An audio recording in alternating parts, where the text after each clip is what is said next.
Okay, let's go. Totally not 2 hours late. Kind of lose track of time all the time.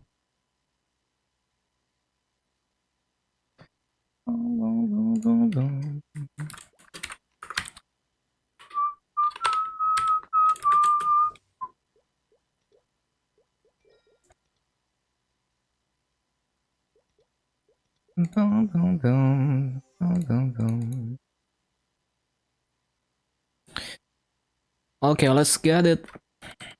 Let's go. Hello, shift.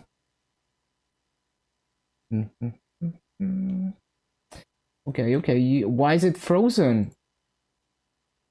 What did they do? I just entered the auction house and left.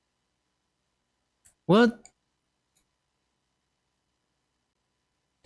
No stream. It's just that I lose track of time. You know, like 2 hours ago, I was like, okay, I'm gonna get ready for stream, and then stuff happened, and now it's 5:30. Yeah.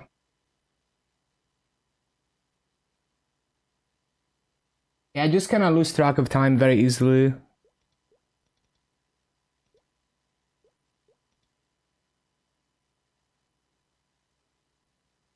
Yeah, I was like, oh, I'm gonna do this for like 10 minutes, and 2 hours go by.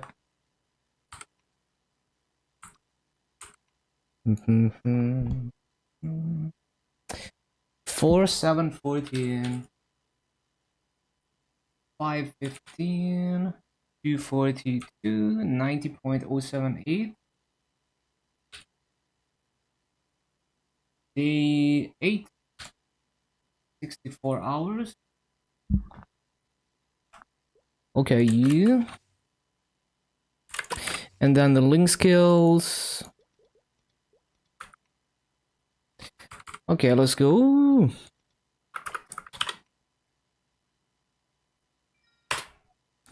I don't have a TP rock. Hello, Evo. Let's go. Let's go.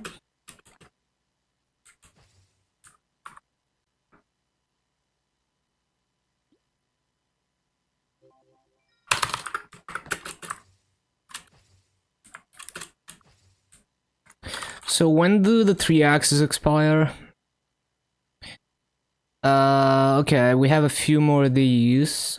I'm gonna use them now because I'm not gonna do bosses. We're not gonna have RP to buy the cash 2x, I don't think. Let me see. How much RP do I have? What did I click? Ba-bum-bum. Yeah, no.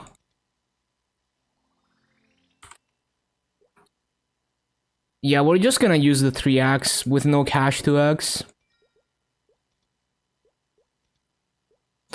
But we're gonna save it for I'm gonna save 1 coupon for after reset to use the activations.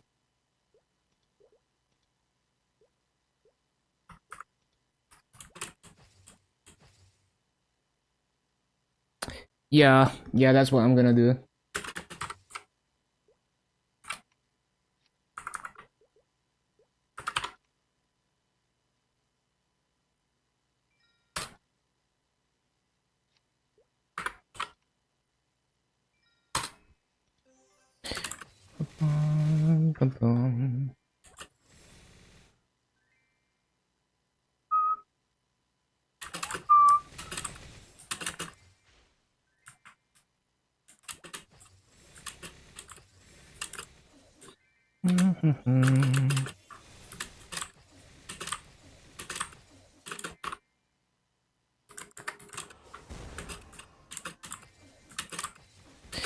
Ba-bum, ba-bum, bum, bum.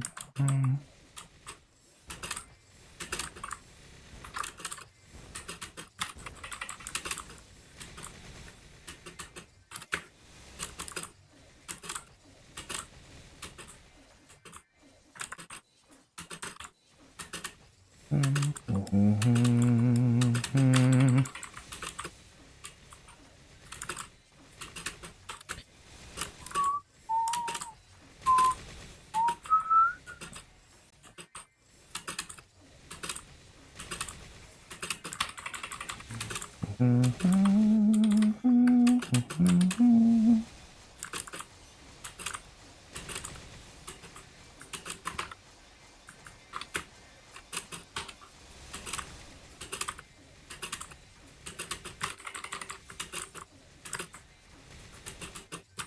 yeah, I should have used the ruin or whatever it's called.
I really need to hit these jumps perfectly.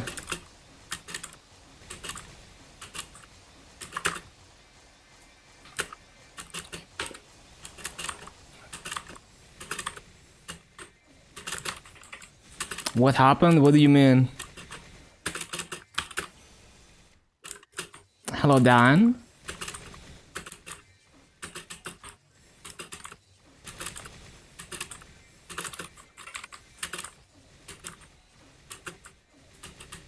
It's an emote. It's an emote. It's a very good emote.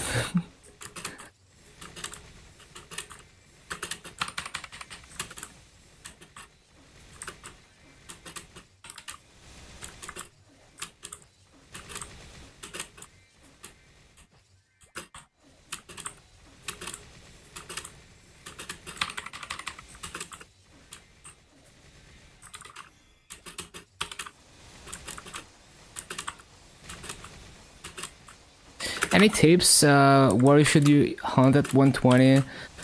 Usually I'm either at the Ludibrium Star Force maps, or I'm already moving to like the Cave of Trials Star Force maps.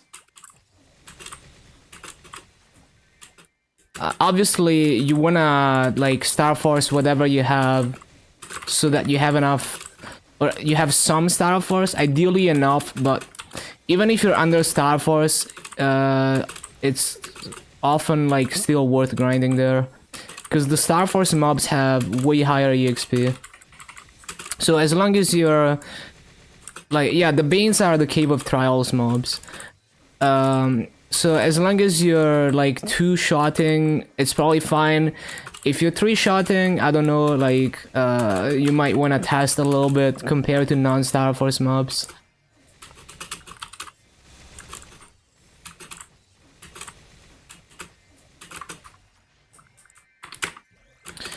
But if you're not two-shotting, I would probably maybe consider staying at the Ludibrium Star Force mobs longer.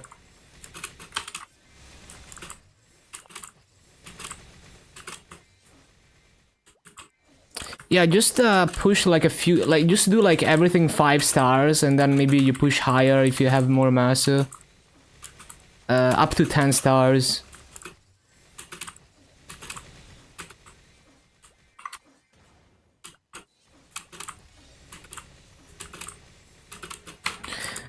Yeah, if you're playing interactive on a fresh character, it's kind of difficult to get the Masso to Star Force your gear immediately.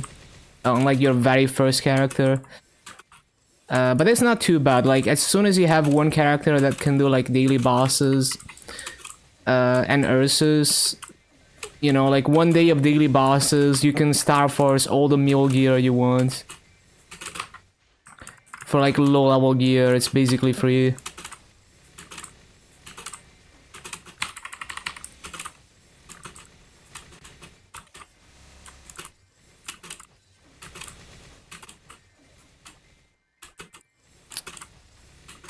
So like on heroic, it would be easier because you get way more masso early on.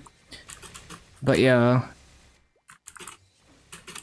Terraburned? Oh, so once you hit 150, it's gonna give you 15-star Root Abyss set, I think. I don't remember if this Terraburnator does. I think it should though. Which is gonna help a lot. It's gonna be huge. But I guess you're just trying to get to 140, so I guess it's at this stage it's kind of whatever.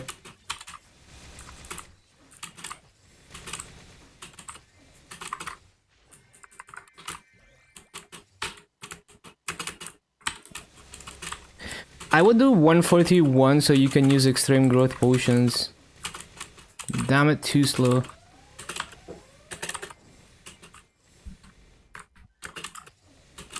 Oh wait, I don't have a fucking wealth pot on, I forgot.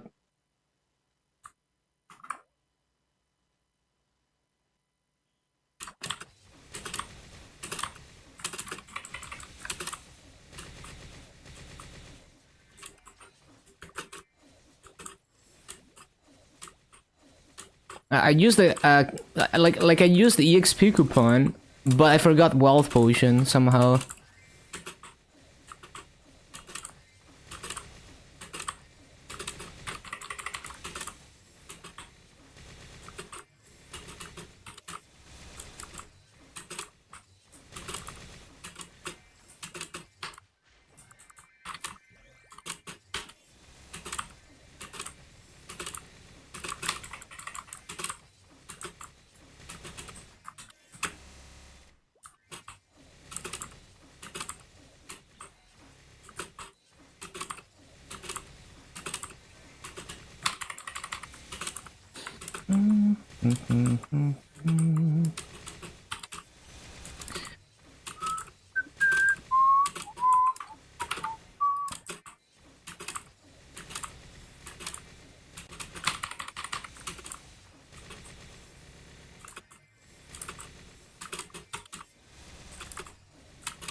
$13 stars.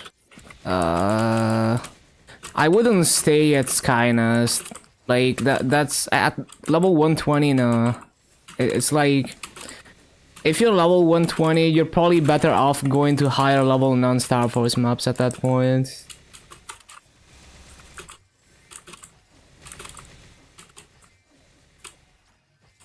I mean, you can try and compare. Like, I don't know, maybe it's still worth. Although I would go to the Star Force Kentaurus over Skynest because there's more mobs and it's like better layout.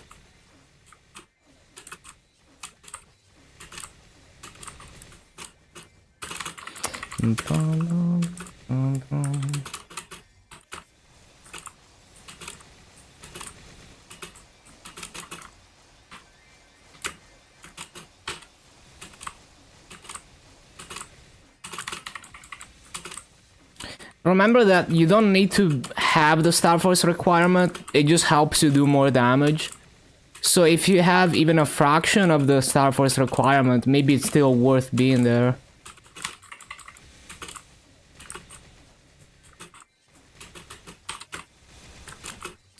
But yeah, like, I mean, if you really can't do anything higher, you can try the Star Force Centaurus map and then compare it with doing like a non-Star Force map that's higher level. Like a level, you know, like a level 130 something map that is not a Star Force map. And see how the EXP compares.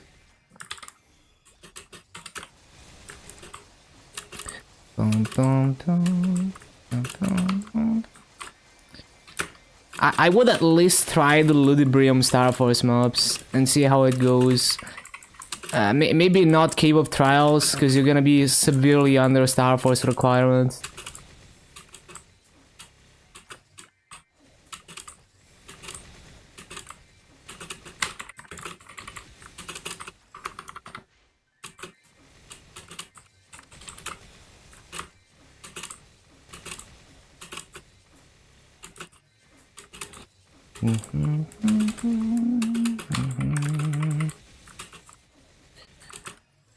Cape Griffin.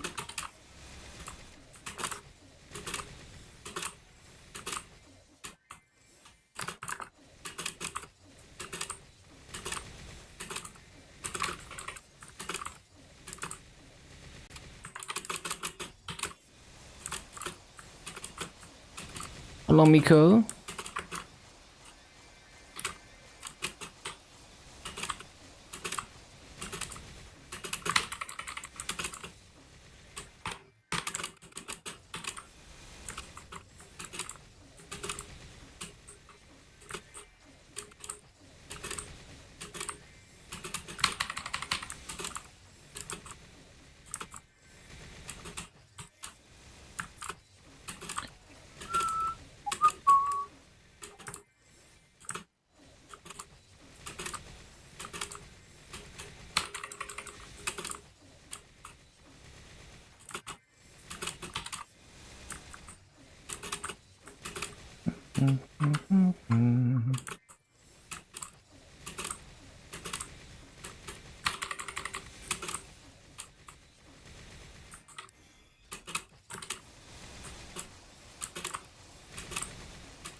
Whoops, not supposed to do this.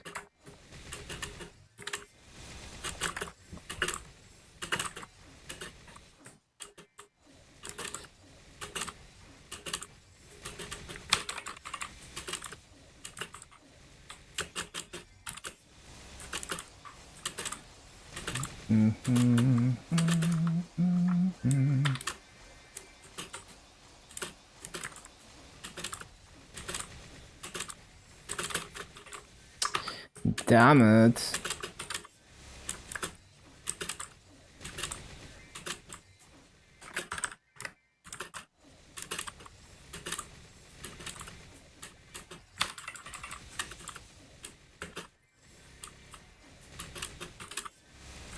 It's so difficult to sustain this rotation, man.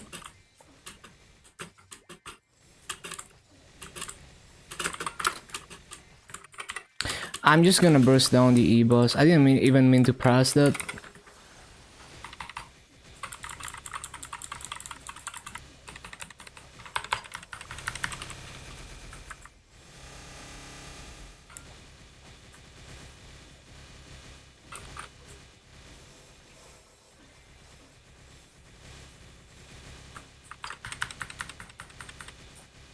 Wait, what? I'm confused. Why can I not use anything? Oh, cause I don't have the swords out. I see. I thought I summoned them. I guess not.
Bum, bum, bum, bum, bum, bum, bum.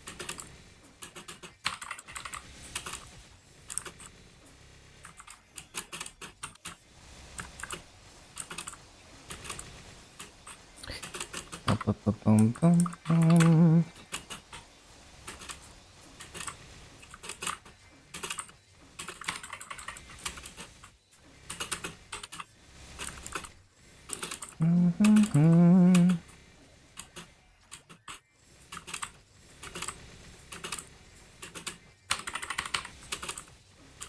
Oh, almost 243, Pog.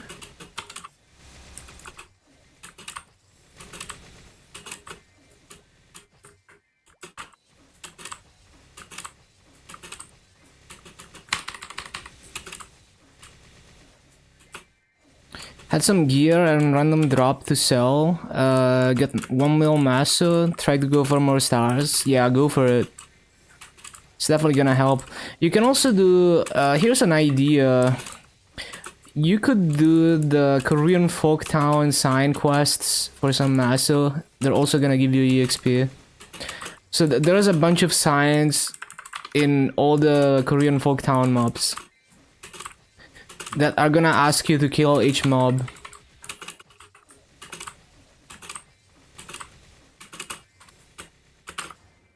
And it's gonna give you like, I forgot, like a couple mil masses, I think, from all those quests.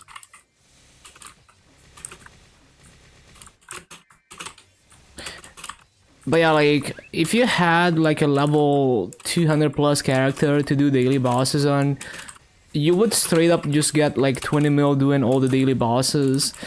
But yeah, I mean, I understand you're waiting for hyperburn, so it is what it is. You're gonna get off the ground pretty fast after the hyperburn. In 2 days.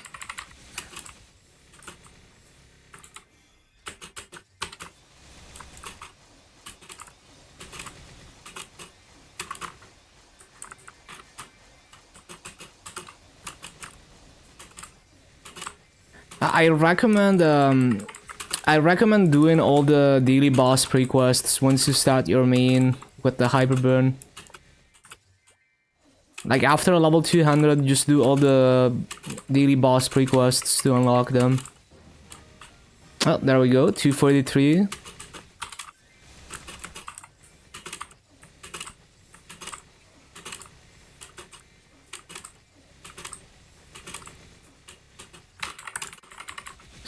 Damn it.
Damn it.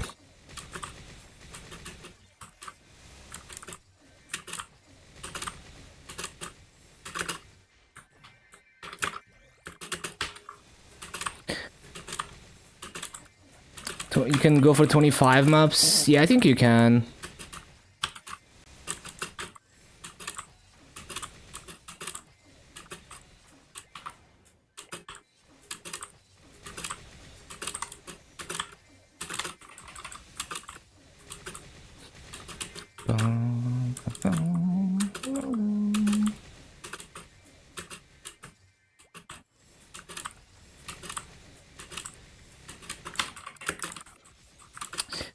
Damn it, man.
Not use the swords. They don't help in this map. In most maps, they do nothing.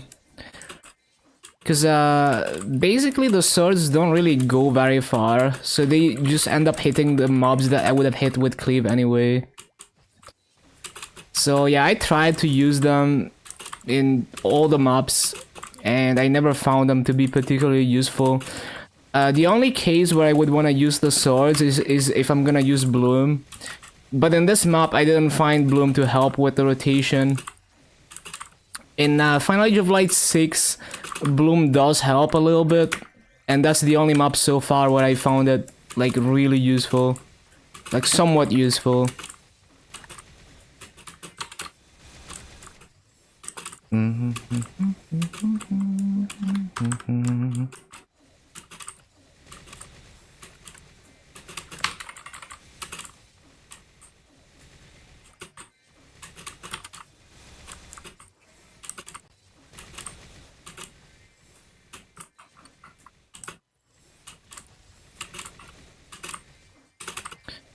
They also simply don't really hit mobs very quickly. They don't hit a lot of mobs.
Ah, yeah, 243. Hello, panel dub.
Was looking at Night Lord and Night Walker.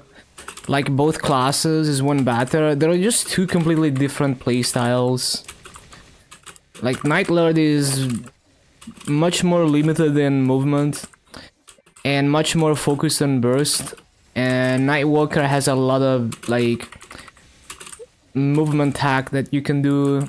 Has just like there's more going on with the kit on Night Walker than Night Lord.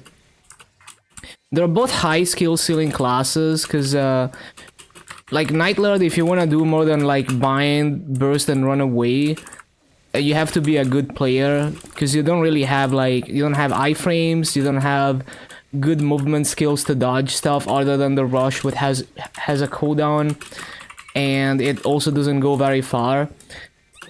So it's like a Night Lord. It's simple to start playing Night Lord, but it's hard to be a good Night Lord player. Night Walker, I mean, I don't know much about Night Walker, but from what I've seen, it just has a high skill ceiling when it comes to movement stuff. Like, you can do a lot with the movement. So that's like the skill expression in Night Walker.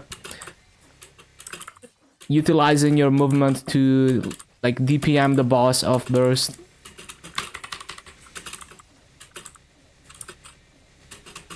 And it does have more survivability than Night Lord. Night Lord just has the like basically Night Lord is all about the burst. It has the best burst in the game, I think. But it also means that it's way more dependent on its burst than other classes. It means that it's way more dependent on having like a ring of restraint than other classes as well.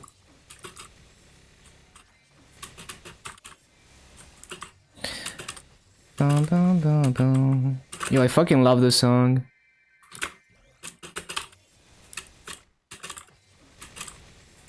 And the video for this, I think it's the ending for Jigoku Shoujo or something. The video is so nice too. Such a comfy song.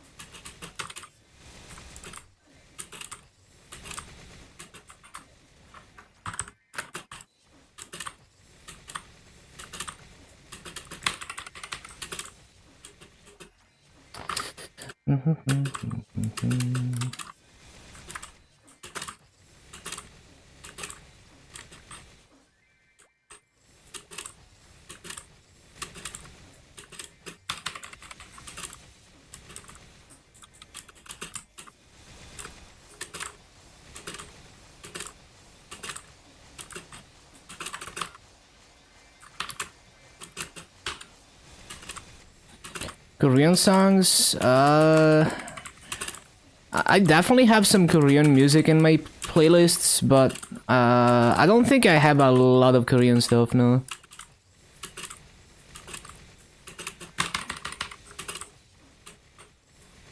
I usually listen to like more instrumental stuff than vocals.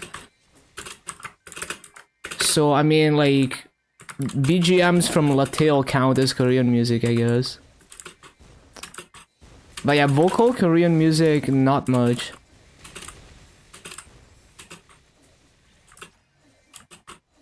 This song, it's Japanese. It's from an anime called Jigoku Shoujo, I think.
Oh, I'm out of water. I'm out.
Bum, bum, bum, bum, bum.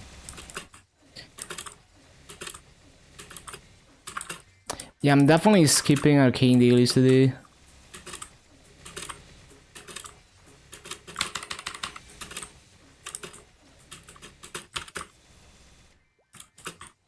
Potentially might skip KMS dailies too, because it's like hella late. We will see. We will see what time it is when I'm done with the 10 hours of grinding. Because I kind of want to also go to bed a little bit earlier today as well. Just like yesterday.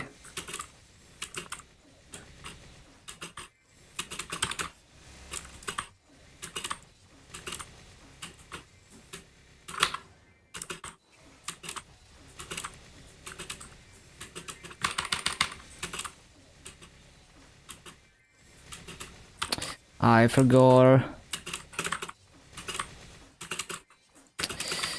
Supposed to use this.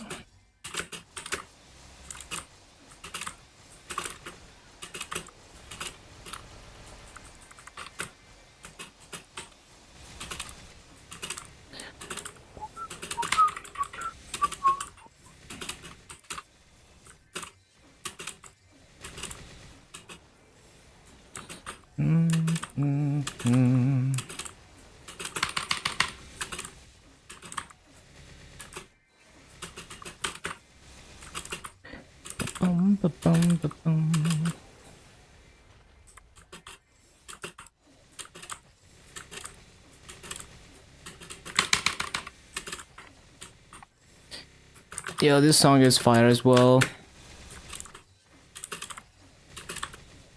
Classic anime music.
Re.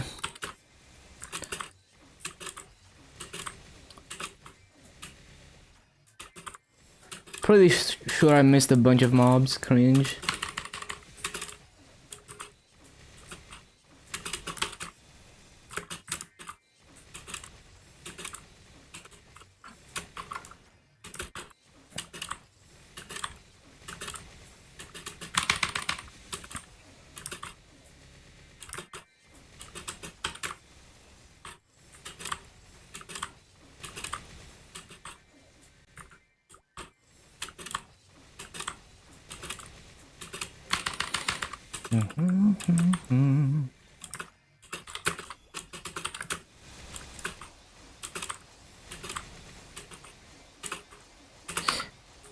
Well, that's annoying.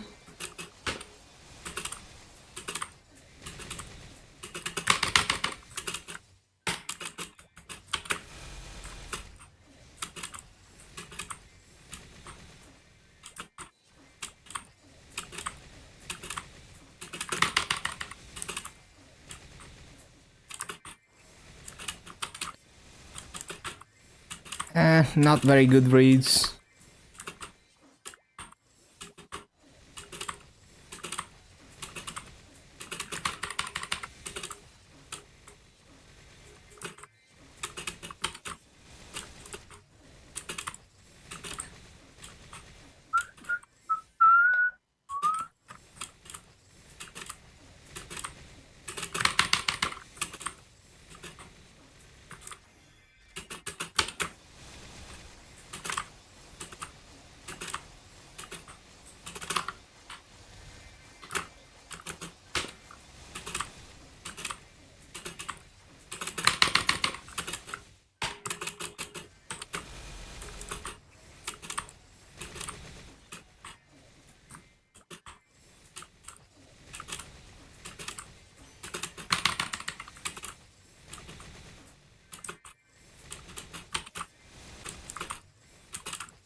So Moonbridge is most likely gonna be LH4. Because with how slow it is to move around as Adele, I don't think I'm even gonna try LH6. Like, you could probably do LH6, it's just gonna be a struggle.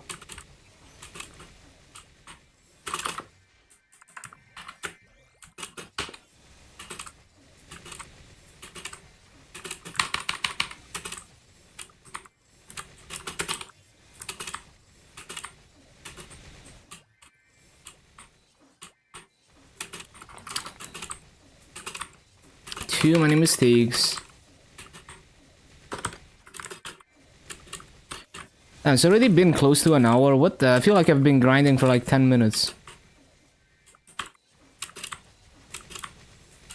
Also, how is this still 90% burning? I don't understand. Did they CC? No. How is it still 90%? Like, I'm confused. I've been in this map for 45 minutes. How is it still 90% burning? It should be down to like 70%. That's so weird.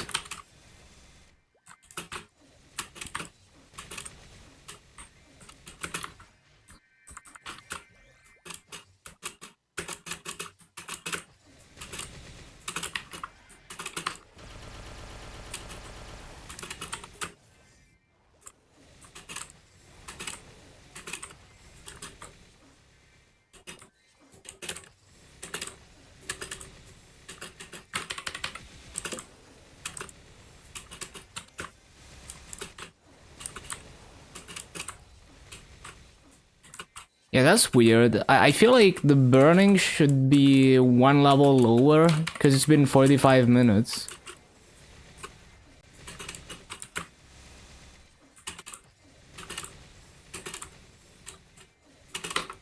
CC time, I guess.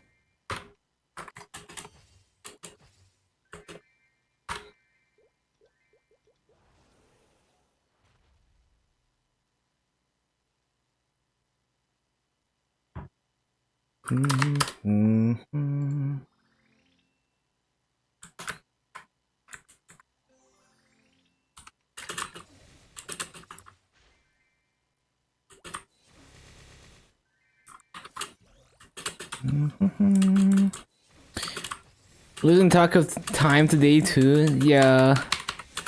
It's very easy for me to lose track of time. Like, I can be like, oh, I'm just gonna do this thing, it's gonna take like 10 minutes, and then like 2 hours go by.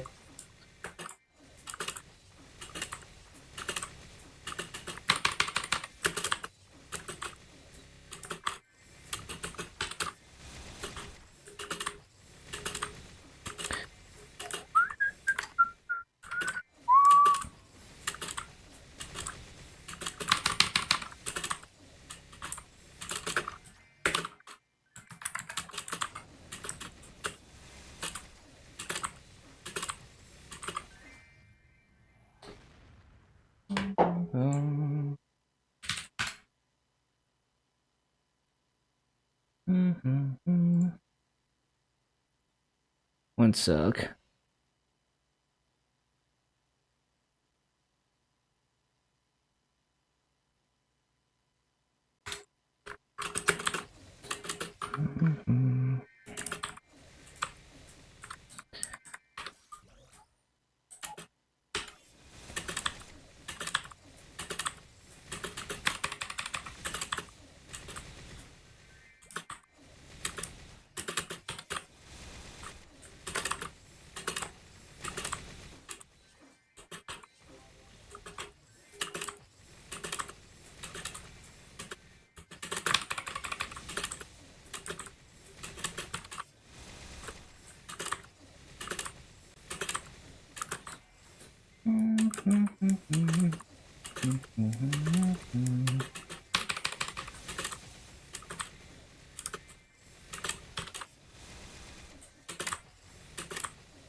Really?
Really?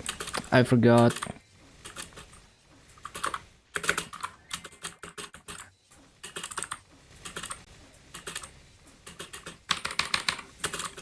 Yeah, this is gonna take more practice.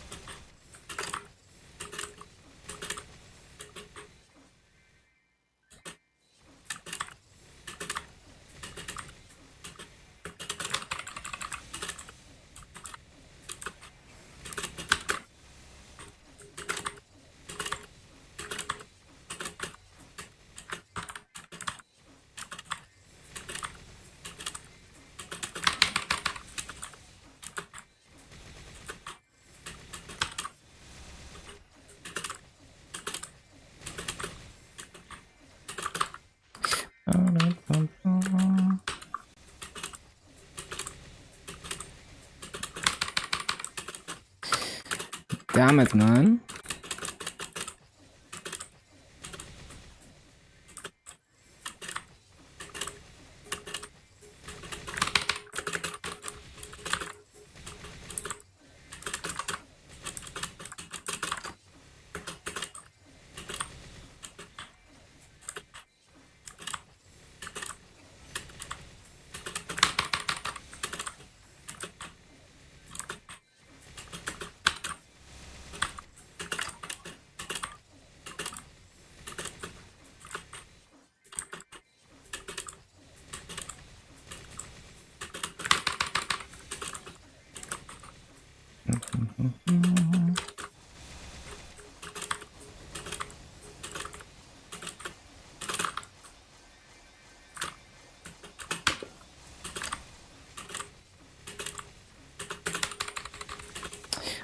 Why am I so behind?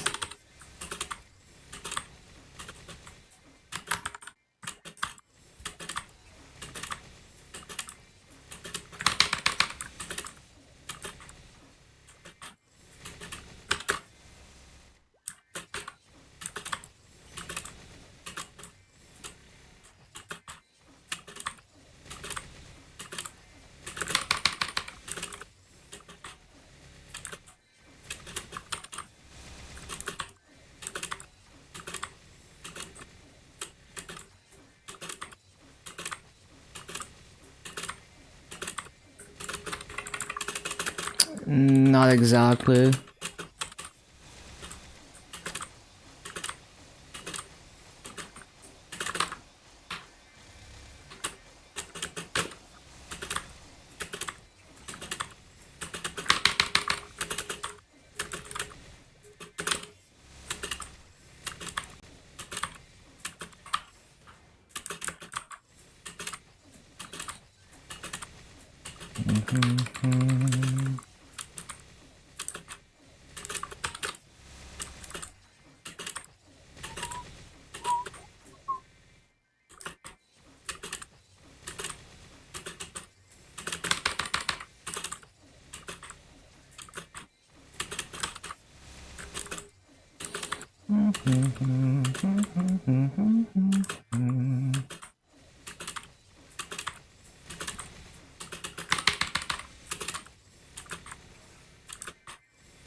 Nope.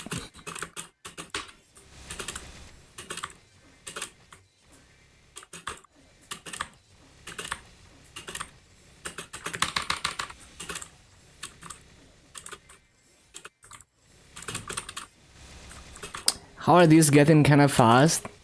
They're all roughly 100 hours. It's always been like that since New Age. Always been around 100 hours past New Age and more like 200 hours before New Age.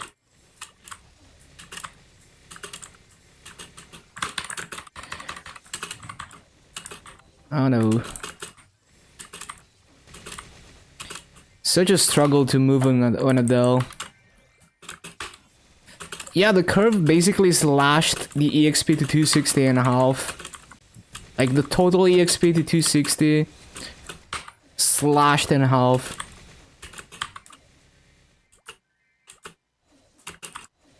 Yeah, New Age was crazy, so... Well, essentially, New Age allows people to aim 500 Legion higher because of the EXP curve.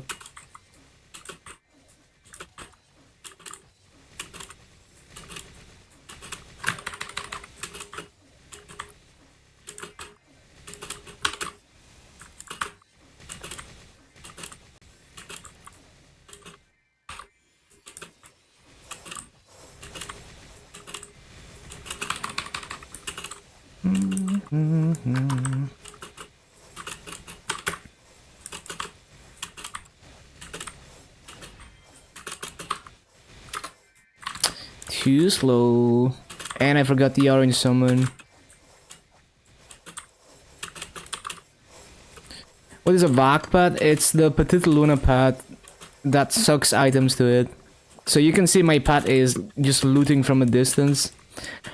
It's huge quality of life for farming, and it allows you to do basically to miss less mobs when you're trying to min-max your raids and you're farming in like a huge mob and you have no time to loot. They're quite expensive. I usually pay 20 to 25 billion masses per vac pad. And sometimes they give temporary vac pads, like the CCPB pad in the Go West event that's coming up. But you can't revive them, so if you want like a revivable vac pad, you still have to buy a real one.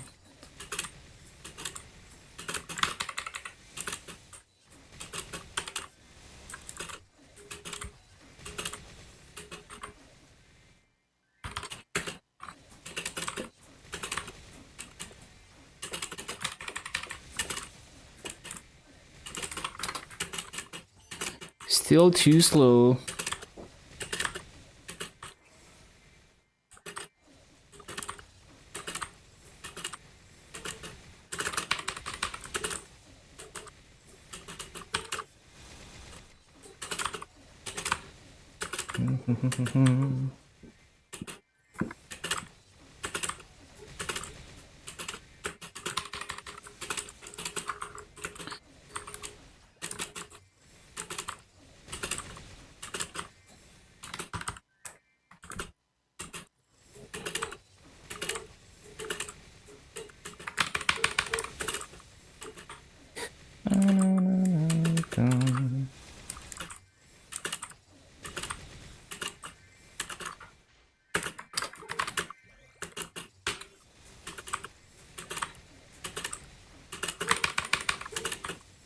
Too slow.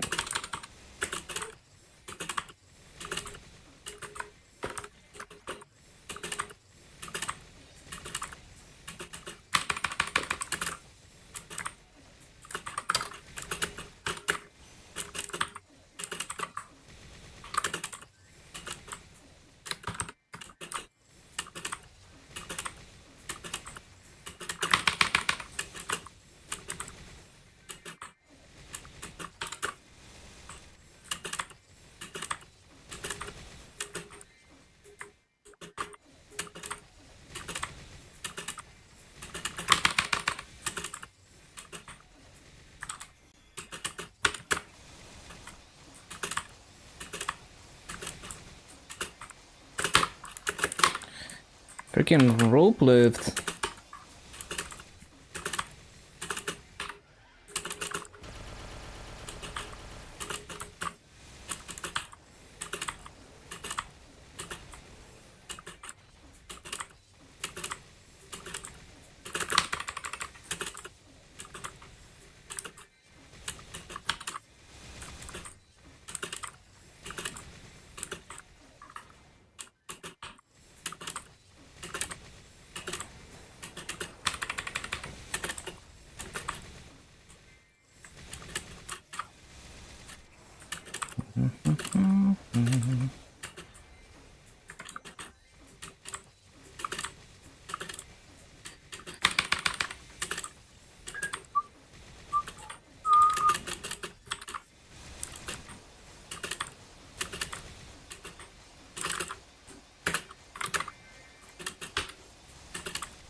Ba-ba-ba-dum.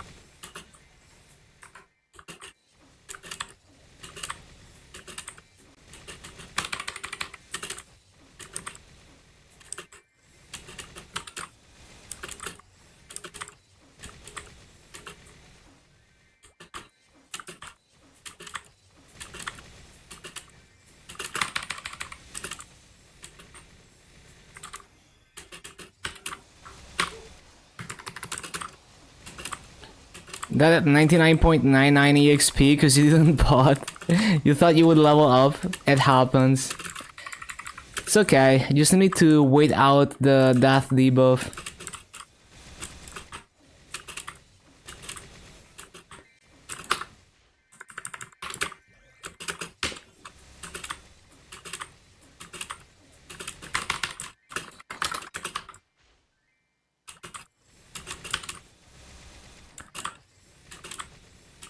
Get some food.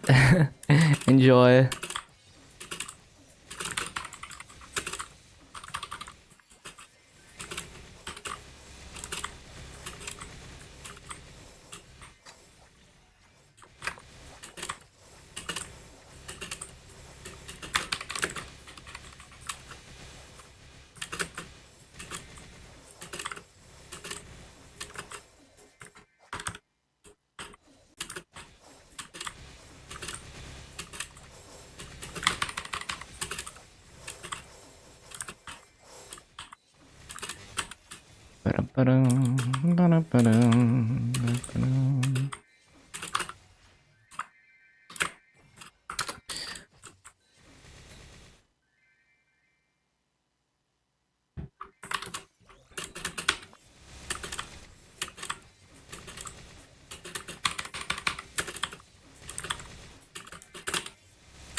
Too slow.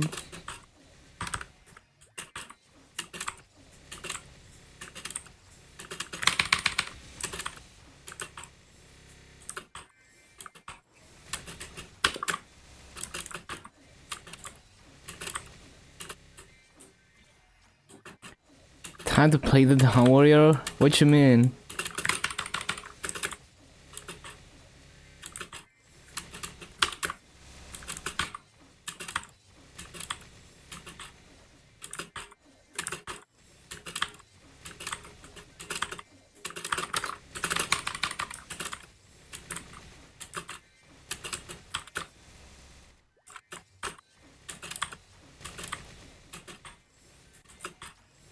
About to play your Dawn Warrior, I see. How many mobs an hour? It's very difficult to do it properly, but when I do this rotation properly, it's 17.7k. I posted the rotation to my YouTube, but yeah, I can't really sustain it at the moment. It's very difficult. So the average is actually lower because I'm bad. I can, like, I was able to do a 6 minutes BA where I executed somewhat properly, but yeah, it's not easy to keep up. Adele is very slow.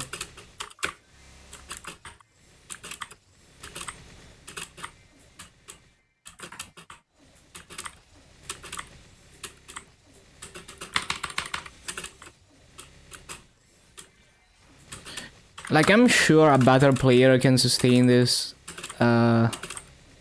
But yeah, I haven't had a whole lot of practice with this class. Green pot? I don't use green pot. If I can't do a rotation with attack speed 8, then I don't want to do it. Because I don't even do Monster Park, so I would eventually run out of green pots.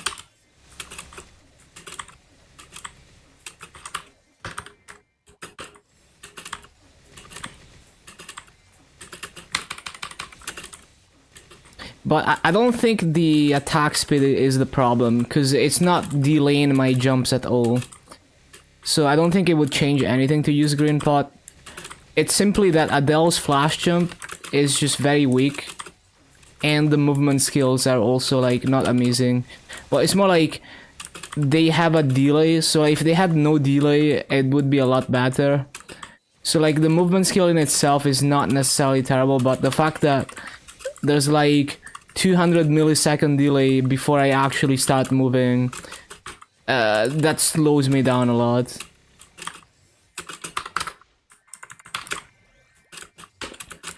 Like even plummet, you know, there's like a slight delay before it actually goes down.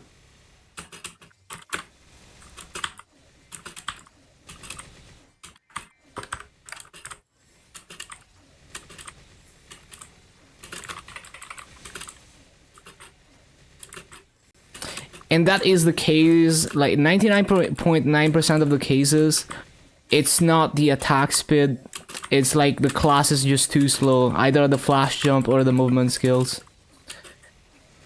Especially after a Destiny and Ignition, there is like no class where the attack speed is so slow that I have to wait after a flash jump.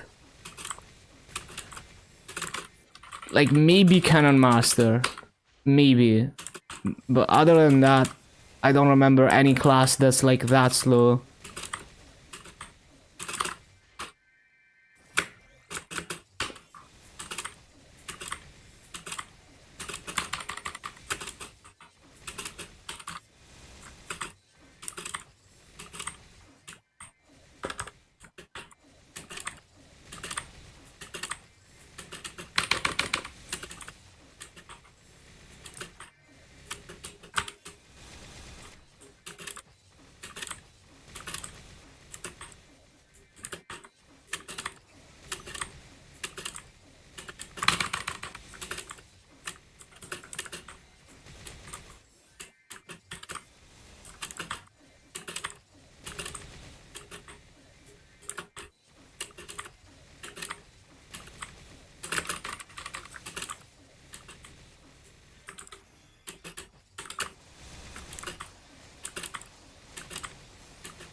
Well, that's very scoped. Should have used Ruin.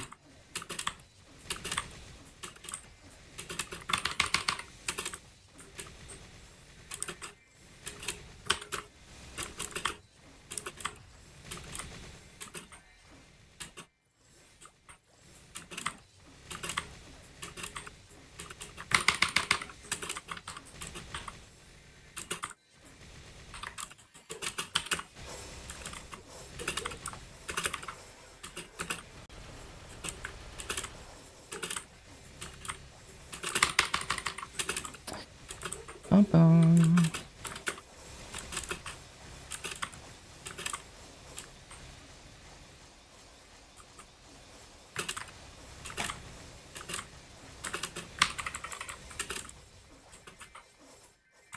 Oh shit, I don't fucking resummon.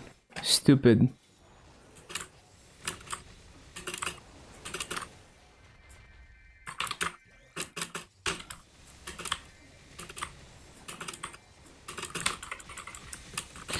Re...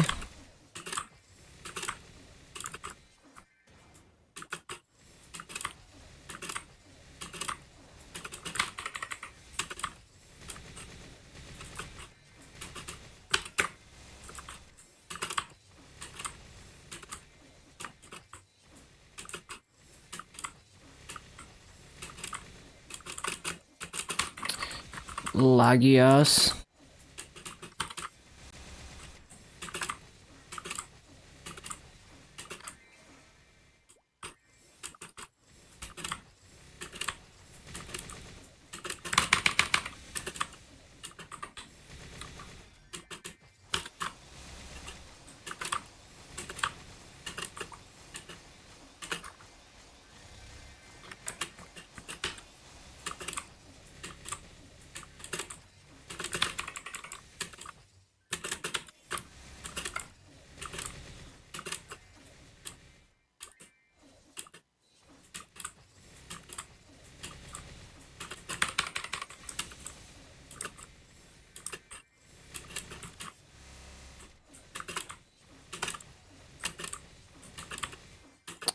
Bum, bum, bum. Need your services. I'm gonna continue grinding Legion after that. There is no end to the grind.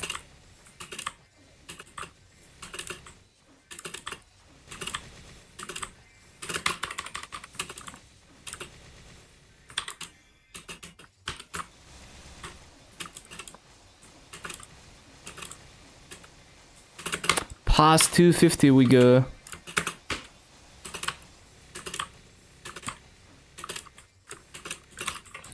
Too slow. It's so difficult to be fast enough, man.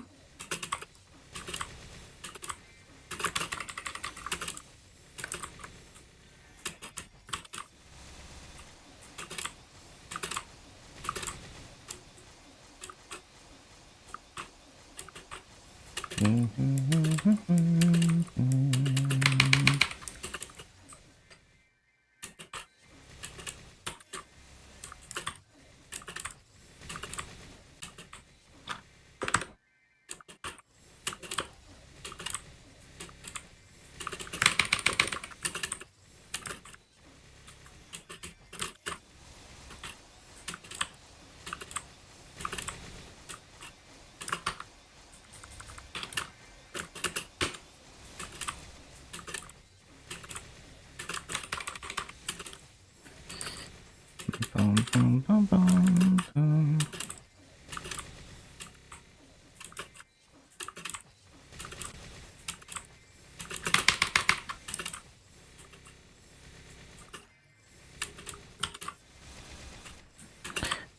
What a Tarburn?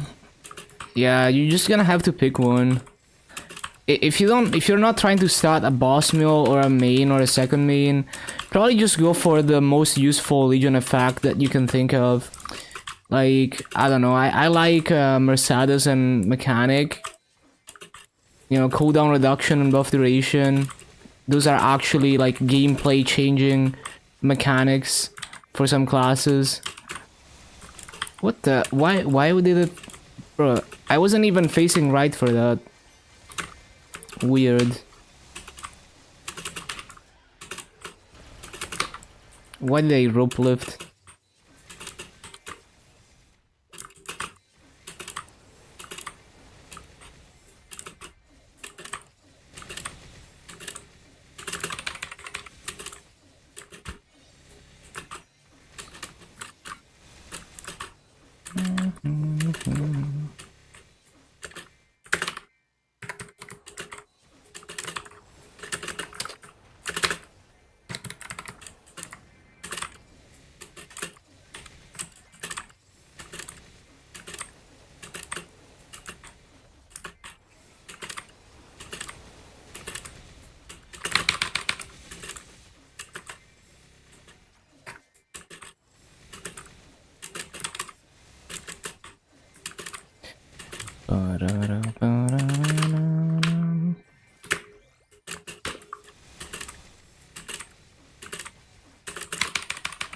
Too slow.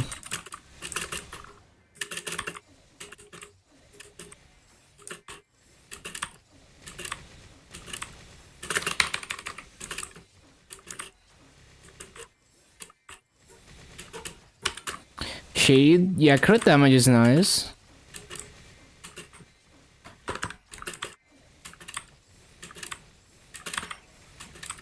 I guess I should CC at this point. Get some more burning.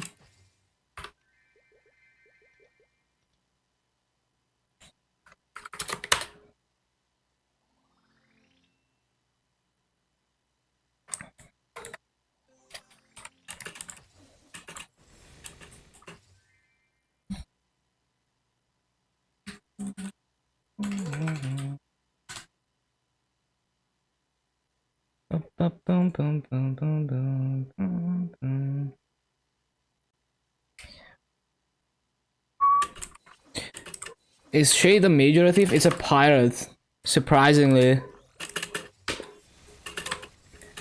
Basically, everything that uses a knuckle is usually gonna be a pirate.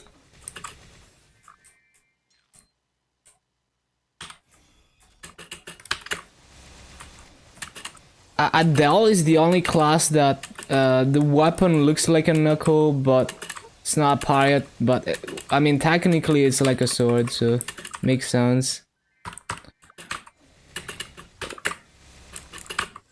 And Kinesis, I guess. Kinesis has a weapon that's kind of like a knuckle, but it's not a pirate.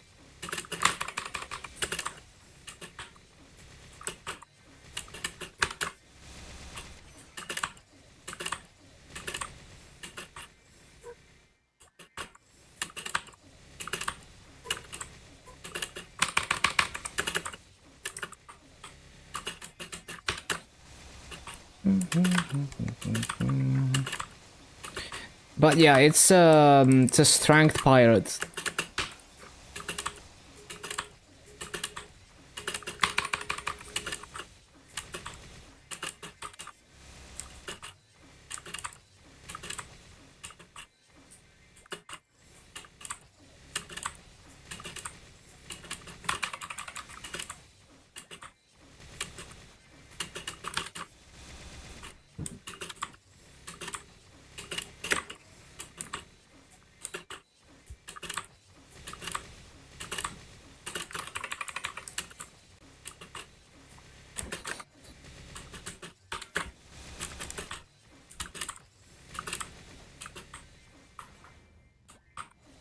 Why doing dojo will help with Legion artifact?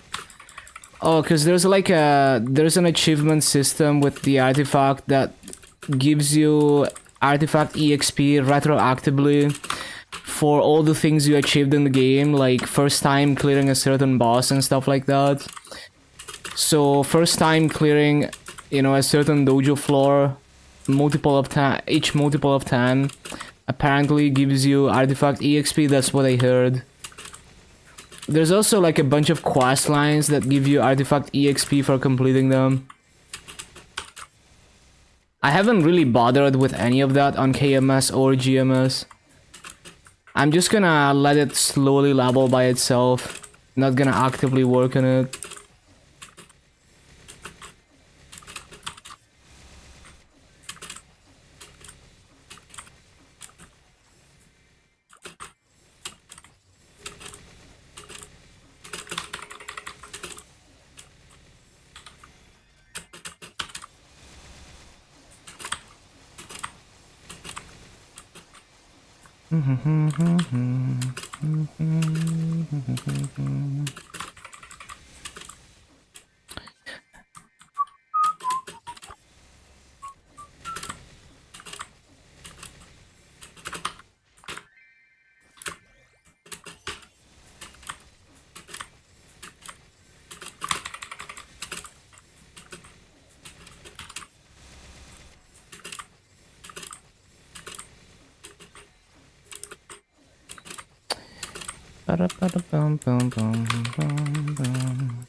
Nope.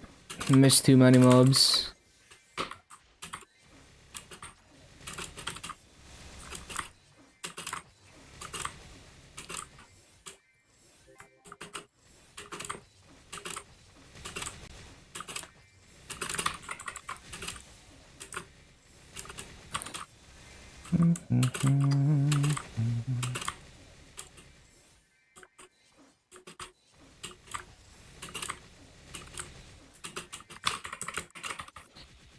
Damn it, man.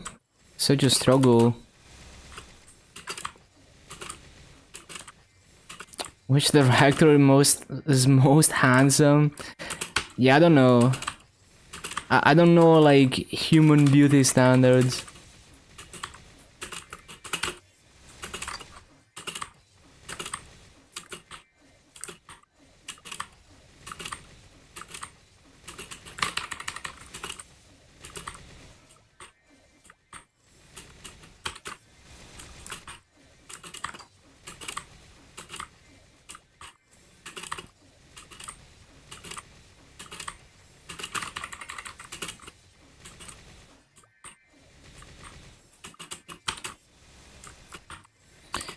Dun, dun, dun, dun, dun.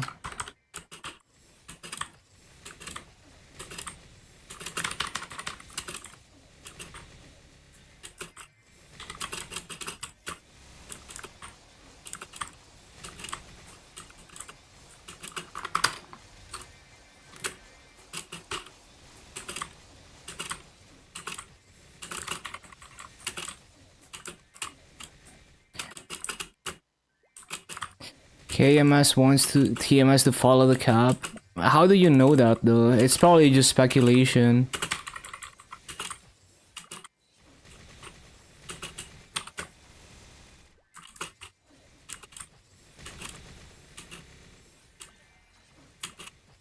Staff leak? Well, you don't know if the leak is real though.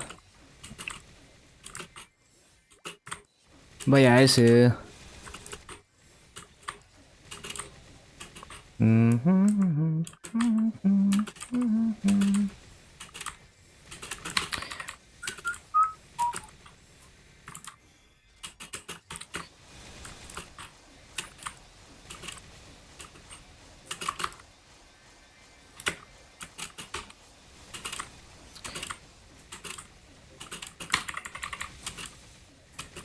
The Roger meme. But yeah, like you can't really trust a leak to be real. You can't really confirm or deny that it's real or not. Usually. Like it's very hard to have hard proof of a leak because whoever leaked it is not gonna wanna reveal their identity as like a Nexon employee.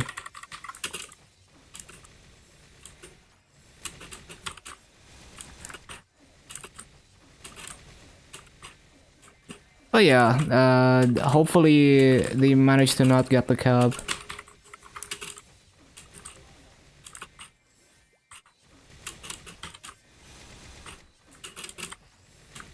I'm just saying, like, don't believe everything at face value. Because it's very easy for a random person to just claim that they're leaking info from Nexon when they're just making shit up. There's no master cap on GMS. And there will not be a master cap on GMS.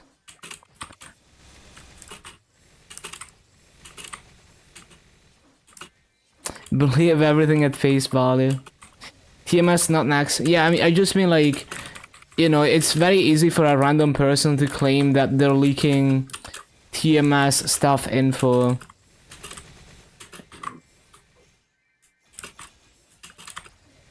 Yeah, it's very easy to claim anything really on the internet with no proof.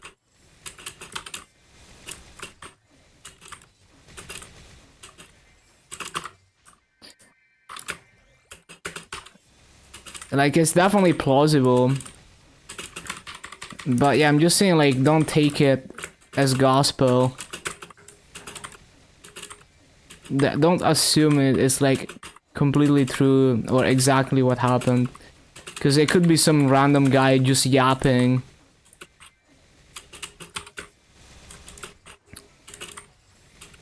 Got proof. It's very hard to prove something like that though. Like, screenshots are hardly proof. Like, you can fake screenshots. So basically, the level of proof that it would take for a leak from like a Nexon employee to be like actually trustworthy would be something like the Nexon employee leaks their identity, takes a picture of themselves with like a piece of paper that says, "Oh, I leaked this info," or whatever. You know, like it would take that level of proof. 95 out of 94 boxes. You got this. Yeah, I mean, like, you know, Nexon as an example. It's just an example. Could be anything. So it would have to be someone who everyone knows is a TMS employee, who proves that they are that person and they are leaking the information, and then they're obviously gonna lose their job and potentially get sued. That is why it would be very difficult to have definitive proof of a claim like that.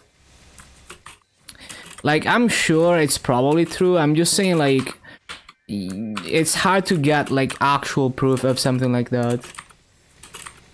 So you shouldn't assume that it's proven until you have that level of proof.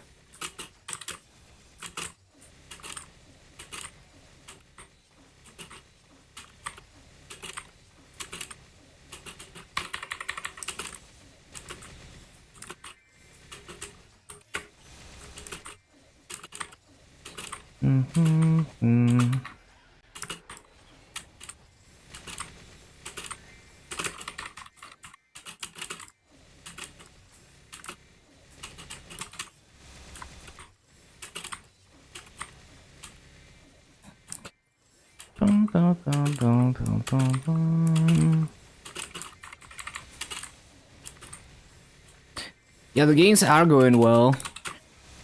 Might be able to... I'm probably gonna be close to 235 by the end of today. Maybe 245 even. Have a law for transparency. I see, I see.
Maple see transparency? Oh no.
Yeah, the freaking CM post, basically ChatGPT.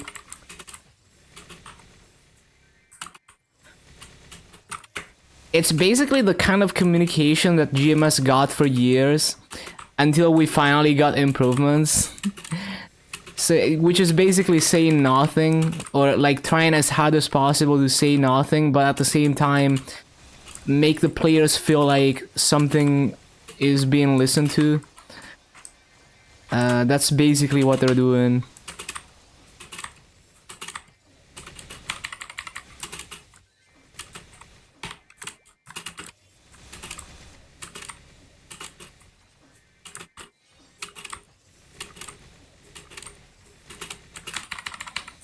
New one on Discord? What the?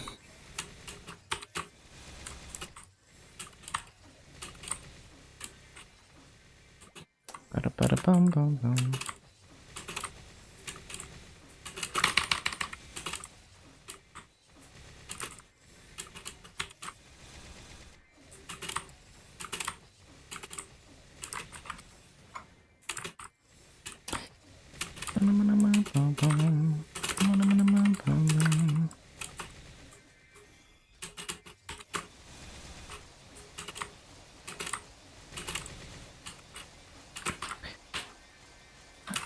Yeah, I think there needs to be like a lot of work in MapleStory to even get them to be transparent, like as transparent as GMS is being right now.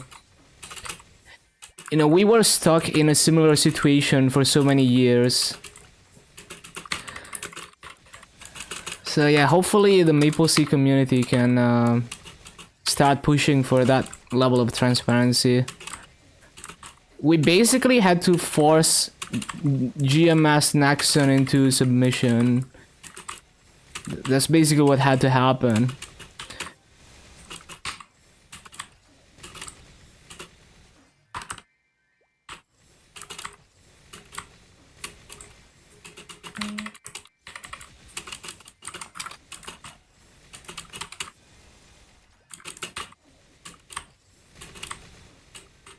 Only social media related giveaways.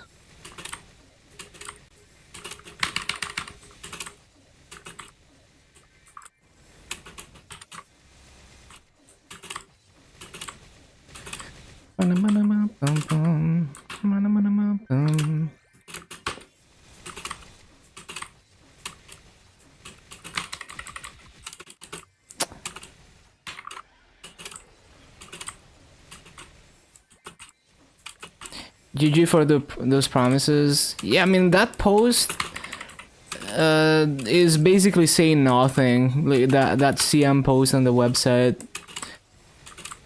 All they're saying is like, you know, we heard you, and we're probably not gonna do anything about it. Lamau. That's basically what they're saying.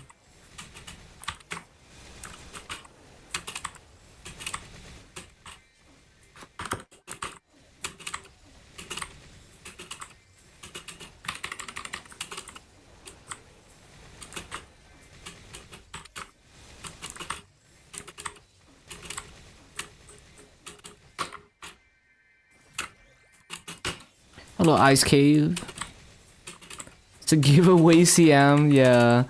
Basically, it's just damage control. Like, they just called her to, you know, like, basically, it's all about player perception. They wanna make the players feel like they're trying to do something when they're actually doing nothing. So it's just for appearances.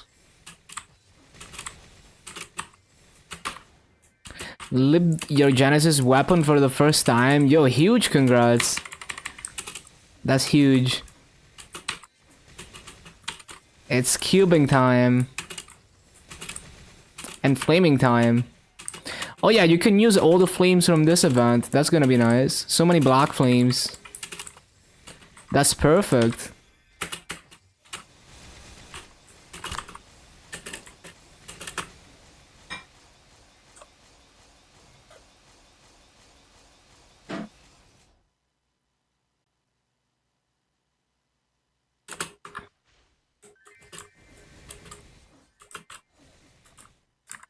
Yeah, you get an iframe. I forgot what it's called, but if you look in your beginner tab, you should have. I think there's a toggle that gives you 10% final damage, and then there's the iframe, which is a 2 minutes cooldown.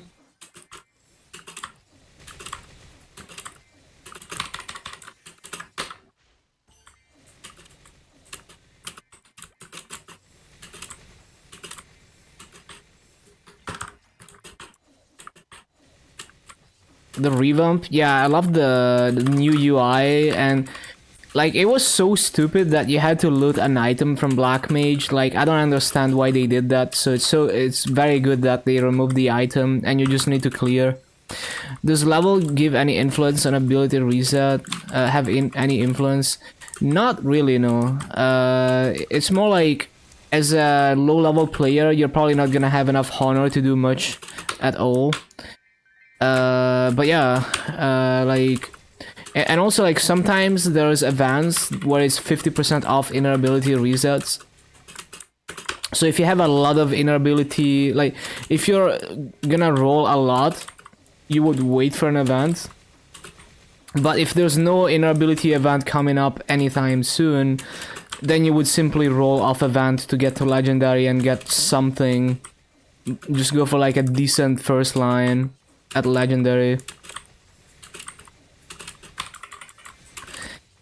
80k, you're not gonna get much with 80k, but you could try that. Like you could, I usually do roll inner ability on Legion Mills to see if I can get normal mob damage to help. Now it's like per character, so you get honor by farming mobs and like doing bosses and stuff. And also events give honor. Waited to do the Genesis quest line and you just started it, never actually did anything. Yeah, it's gonna be nice with the new... It's gonna be more convenient. Because like, some people crash or DC before they can loot the drop and then they don't get the clear. Like, they can't enter Black Mage anymore, but they don't get the... They don't advance the Genesis quest. So they removed that whole item shit. And now it just counts the clear in KMS.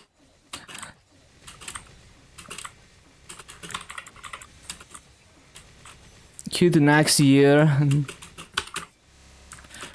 Yeah, I've never done Black Mage. Probably won't do that anytime soon. Still need to solo, yeah. Like you can duo some of them, but not all of them. Like you can duo. I'm pretty sure you can duo Will, Vihila, maybe Hard Lucid as well. But like Hard Lotus and Damien, you have to solo. And also like if you duo, you're both doing half of your damage. So you will need to duo with someone who's like really strong.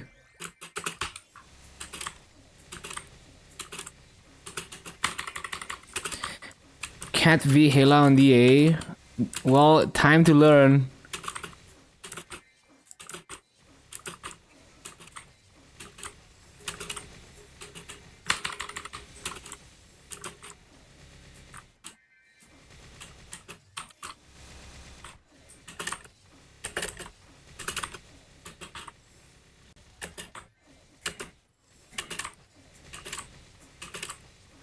BOD, no. Look at KMS DA Vihila clears.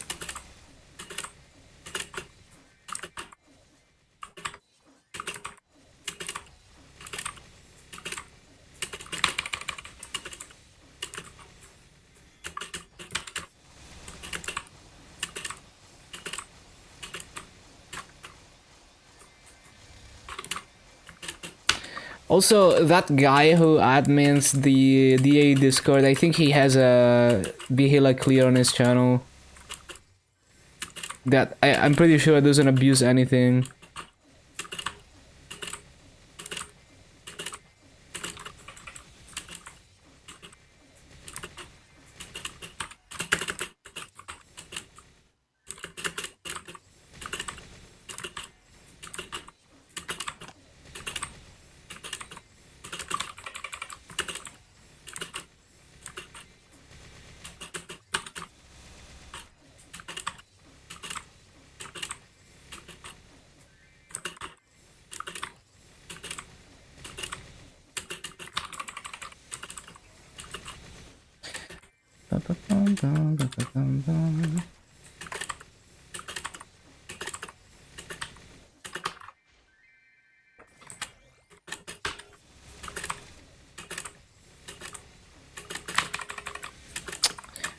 Damn it, man.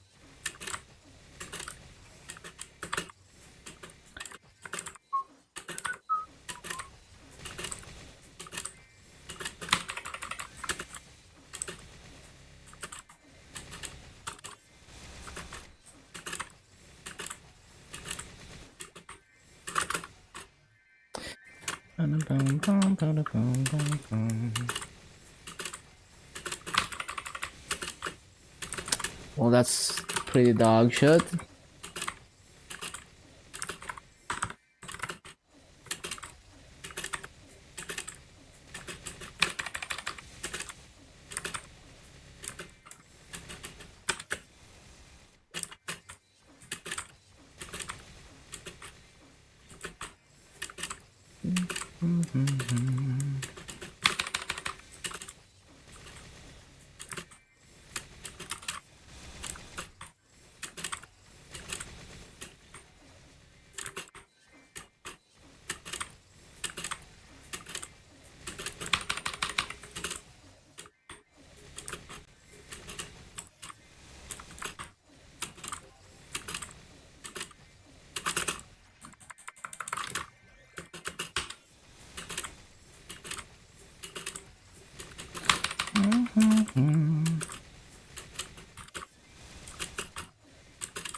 Ten bill per line.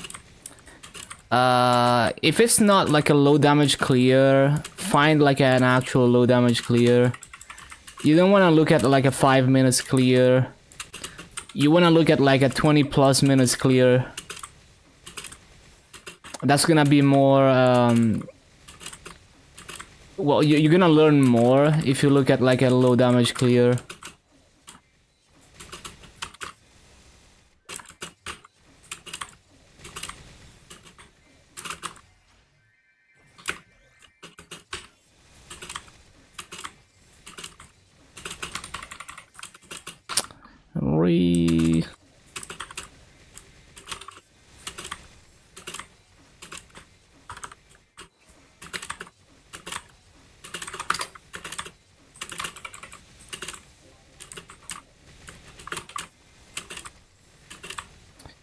Well, how fast is the clear though? Because if it's like a 10 minutes clear, then, you know, you want to look for someone who's weaker.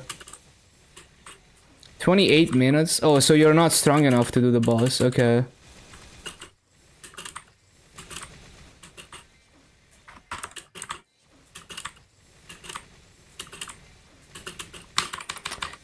Bum, bum, bum, bum.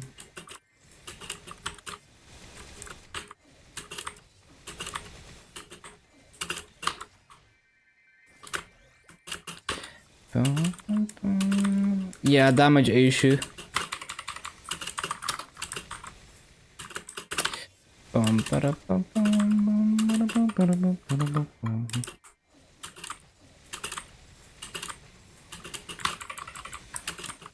Yo, I actually saw this artist live at the San Marino Anime Festival years ago. Ali Project. I forget exactly what she performed, but yeah, it was cool.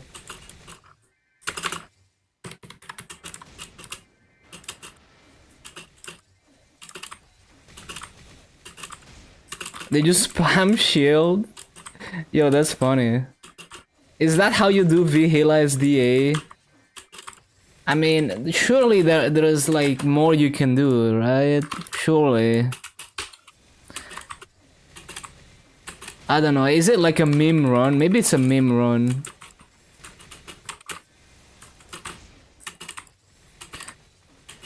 Yeah, maybe they just play like, you know, they play like 29 Frenzy and they just spam shields and it's more damage than playing 30 Frenzy and DPSing.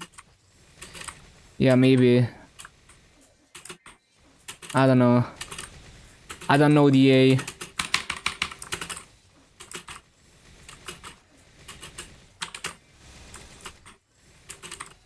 Guide says 30 is better? Yeah, but like...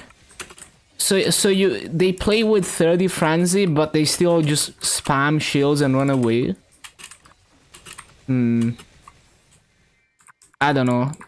I don't know DA, so... No room for shield? Yeah, sounds about right.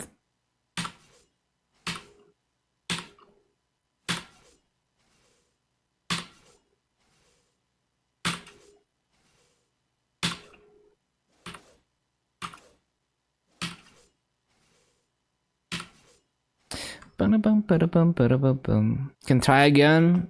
Yeah, give it a try.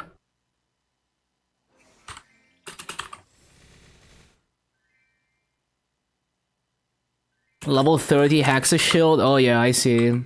Yeah, makes sense. Depending on your Hexa, yeah, the shields are even more insane. Just get BOD, but that's cheating. That's cheating. You want to learn the boss.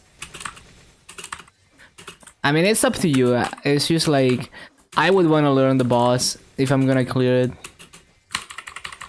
Or at least try. Do you know if Afterlands is the only way to get perm totems? There used to be an event called Dark Totems, but that hasn't come around in so many years. So yeah, like the U-Garden totems are not perm. If you play an interactive world, you can buy fully tradable totems from the auction house, including dark totems. But otherwise, I can't think of anything. Oh yeah, there's like Guild Castle that gives slightly better totems than the Afterlands one. I don't know if they're permanent, but yeah. They might be permanent.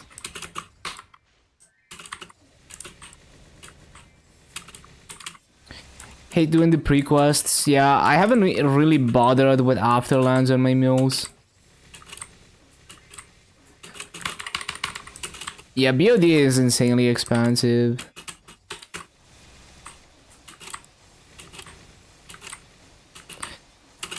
Pro and Junko, because you can run away with shields.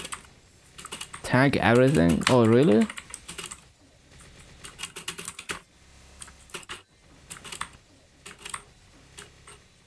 Is it because you heal a lot? Like if you play with 30 Frenzy, you just heal a lot?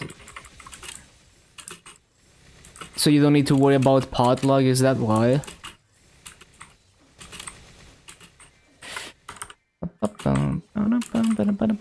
Minus 30%, yeah. Man, DA is such a weird class. Because it feels like it should be easier to die, but then you're actually tankier in certain situations.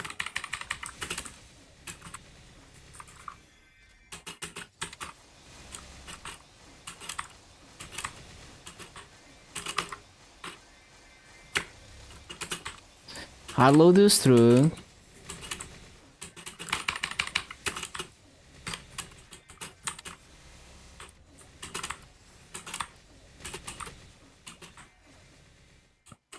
Swim in the laser, nice. But I guess it's not optimal damage to play with 30 Frenzy, but yeah, I can see it. Like, you sacrifice damage to be absolutely brain dead.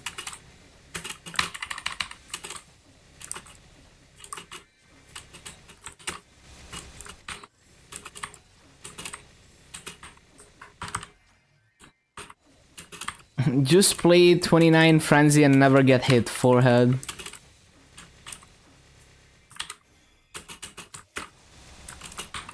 You know, just ruin Force Shield, 29 Frenzy, and never get hit.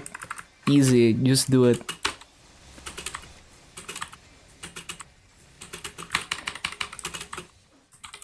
Can't die if you never get hit.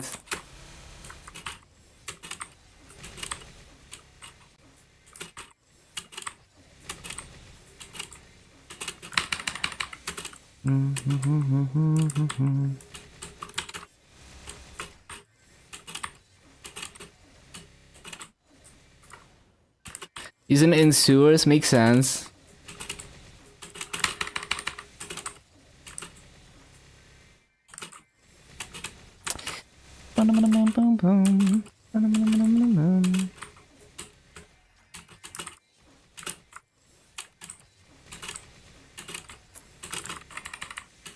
That is garbage. Yeah, you need hella control. Yeah, boomer hands. Same.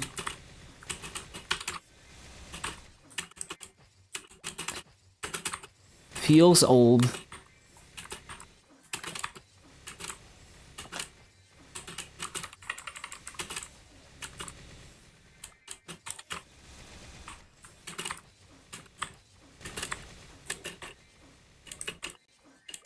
Hands move slower.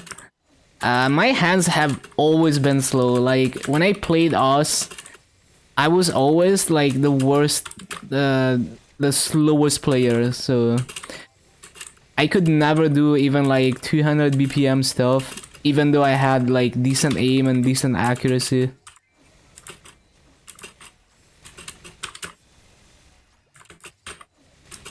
So anything above like 180 BPM I was basically spamming, which is not even that fast.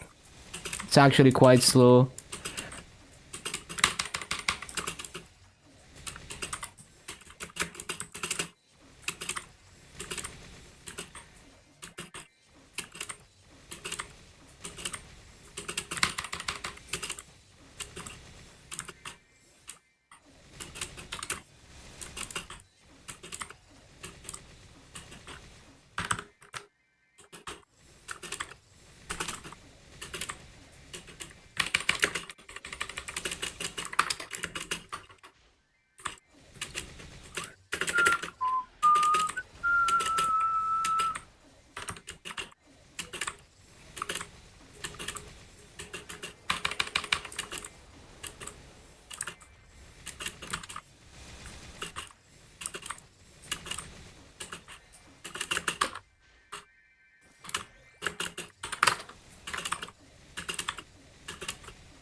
Need to claim event stuff? Oh yeah.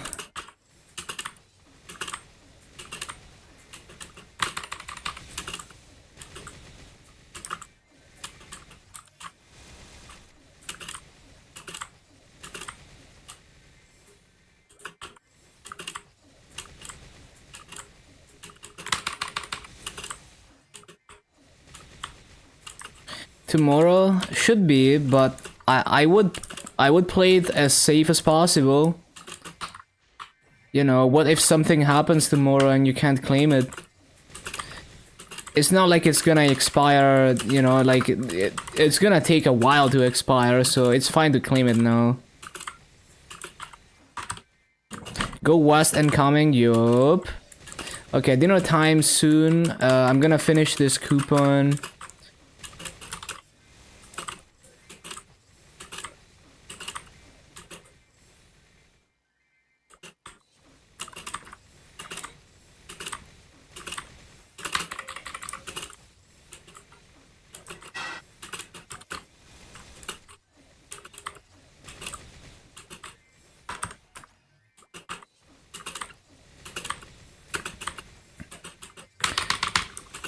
Yeah, how did your DMT go down? Did you say like you got like a add pot to legendary? I forgot.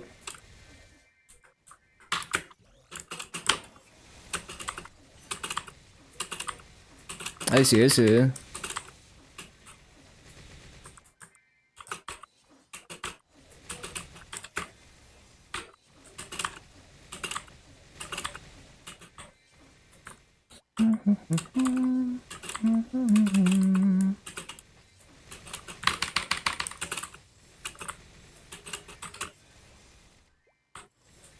Bum, ba-dum, bum, bum, bum. Bum, bum, bum. Bum, bum, bum, bum.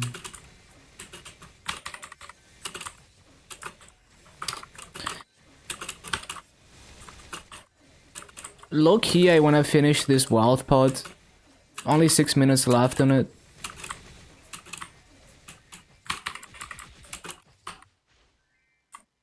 Were you not in the Discord already? Guess not.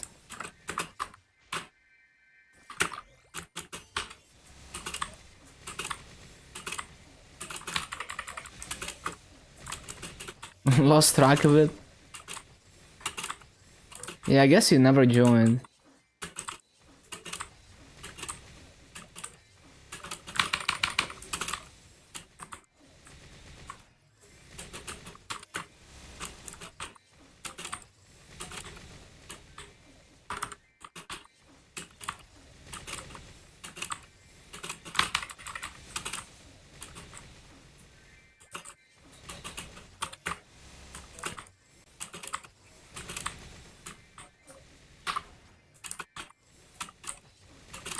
Where to post it? I don't know, just post it in general.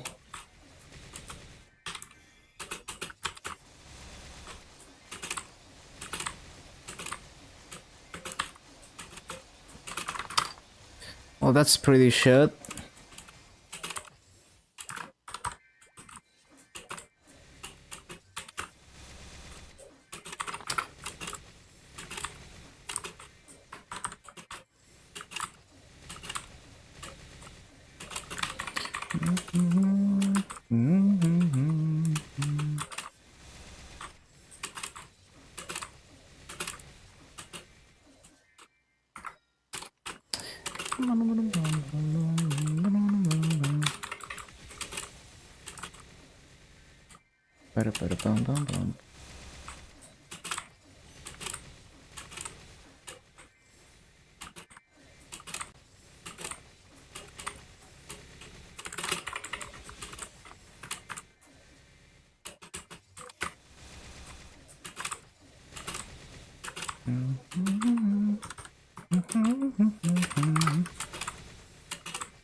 Let me see. Oh, that's nice. Yeah, you even got... Wait, you got 2-line attack on it? Yo, that's crazy. How many cubes did you use? Wait. That is, like, really lucky. Unless you used a ton of cubes in it. I think it takes, like, 400 add pod cubes to get 21%.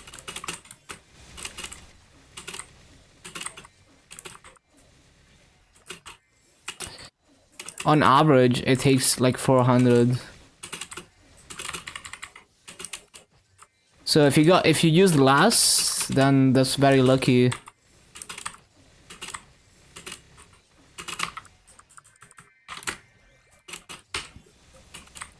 A 100? Okay, that's pretty damn lucky.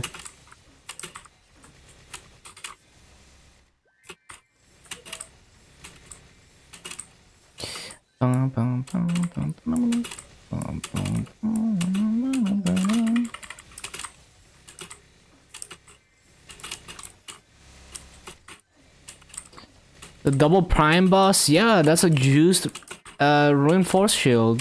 Very juiced. And like, for bosses that you burst down very quickly, you can just use reinforced shield, right? Like, it's not an issue if you die easily. Because you're just gonna burst it down.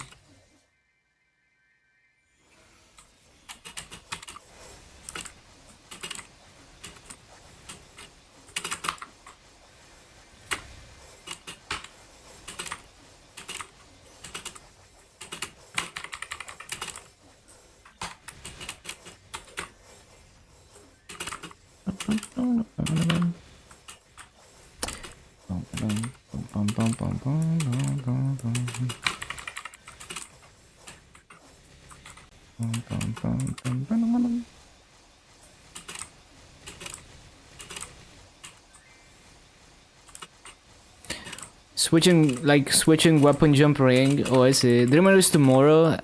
It's on Wednesday. So 2 more days.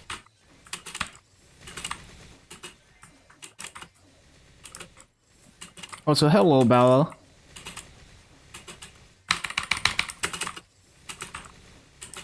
Any plans for Dreamer? Also, did you like the Iron remaster? I think it looks super nice. I love the new character art too.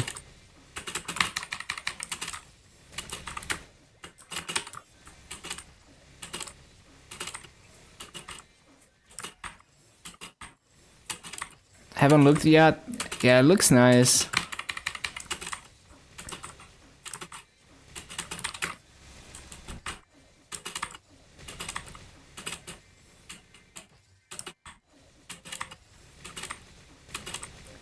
I always liked ever since they made Aaron female, you know, always liked the character. Uh, she's even nicer now.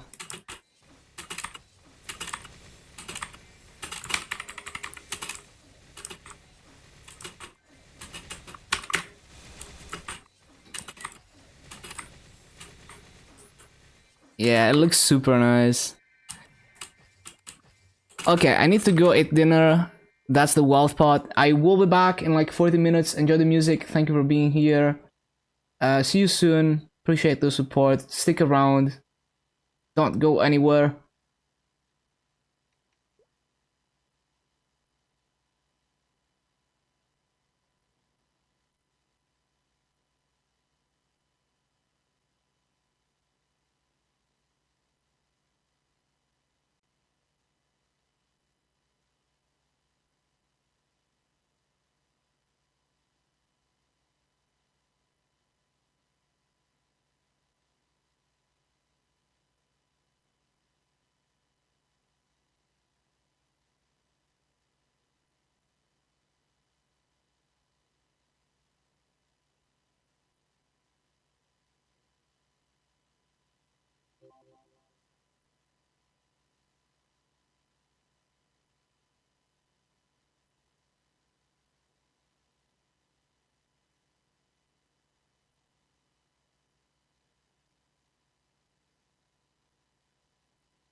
Okay, I'm back.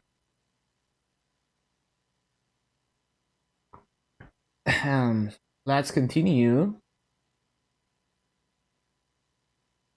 Ba-da-ba-da-bum. Let me see.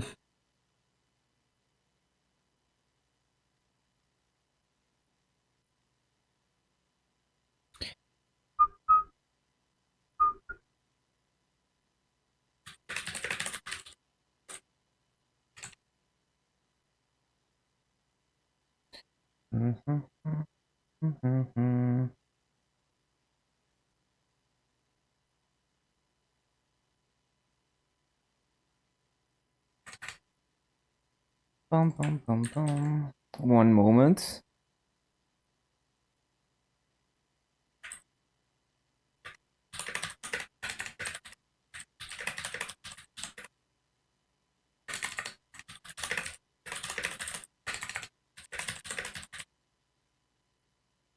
Okay.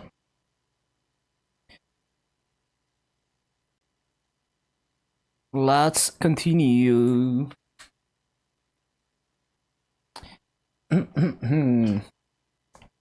We got 8 more hours to grind. Let's get going. Let's get going.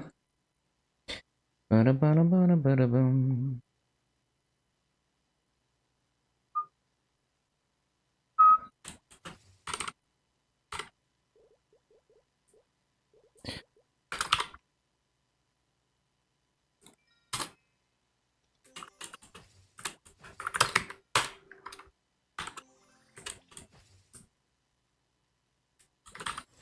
Mhm, mhm.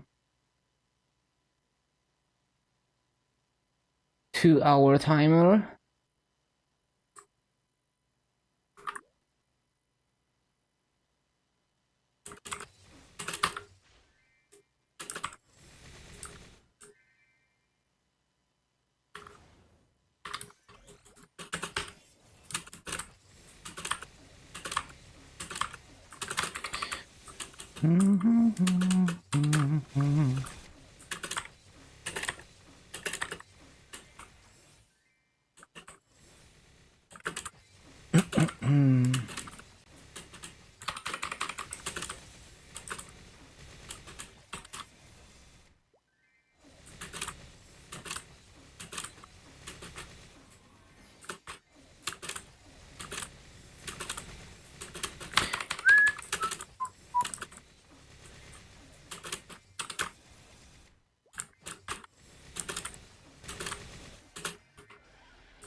Bum, bum, bum, bum.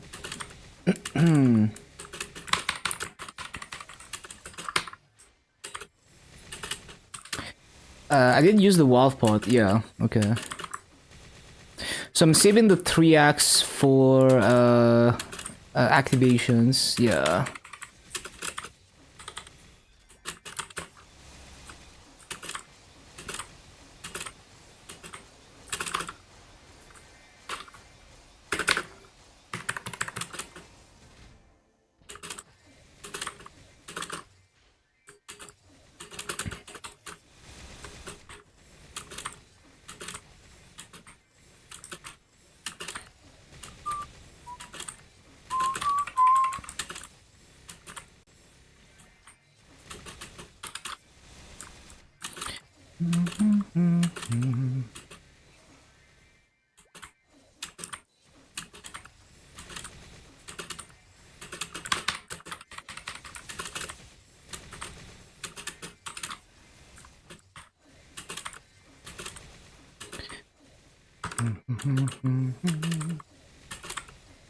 Hello, Bobbin. Welcome back.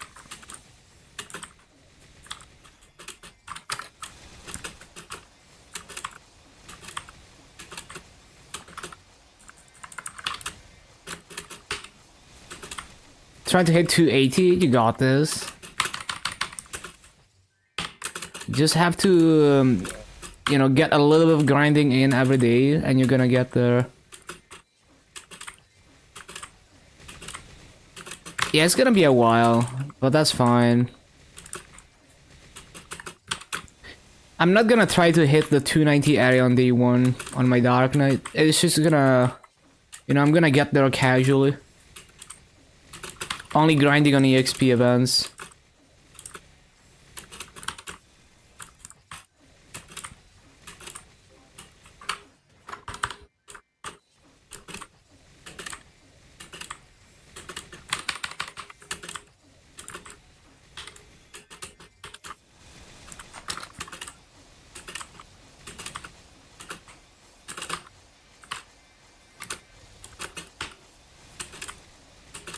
How far to push the Mercedes? I would get it to 141 so you can use extreme growth potions. So get one more level. And then you just use extreme growth potions on it to 200. If you have any. If you don't have any extreme growth potions, it's gonna get to 200 just doing the dream catcher in the next event.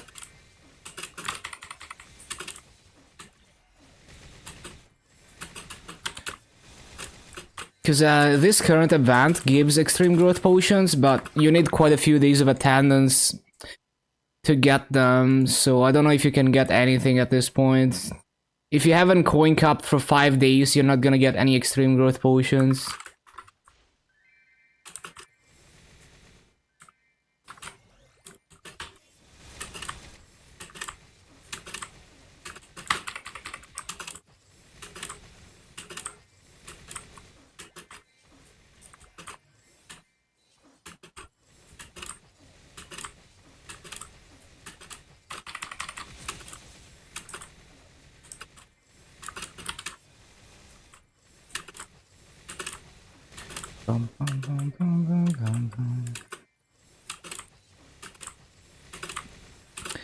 So Janus on the 12th? No.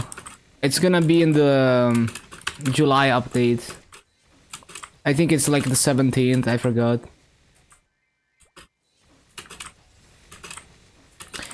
Bum, bum, bum, bum.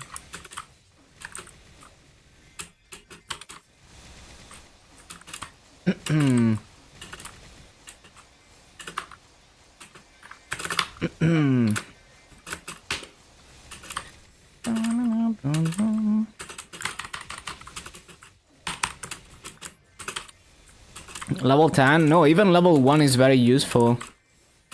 I think I would recommend, so to the average casual player, I would keep it at level 1.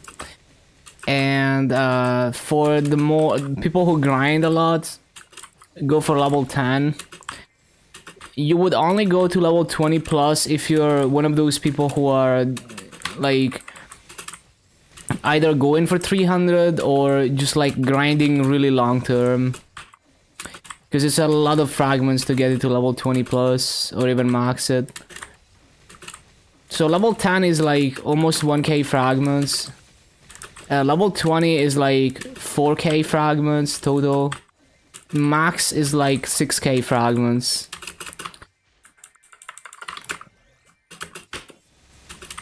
But even level 1 is massive because it's a bigger Earther Fountain.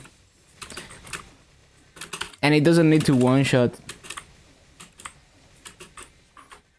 So yeah, to most people I would recommend keeping it at level 1.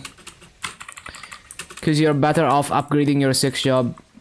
Level 1 is gonna help your farming a lot already. But yeah, if you're a more dedicated grinder, if you farm a lot, or if you're willing to spend money to buy fragments, in that case you might be thinking about maxing Janus, or getting it to 10 or even 20. It just depends how long term you're grinding.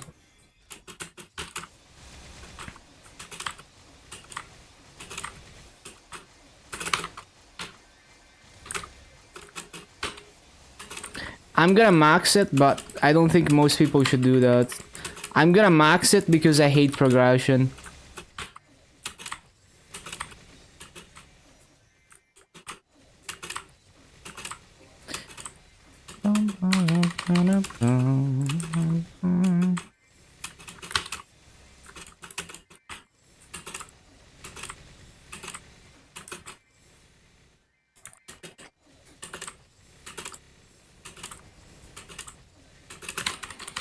Yeah, level 1 is only like 125 fragments, and it's already so significant.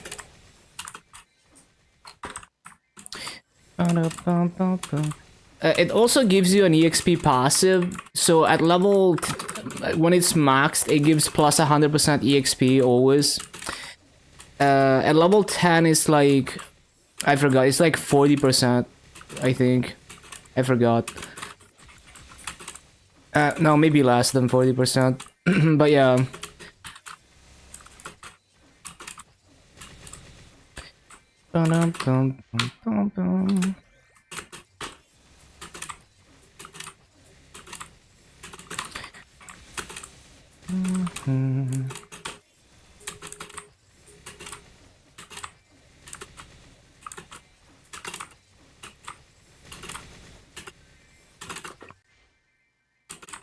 I should not rope lift.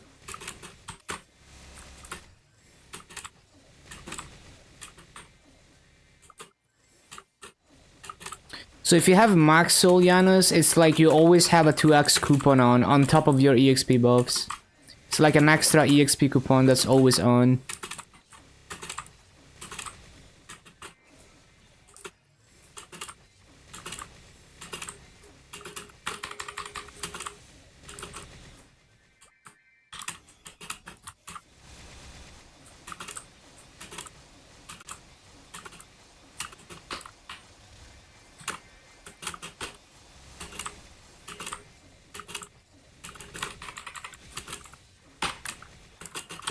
Too slow.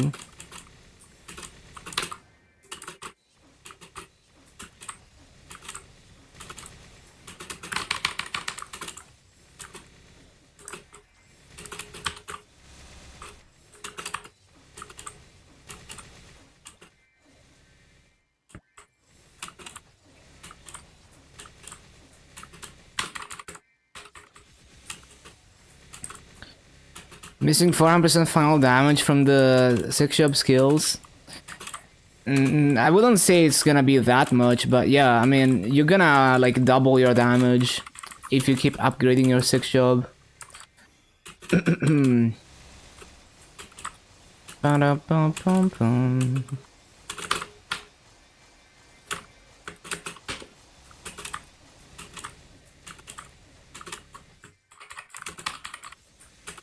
On KMS? Nope.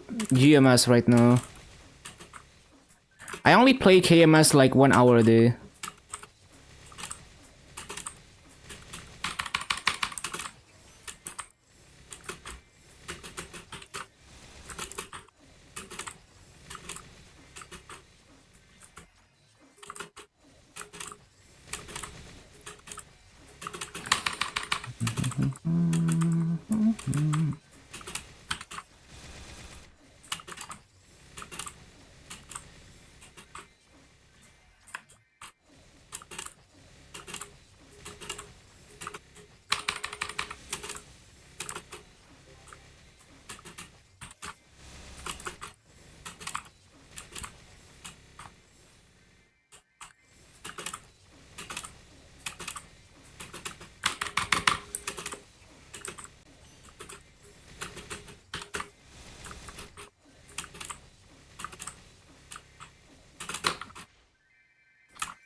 Hello, Shell.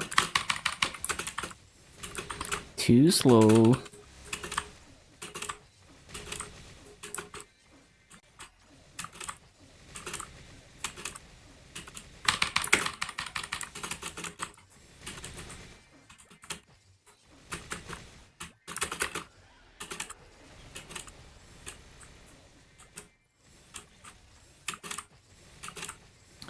Kali getting perfect race in this map. It was Tazwell in C6. And yeah, like, Kali was fun. Honestly, it wasn't even that difficult. It just took some practice, but... yeah, Kali and Tazwell in C6 was a good experience, I would say.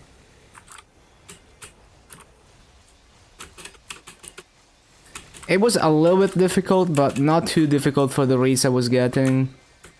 This is much more difficult than what I was doing on Kali. Because it's so hard to be fast enough on Adele. 143, okay. Should you get to 200? It's up to you. If you get to 150, you get a free temp CRE set, I think. But, I mean, it's just gonna expire, so if you're not gonna do anything on that character, it's kinda pointless to get that. Also, like, you could just do Dreamcatcher on it when the next event starts. And it's gonna get to 200 really easily. I don't think the Terrorburn effect is gonna expire before the start of the next event. Because on Wednesday, Go West is gonna start. And then you can just do that on the Mercedes, and it's gonna get to 200 in like 2 runs.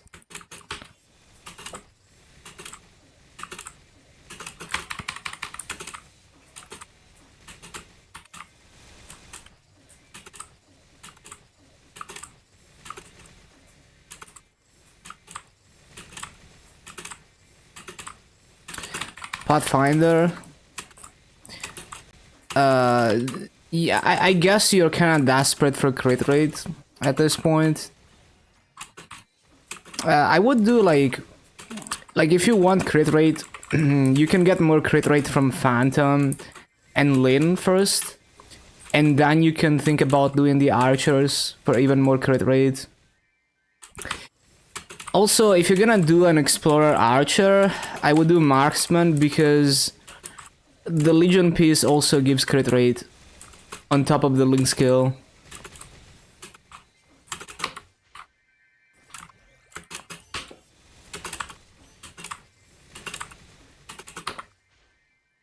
Hard to level. Oh, makes sense. Yeah, it's not the... it's kind of weak for sure. But yeah, I would do... I mean, if you're gonna do Explorer Archers for the crit rate, just do Marksman.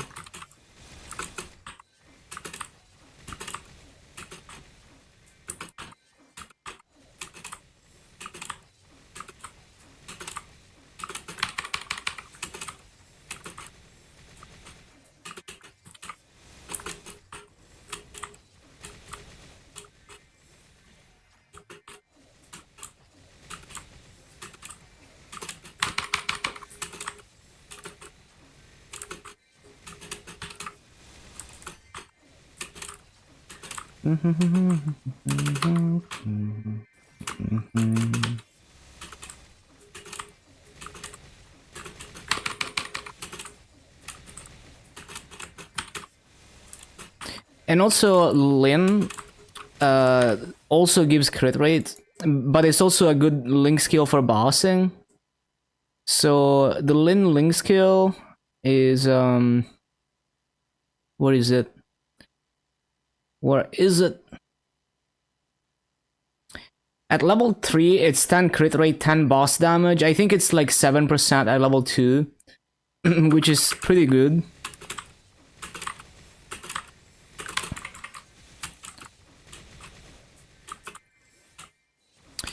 Evan, Kinesis, Lara, Phantom, Aaron, Arc, to the 1 to 100. I don't know about Aaron. Aaron is really not that bad to level. I mean, it's kind of a weird class to people who are not into it, but its damage is pretty solid. But yeah, I mean, other than that, seems like good choices. Did Kana and you did Kana and Hoyoung. You're gonna go for Marksman, Ilium Pathfinder, and Demon Avenger. Okay, I would consider doing Lyn. Like, if you're after crit rate, after you do the Marksman, instead of the Pathfinder, just do Lyn.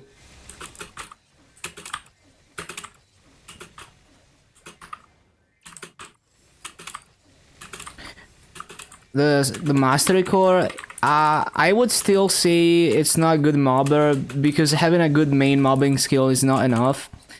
But it does get a lot better with the Mastery Core. Because you have no... like, the mobbing cooldowns are just not good. You don't have a summon. It's way better after the remaster because you get a proper summon. So I would say compared to other classes, it's probably still gonna underperform in mobbing even after a 6 job. It's kind of like Adele. Like Adele is, if you can abuse cleave, like in Winter 4, it's good. But then when you have to do other mobs, it's much more difficult than other classes. Even though you have 6 job cleave. Yeah, like you have to find the right map layout for it. So it's kind of the same for Iron.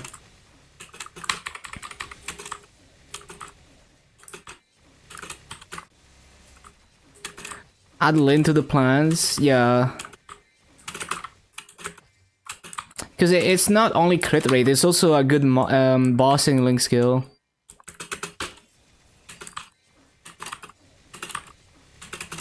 I need water.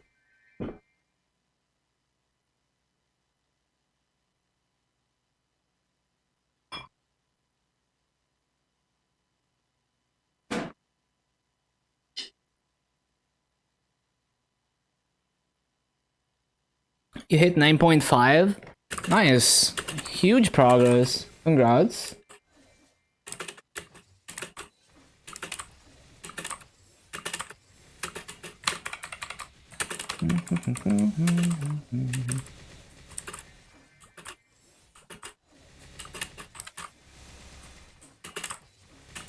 Able to get good rates at LH6 with your Lumi? Oh, that's cool. Wait, but I haven't done a LH6 video. I guess you took inspiration from my LH4 then. But yeah, glad to help.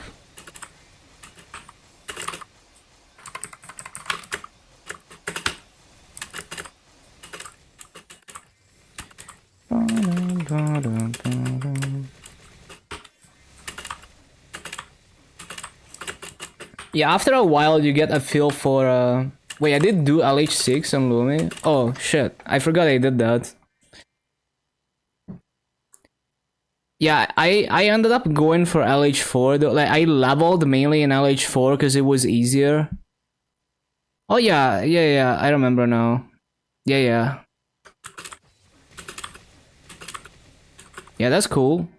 Glad to help. Yeah, I found LH4 easier. LH6, if you're willing to put in the effort, it is possible to peak slightly higher rates than LH4 though.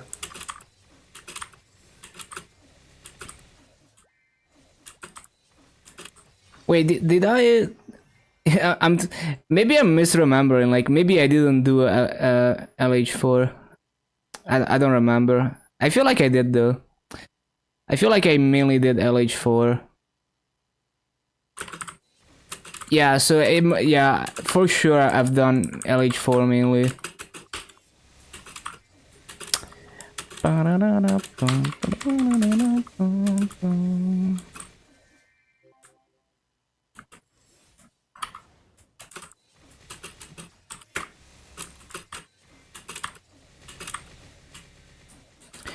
No, yeah, makes sense. LH6, if you're able to pull those rates consistently, it's very worth. But if you end up averaging the same as LH4 for more effort, then LH4 is better.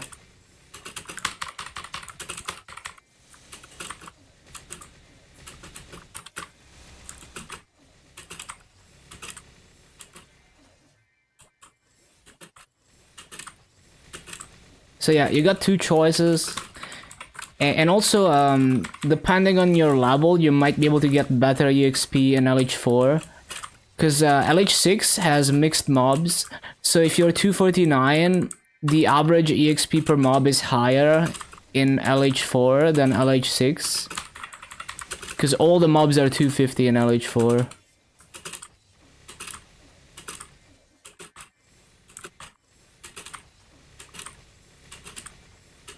It's a very small difference, but yeah.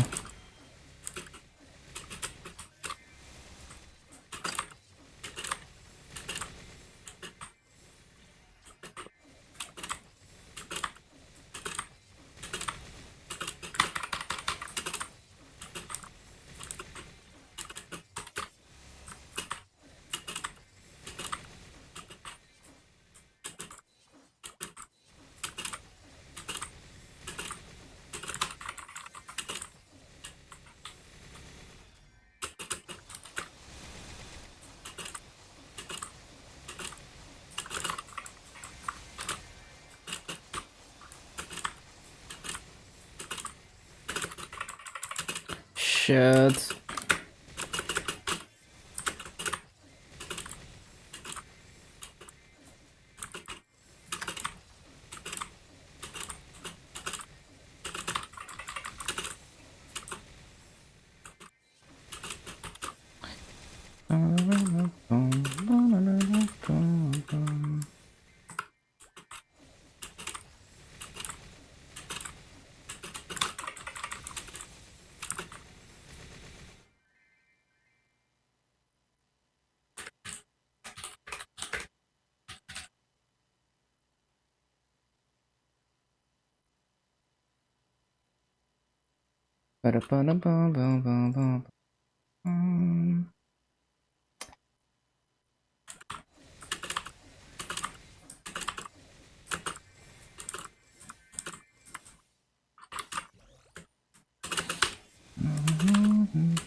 Nope. I forgot.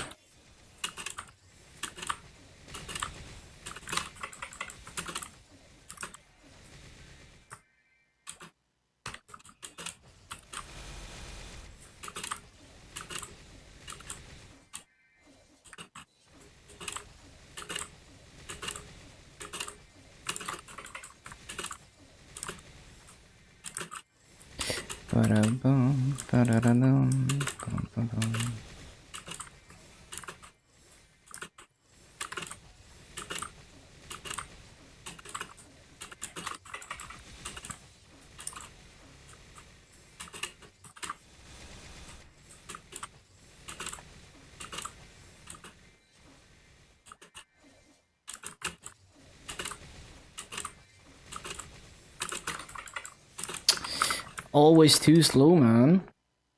I need to lock in.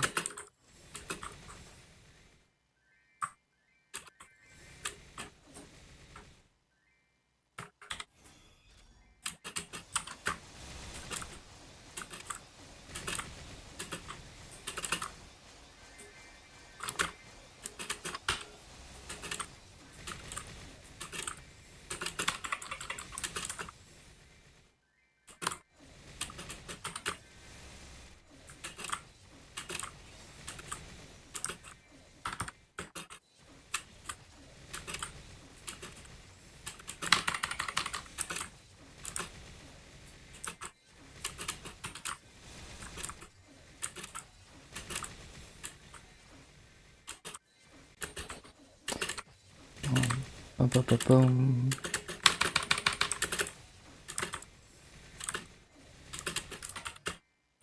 Re.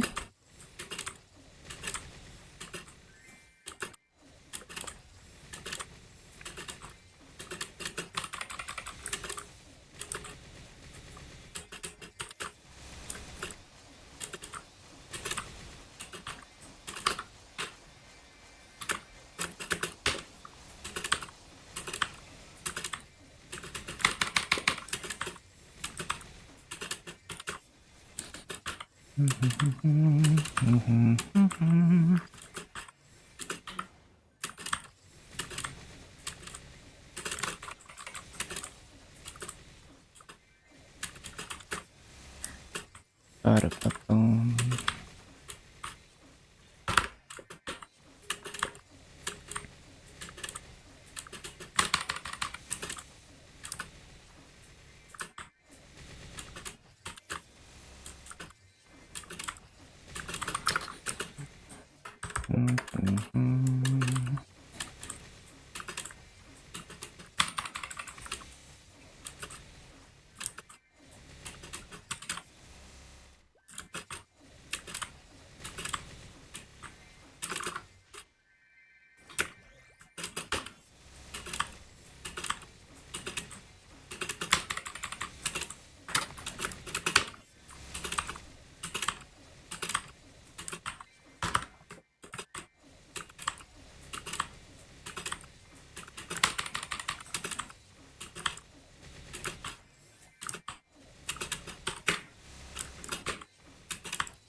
Hello, Remy. It's been a while.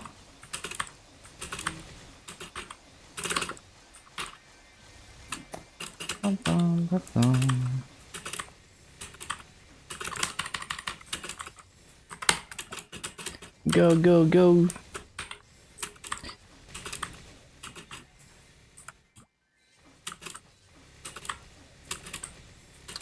Trying to keep up with the spawn waves.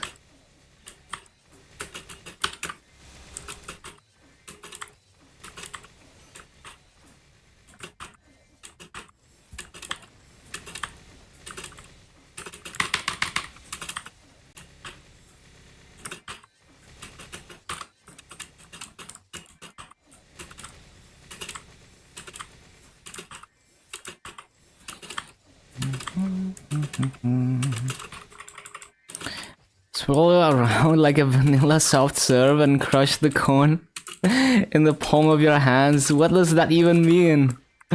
Hello, Aaron. Could add an item on Cash App for skipping cutscenes and new characters. Would buy it with pleasure. Would be great. They could also just add a skip function though. For everything. Started over on Maple not long ago, lost your account. Feel like you're finally finding your way to progress and whatnot. Yo, that's cool. Yeah, like this game, like people are worried about restarting and losing progress, but this game is all about knowledge of the game. You know, game knowledge, experience. If you are very experienced, you can get off the ground really fast and start enjoying the game even on a fresh account. But if you have no idea what you're doing, every little like early game milestone is gonna be a massive milestone because it's gonna be a big hurdle with no game knowledge.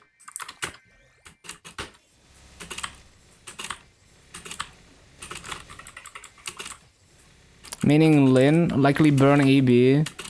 Yeah, makes sense. Remastered AB is actually quite nice. I loved it as a boss meal at least. Yeah, I haven't played Lin yet, but it does look nice.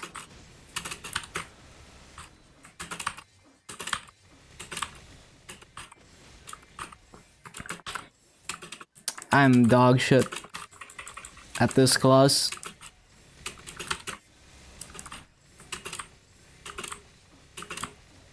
Yup, Hyperion, bro. Damage would surprise you. Yeah, I did hear that, like, the damage on Lane is like, the base damage is super high. But then the bossing is like, it's all DPM or something, is what I heard.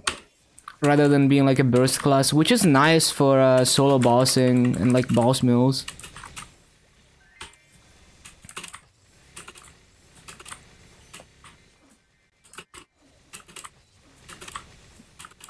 Yeah, definitely looking forward to experiencing Lin myself whenever I get to it.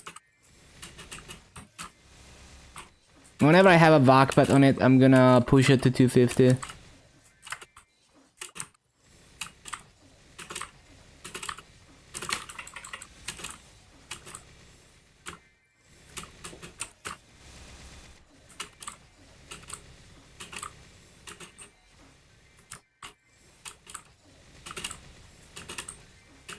Well, I personally like DPM classes, so definitely looking forward to that.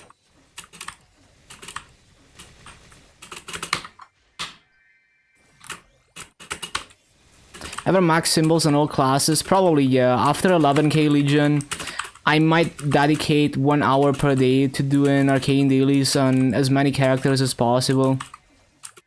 And probably end up maxing symbols on every class within 1 year doing that. Yeah, DPM is just like when your damage distribution is like some classes, they do most of their damage in a short time window. Like they do burst damage and then they do lower damage off burst. A DPM class is a class that has a pretty even distribution of damage, so you're not waiting for your big damage cooldowns. But also, so like in a 10-second window, the burst class is gonna do more damage than you, but over time, you do similar damage. So there's pros and cons. But yeah, it's like 2 different playstyles.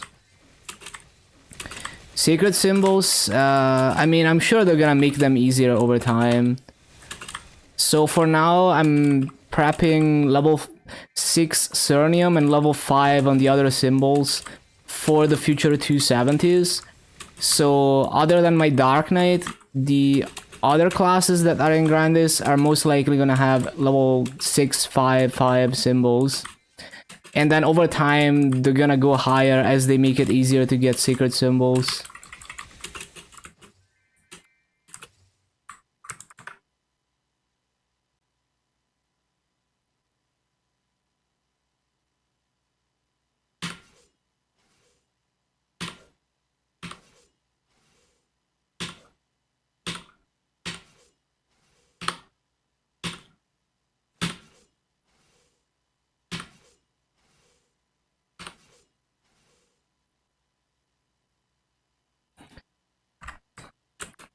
Yeah, it sounds a little bit like Shadower, where you do have a burst, but you're really a DPM class.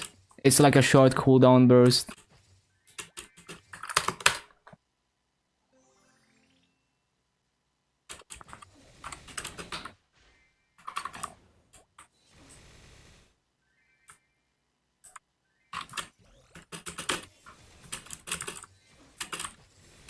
Yeah, sounds like Sonic Blow on Shadower.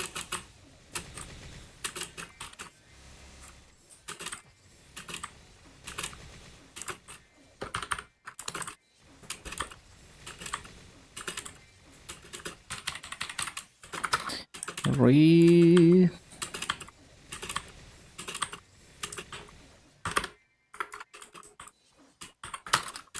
223, even though you hardly have Legion. Nice. Yeah, 220 plus, you start benefiting quite a bit from Daily's EXP. Burn Eater, I see.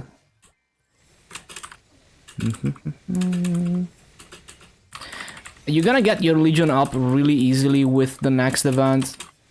There's 0 to 100, and there's... I don't know if you played during Identisk, I forgot, but there's basically Identisk Food Storehouse, or Strawberry Farm, whatever you want to call it. So that's gonna help. It's actually so good for a new player to get started.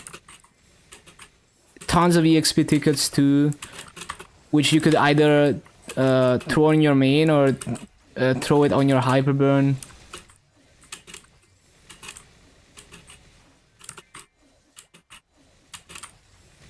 Yeah, all the 0 to 100 characters are gonna get to 200 really easily using the Strawberry Farm.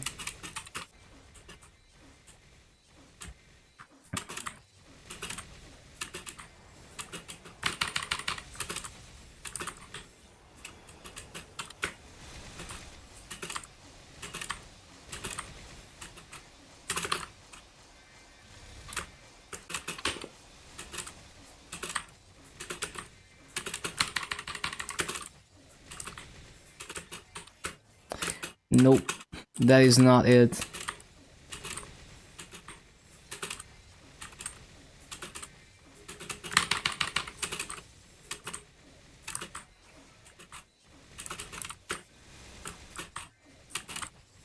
Got Phantom because your lens ID was kind of low. Wait, you mean like crit rates? Girlfriend wanted to see how Kinesis plays. I see.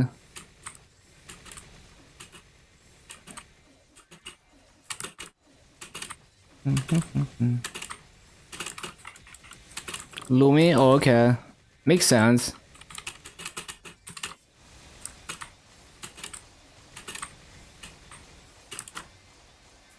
$99 with no links. Oh, that's nice base crit rate.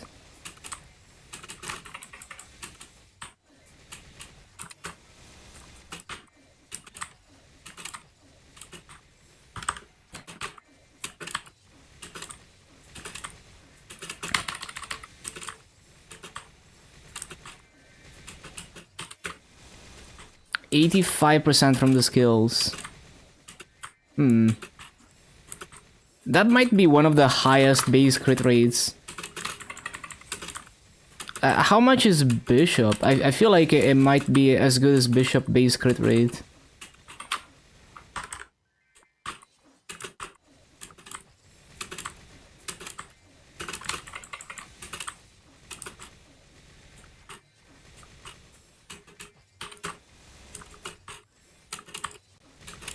Yeah, seems like a good class for like fresh account.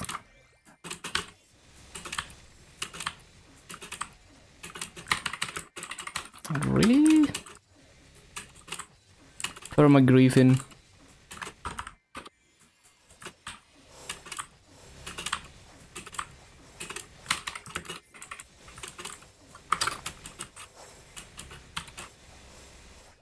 Swap from Bishop to Ice Lightning.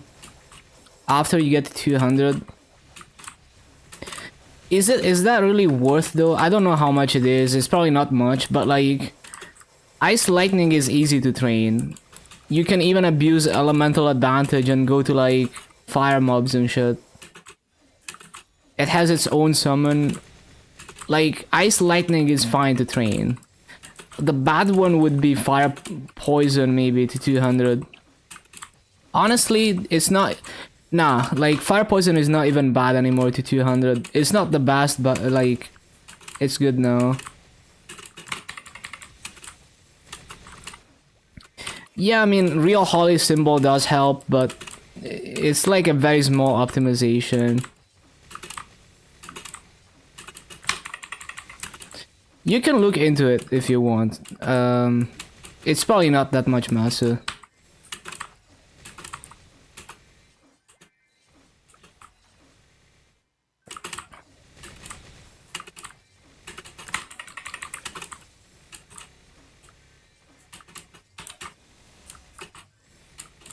$3x coupons? Yeah, makes sense. So many 3x coupons.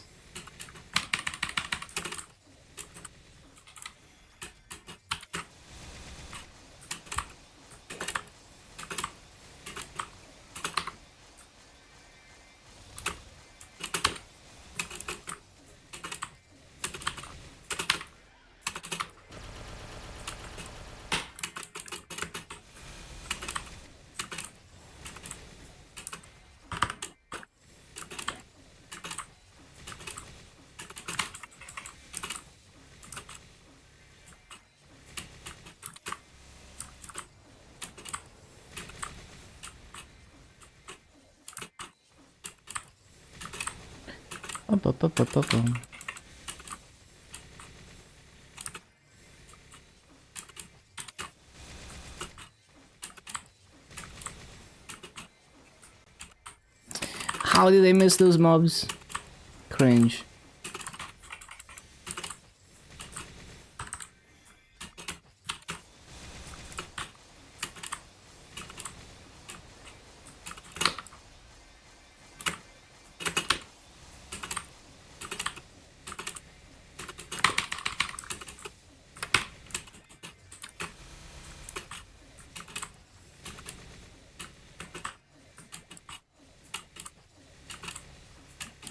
If you expire tomorrow. Yeah, lately they've been giving a crazy amount of 3x. On KMS, the latest anniversary gives you 7.5 hours of 3x per week, which is kind of crazy. So if you're a casual player, you can't possibly use all of them. I'm a very casual player on KMS. I just play like 1 to 2 hours a day. And I piled up like 80 plus 3x coupons during this anniversary. Even though I used some of them.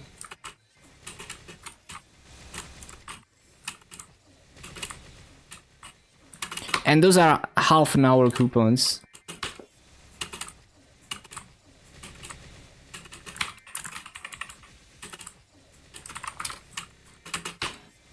So it's gonna be absolutely juiced next year for me. So much 3x.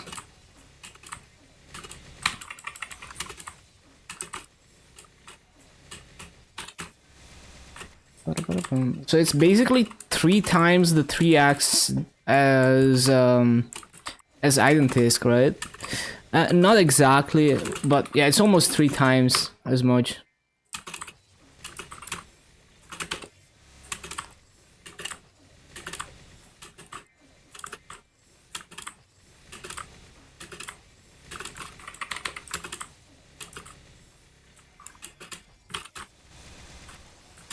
Does the job change coin still exist? Nah. They haven't really given out any in a long time.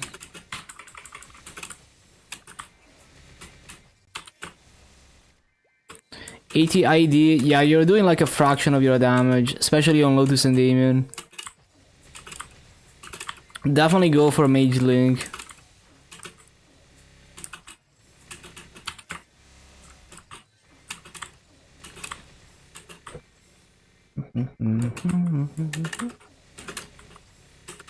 Trying to go through CRE.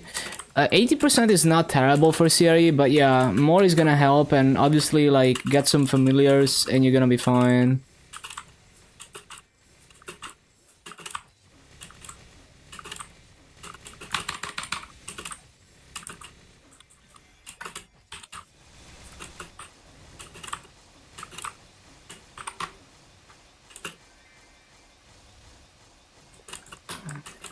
Cannot stop griefing.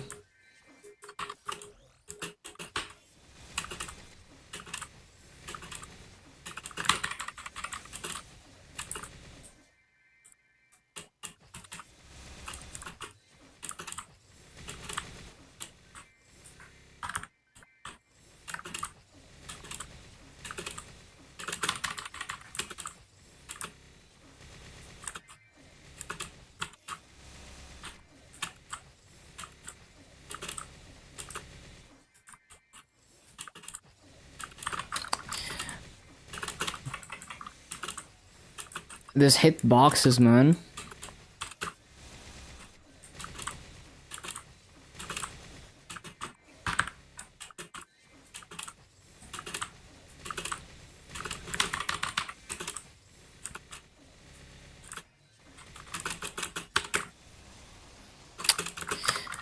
Really?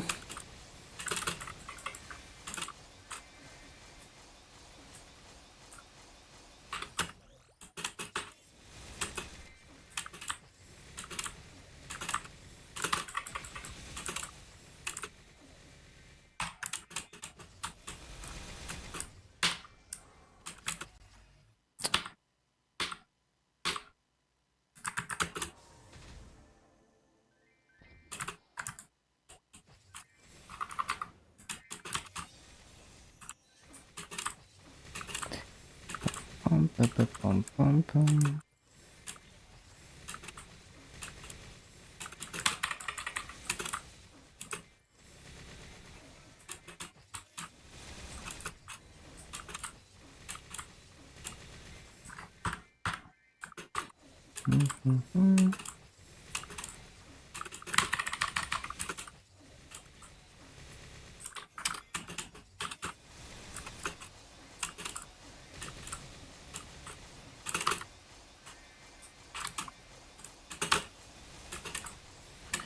Pum, pum, pum.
Still need to lock in.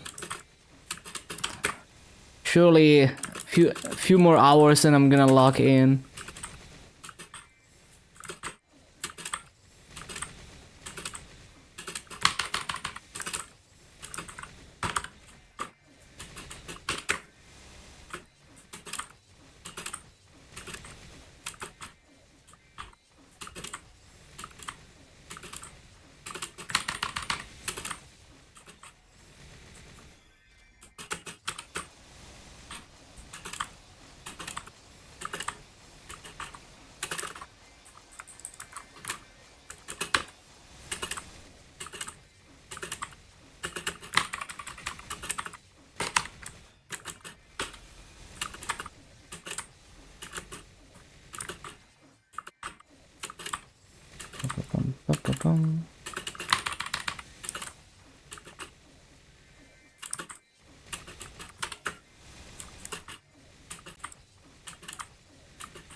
Ah, yeah, jam music.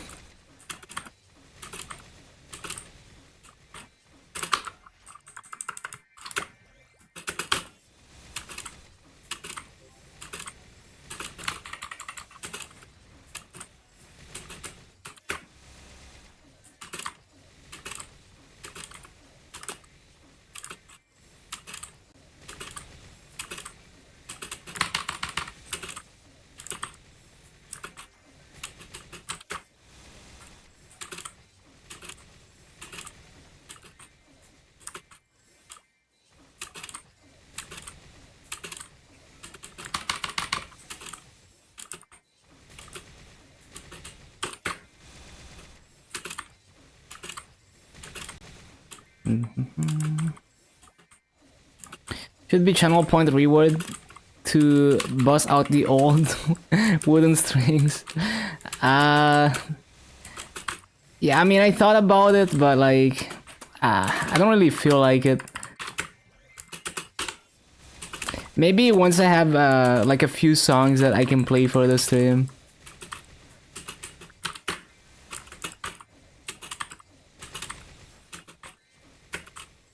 Like, learn a few Maple songs. Any insight about Hero versus Dark Knight as a main? It's just gonna come down to the playstyle. Like, they're both pretty straightforward classes to play. You know, Dark Knight is more about the off-burst. Like, basically, most of your damage comes from using your stuff off cooldown. So it's all about those cooldowns. I think it's the class that benefits the most from cooldown hat in terms of damage output. It's got more survivability than Hero. Or like the survivability is easier to use than Hero. Cause like you don't have to preemptively press an iframe. You just have an extra life every like 99 seconds. Or you can choose like how often you have an extra life. Like you can be like full final pact and then you can be invincible for like a minute and a half, which is actually stupid for phase 3 hard will. Or you can have like a 3 minutes iframe, which is like 10 plus seconds. It's affected by buff duration. Or you can have like a 99 seconds door that's like a 2 seconds iframe or whatever. What's an iframe? Just invincibility. Something that makes you invincible. Learn the title song? Yeah, I mean, I remember trying to learn like Raindrop Flower and I arranged some of it for guitar, you know, for fun. But yeah, so Hero on the other hand is I mean, it still got like decent off burst damage, but it's really more about that burst. So yeah, it's just gonna, and also like hero burst is, so hero is like a 2 minutes burst cycle. Dark Knight is a 3 minutes burst cycle. The hero burst is like way longer than Dark Knight, so basically you need to making sure you land all your burst damage on hero is a tiny bit harder than on Dark Knight, because Dark Knight is like, by the time the boss is out of the bind, you've already done all your burst damage. So I think those are like the main differences in playstyle between Hero and Dark Knight. And the mobbing style is kind of similar, but I would say Dark Knight has better mobbing cooldowns, Hero has a better main mobbing skill. But do remember that the sweatier farming rotations, usually having a good main mobbing skill is not enough, so you rely more on the cooldowns.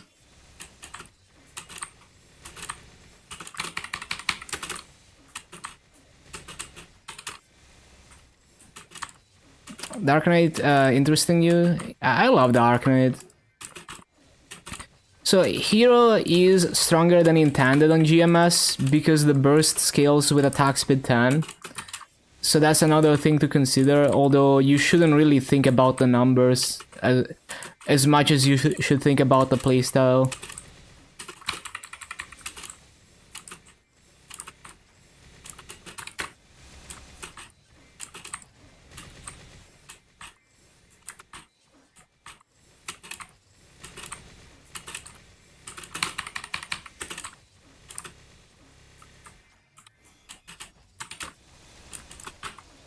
Yeah, I mean, it's easy to overthink.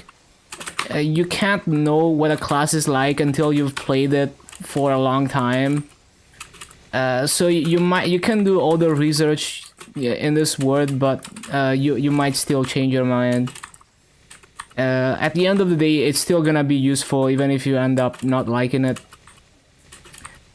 But yeah, glad to help.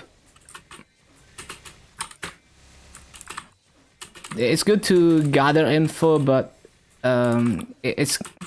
you're probably still not gonna know enough until you have a lot of experience with the class.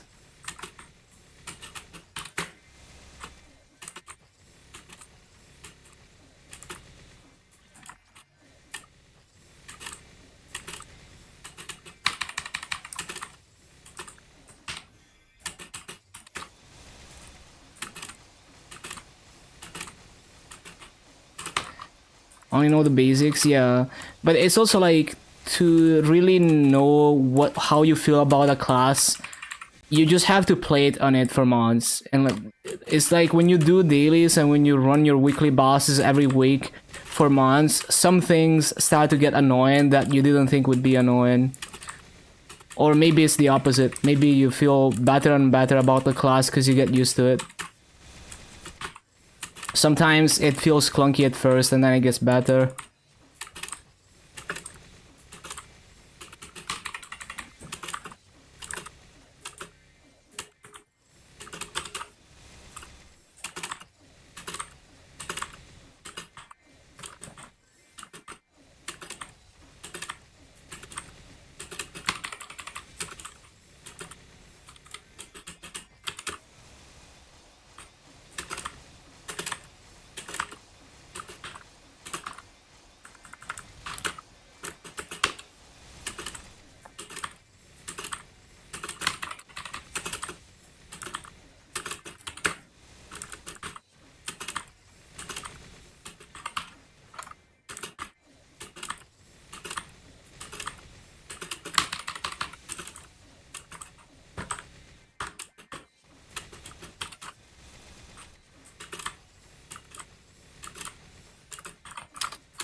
Think you're gonna go Shade. Yeah, have you seen the remaster? It looks nice. They get a much needed summon for mobbing. The bossing gets simplified. It looks real nice. I love the new art too.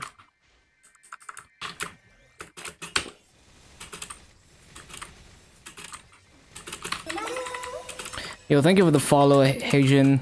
Welcome once again.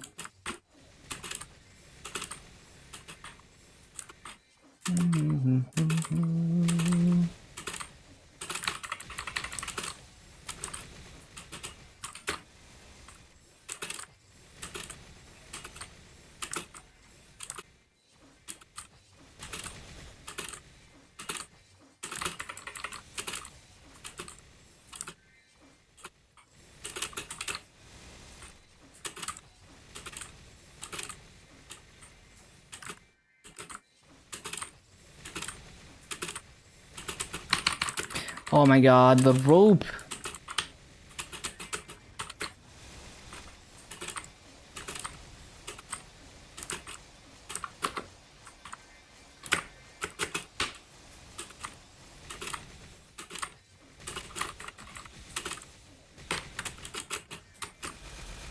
Seems like he's gonna get a plus on that damage side. Yeah, but it's also like huge quality of life. So the playstyle, there's a few annoying things about bossing that are basically fixed by the remaster. So you don't have to use Spirit Frenzy anymore.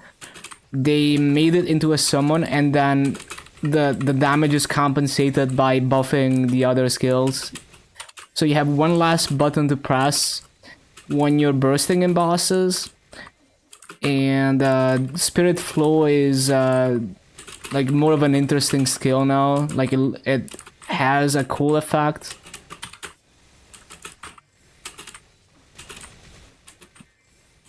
So yeah, overall it looks great, like great quality of life for bossing.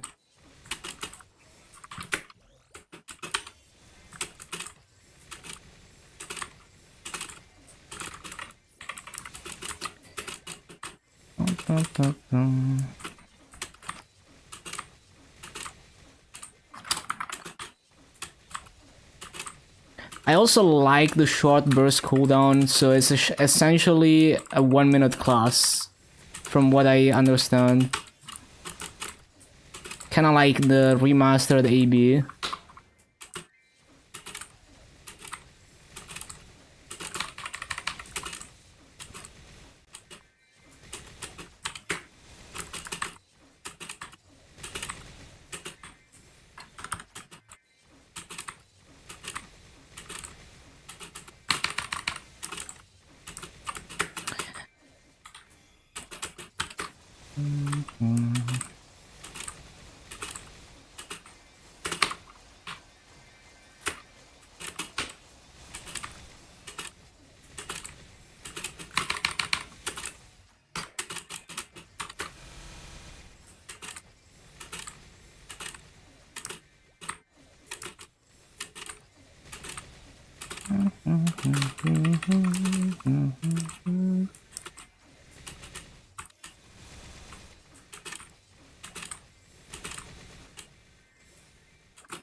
Trash.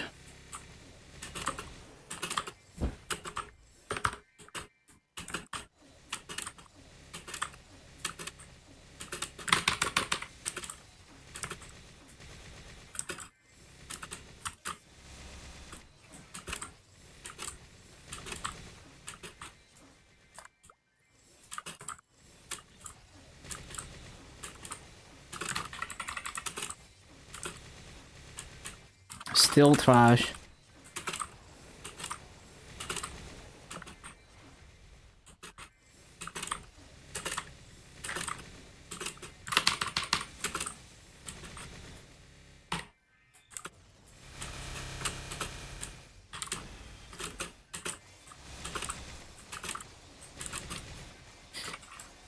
Nope.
Never gonna hit those mobs.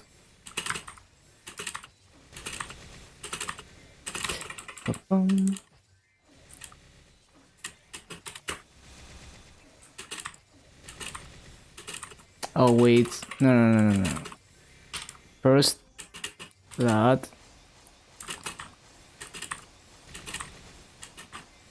Oh, I need to CC anyway.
Nope.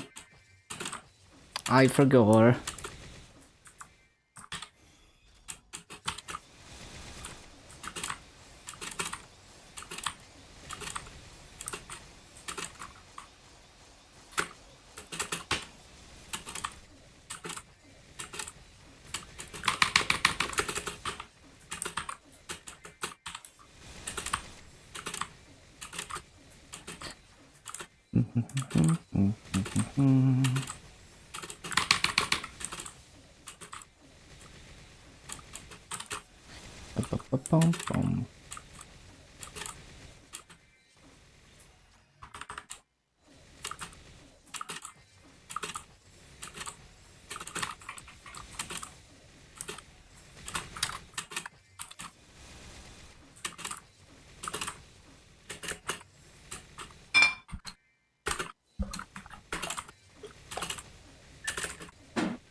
Nope, nope, nope.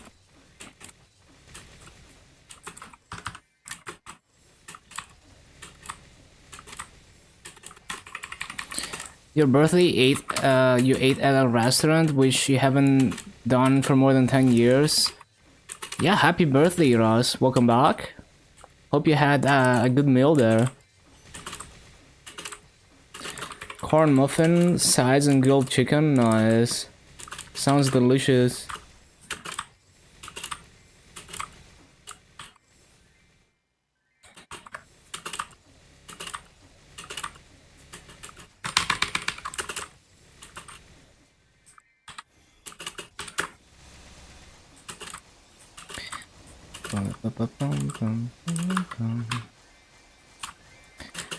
Need to be faster.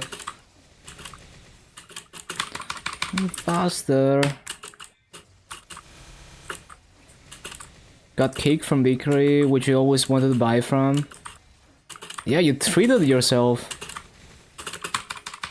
Feels good, man.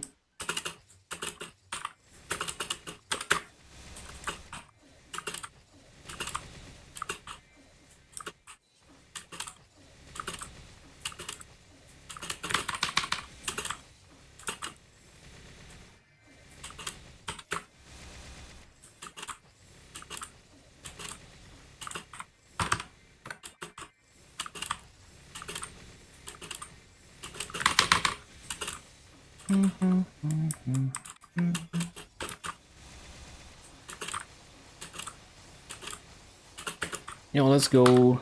Japanese technopop.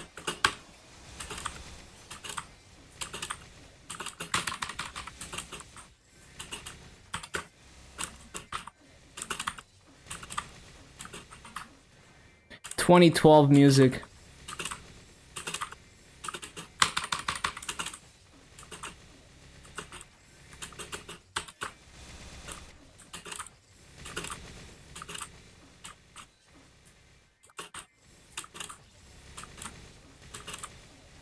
Spiegelman coin version. Offered 1 bill. Wait. Voted for 14th Street. Got Spiegelman. It's less common. Interesting. Wait, so the item is tradable? Interesting.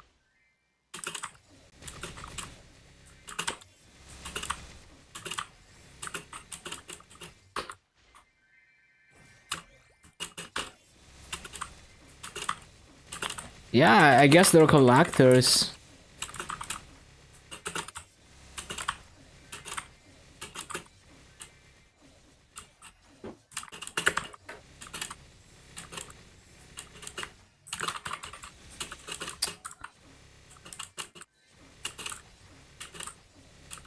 Hello, Sanyona.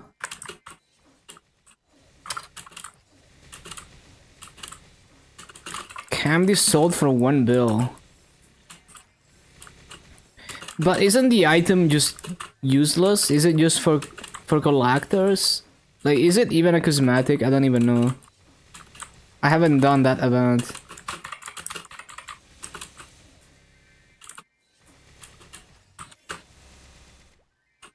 Bum, bum, bum. Any maple candy? Nope, I don't do mini games.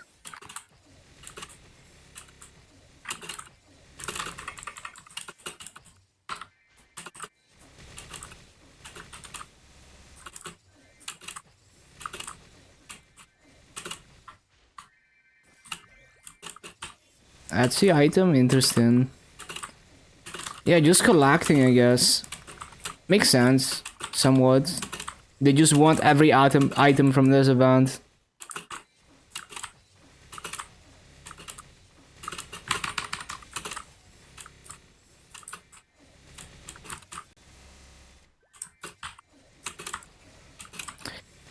I guess the coin is maybe like an OG coin from that event.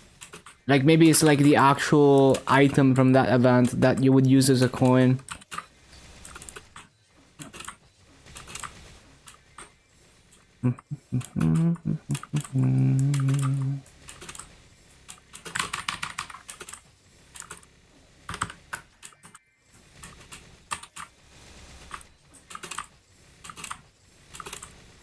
Nope. No.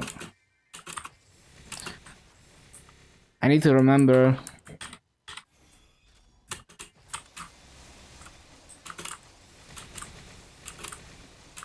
Yeah, I'm just saying like maybe it's the actual OG coin for that event.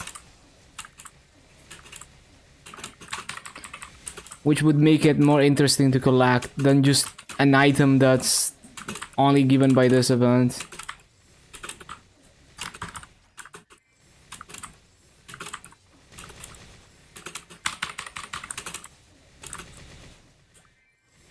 Hello, Angelic.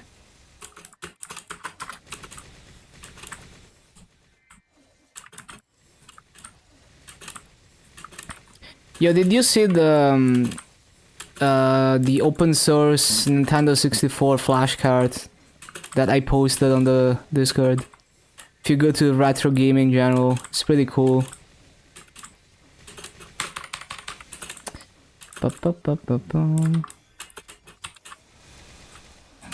Not surprised that people who collect this kind of item are a whale. Yeah, makes sense.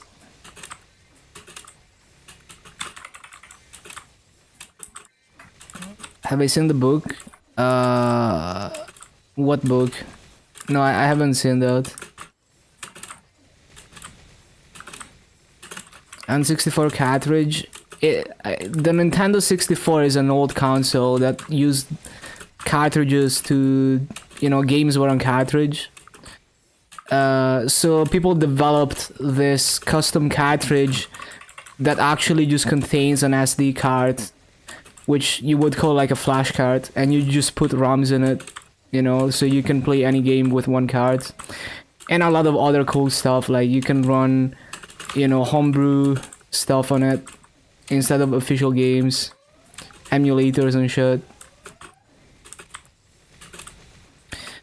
One times one equals two according to him.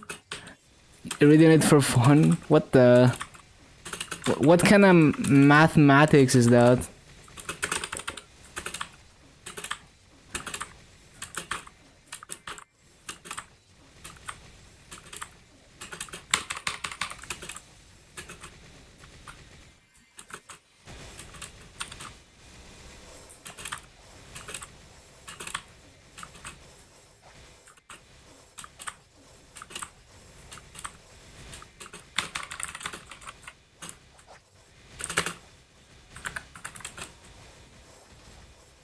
$600 mil initial offer. Said it's too low. Offer the one bill. Damn. That's a really... You really want those types of whales to be in your friend list.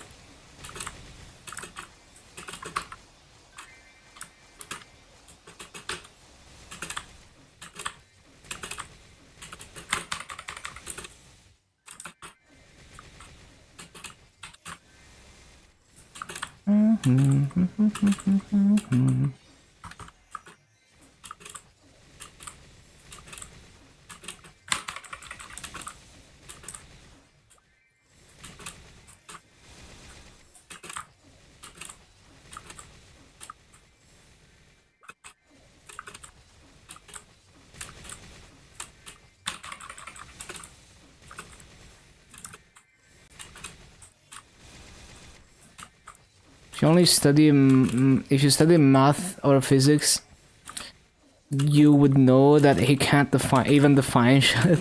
Damn.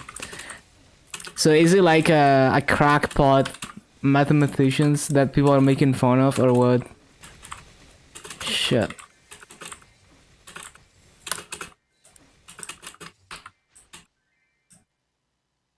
I see, I see.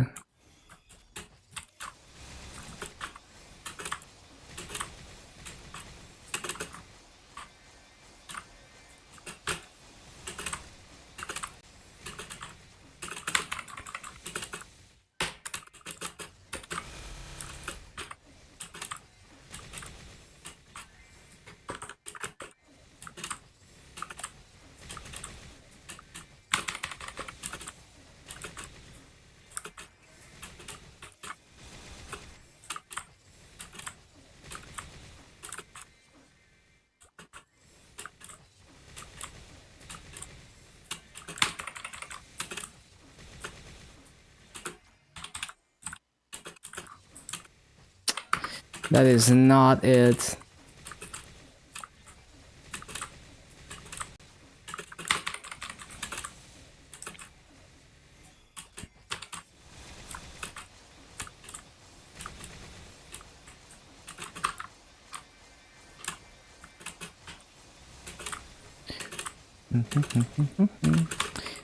Absolute banger of a song.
What?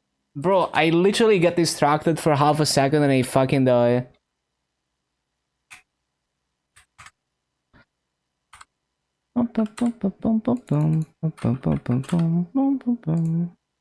Like literally the moment I take my hands off the keyboard, the AFK mob spawns. Like what the hell is that? Nexon is watching me.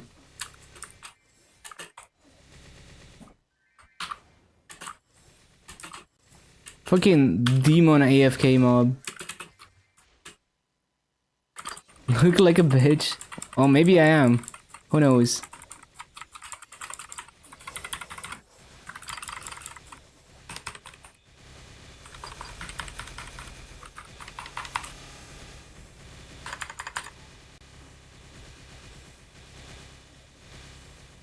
Lick my balls? Nah, I'm good. That's not very sanitary.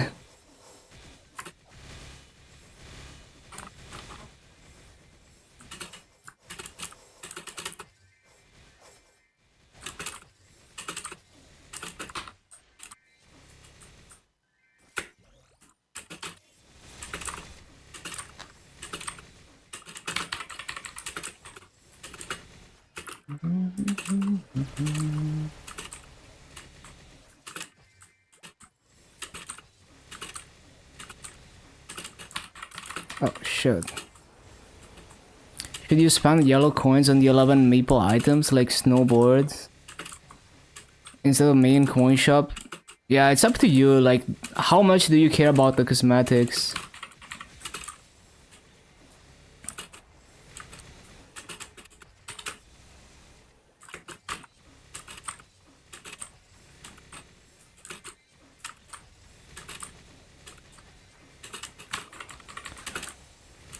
Because, like, at the end of the day, you could always just log on like 10 characters and coin cap to get those cosmetics. You could also do that. Although I guess you couldn't really do that with the snowboards, because it's like what? Isn't it like 500 coins? I forgot. So you would need more than 1 day of capping.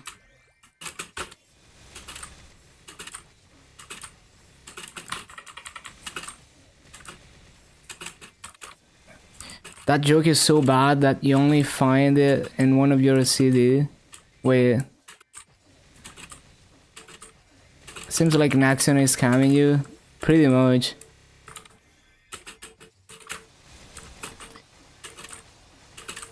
Have total of 15k plus yellow coins, I see.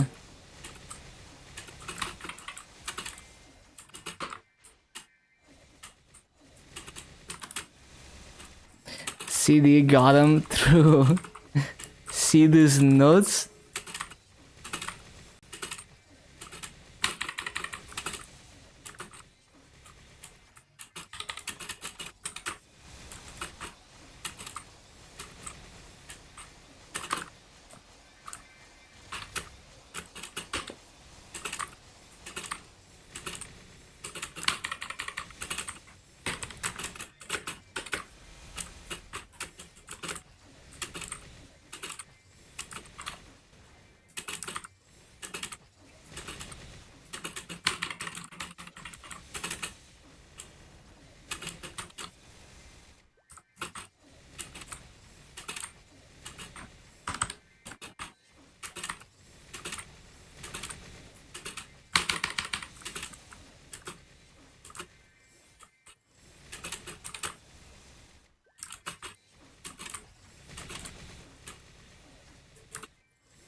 Stupid rope.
Lagias.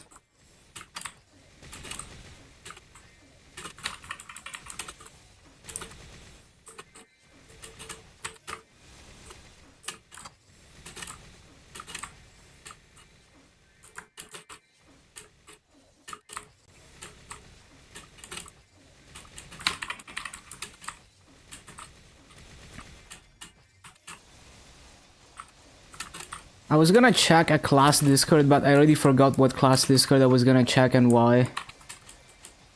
It was not the Adele Discord. What was I gonna check? Oh yeah, the Shadower Discord.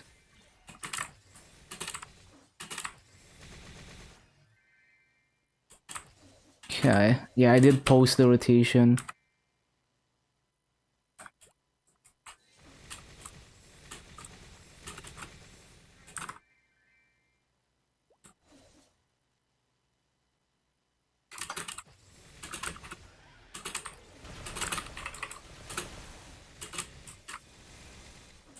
Shadow were high key one of the most boring classes to play.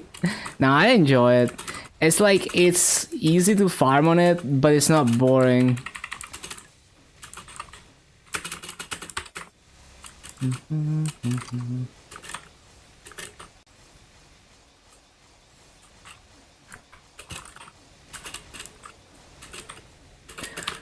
So like it's definitely, when it comes to farming, it's definitely a meta class.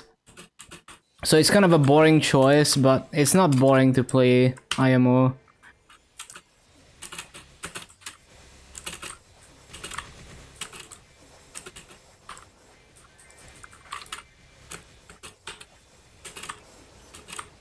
Easier to grind between Dual Blade and Shadower. They're just different. They're both comfortable in their own way. Shadower is probably more flexible because of summons. But Dual Blade, if you find the right rotation, it's pretty comfortable. It might take you longer to figure out a rotation on Dual Blade, maybe. Not always, honestly. Like, sometimes on Shadower it takes so long to figure out, like, the best way to replace summons without missing anything. So yeah, just like, they're both good in their own way.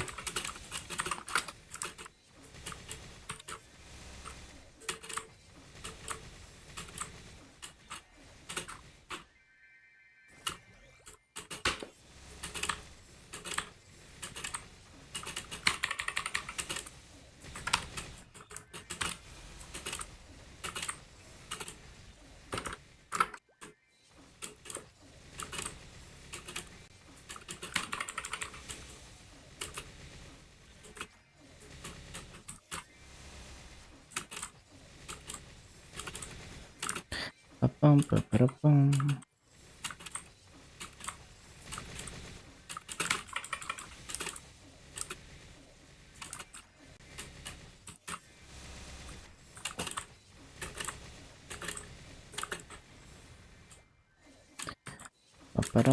Ba-ba-da-bum.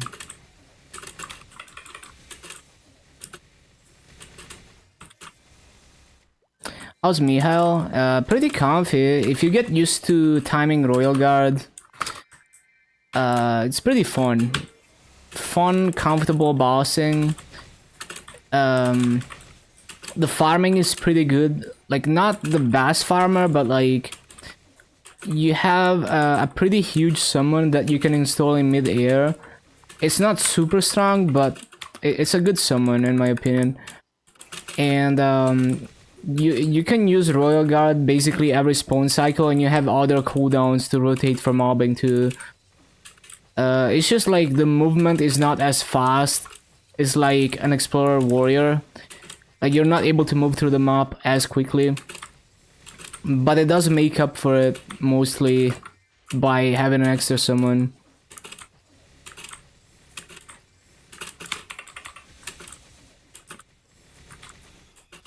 Why to train 163 without Star Force?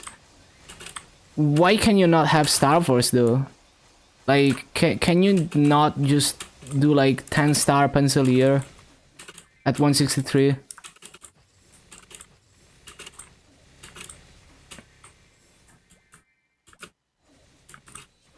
8 head through.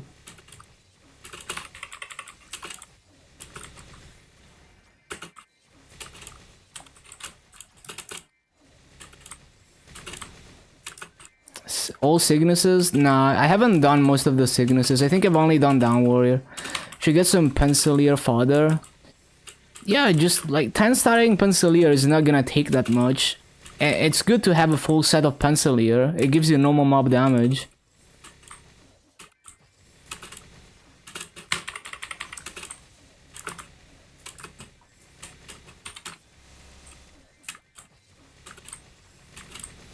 Do you like black people? What kind of question is that? Like, I'm okay with anyone. You know, as long as they're not being assholes to me.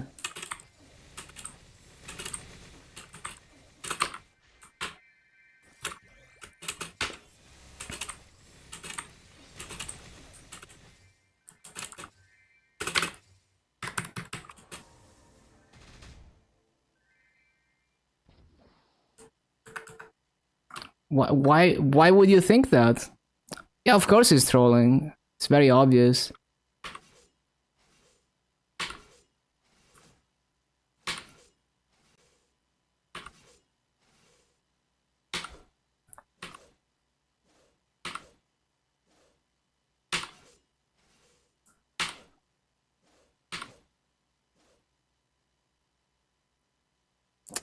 Okay, that's enough.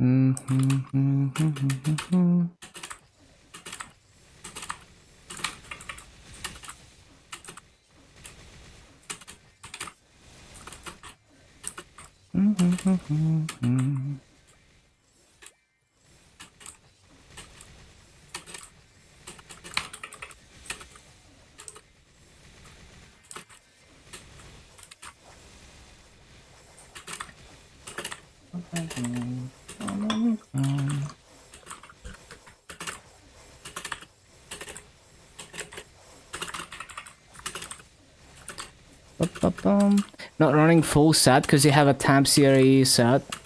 Oh, well, yeah, just I mean, just how do you not have Star Force? Like, you already have the temp series, so just Star Force everything else, and you're gonna be fine. Who got banned? Just like probably a 12-year-old.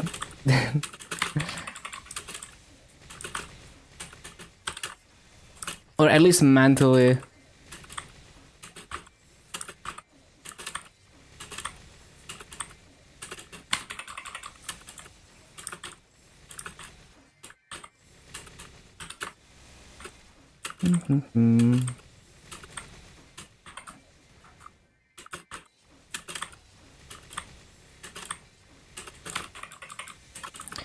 Write it on the Twitch profile. I think it goes without saying. Like, someone who types that is not gonna read the chat rules. Because they're doing it intentionally.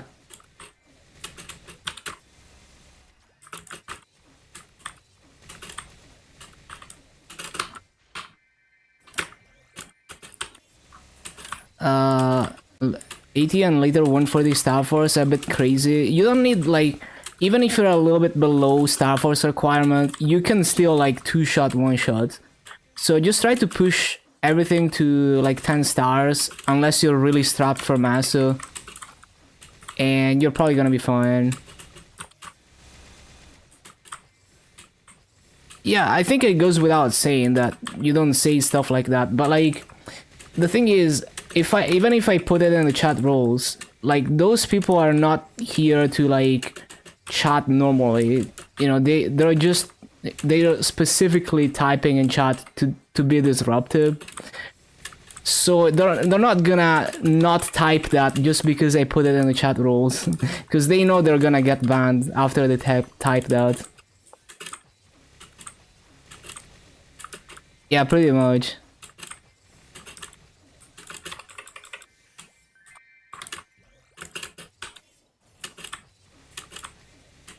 You speculate and assume things without any research. Yeah, like, sometimes people are, like, so obsessed with like, just someone else's personal life.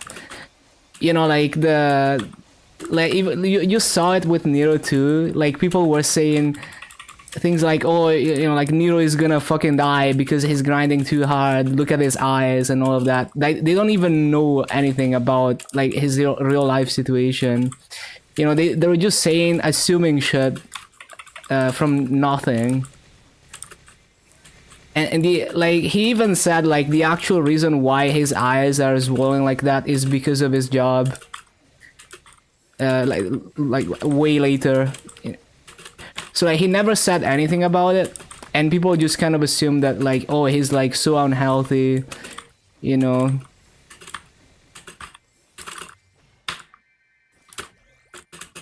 And people do that shit all the time. It's weird to me. Like, I don't know. It's just really weird to me. Like, you're just trying to stream a game, and people are just like speculating on your personal life or trying to backseat your real life. Like, what the hell, man? But I guess it's like human nature, you know, people love to backseat in both in video games and in real life. It's just like, you know, the human brain is weird.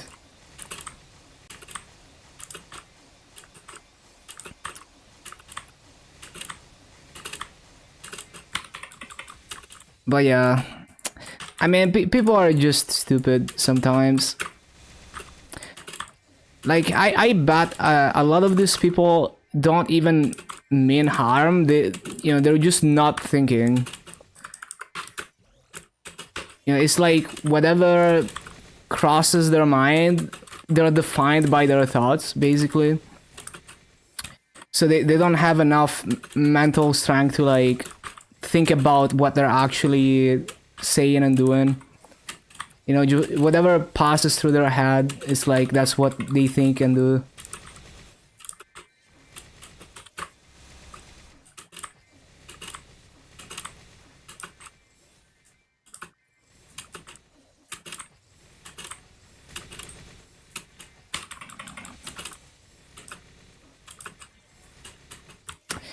Well, I just think it's like extremely annoying and disrespectful to assume things out of nowhere when you don't know him, don't know anything about his real life and his situation.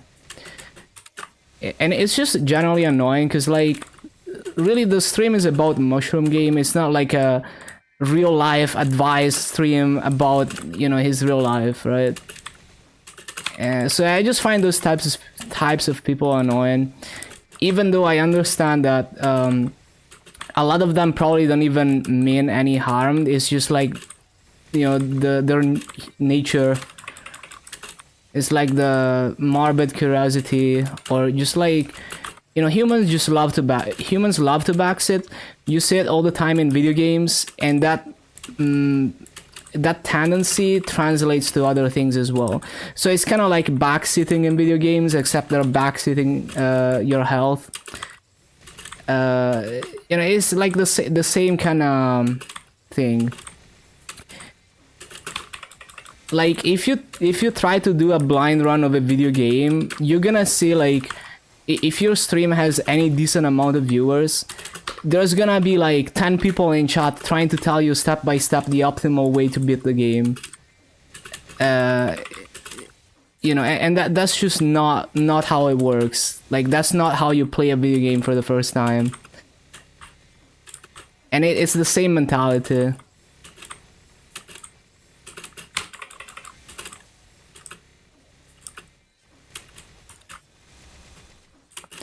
It is wise to not open your mouth. Yeah, absolutely. Like the man is just trying, you know, like, if someone is just trying to stream a video game and have fun with it, like, why are we trying to talk about their personal life and speculating on it? Like, just you know, keep it to yourself. Is what I would say to those people. Hi Lolly, big fan here. Can see that you're not blinking enough. I know what this means. There is help if you need. Nice. You're a massive backseater. It's okay. I understand.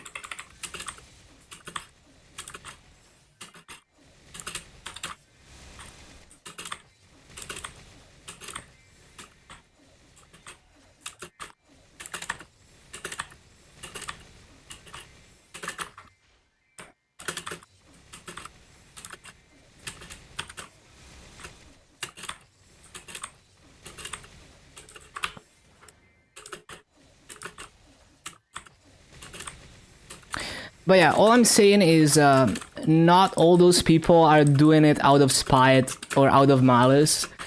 For some of these people, maybe they have the best intent in mind, but, you know, they just don't have the best mindset about it.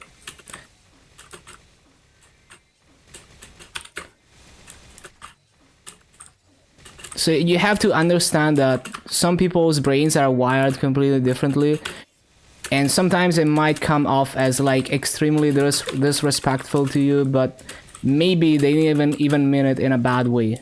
Maybe that's just how they are. But it is annoying sometimes. Some people make dumb comments online, but they wouldn't say that in person. Yeah, probably.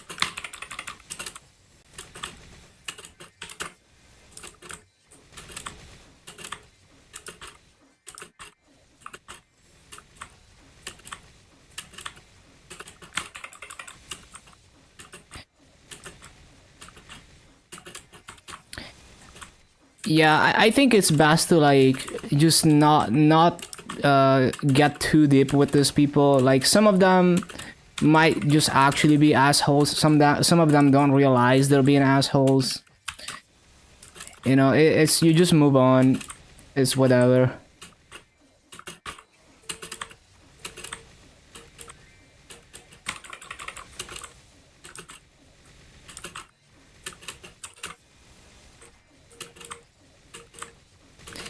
I'm an asshole and I realize it. Freak all of you. Silly fuckers, damn.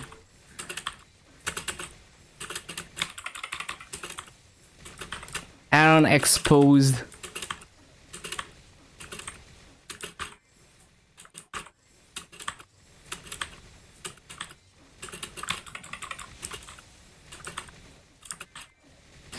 Look like a bitch.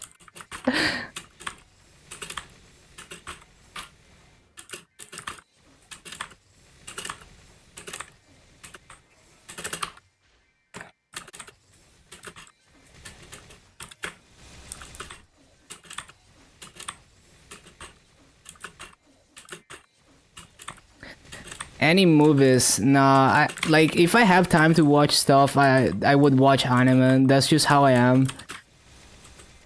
It is just higher priority as a professional weeb.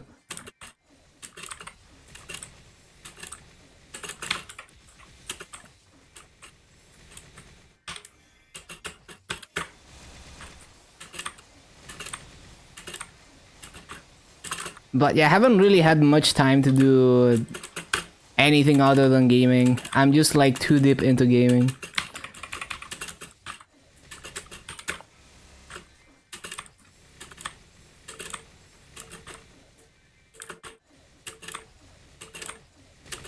$93 stars. Yeah, that's what I'm saying. Like, just Star Force all your shit, you're gonna be fine.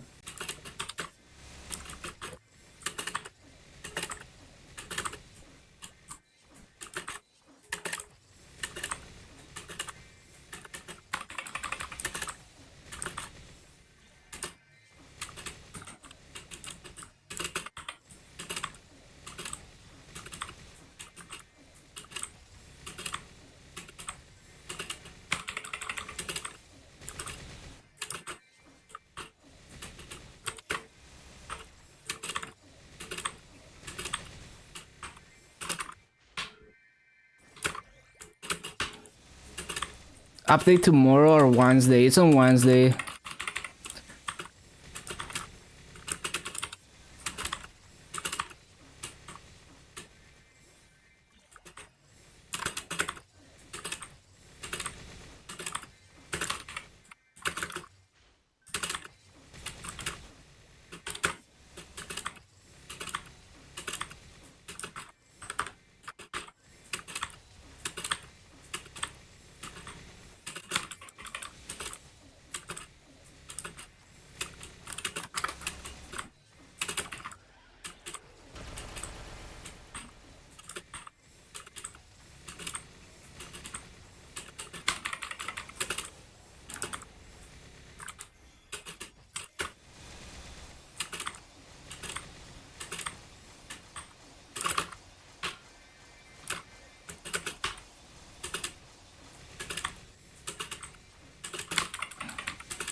Turned 22 today. Congrats on the level up.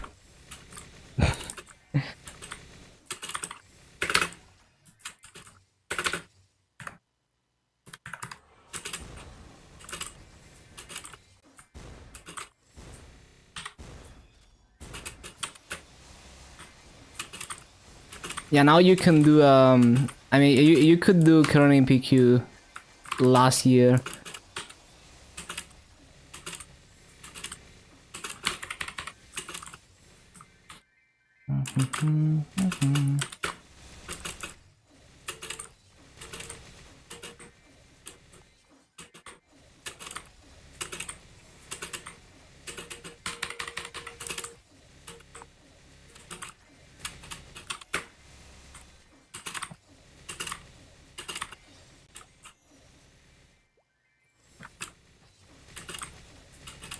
Prison Blast ending on Tuesday.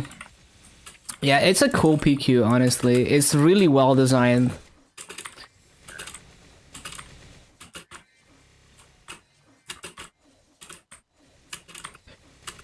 They should just add, like, they should just have something like Frozen Blast as a permanent PQ in the crossword PQ thing.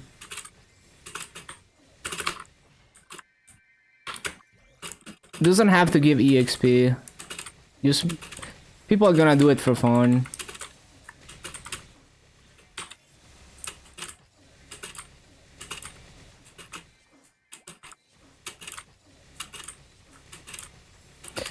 Yo, hello Nyaruko. Kinda missed your message and I was like very invested in the conversation. My bad. It's kinda hard to keep track of 3 different chats.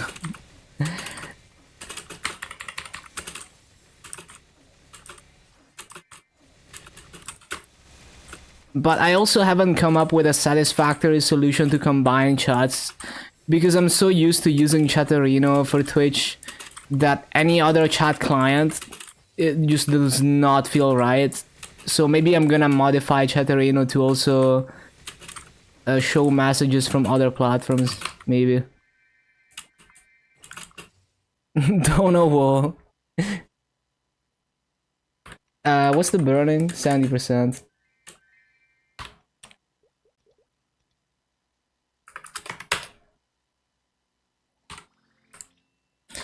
Amount of XP points and pots are cracked. 0, 200, 232 without Dungeon Blast.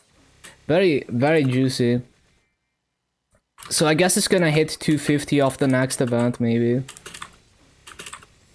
Maybe not 250 if you don't grind, but it's gonna get a ton of levels. Mechanic and Hayato for hyper burning. Well, you made a marksman, right? Buff variation is, I mean, buff duration is nice for AB Link and stuff. But it doesn't have major gameplay implications for marksman. But at the same time, 1% crit damage, like, for me personally, I usually go for the gameplay changing things. So I would go for buff duration or Mercedes over crit damage. Just because it's like, yeah, I mean, I do more damage, but the game doesn't feel any different if I get 1% crit damage.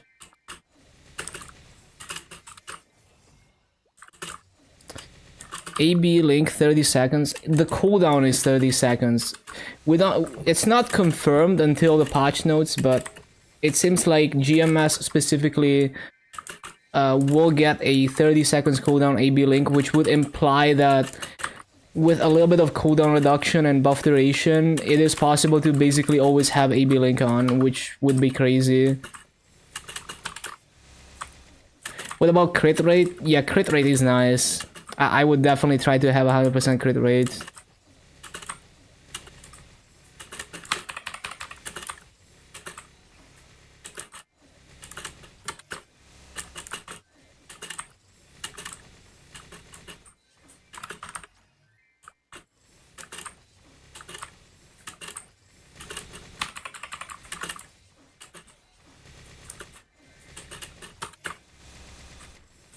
unsure whether we should change invulnerability or stay. I mean, you're just gonna make a new preset for Dreamer. So if you currently have a farming invulnerability, just you know, if you have a farming invulnerability, you make a bossing one for Dreamer, and vice versa.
That is not how it's supposed to go, but whatever.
Boom, boom, boom, boom.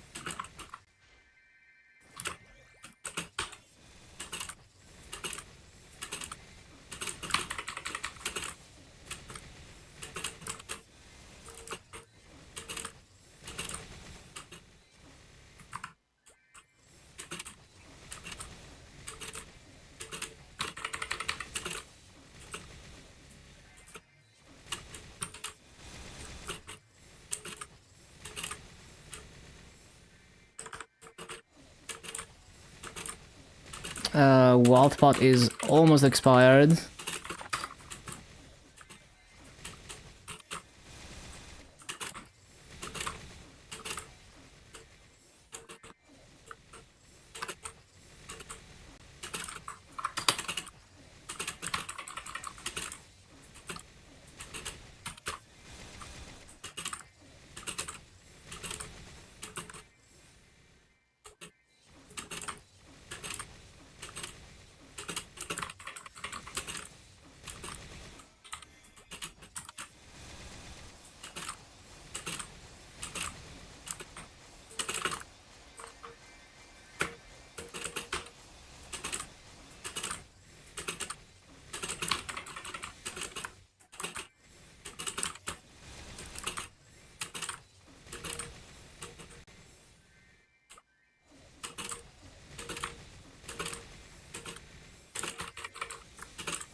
Boom, boom, boom, boom.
The song is obnoxiously long. Can't imagine yourself playing it in Project Diva. That's true, that's true. It would be like a marathon song. I like the song, but yeah, I can see that. You know, it's like when you're when you're like 11 years old and you're playing Guitar Hero and your parents are like, you can play one more song and then you go to bed and you play Freebird. And it's like a 15-minute song.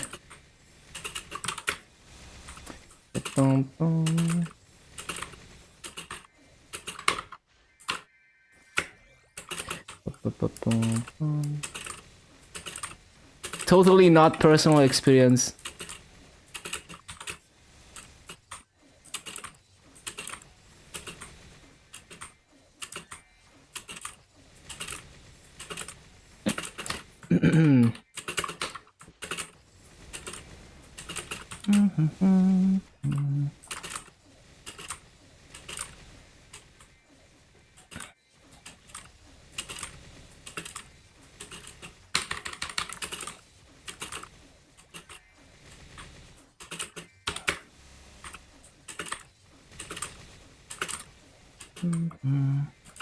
Got Lin to 41, pretty fun to level, nice skills.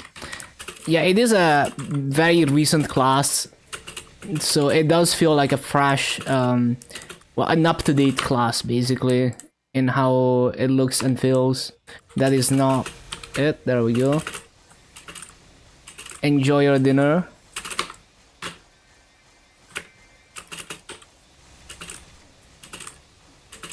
Rip Wowaka. Is it the artist for this?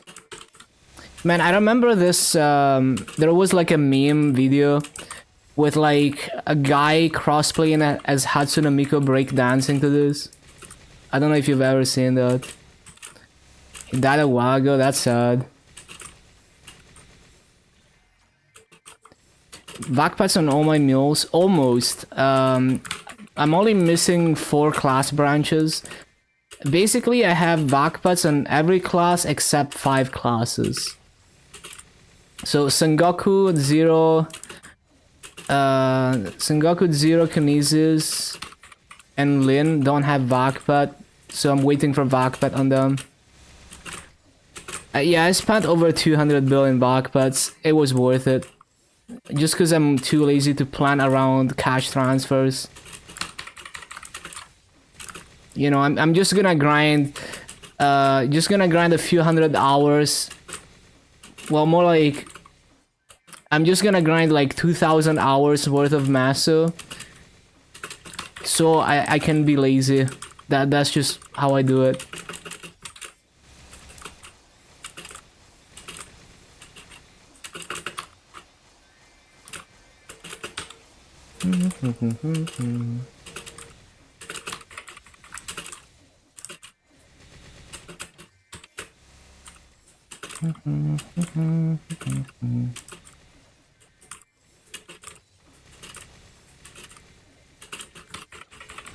Full Mason drop, yeah, always. I need to have those full Mason rates. Like, drop rate is kind of optional. As long as I have the minimum to get max Mason rates, I'm okay with it. But definitely do want all those Mason lines.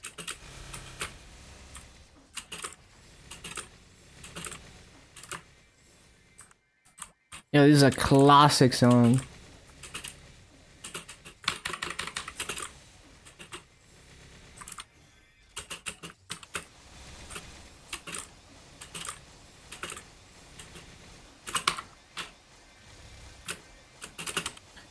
For massive farming and grind is, yeah, I was making like over 1 bill a day on my Dark Knight, not even using vault coupons. Instead of like, I mean, Arcane Reaver, the absolute high end is like 900 mil per day.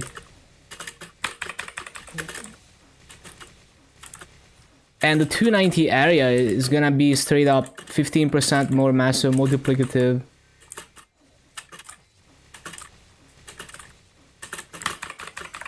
So I think on the high end, if you also consider the higher level of the higher base mass of the mobs because they're higher level, maybe I could push like 1.2 bill per day in the new area, assuming I had the full passive.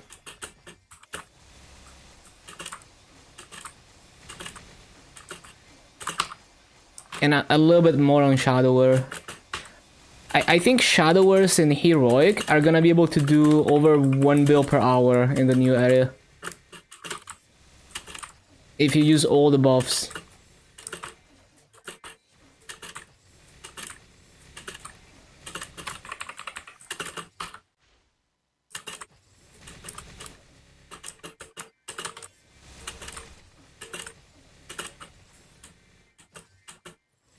Hyper Burning Shadower next event. Yeah, makes sense. There's a ton of grinding. It is.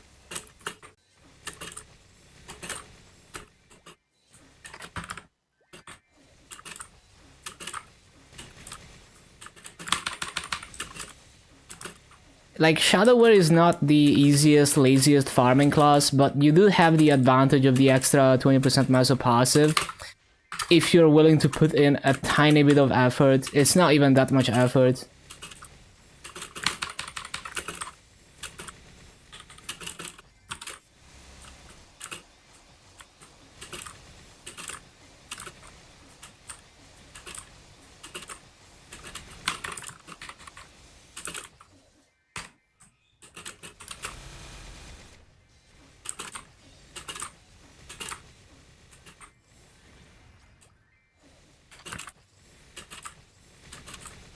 It was getting crazy rates. It's different on Frenzy. On Frenzy, the class gap is more like it's harsher. But yeah, like the thing with Shadower is it's hard to be strong enough for Dark Flare to one-shot mobs. You're just not gonna be strong enough in Grandis to do that. But assuming Soul Janus is good on Frenzy, Shadower should do the best Meso rates. Now without Soul Janus, yeah, I mean I can see why. Like I can see Shadower falling off a little bit if Dark Flare is not strong enough. But I'm talking off totem. No Frenzy. As long as you're willing to put in the effort, Shadower is able to full clear all the mobs, pretty much.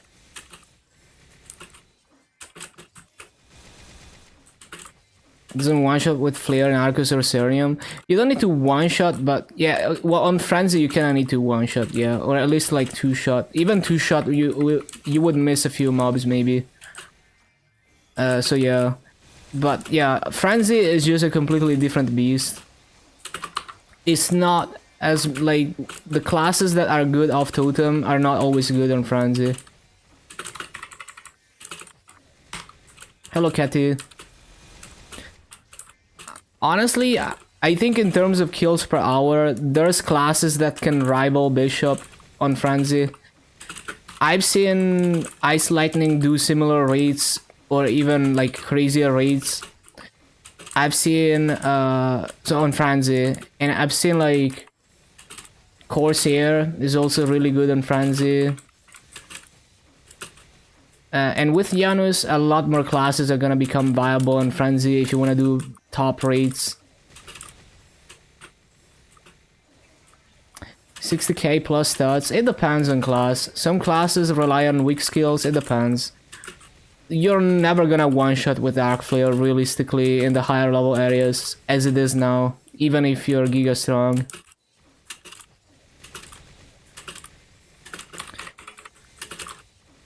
Like, unless you're one of the strongest people in the game, I really don't see how you could one-shot with Dark Flare and like Karshan. It's just not gonna be more than like chip damage.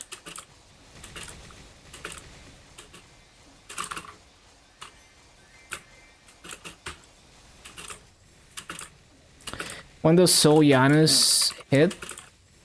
17th of July, I think. Summons Adams.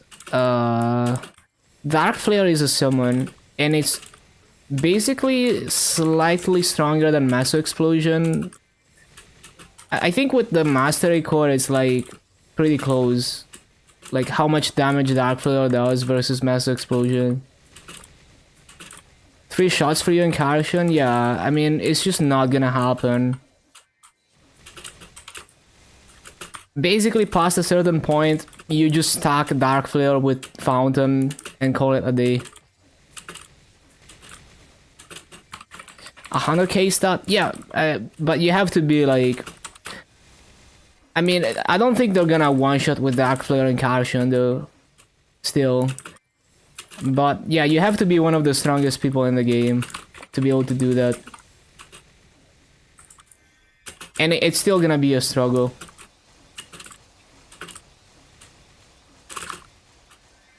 Now with the Mastery Core, if they add like a Dark Flare Master Core, and you max it just like with Massive Explosion, if you're one of the strongest people, then yeah, you're gonna one shot with it maybe.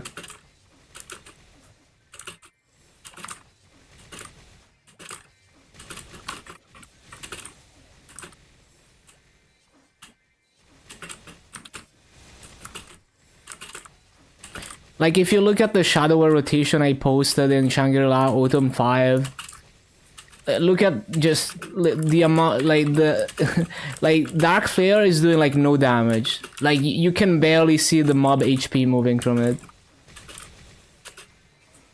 It's useful because that plus the chip damage from Massive Explosion can clear a couple mobs, but you would not rely on Dark Flare to clear mobs.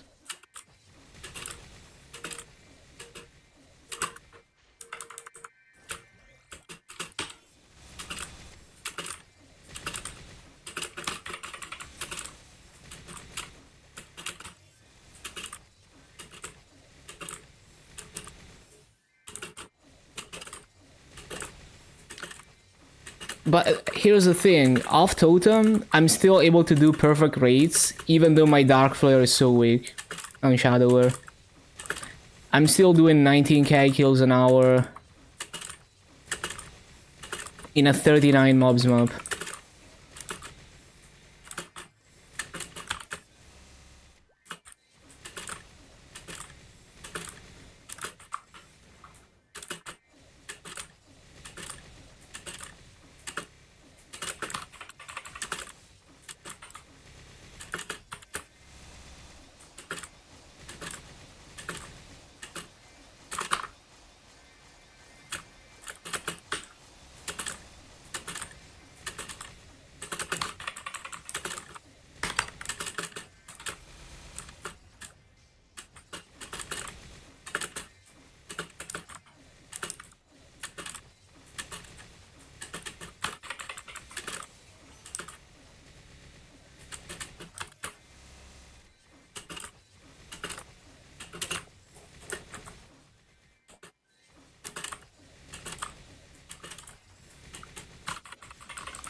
I actually remember playing this on Oz. It was such a fire song.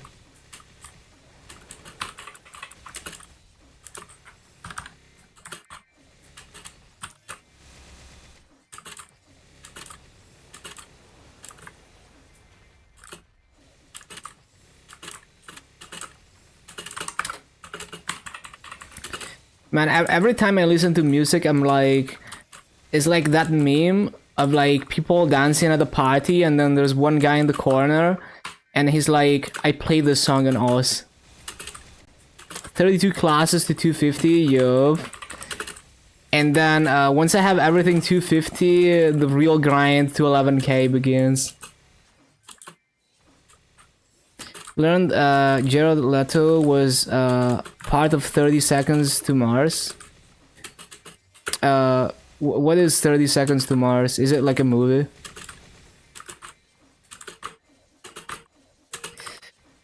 $11k? Yeah. Grind legend. Thank you, thank you. Rock band. Oh wait, yeah. It sounded familiar. Yeah, I remember now. 30 Seconds to Mars.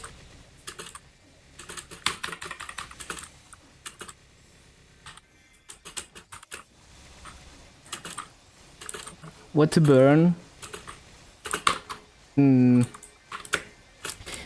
thing is, any class is the right choice if you enjoy it. If you're trying to make like a main or a second main. But if you're thinking about what's the best Legion effect, then you either go for damage or you go for utility like cooldown or buff duration. What to spend the coins on? Cosmetics, all the Memoria stuff. What button is my cleave on? Can't really active grind without your hands hurting. I just have it on D.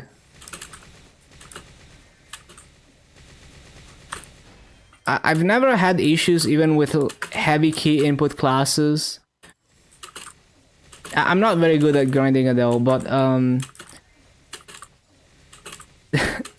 that's your average Twitch mod right there. But yeah, like I did Blaster, right? I didn't have hand pain even though I was constantly spamming keys. Want to throw in star class? There's not many throwing star classes, right? What is there? Nightwalker, Nightlord. I survived Oz, exactly.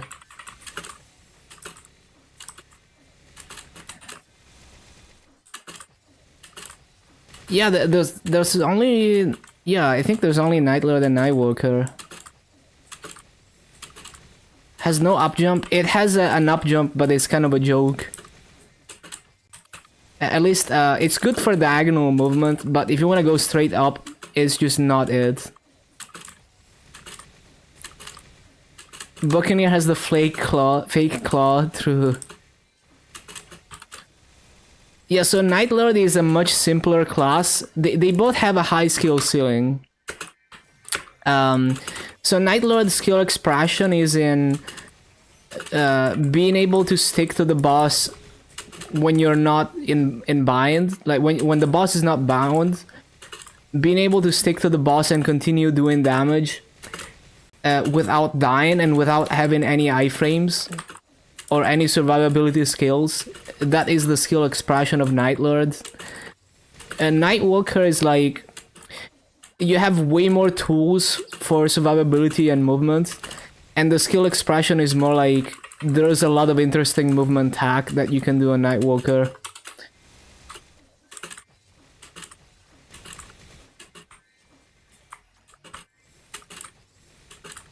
Thinking about coming back, but on EU reboot. Don't know if it's that still.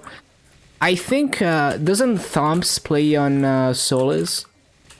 I think yeah. I mean, if you want to get an idea of like what Solus feels like, I guess you could watch Thumps. Thumps is on Twitch. He's a Down Warrior main. Pretty sure he plays Solus. Yeah, so they renamed all the servers.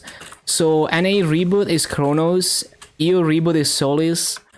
And yeah, that's so like reboot is now called heroic server, and regular server is called interactive server.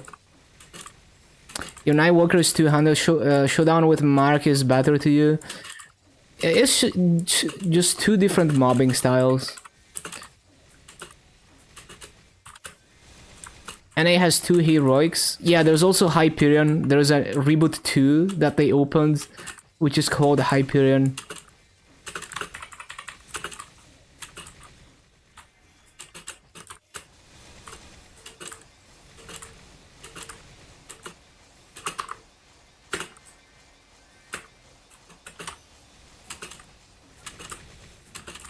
Are you an Adele player, Virus? Like, did you find my stream because I posted in the Adele Discord? I'm always curious about that.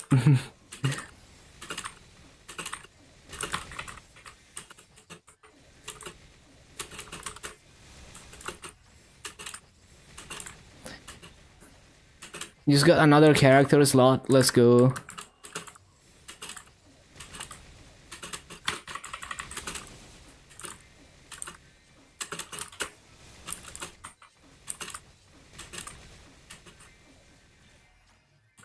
Just open Twitch and saw my stream. I see, I see. That's cool.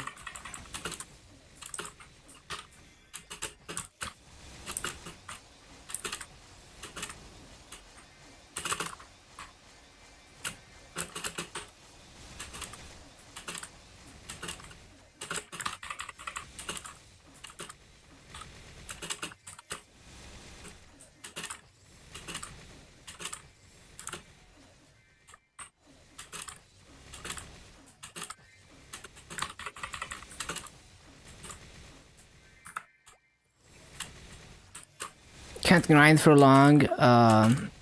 It seems normal. Yeah.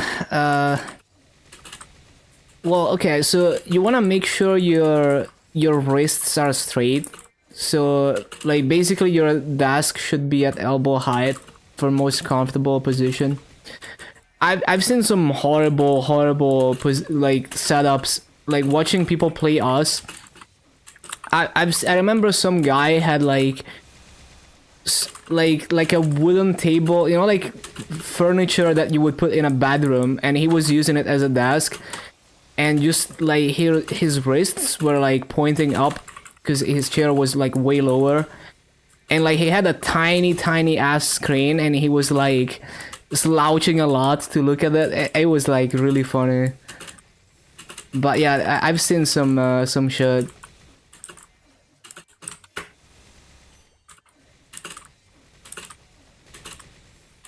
Not you.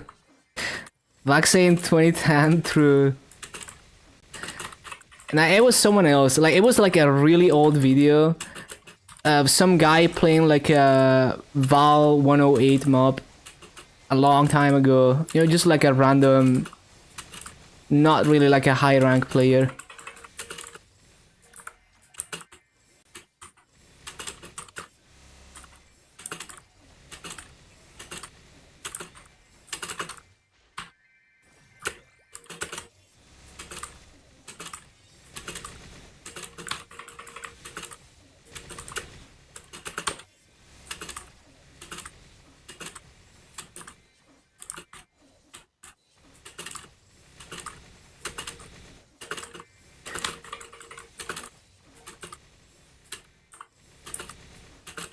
Yeah, I think at some point it's just like genetics, maybe. If you still have hand pain, you just have to kind of take it at your own pace. You could also try playing on controller. Like maybe you don't care about try-harding rates. I mean, it would be fun as a challenge to try to do perfect rates on controller, I guess. Keybinds was fine on us. I just kind of put my hand in the most neutral position, and whatever keys are close to that, that's what I use. It might be that your arrow key hand is like in an awkward position. Sitting at friends on wooden bench using laptop, you feel like that guy. Yeah, it'd be like that sometimes. Damn. Yeah. It do be like that.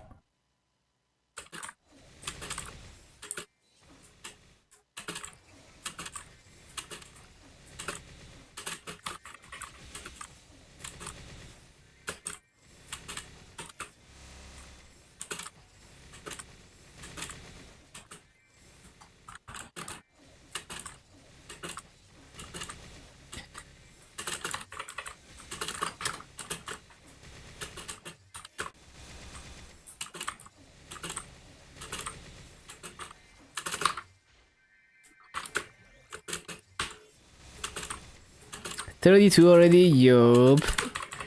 I'm gonna have 10.5k Legion at the end of Dreamer, most likely. My Legion is 10.286 currently.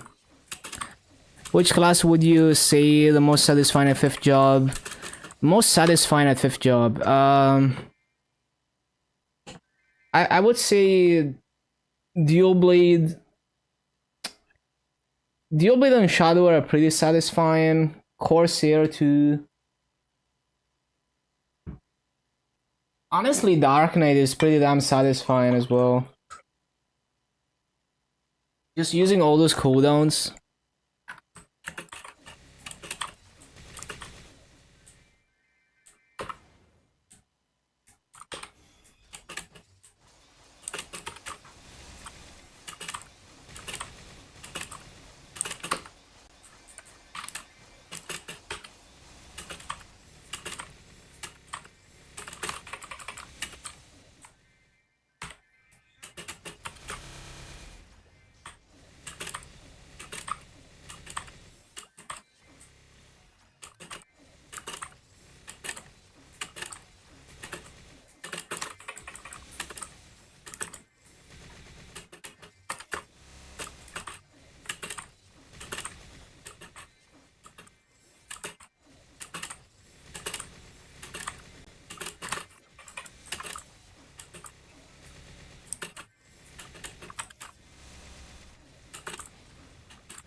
You know, I always find it funny how people think being able to use your computer in bed is like the most comfortable thing ever, but then you try it and it's actually the most uncomfortable shit ever. Like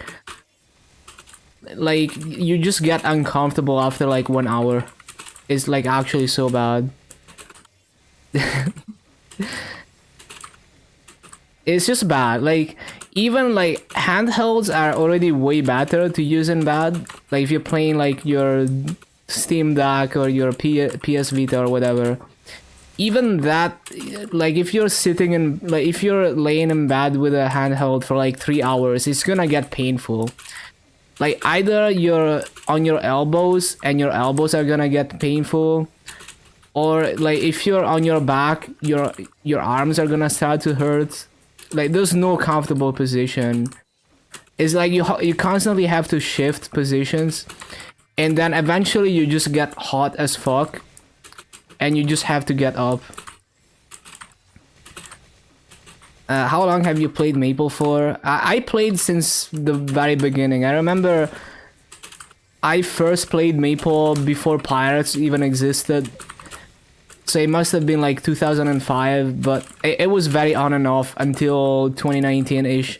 Even 2019 it was on and off, but I was playing harder and I had more of an understanding of the game.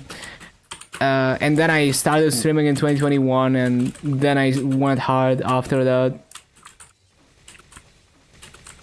Still have the OG email from Naxxon when Pirates released. Nice. I remember Ariant was relatively new back then, I think. I remember grinding my first pirate in Ariant. Oh, I played on interactive, but I play KMS as a side project, like 1 hour a day, and I do play KMS Reboot there. But yeah, I prefer interactive worlds. At least for like long-term projects, more than just doing daily story. I like interactive worlds more. I mainly play GMS. Interactive. Oh, I just know someone who lets me play on their account. I wish we still had neighbor accounts though.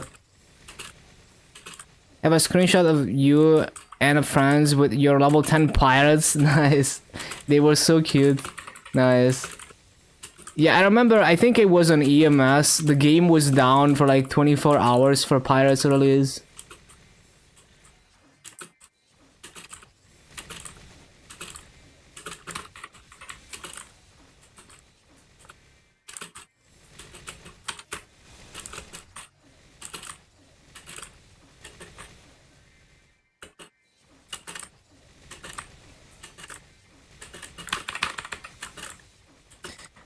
And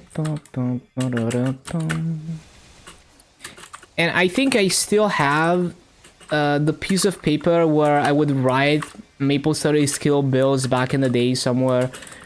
Like legit, I still have the GTA cheat codes written like in like somewhere. I still have all of that somewhere. Never threw it away.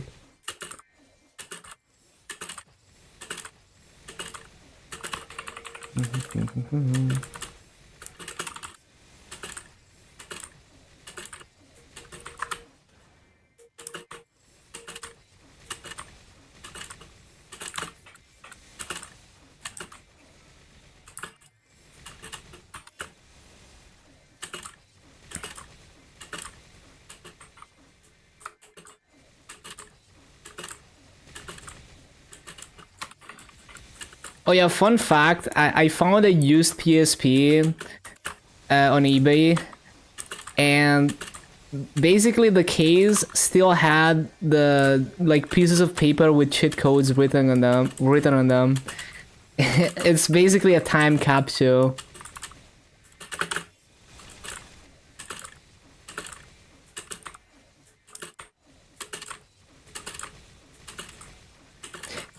The best part was like the memory stick had like Linkin Park, peak early 2000 music, like Linkin Park, AC/DC, and stuff like that on it.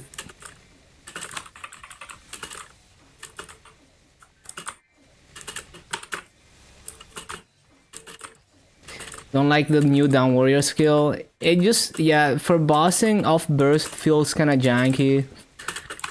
I think for mobbing is fine, especially with the hexa core for it. It gets a bigger hitbox.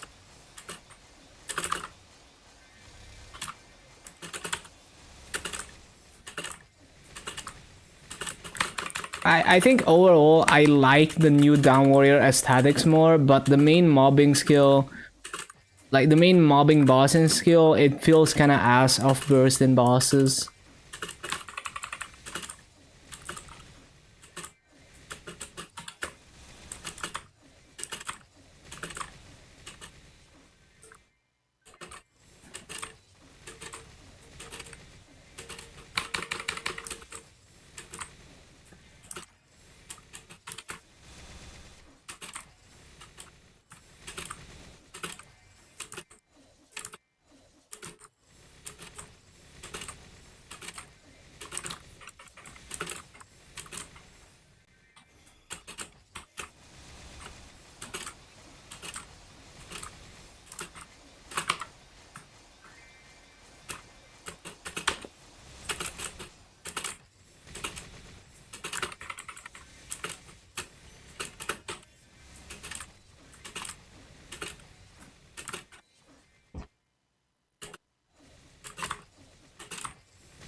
Yo, 244 soon.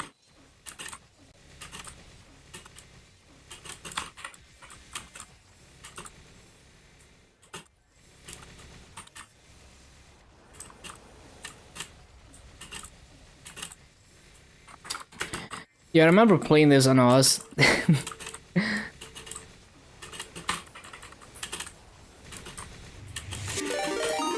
Yo, Foxy, thank you for the raid.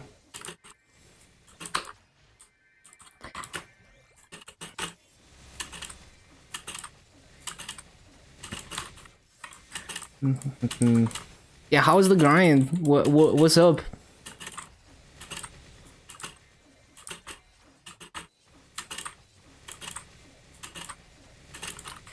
Eight-hour stream.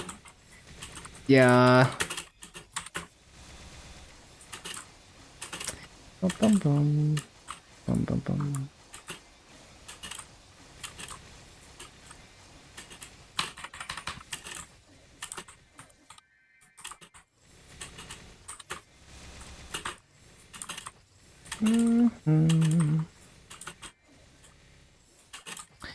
Made a complete 180, decide to burn Wild Hunter because it's a cool class that interests you. Don't see a lot of people waiting, playing. Makes sense, and like it, it's probably like high on the list for potential remasters to come next, right? I personally enjoyed Wild Hunter. The 30-second summon kind of annoyed me, but overall it was definitely one of the higher tier mobbers that I've done. And the 6-job mobbing is fucking crazy. Once you get the grenade thing.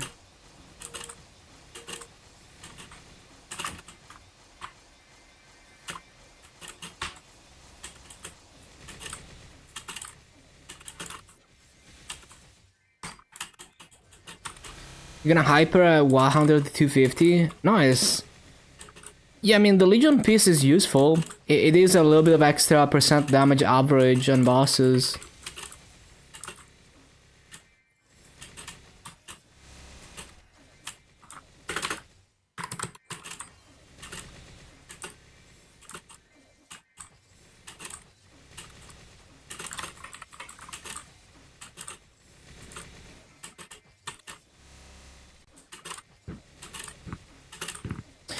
Yeah, you could hit 260 off dailies if you really wanted to. It doesn't take that long.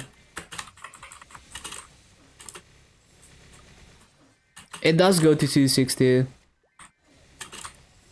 But maybe she wants to take EXP on another character, I don't know. Like if you're not gonna play it past 250. Yeah.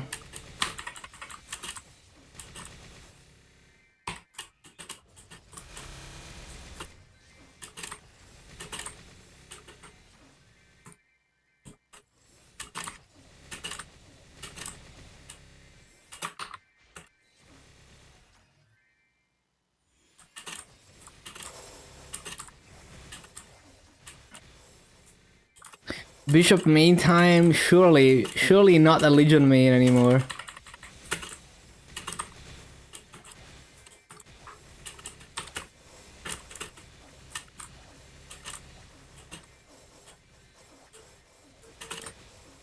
I'm still waiting for KMS to release some kind of insane 11k Legion chair. Please, Nexon. I wanna be able to just grief Hanneses by sitting on the 11k Legion chair.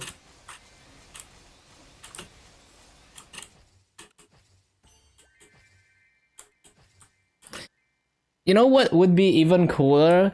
Like, if they made like a special chair for really high Legion people that like it shows all your Legion meals, but then on top of that, it's like the Legion meals are actually there and people can click on them and inspect them. So you can farm fame on multiple characters at the same time. They should do that. That would be like a banger idea for a Legion chair.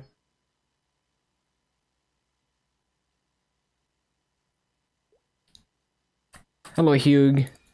If there was any real benefit, you probably do it. Yeah, I mean, it's extreme min-maxing, like really not worth if you're only, you know, trying to get value out of it. I don't think I can make another character building, that's unfortunate.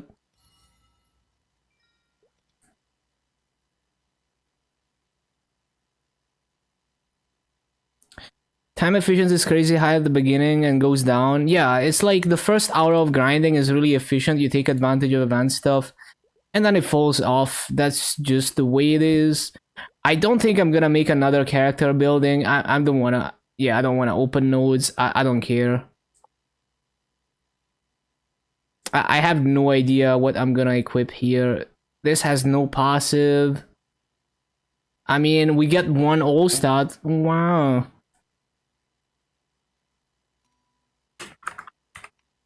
Yeah, no, I'm not gonna bother with that.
Fixed your going on mules doing daily's problem. Do your webs and main. If you're not done, you don't go. You don't get to go on mules. Yeah, I think that's a good mindset. I'm very willing to skip dailies. Like today, I started late, so it's like, you know, whatever. I'm just gonna skip dailies for one day on my mules.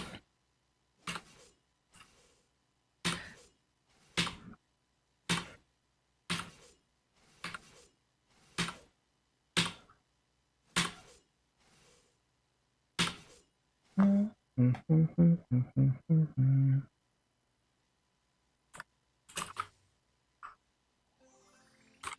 14 minutes times 8 mules. Yeah, that takes forever.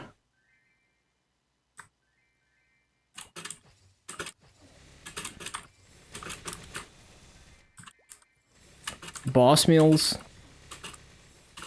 I can have as many boss meals as I want, but I usually don't feel like doing bosses, so I don't run any bosses. Sometimes I do bosses on my Dark Knight for boss coins, but yeah, I'm just kind of too lazy to do that. I might start running boss meals again at some point, maybe when I can do slime on all the characters.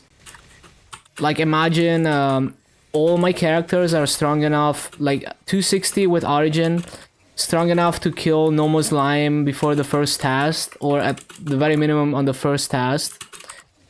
And then just do like normal slime, normal Lumion on all of them. That would be like a really high efficiency Masu. But not for now.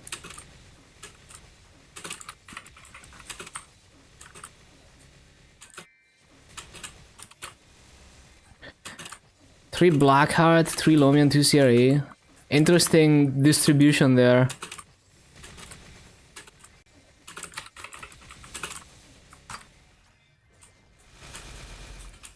That is not it.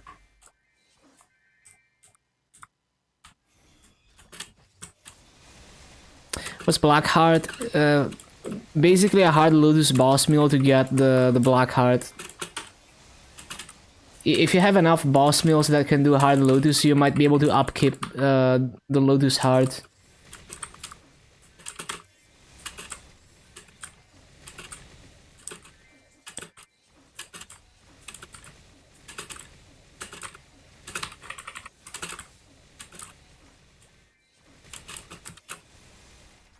I patch a Berserk through.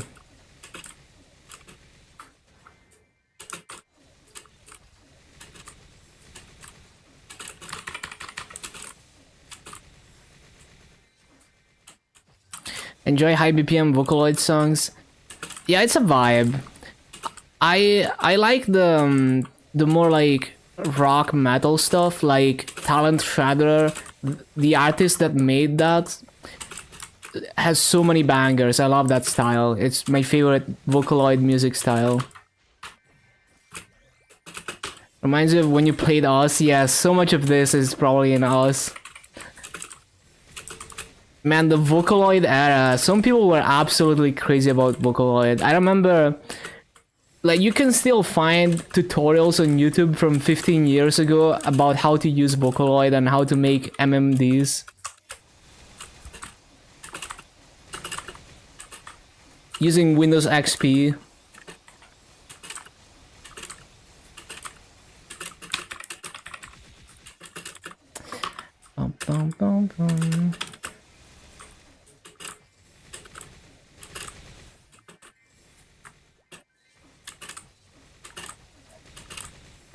Mesmerizer. Yeah, I need to check that out.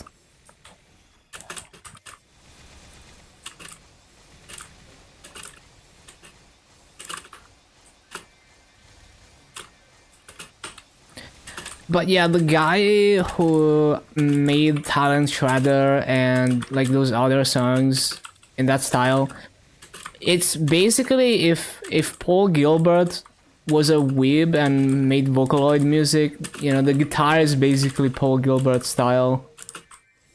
And I like that.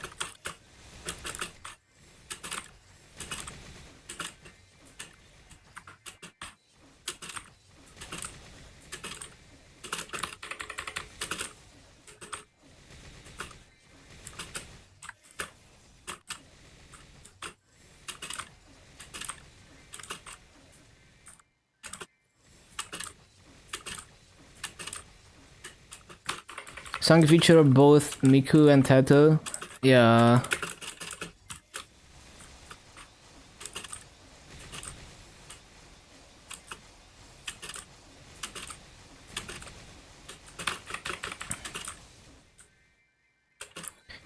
Another one of my favorite Vocaloid styles is the Pudding song. The song about like Miku opening the fridge and not finding pudding. Yeah, I love that. That's probably one of my favorite Miku voices.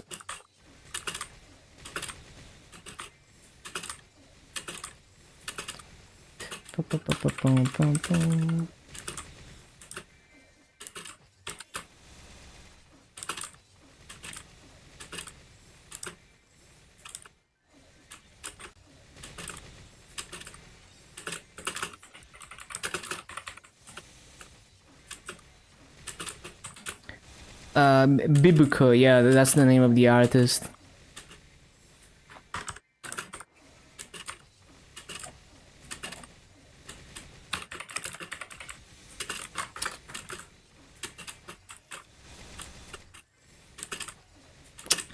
Nope.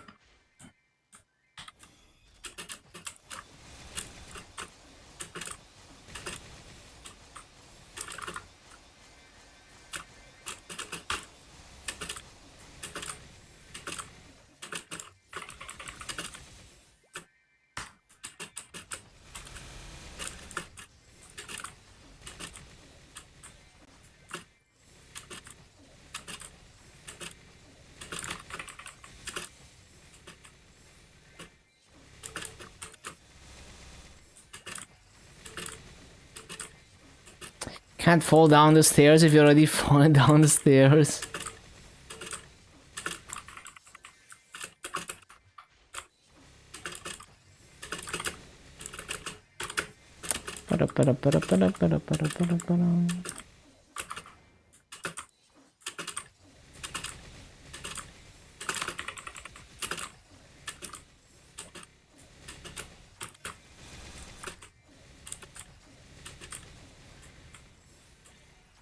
If you're already fallen for the stairs, oh.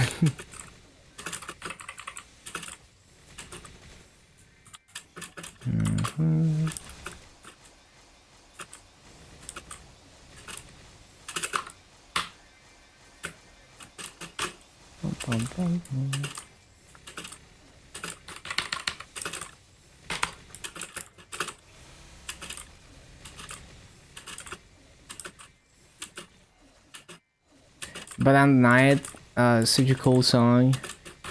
Yeah, there's so many bangers with Vocaloid. It's crazy how creative people got with it.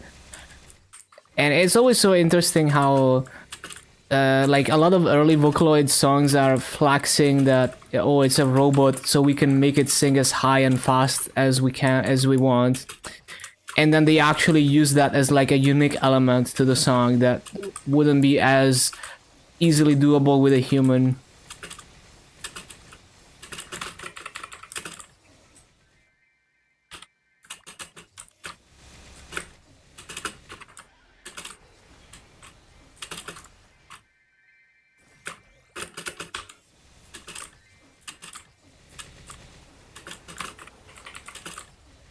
I love the English for Jesus. Like Jesus. What class is this? It's Adele. I am not good at this class. Adele, yes. Adele computer.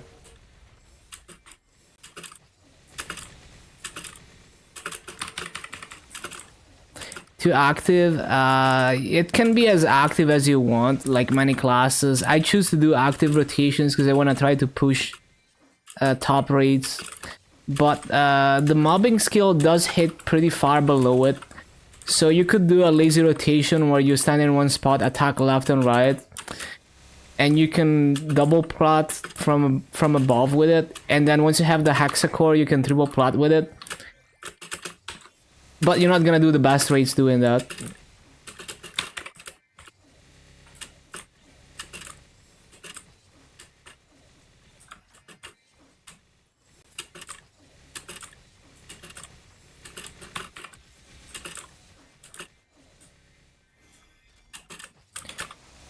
Yeah, I mean, flash jumping around is pretty brain dead to me. If you're going in a circle and not trying to get every single mob like I'm doing right now, like if you just were just to just go in a circle, not care about missing mobs, it would be pretty brain dead. And it's not just Adele, it's like any class that can flash jump and attack.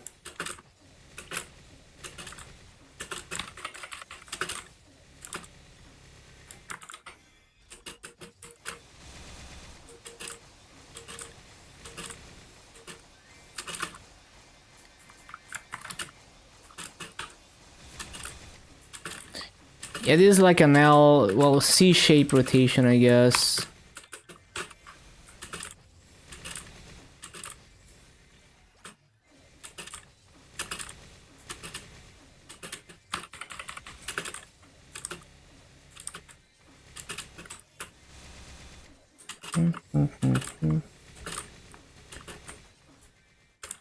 Technically a pun if you stretch it far enough.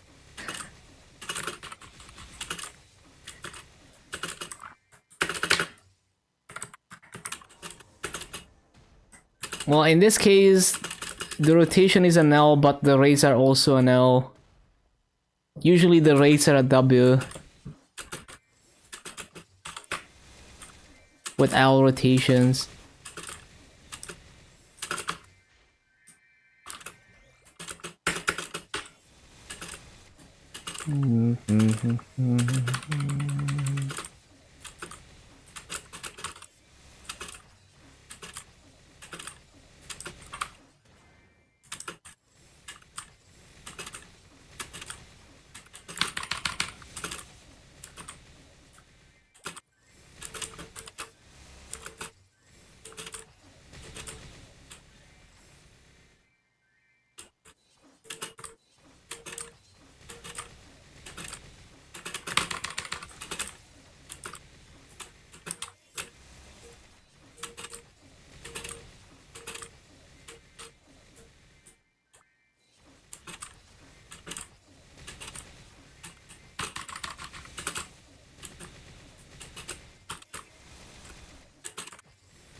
Nope.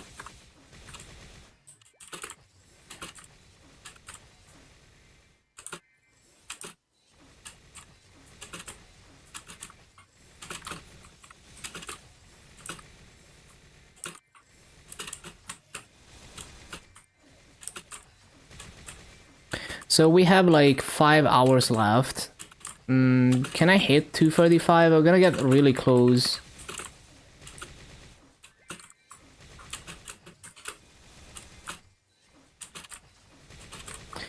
Do I have any EXP coupons? I feel... Wait. Yeah, I do have EXP coupons.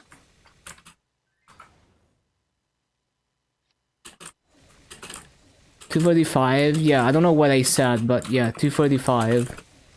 Hopefully.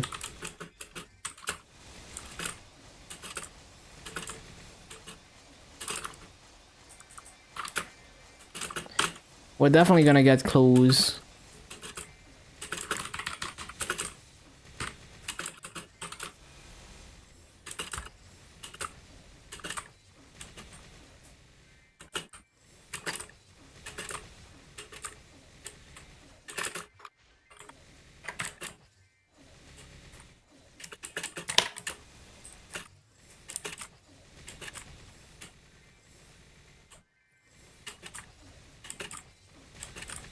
Prefer lazy farming with -10 rates. Yeah, understandable.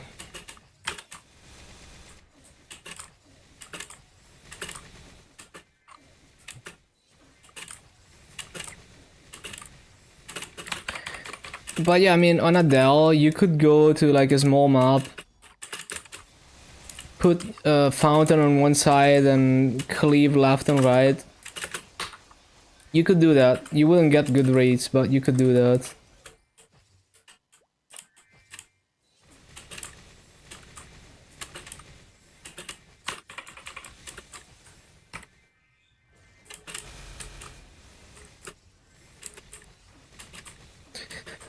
What is lazy farming? To me, lazy farming is like fire poison, rotating cooldowns every spawn cycle, not having to micromanage anything, just pressing a couple buttons every spawn cycle, not moving, and full clearing the map.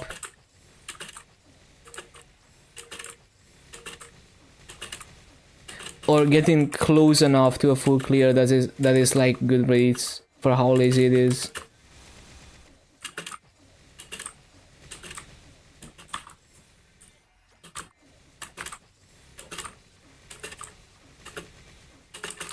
Oh, this song is familiar. Isn't it like a Shana song? Wait. No, it just sounds similar, I think. No, yeah, it sound for a moment it sounded similar to like a Shana opening.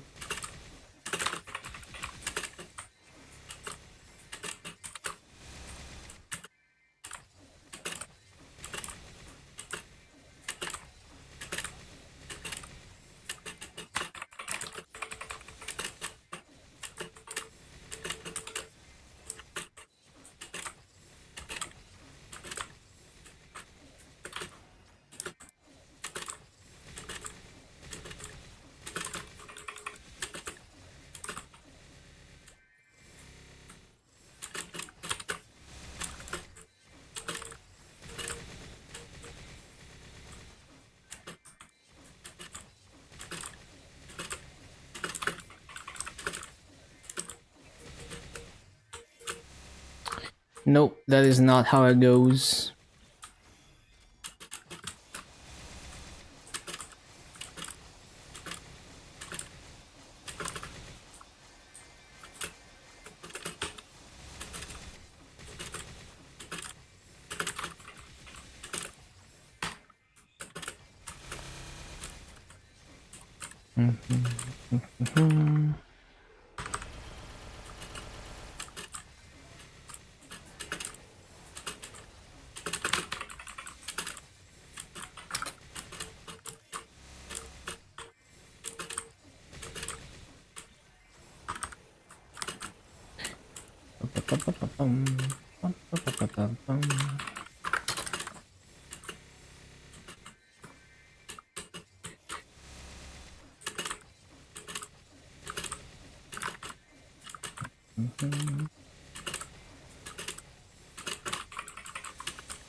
Nope, nope, nope.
Nope, nope, nope, nope.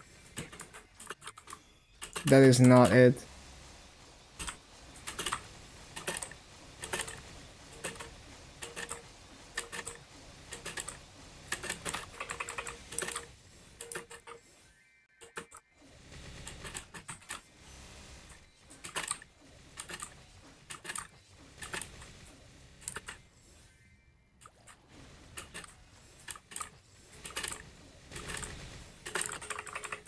No.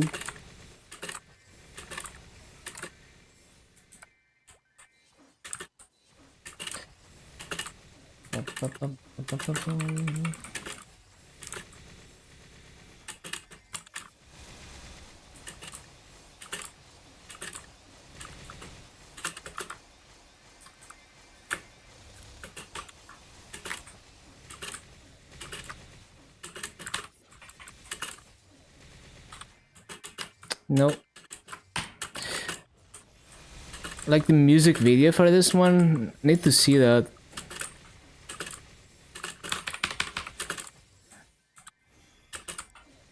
There's probably so many cool Vocaloid music videos that I've never seen. I remember as a teenager, I really liked Love is War. That was like a very mainstream one. 2D animated. I see.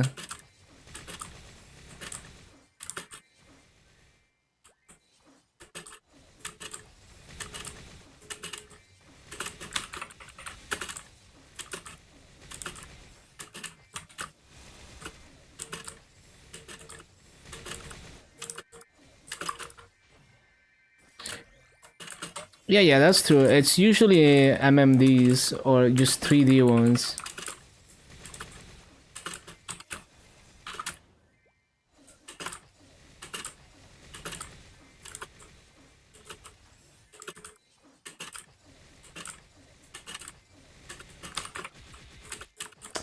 Nope.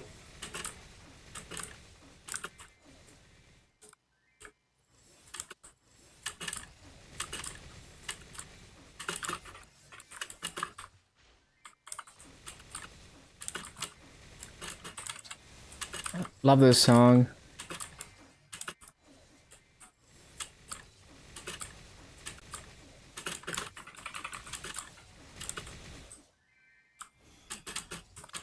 I love like just the effect you get from the duet.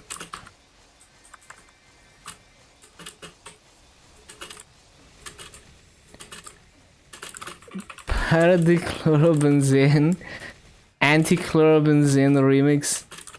Yeah, I have no idea. Are these both Vocaloids? Cause I remember like there's an AI anime thingy, AI anime voice that sings that sounds like one of these voices. That is not a Vocaloid. But I guess it's just the effect from both voices overlapped, making it sound like that. But yeah, it sounds really cool.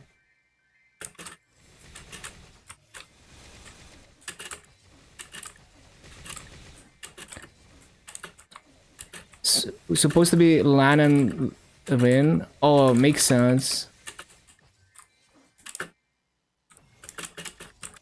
It seems to just be Rin.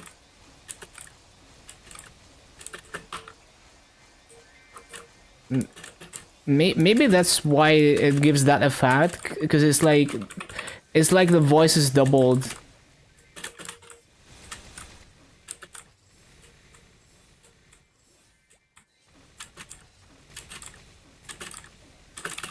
Wait, so this song is about chemistry?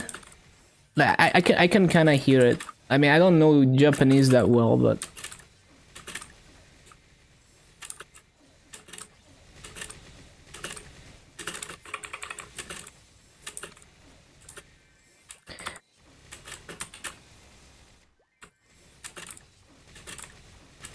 Yeah, it might be a remix with different vocaloids. I think the voices sound really cool, especially when overlapped. I don't know what it is about this one, but just the overlap of the voices sounds super cool.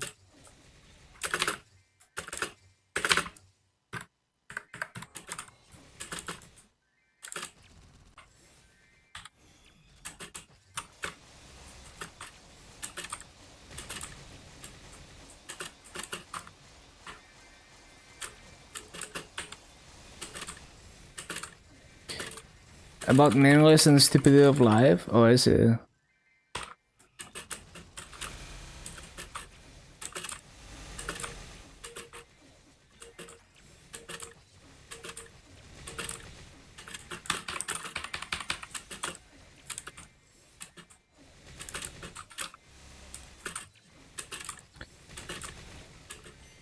Just like paradichlorobenzene is kind of a pointless word.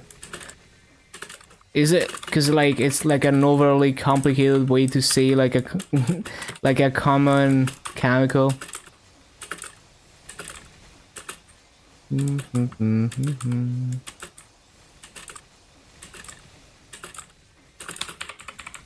Or I guess maybe it's not even a real word. Permagriffin.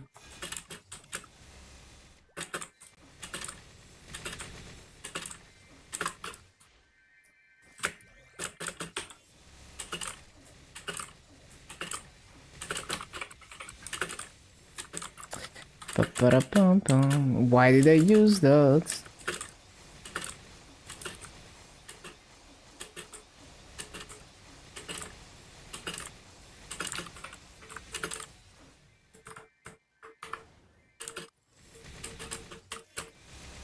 Real compound? Is it?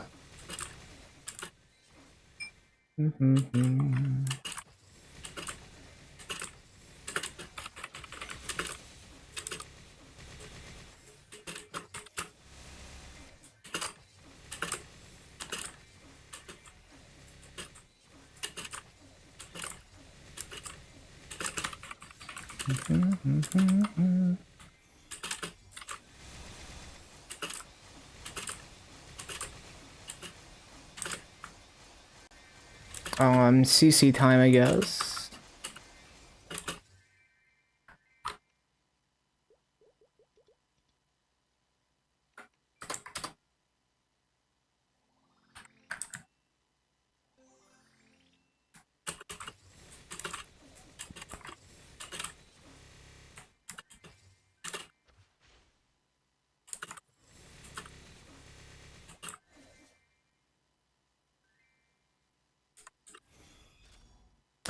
Is the maintenance for Go West should be tomorrow? I'm pretty sure it's on Wednesday.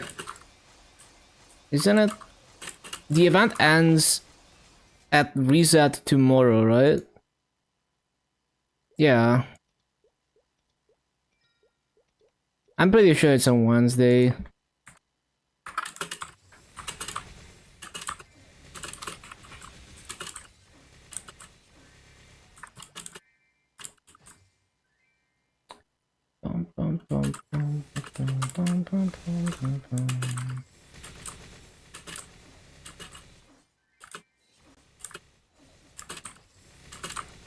Have time to do the remaining weekly bosses? Nice.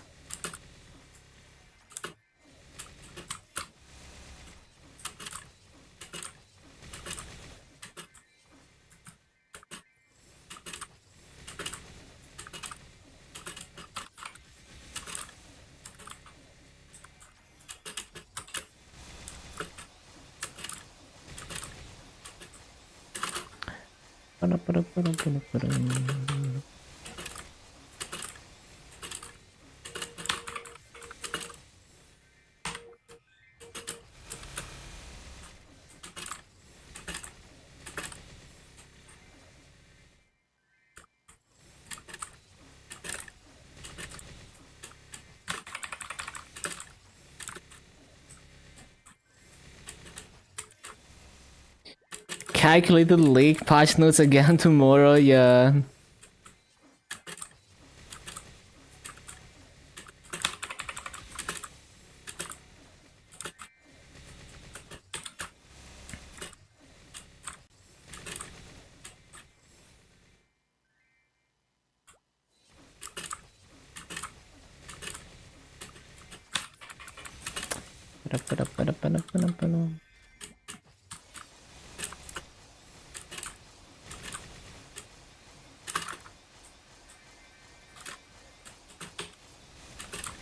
Officially done farming until update hits. Got all your stuff cash up transferred, waiting now, let's go. One perfect Trinoids and 50 nodes you just opened. That's pretty good. I mean, it depends on class, but yeah, 50 nodes is not a lot.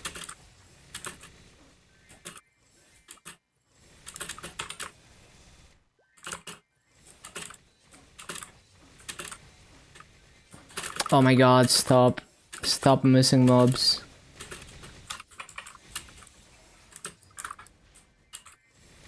MapleTip wants you to try out Monster Life. That's funny.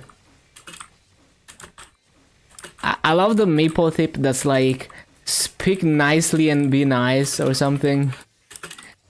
Beautiful words lead to beautiful friendships.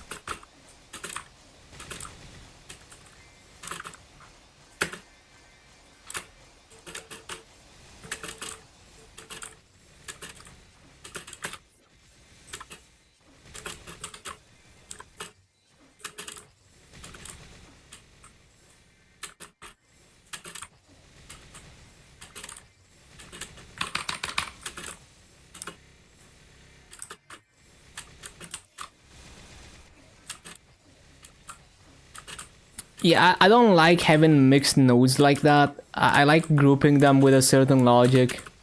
Even though it is more node efficient to go for like the... You know, if you're opening like a limited amount of nodes, you really want to go for the mixed nodes like that.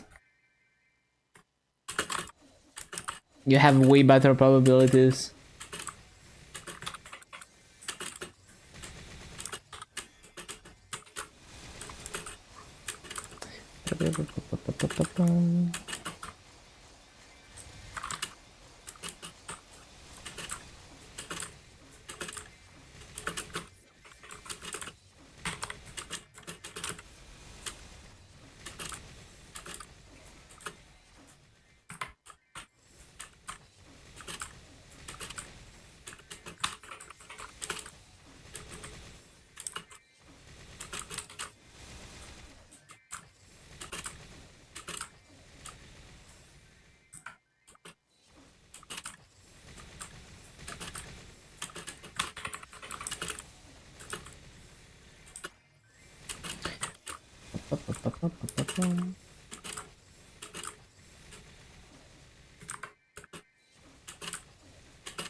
Nope.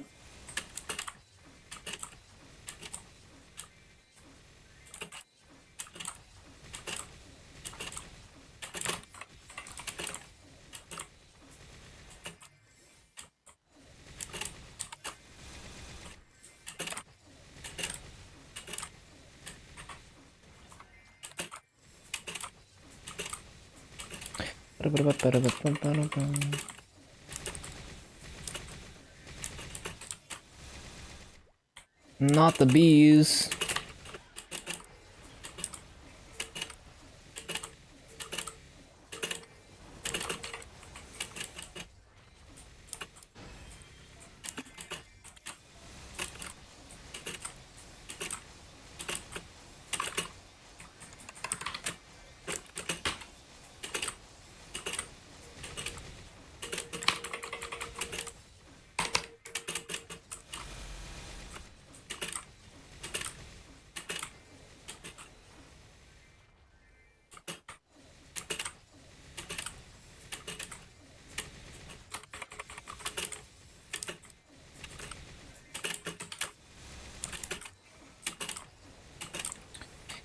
What is up with his hand?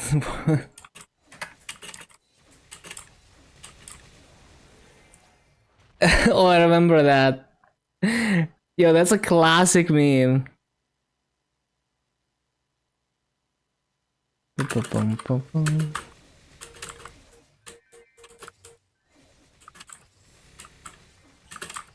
Twitch is weird, the woman 99% naked. I mean, you know, if there's a demand for it, clearly there's a market for that content, so. I mean, I like my half-naked anime girls, right?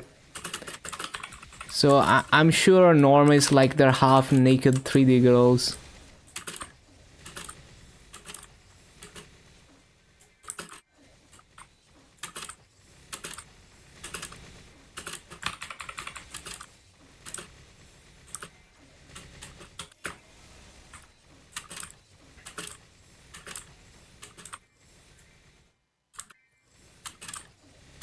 Not a normie, easy to tell by your Twitch name. Yeah.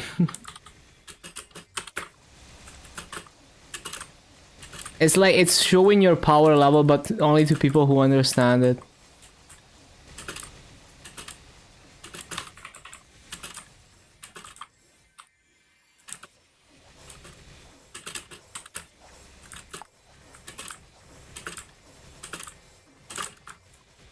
But yeah, I honestly don't care, like, you know, it's not my type of content, but I can see why there is a market for it, right? You know, like, I can't, like, I watch the most cheesy, ecchi anime with, you know, the most horny cliches. I can't say anything about the people who watch that Twitch content, because it's the same shit, except it's for people who like 3D girls.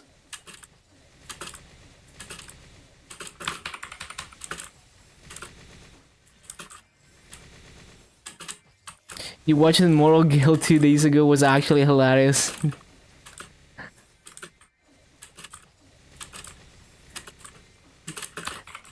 They're kinda mid. Well, unfortunately they can't be like your cartoon anime girls.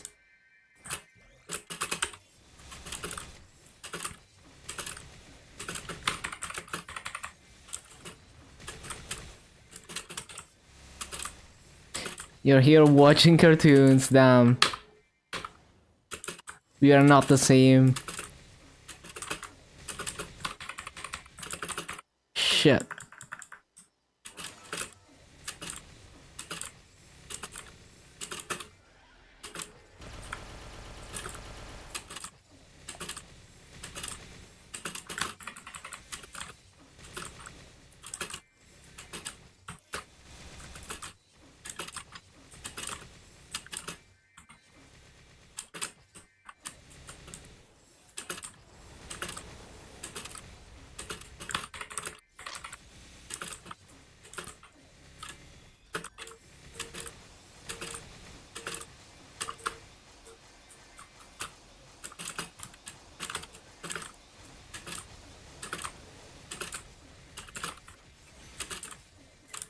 Maybe dub is not so bad after all.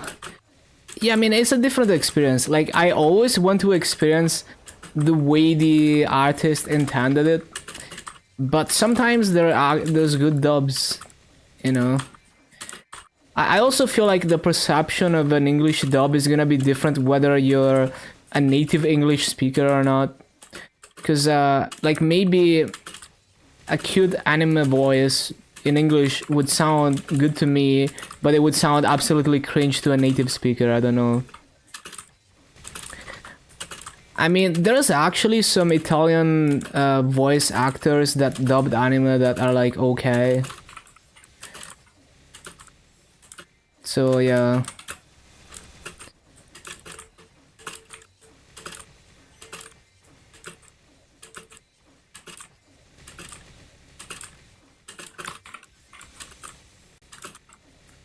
But yeah, I will always watch, like, in Japanese dub at least once before I check out the dubs.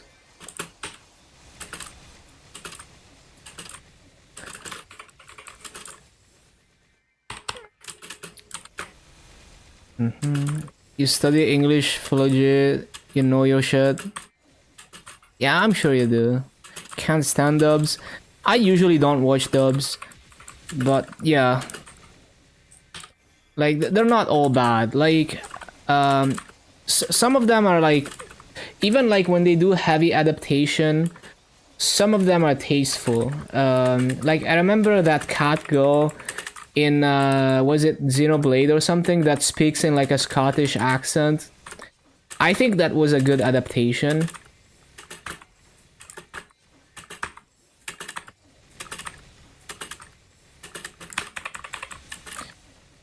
Boom, boom.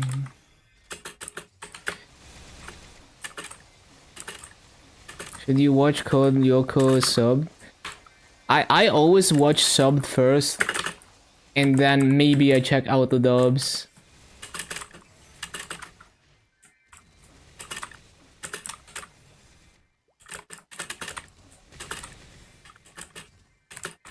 It's a French anime. Oh, really?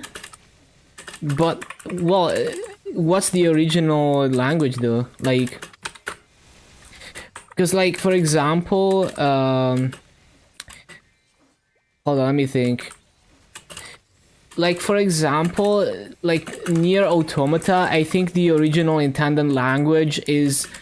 No, the Bayonetta, the intended, like, language is English, even though the game is originally Japanese.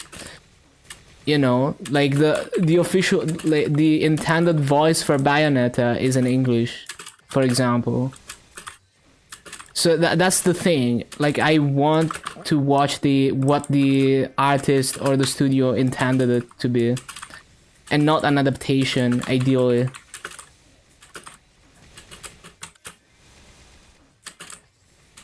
God of High School.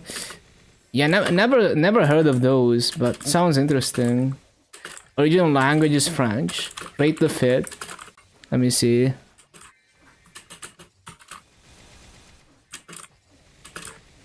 Wait, what? Censored for privacy. Wait, why is it posted in mild... Wait. Oh, not interesting. I thought you posted it to the Maple subreddit, but... Oh, it's not even you. Wait, is this like an actual post? That's funny. Is... Made it up, I say.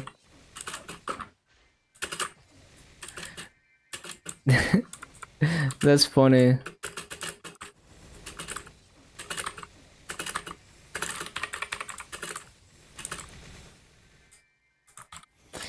Yo, a classic song.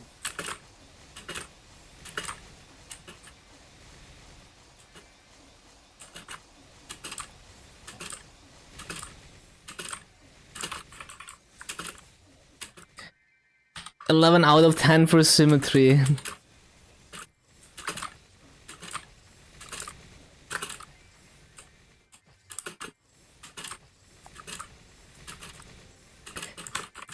Want to get into an MMO based off a French anime? I see. But yeah, I think in that case, I would watch it in French, because that's what they intended it to be, and everything else is an adaptation.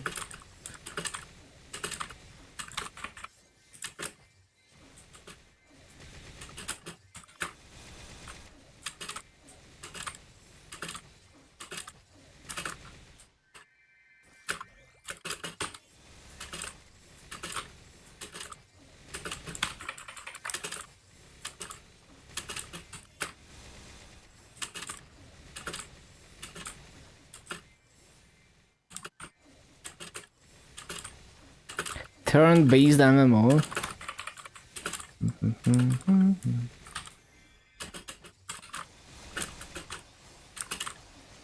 Man, that reminds me, I always thought it was like really impressive that Phantasy Star Online, like the very first one, was like basically an MMO, but it was in the era of like the original Xbox and the Dreamcast.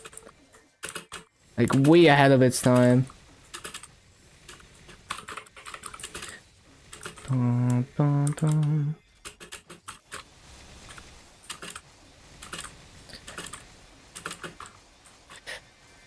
Fun fact, you can still play that online through, like, there's basically like an unofficial Xbox Live emulator.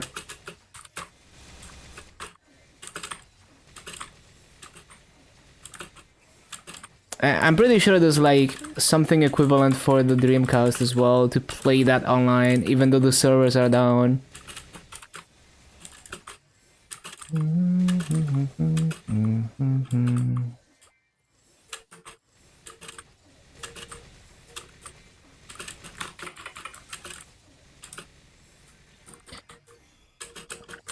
Actually, it's not even that crazy. There's crazier stuff in gaming history. There's like the Nintendo 64 having like a device to connect to the internet and download games.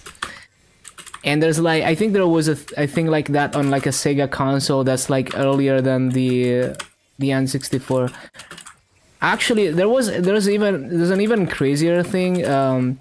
On the Super Nintendo in Japan, they had some kind of like additional, like some kind of add-on device that would basically have like downloadable content and like events for certain games and shit, like weekly events and shit for certain games. And that was in this NES era, like, you know, like the Super Famicom. They had basically like online, always online, I mean not always online, but like, you know, online content with events and like downloadable content.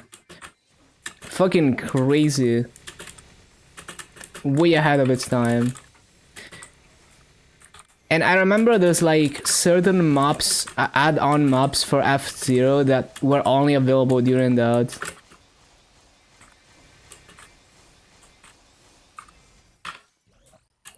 I feel like consoles and MMO don't mix too well without PC crossplay. It's kind of a weird concept to me. I've never actually played an MMO on console, so I don't know what it feels like, but yeah, I think it's like, it's crazy to think about that they were doing that in that era of gaming.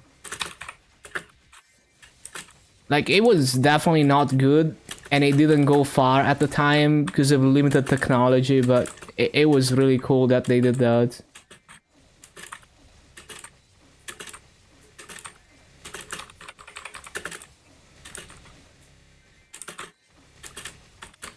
Used to play Phantasy Star Online on Xbox back in the day. Damn, that's cool. Yeah, I just recently got like a used OG Xbox and modded it and shit. It's such a cool little machine. Well, it's not a little machine. It's like the chunkiest console in existence, but yeah, it's a really cool console to this day. Like all the possibilities with modding and just like the huge library of games.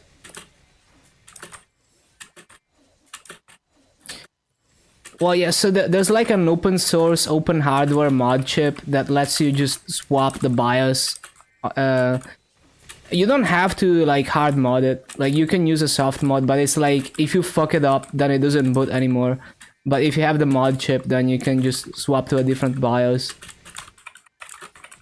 Checked Aaron and Shade Remaster. Isn't it really cool? I like it. There's been like crazy advancements in OG Xbox custom firmwares. Like, there's like the newest stuff is able to utilize drives up to 16 terabytes on the OG Xbox, and you can like put an SSD in it and shit. It's really cool. Is the coming reset the last day before event? Yeah. Hello, Chum.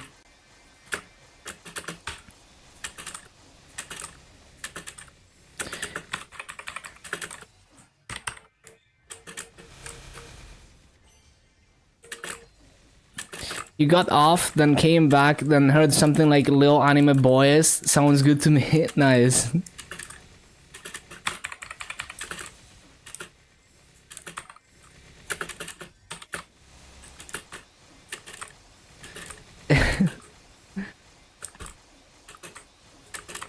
But yeah, like back in the day, the biggest drive you could put in the OG Xbox was like what? Like it wasn't even close to a terabyte. I forgot how much it was. Like 40 gigs. I don't even know. But now with mods, you can utilize up to 16 terabytes. So you could have like you could basically put the entire OG Xbox library. I mean, you don't even need a 16 terabyte drive. Like you could have like a 4 terabyte drive with compressed images. You could have every Xbox game ever on one drive.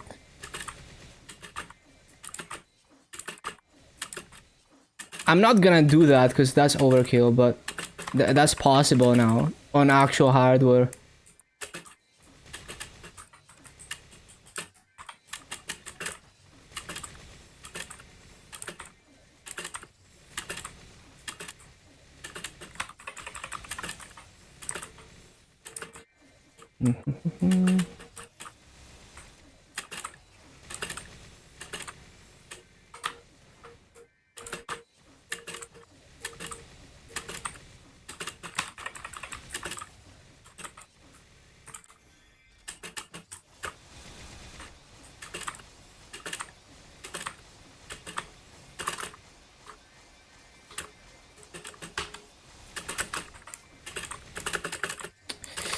Re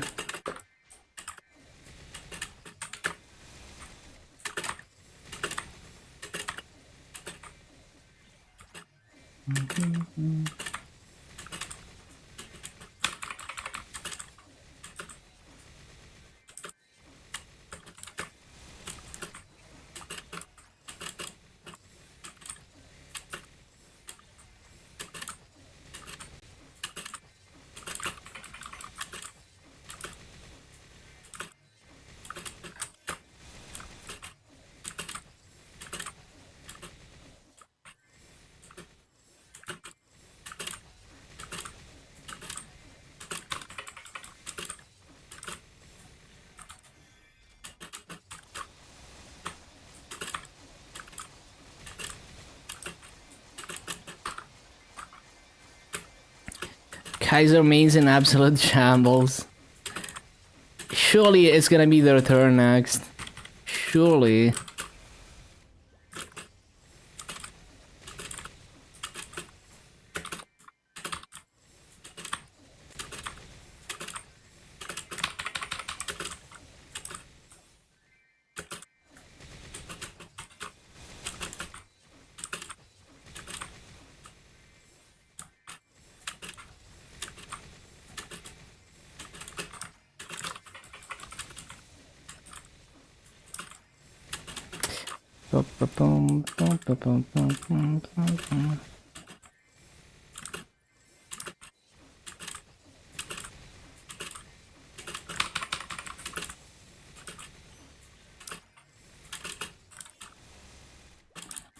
Gonna be hyper burning a fire poison. Have I played it? Yeah, fire poison is great. Like if you have at least -2 seconds and Mercedes Legion, you should be able to rotate your 5th job skills every spawn cycle. So you rotate between Poison Nova, DOT Punisher, and Poison Chain. So you use one of them each spawn cycle. And then you proc Creeping Toxin with Flames Whip. That plus Fountain should be able to full clear or get close to a full clear in most mobs. And you can basically just stand in one spot and do that and get good rates. If you need more cooldown reduction, you can also get the Wings of Fate and set them up for cooldown reduction. You get an extra -1. You also want to be decently strong so that Poison Chain is strong enough to clear mobs. Like, don't have to be giga strong, but that's gonna be your weakest skill. So yeah, just try to pay attention, see if Poison Chain is missing mobs. If it is, then maybe need to get stronger.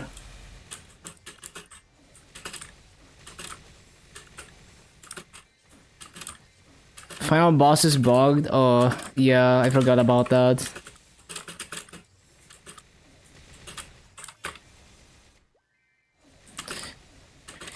How much is worth in main stat? Depends on class. For Dark Knight, every -1 second is estimated to be 15% stat. But it depends on your stage of progression too, so it's kind of a meaningless measure, somewhat. I mean, it just it's more like you can compare to other classes and you can tell that it's really good for Dark Knight. But it doesn't really tell you how much damage you're actually gonna gain. Unless you're like an end gamer, and then maybe it's gonna apply exactly to you.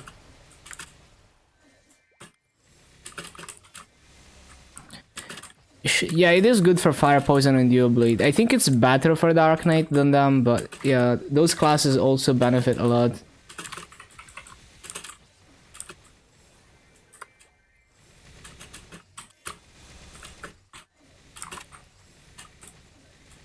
Especially Fire Poison.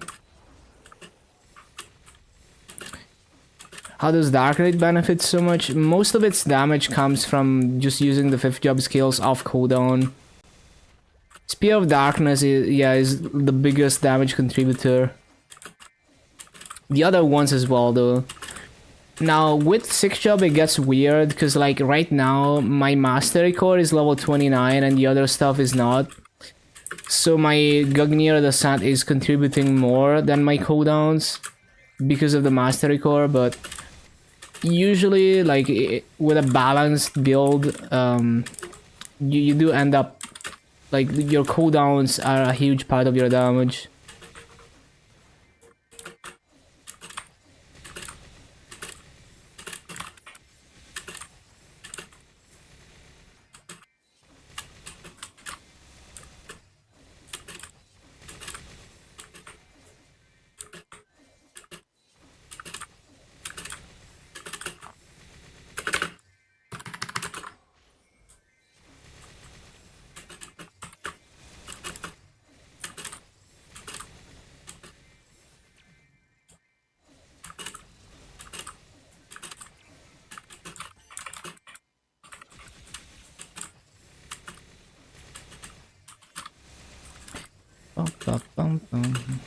Nope, nope, nope.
New player on interactive, any advice? If you're like actually brand new to the game, I would say it will be overwhelming. You know, just take it easy and play at your own pace, because you can't learn everything in one sitting. Yeah, so there's many ways you can go about it, but I personally like pushing one character to 200 plus first before you get into like doing link skills, legion, or any of that. Because if you have a character at 200, you can start doing daily bosses in a reasonable amount of time. You get to experience your 5th job skills. You get to generate a little bit more resources that you wouldn't be able to do if you didn't have a 200 plus character. You get some daily quests that you can start working on that are gonna make you stronger. You're gonna have an easier time getting masses from Ursus, for example, because I mean, you can do Ursus at level 105, but it's gonna be really hard to do enough damage to get any masso out of it, for example. And the daily bosses would take forever if you don't have 5th job. And just in general, like, you get to see a little bit more of the game. Because, yeah, I mean, like, obviously link skills and legion help you a lot. But it's also like, maybe you wanna just experience the game a little bit before you do all those chores of that, doing link skills and stuff. Because you can get quite strong. Like, you can solo early game bosses with like no link skills if you learn them, and if you learn how to get stronger. So yeah, you can go very far before you absolutely need link skills in Legion. And you can do them at higher time efficiency by taking advantage of events. Like the event that's gonna start in a couple days is gonna help you with stuff like that. So yeah, you wanna take it slow and kinda just, you know, like explore. Don't overthink anything. This game is a marathon. You know, you just play a bit every day. Enjoy the game. Also, hello Shinzo.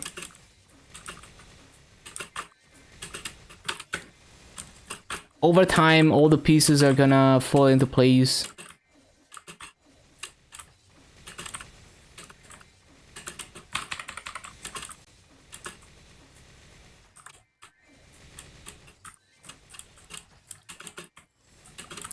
You can spend days doing research, but yeah, I would say just don't be afraid to explore. It's fine to make mistakes. Whatever you do right now in the long term is gonna be like a drop in the bucket, drop in the ocean, whatever the saying is.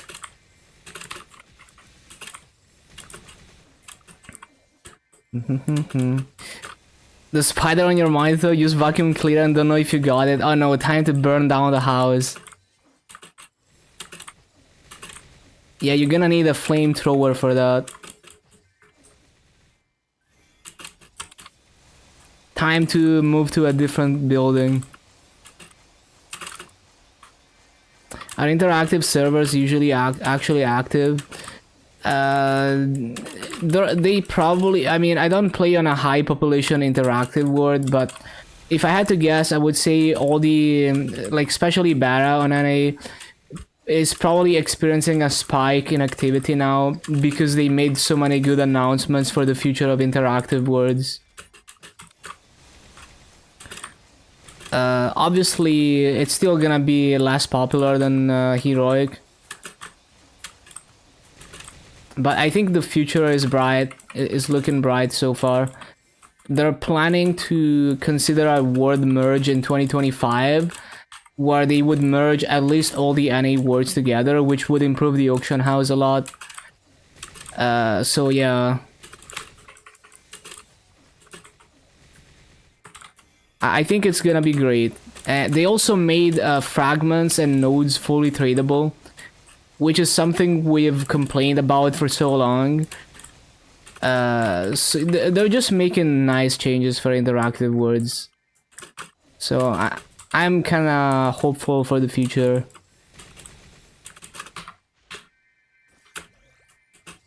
Oh, the VACPAT will work. It's your first time having one. You just equip it, like, make sure it's your middle pad. Like, when if you have 3 pads, you want to make sure it's the one in the middle, which would be like the first slot. And yeah, you just have it, and it loots items from below. The range is mainly above it, so it's not gonna loot platforms below. Would be massive, yeah. I mean, if they also merged EU, it would be amazing. And if we had like EU channels, we will see. So far, it sounds like they're only planning that for the NA worlds, which is understandable, but I do wish they would consider merging EU as well. Yeah, if they were to merge EU, obviously I would like to have EU channels. It wouldn't be a deal breaker, like, if, you know, if they merge all the GMS worlds and we actually get decent population on interactive world, I would be okay with playing hyping, just like I'm okay with playing hyping on KMS because of that reason. So like right now I wouldn't go to Bara because like even Bara population is not that crazy. So I'm okay with playing a low population server for better ping, but if it's gonna be actually good population and good auction house, then I'm okay with it. Is it really popular in Korea? Yeah, I remember checking how many level 250 plus characters in KMS. Before New Age, it was like 500,000. After New Age, it was like 1.5 million. Hyping is awful for you. Yeah, you get used to it, but it's really annoying NPC and stuff, and taking, like, dialogue is so annoying, for example.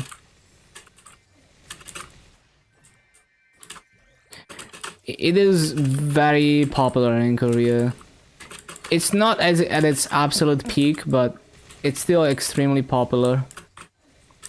They have Maple in every PC cafe in Korea, and you get bonuses for playing from a PC cafe. It's huge. Like, they have like MapleStory bread.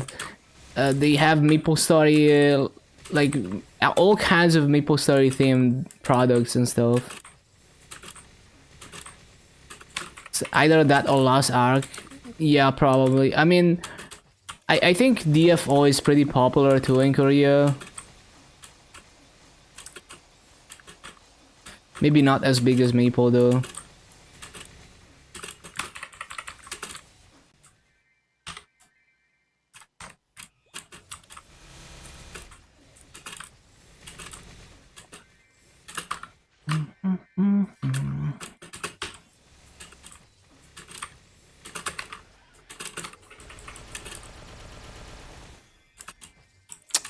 Not supposed to use that.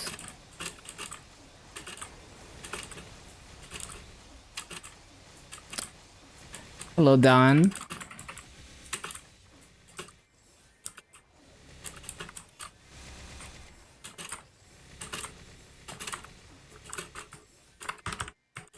Back from hell?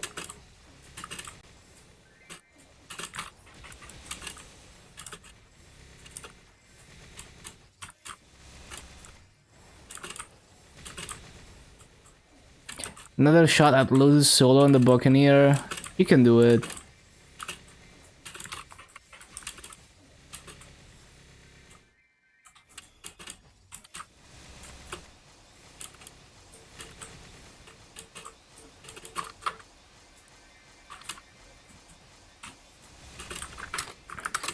E-boss strat. I mean, okay, so if you play an interactive, yeah, I guess spawning an elite boss is kind of good because you get some nice things that you can sell. Well, basically, there's like a set amount of mobs that you have to kill to spawn an elite mob. And then there's like a certain amount of elite mobs after which the E-boss spawn. Although I think it's not always exactly the same, there's a little bit of variance to it.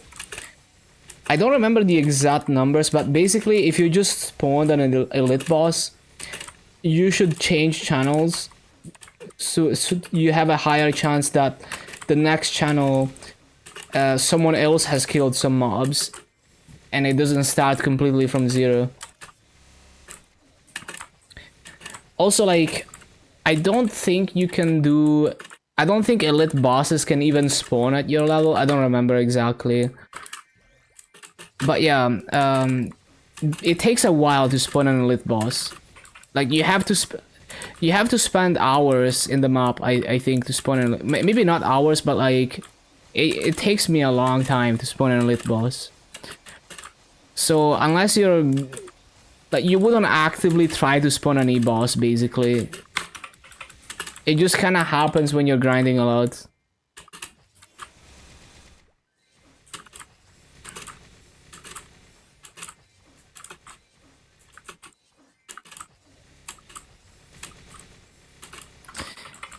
Yeah, they don't despawn the mobs anymore, it's nice. I didn't mean to use that.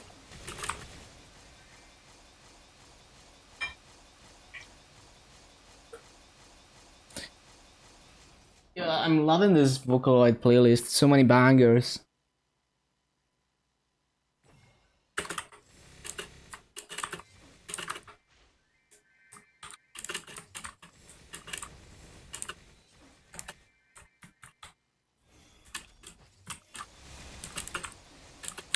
Could use it yourself? I can link it.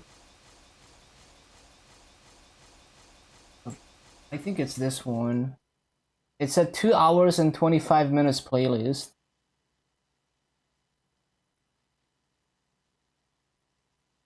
Song request is playing. Nah, I don't use that anyway.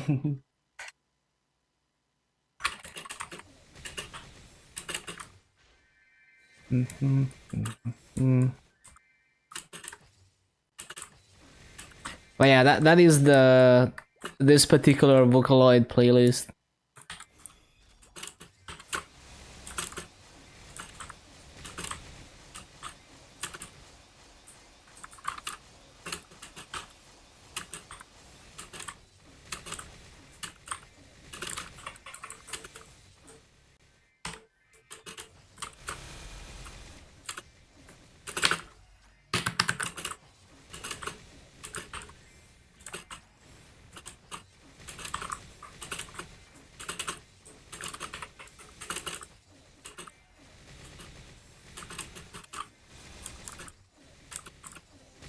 You see me in your recommended, that's good. Good that I'm actually in some people's recommended. But yeah, welcome. Separate fan. Every time I think of Sephiroth, I cannot get the Donkey Kong remix of the Sephiroth music. So funny. I cannot get it out of my head.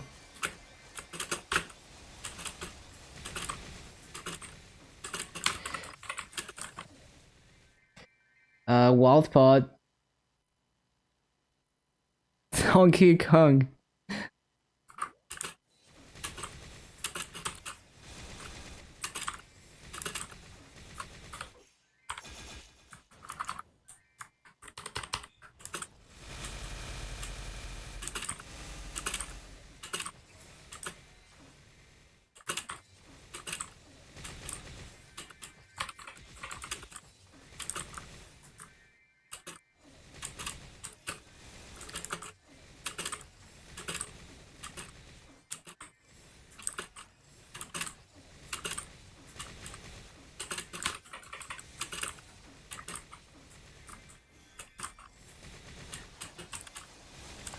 You know, I think if I ever design some kind of official mascot for the channel, I'm probably still gonna be stuck with this profile picture, because it's like, if you change your profile picture, people are just not gonna recognize you. They're gonna be like, who's this guy? I don't recognize this channel.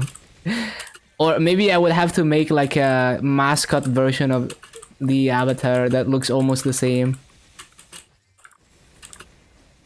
Yeah, exactly. That's why you create a persona.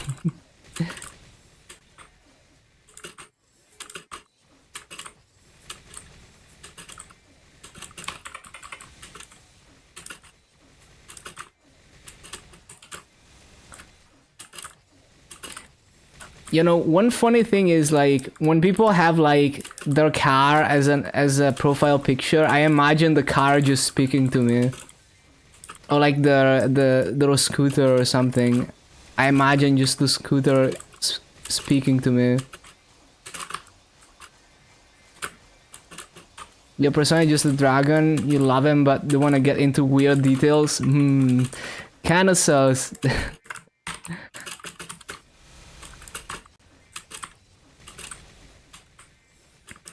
Was gonna burn a Shadower, but earlier today you asked harder which class easier in terms of mechanics, like needing to weave.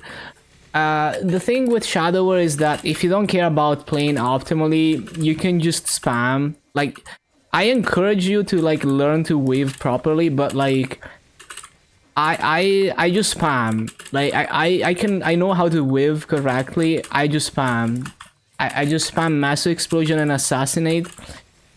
And especially with attack speed 10, it's good enough. Especially in a bossing meal situation. So you can play Shadower in a very brain dead way. And you're gonna be fine. They're kitted out. You picked Buccaneer instead. Both are absurdly strong. Yeah, absolutely. They're both great boss meals. I like Shadow as a boss meal because of the short cooldowns. So if you overfund it, you can kind of just one-shot bosses with Sonic Blow back to back.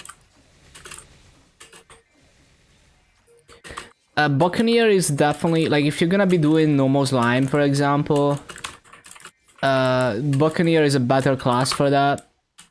I mean, they're both not amazing at like 10 seconds burst, but when I do normal slime on my Buccaneer boss meal on KMS, it just feels like I'm doing damage way more efficiently than on a Shadower in that particular boss fight.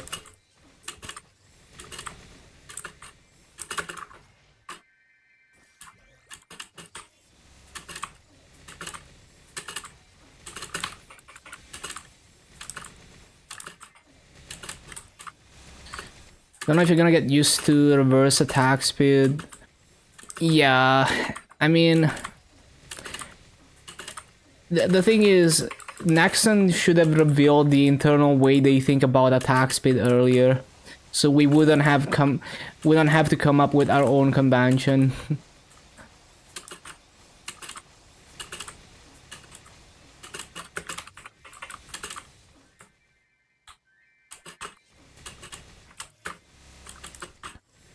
Ba-da-ba-dum-ba-dum-ba-dum.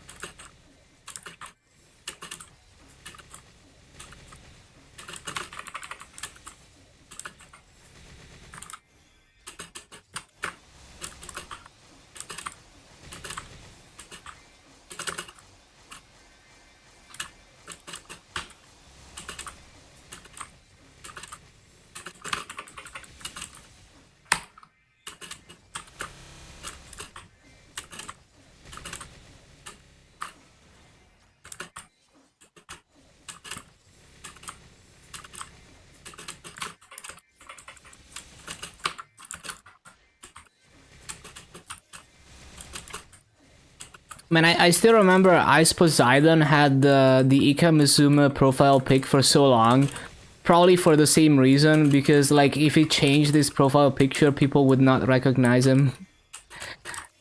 And then eventually, like when he was like giga popular, he changed it.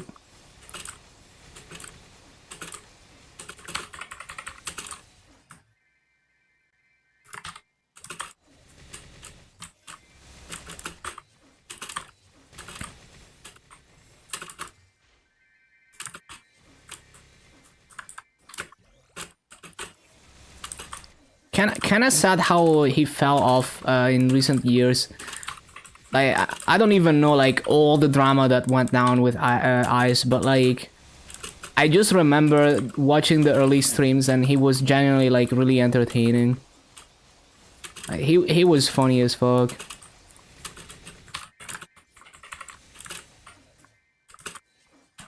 Like he had a way of like creating the most awkward situations with random people.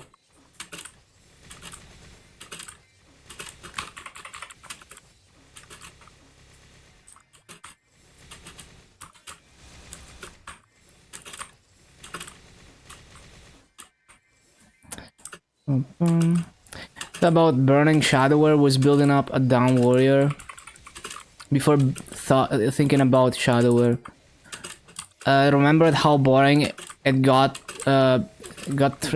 training and burnt out very easily. Yeah, I mean, I personally enjoy down warrior mobbing, but I don't find it as satisfying as like utilizing cooldowns on Shadower, for example.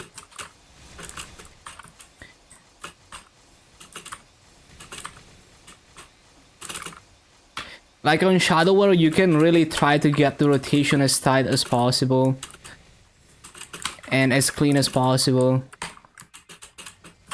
How Nightwalker clears in Grandis.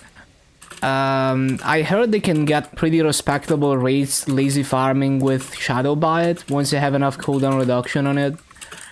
I don't know about the active training. I don't know how good that is in Grandis.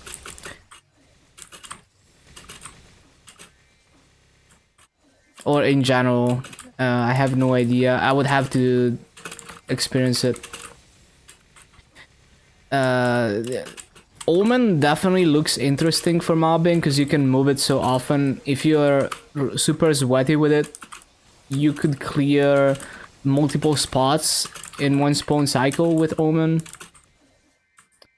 It's pretty interesting. Oh no.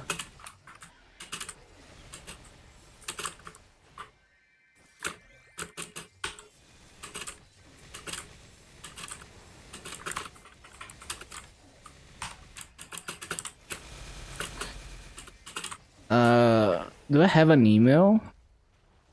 Oh, it's just a newsletter, okay. Man, feels bad when you're subscribed to an actual interesting mailing list, but you never have time to actually read through it, so you just archive everything for one day far into the future where you're actually gonna read it.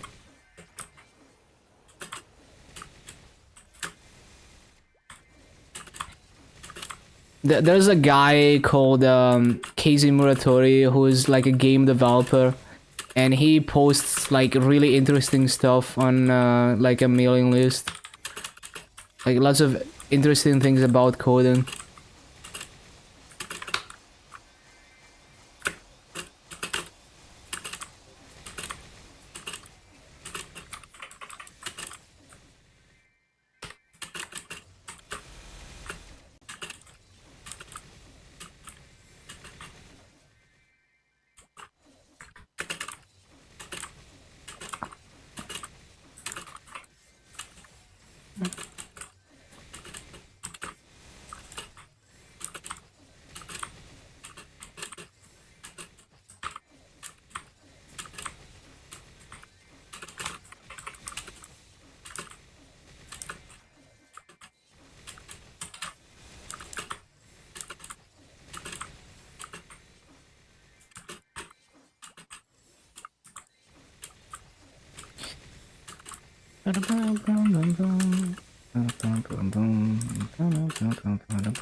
The bots, the bots are not that weak, but yeah, I don't know. I mean, if Shadow Bite farming is good and grind this, I'm sure the bots are strong enough.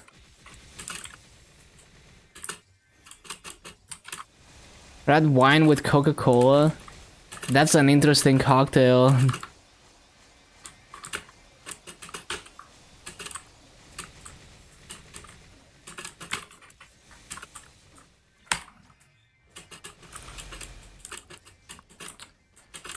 Strongest projectiles? Probably,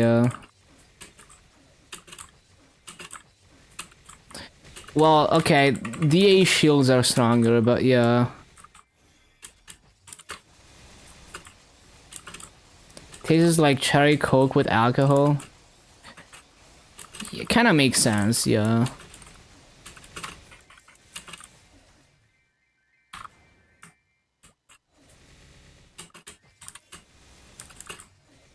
Hello, Ramen. It's been a minute. How are you doing?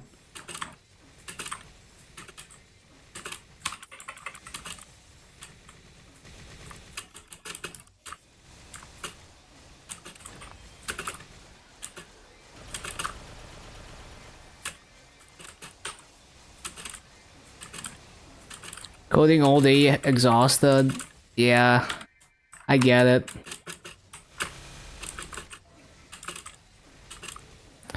Hard to tell how strong they are. Yeah, I mean, with skills like that, that bounce is really hard to tell.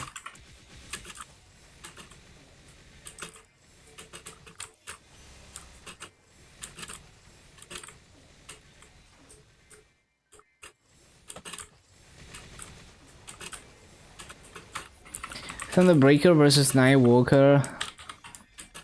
Yeah, those are two very different classes. Well, Nightwalker is insanely popular right now, so I'm sure it's a good experience. But I don't wanna, like, I don't like to say things. I don't like to repeat things without actually having tested them. So I'm gonna have an opinion about Nightwalker when I actually test it out. And it's probably gonna be a terrible experience the way that I'm gonna do it, because if I do Nightwalker Hyperburning Burning Wood, it's just gonna be shit. But over time, you know, eventually that Nightwalker, I'm gonna grind on it again, and I'm gonna understand more like what the mobbing is all about and all of that. Eventually, I'm gonna know why Nightwalker is so popular, or maybe I'm gonna wonder why it's so popular.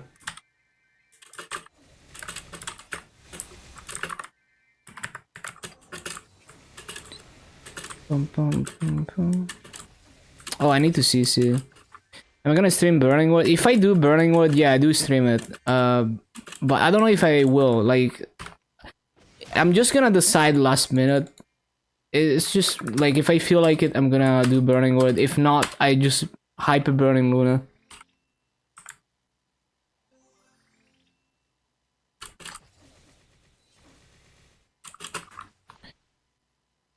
But I have a video about my Mihail progression in Burning Wood during Ignition, so you could also watch that to get an idea of it.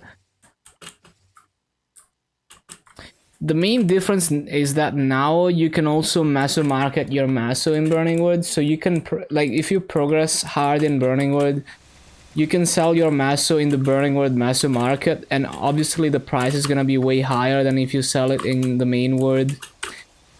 Because no one has Maso in Burning Wood, so whoever can get Maso, people are gonna pay a lot for it.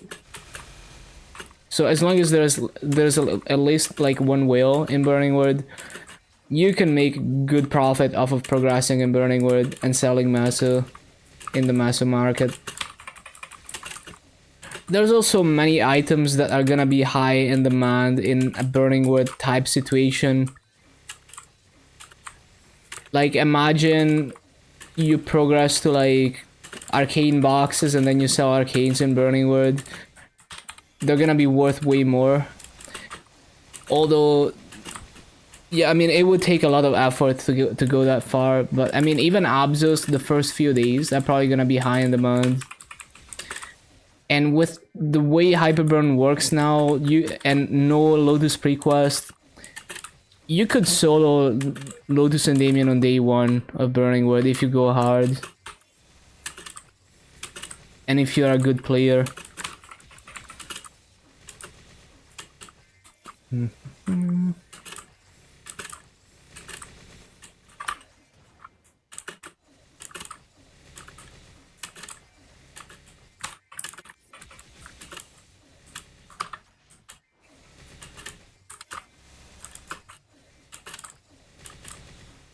Or at the very minimum, you could do it within the first few days. But I feel like day 1 would be possible too. You just have to, like, if you're like optimizing to clear Lotus on day 1 of Burning Wood, you would try to pick a class that is not gonna struggle with IAD and stuff like that.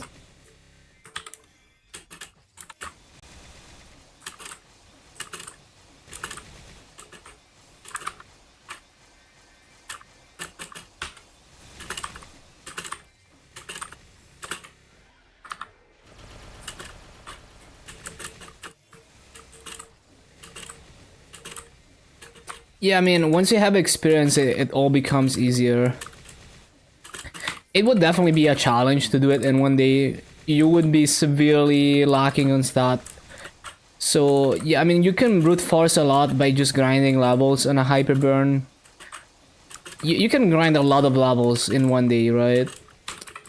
But you're gonna have, like, no potentials at that stage. So, it will definitely be a struggle, but I don't think it's impossible.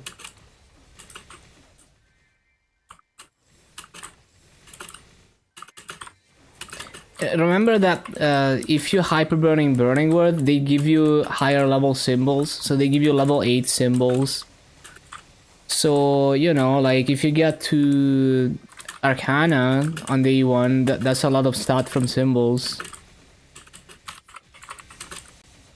That's 4 level 8 symbols, right? Yeah.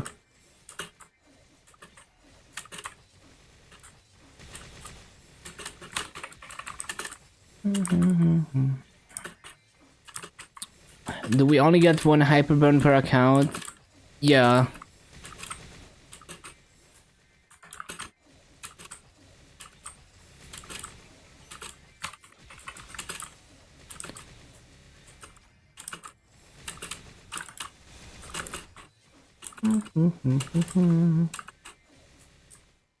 Probably hyperburn on Luna down. Yeah. Like Burning Word is fun, but it is like requires more knowledge to get off the ground. You do get nicer rewards though. Like Burning Word, there's a step up mission that gives you unique emblem and some cubes. There's more nodes from the Hyperburn rewards. There's higher level symbols. You're buying out your store before event ends. Are droplets worth buying? If you play in Heroic, yes. I mean, okay, there's not gonna be droplets if you don't play any Heroic. But yes, like, if you're in the situation where you're not gonna join Hard, Lucid, and Will or higher parties to get arcane boxes, then you absolutely want to get all the droplets you can to save that early game Masso for other things. Because you can buy droplets with Masso, but it's gonna be a lot of Masso for someone at your stage. So yeah, unless you really care about the cosmetics, I would definitely buy out the droplets if you're gonna play like that. Because you're gonna be doing normal Lucid and Will eventually, and you're gonna need those droplets to make arcanes. But you kind of have to think about how you're gonna progress. Because if you're planning to not get arcanes until you join a hard boss party, then you're not gonna use the droplets. But, like, for example, my KMS Reboot Shadower.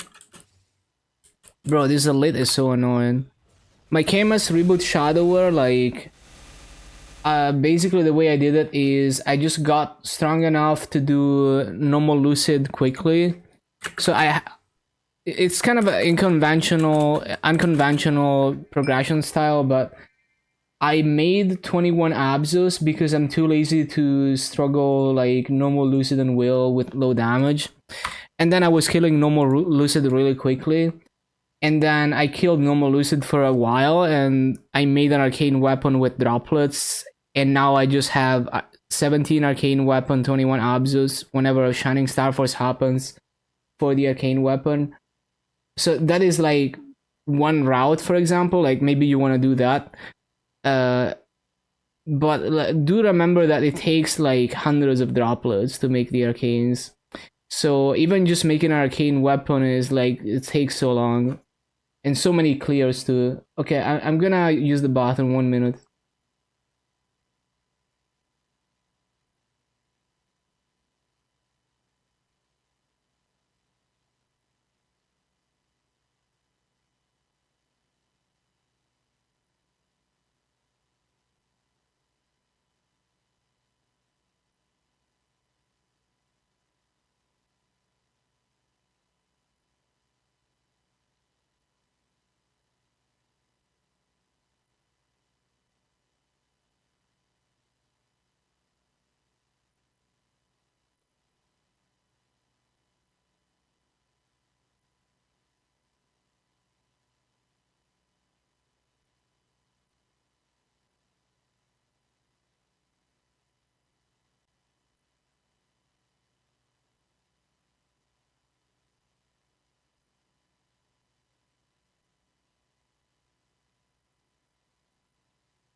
Okay, back. But yeah, like a lot of people are just gonna join a boss party and they're gonna do like hard lucid, hard will, and higher. They're gonna get arcane box drops, and they're gonna 17 star those arcanes.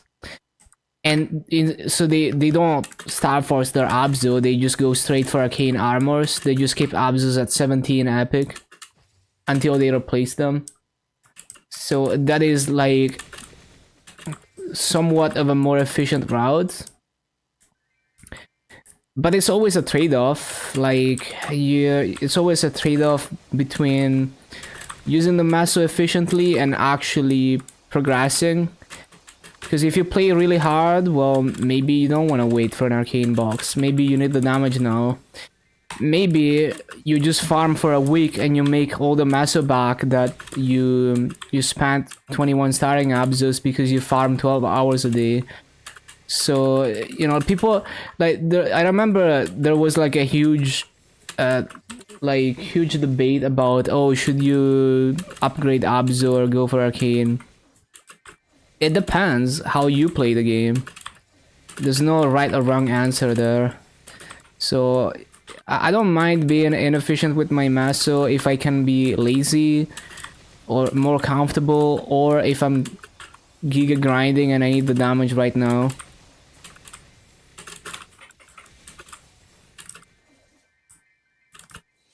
How you get legendary cubes in interactive without NX? You can always trade Masos for Maple points in the Maso market.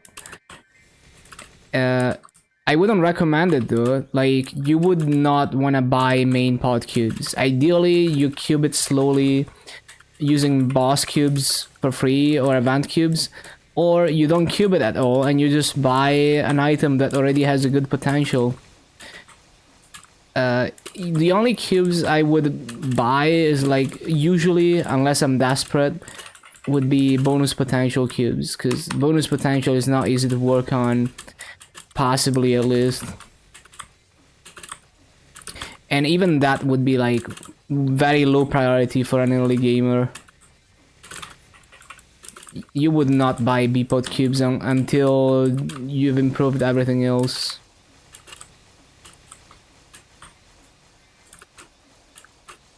My Dark Knight is not even full legendary.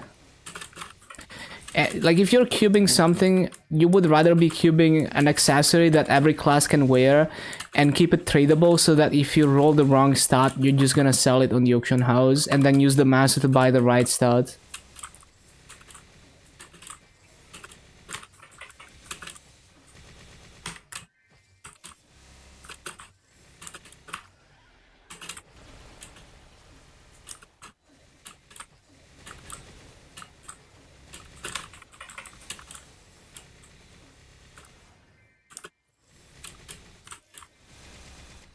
At least not until after the patch on Wednesday with B-Pod cubes.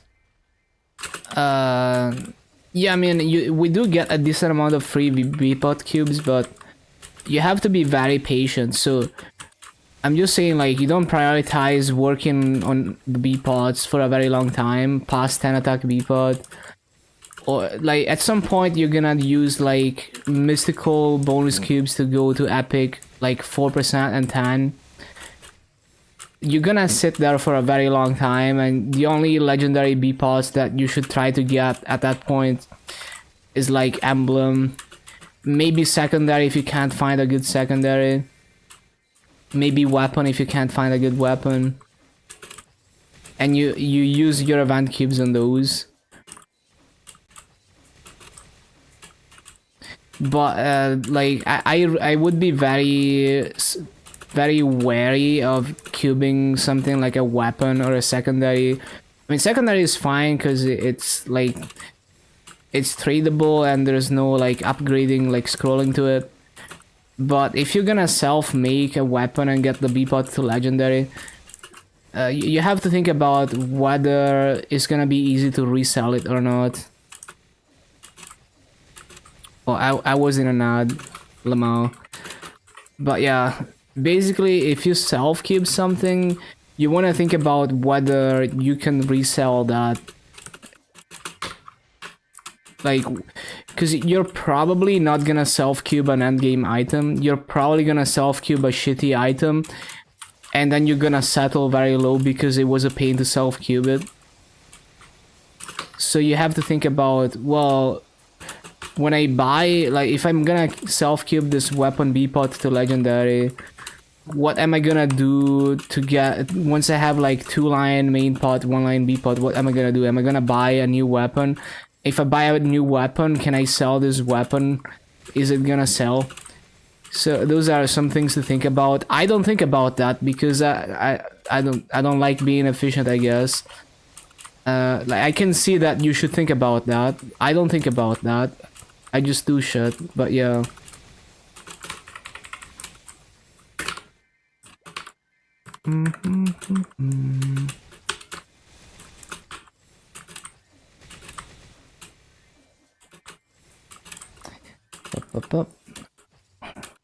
What reverse controlled me? Like, there's no way. I must have been facing the wrong way.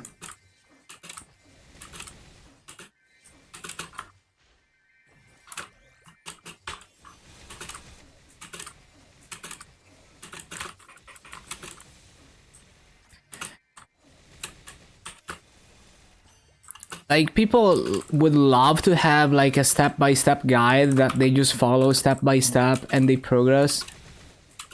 But there's no one size fits all. Like, you're not gonna learn like that. You need to learn so you can figure out your own path. That is like, I felt that a lot when that whole debate of like going straight for arcane versus upgrading Abzo happened. I was like, this is a perfect example of that.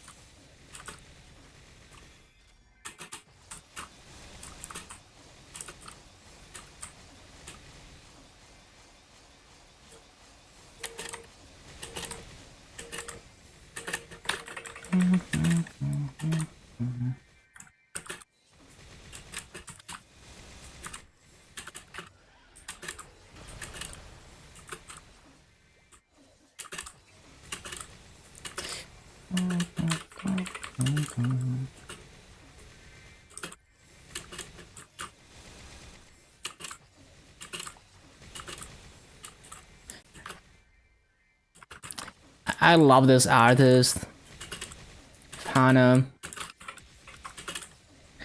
I wonder how you're supposed to read it. Like, is it F Hana or is it Fana? I don't know.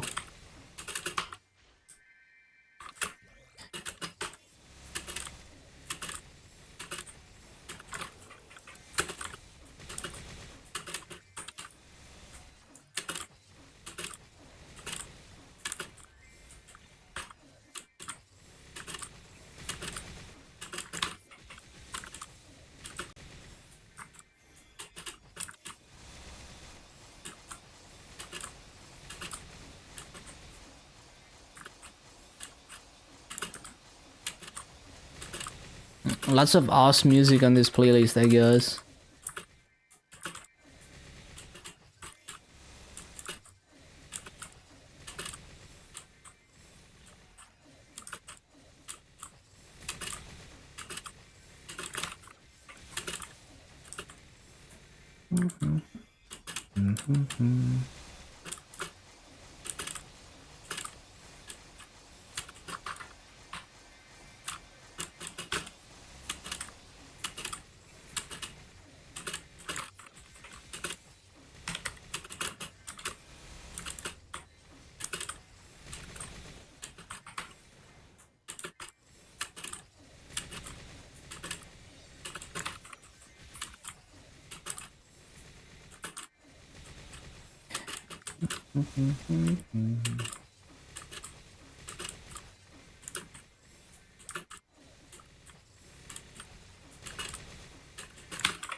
Nope.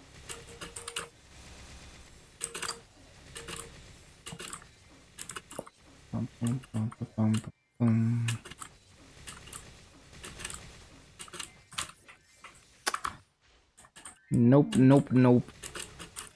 Actually so dog at this class.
Oh, this is a banger.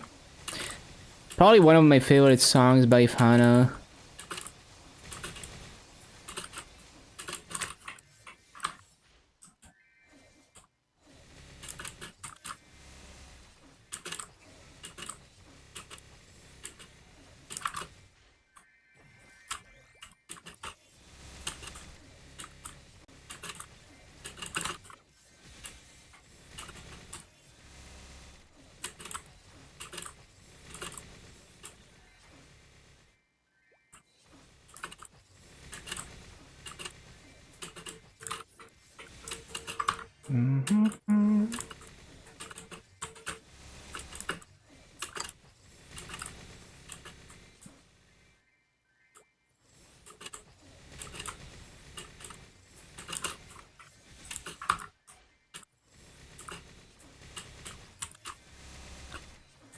Bum, ba, bum, bum.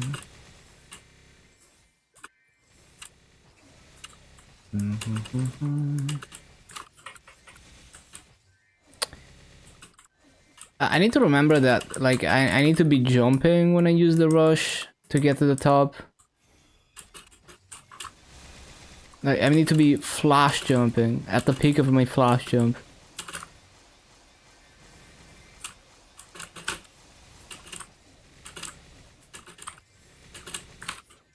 What? Why do I keep doing that? Okay. Well, that worked. I think it's just getting more delayed. Like, the server is laggier close to reset, and it takes longer for the... Yeah. I think it's just taking longer for the rush to go off, and sometimes it's too slow. Well, that's annoying. Maybe if I spam harder... No, I'm just bad.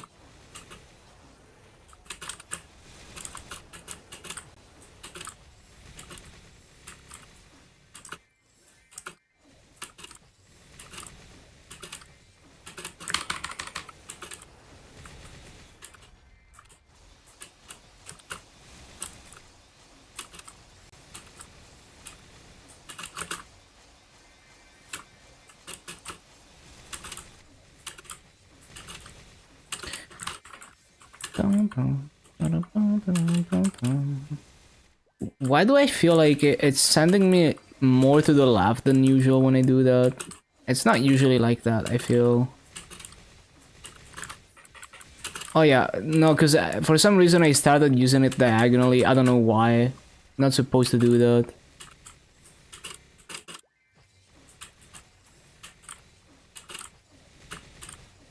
So weird how I can randomly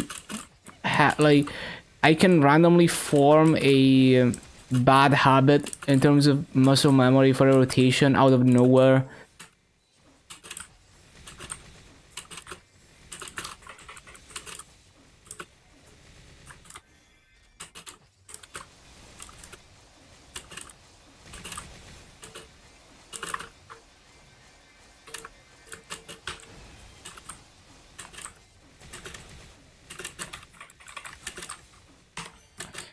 Yeah, what the...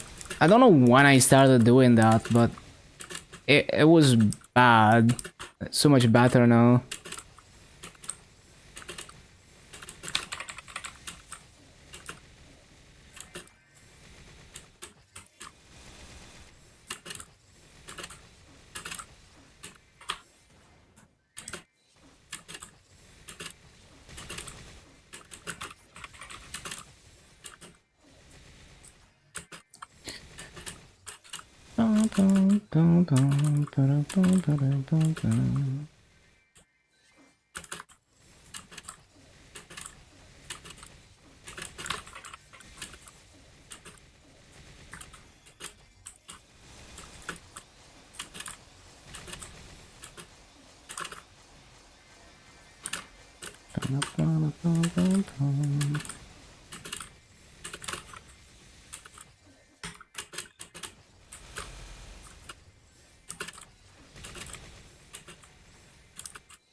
I'm so curious to see the new Mysteria content in KMS.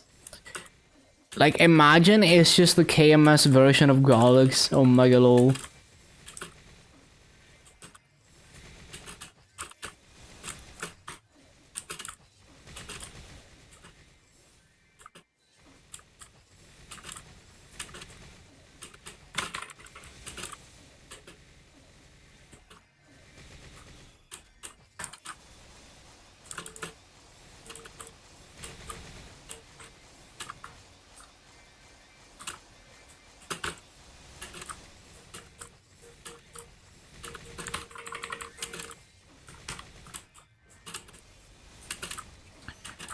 Bum, bum, bum, bum, bum.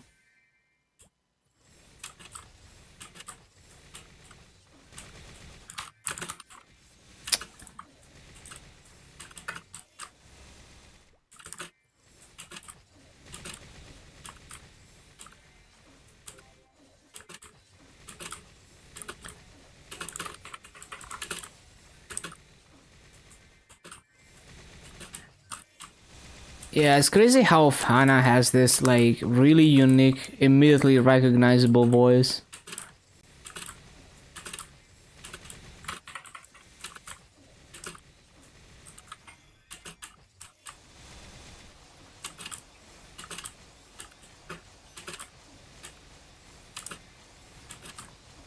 Man, keep forgetting to resummon.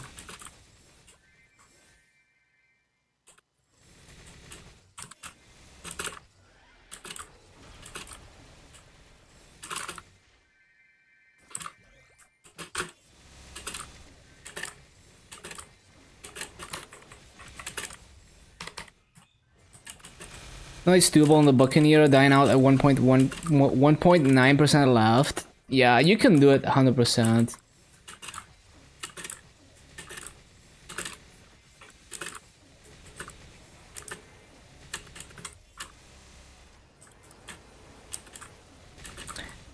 Remember to use advanced dash, it's very useful. It lets you move before animations are over.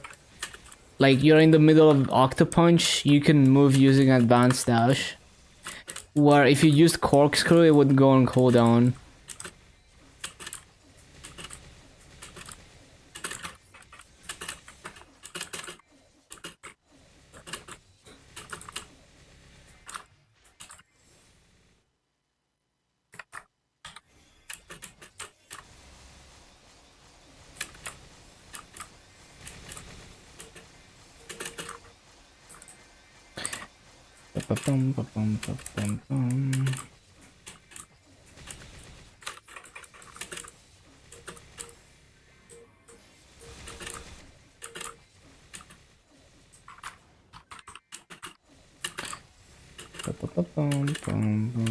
I need to stop missing mobs. Breathe.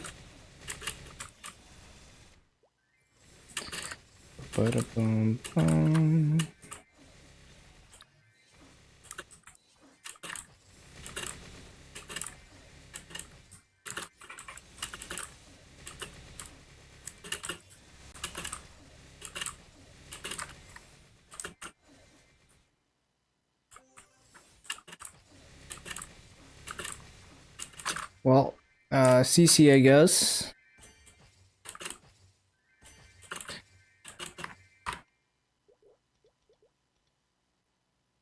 Yeah, I really have to be like decently focused for this class.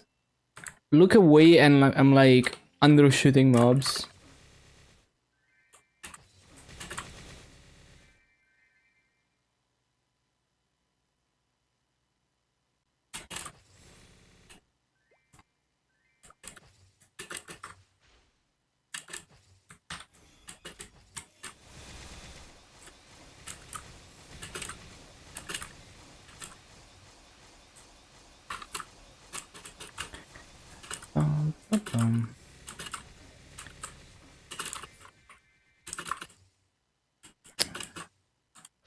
What is this? Stop griefing.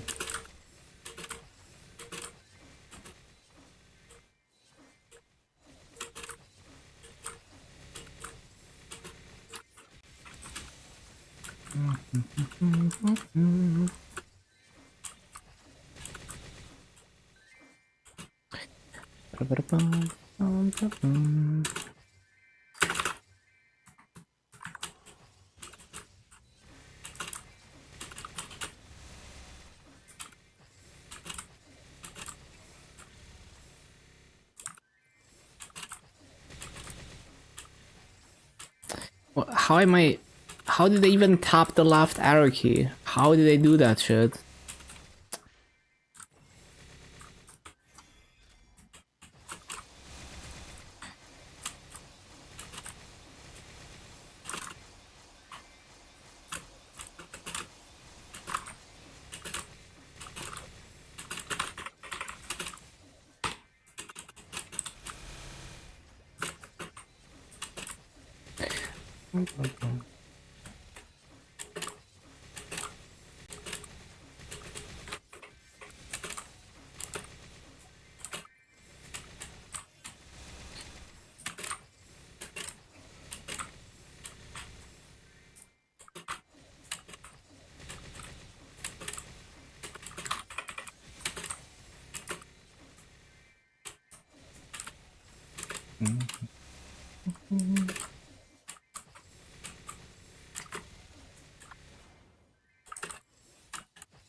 Event is not ending today. No. It ends like after this reset, 1 minute after the next reset, 1 minute before the next reset. That's when everything ends. So not this reset. You know, tomorrow reset. 1 minute before reset. That's when everything ends.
Man, I was looking through my my childhood stack of like PS1 games, and some of these games have like a thick ass manual. I miss the days of having like there's one like theme park building game that has like the manual is barely fits in a PS1 game box. It's like thick as fuck. Kind of miss the days of like game companies actually putting effort into the manual.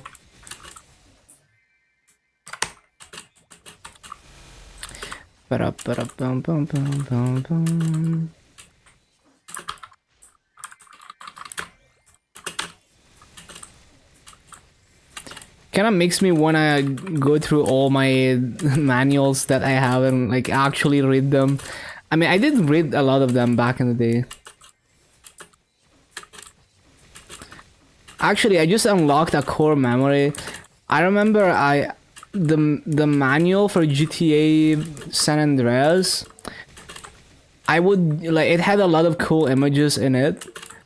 So I would like trace some of the logos and stuff on paper, like because it looked cool. I would just trace them and draw on top of them. Favorite game from younger years. What would be the most memorable childhood game? Honestly, like Maple just beats everything. But for single player games, there's a lot. There's like the GTA games. I spent so much on that. Like, you know, first I played on console, and then I replayed on PC, and then the multiplayer mods and stuff. So like Vice City and San Andreas are like my most memorable GTAs. Morrowind, Need for Speed. Yo, I remember fucking Need for Speed Underground 1. Yeah, I played that shit a lot. And even Need for Speed Underground 2 as well. Man, I wish I got into Nintendo stuff in my early years, because there's so many good games there. Like, really good game design, basically. Like, Nintendo, like, I fucking hate Nintendo, like how they're litigious with copyright and stuff, but like they always put a lot of effort into game design, and also like just the even like the hardware they have, because like a good product is not about having the best performance or like the most cutting edge hardware. It's about it being a complete package that feels nice. And yeah, so they're good at doing that. Like every Nintendo console has some kind of gimmick that you know, it's like their games and their consoles, they always pick some kind of gimmick or particular aspect to go hard on. That's like the main theme of either the game or the console. You know, like the DS, the main theme is like there's two screens. And then if you look at the Mario games, you know, like Mario Galaxy, the main idea of that game is that there's like weird gravity. You know, like there's all these planets and you can be upside down and shit because of the gravity fields. So they do that. They have that style, and I like that. And there's a lot of attention of like just design and making everything make sense compared to your average game. So yeah, I think they do a good job at that. And it just feels nice when you have like even an underpowered handheld like the Switch. It's cool to see games that like actually look good and run decently on them, on it. And then you look closer, and they're using like really simple but genius techniques to make them look good. Even Wind Waker, like that game ran on very low end hardware, but it looks good because they were very smart with how they utilized their budget.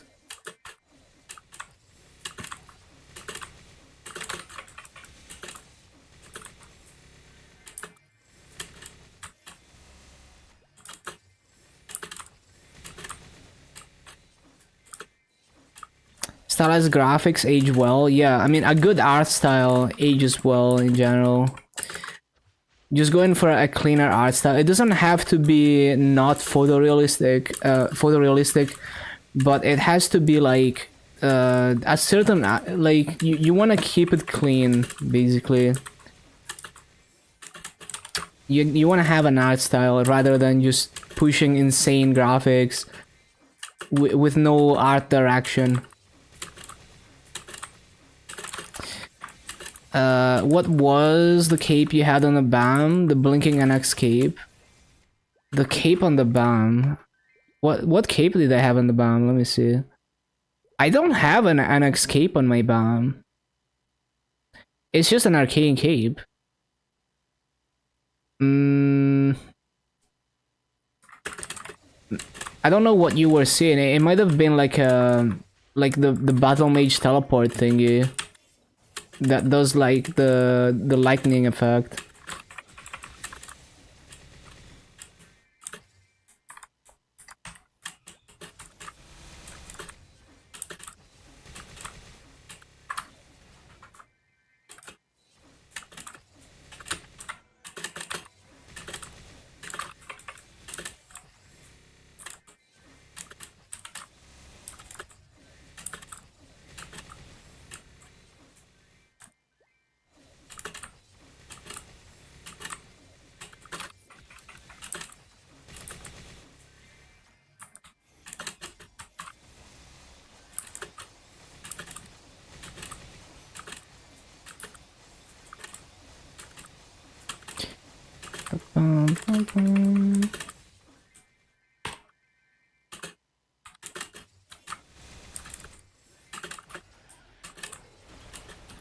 So excited for a new event. Hope you don't hate your hyperburn. You're gonna be fine.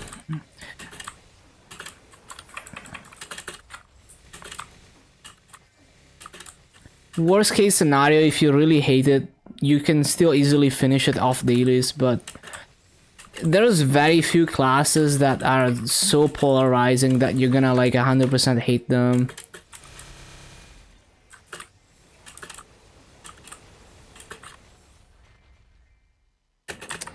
Bum, bum, bum, bum, bum, bum.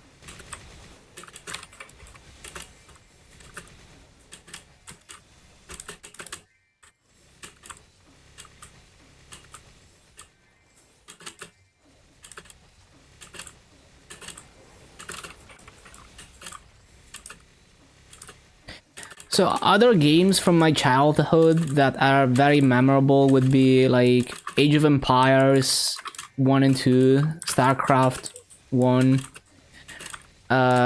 Those are definitely very memorable for me. Like early RTS games. I don't play RTS these days, but yeah, I definitely played a lot of early RTS games. I was never good at them, but I enjoyed the single player stuff. They were making Ages of Mythology. Yo, that's cool. I didn't get too deep into that branch of the Age of games. I played mostly Age of Empires. But I remember this game called Pharaoh, which was like a Egypt themed town building game. It was very interesting, and I think they had one for like mythology themed as well. Did you play a lot of custom games in Age of Empires, Tower Defense? No, I wish I had, like, back then I didn't even have good access to internet, so I was never aware of like all those mods. I would just play like, I would do the campaign and then I would like, mess around with cheats in single player and stuff like that. But I just have fond memories of spending a lot of hours on that.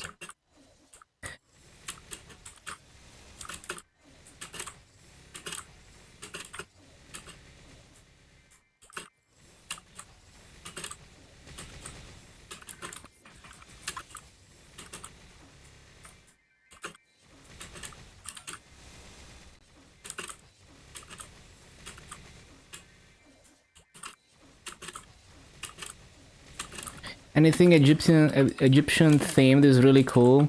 Yeah, that game was fire. I don't think it's like super popular, but it was really interesting because it wasn't like an RTS, but it also wasn't like a Sim City type thing. It was like somewhere in between, because it's like it would give you like was it Stronghold Crusader? No, it was a it's named hold on. That is the name. That game right there, 99. Oh, there's a remake of it? Wait.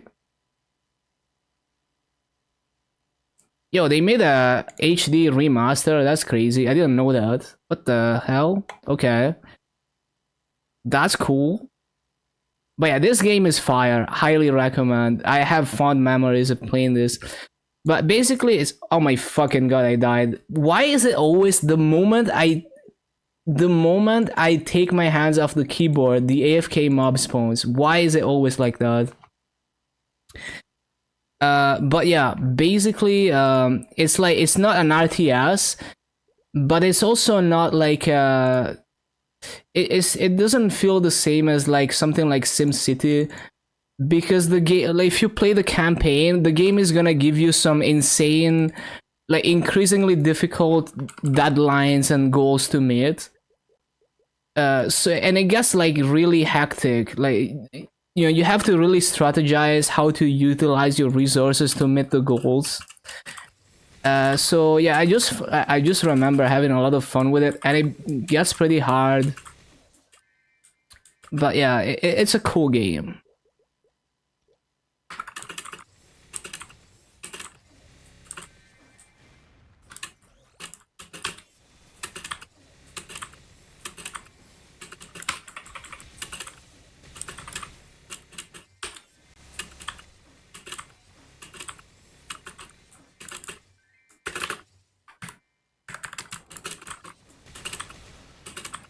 And yeah, that is another childhood game.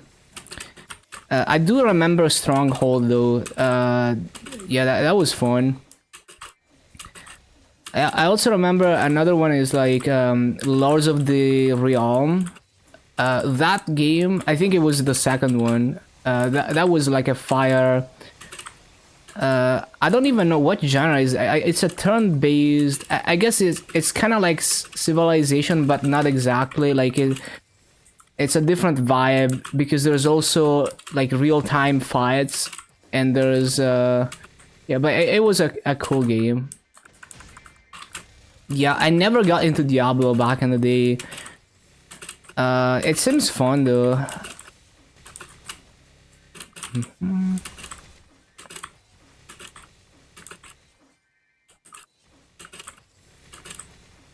I remember I tried playing Neverwinter Nights. That was one of my first RPGs, but I was too dumb to like really get it, so I would just mess around with console commands. But yeah, like in retrospect, that game was feels like it had a lot of depth to it that I could never see as a like a 11 years old.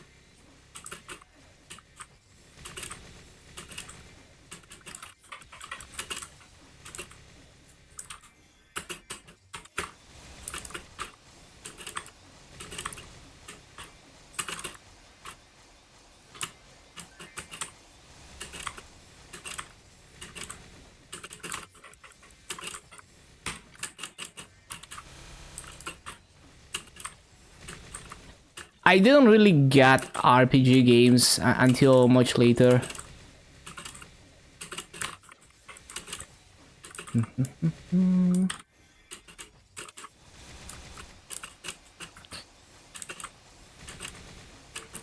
I actually never played Skyrim. Yeah, I just never got in, like I didn't get into RPGs until much later. Even though, like, if you really think about it, like GTA was that, but you know, except it's like modern setting. So I mean, I was playing RPGs, just I didn't. Yeah, I don't know.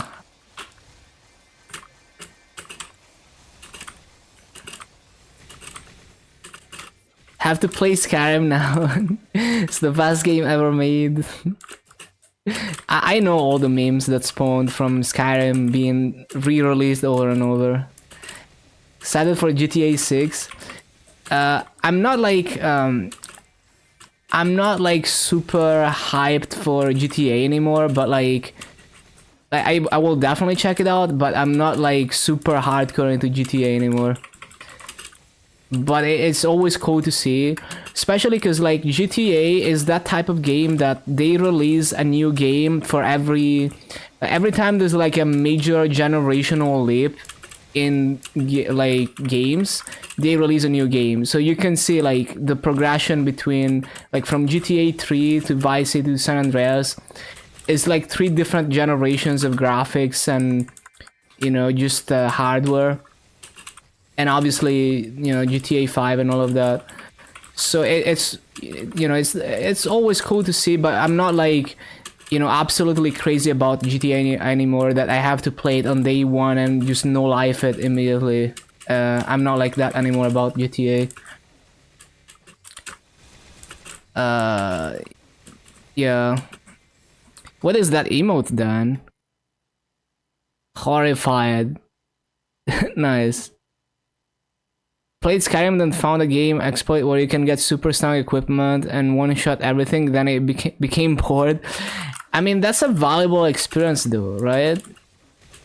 Because like it teaches you the value of the process. Like you enjoy the game because the journey is enjoyable. So if you can get everything immediately, then there's no point in playing anymore. So you start to understand that you don't do things because the game tells you to do them. You set challenges for yourself to have fun with the game. You understand that the game is all about some kind of challenge that you have to overcome, and overcoming it is enjoyable.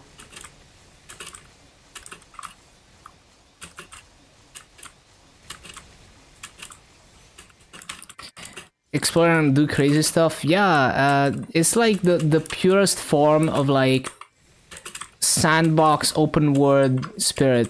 Like I remember people would just do like stunt videos in GTA. Like unironically, people would record like cool jumps and do a montage of that. And then over time, people discovered glitches to do like actually impressive jumps and stuff. I used to do that too. And then multiplayer mods came around, and then I remember having like a modded multiplayer server for GTA San Andreas where we had like, we would modify the stats of the cars to be able to drift, and then I would add like a Kena downhill from Initial D and the AE86 car and all the Initial D cars.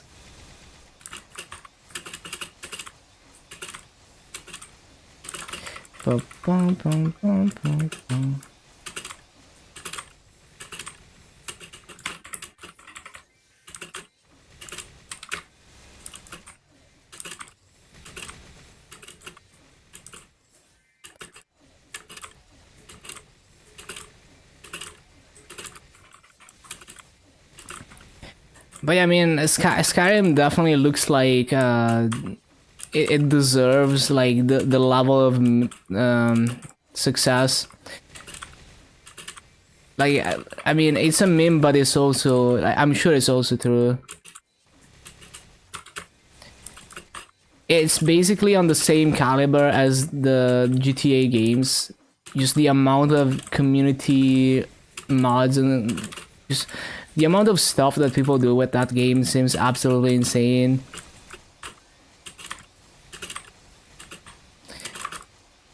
I remember one particular channel that would do like all the horniest mods on Skyrim with anime girls and stuff. I don't think he uploads anymore, but it was a good channel. There's a massive mod that makes it like Skyrim 2.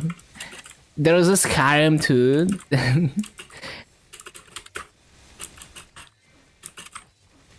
Have to download it, but your interest is low. Or is it like a fan mod that tries to imagine what a sequel would be? I mean, it's kind of like the Doom of its generation, right? Like Doom is another example of like people did absolutely insane things with the original Doom, despite it being a game that wasn't even fully 3D. It was the very beginning of 3D games. Makes it look like Dark Souls. Oh, I see.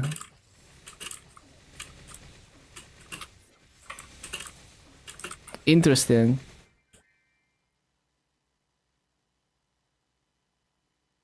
But yeah,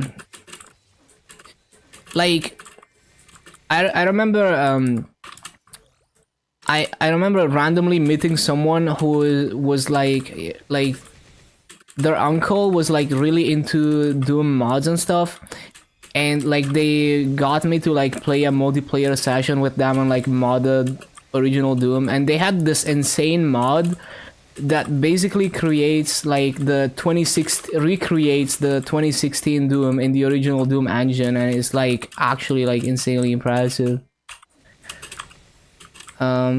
What is the last day you can use the event shop?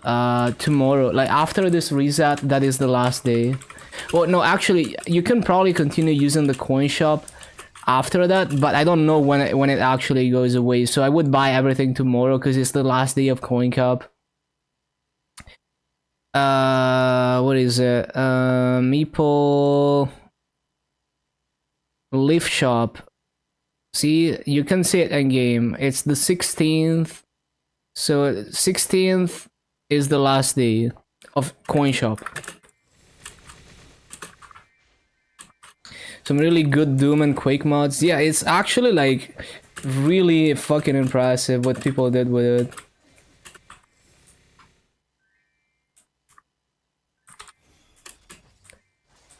Like if you think about how limited the original Doom engine was in terms of map design, like I've been reading a book about how the original Doom was programmed and the techniques that they used.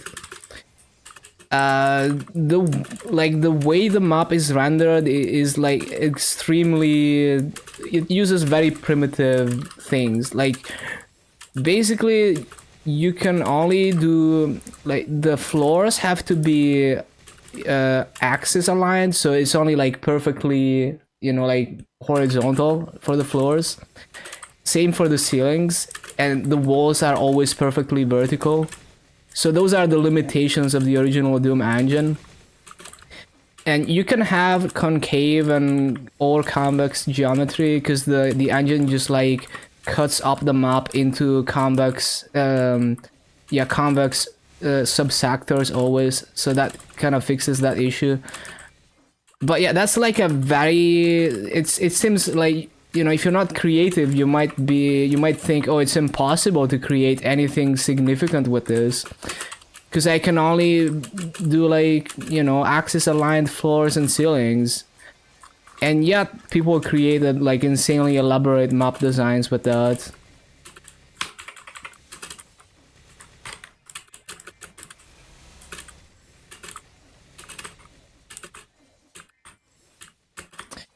Boom, boom, boom, boom.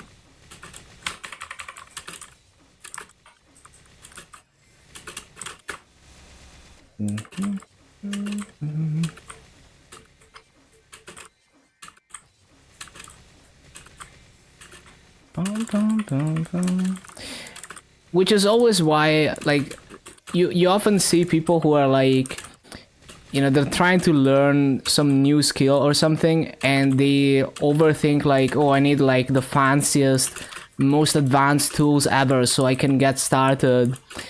I kind of laugh at that when I think about the things that people do with the Doom engine or even more primitive tools.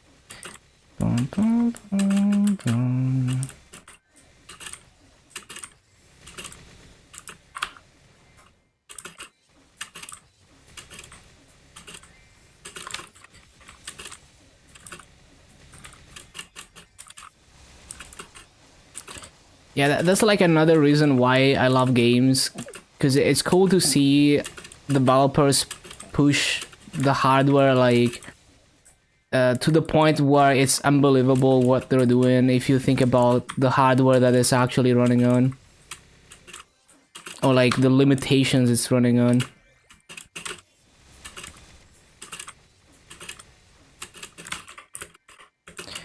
Bum, bum, bum, bum, bum.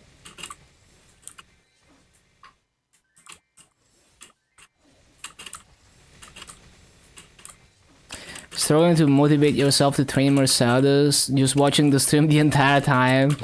Understandable. I have a like my brain is it's weird. Like if I'm watching, like when I raid someone, my brain goes into a mode that like I'm just constantly watching the stream and I can't do anything else, as long as I'm interacting in chat. So it's like the moment the stream I'm watching is not a background thing anymore, I just can't do anything else.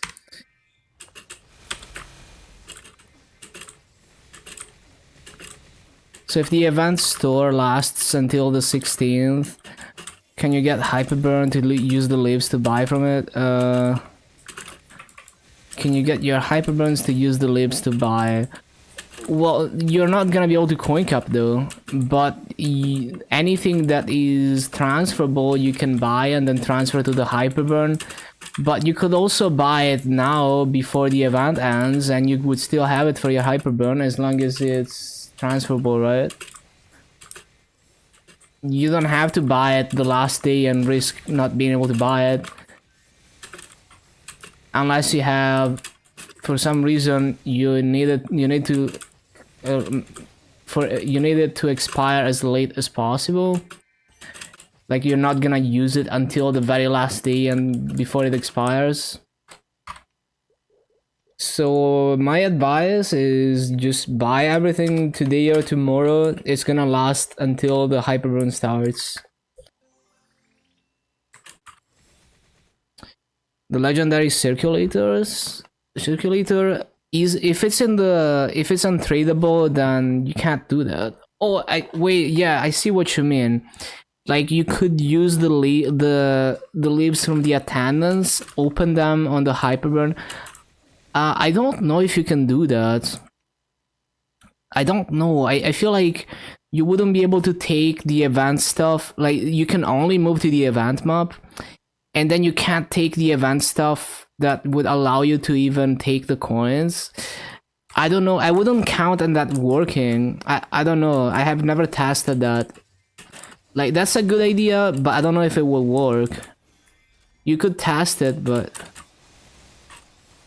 yeah, it's hard to say whether it would work or not.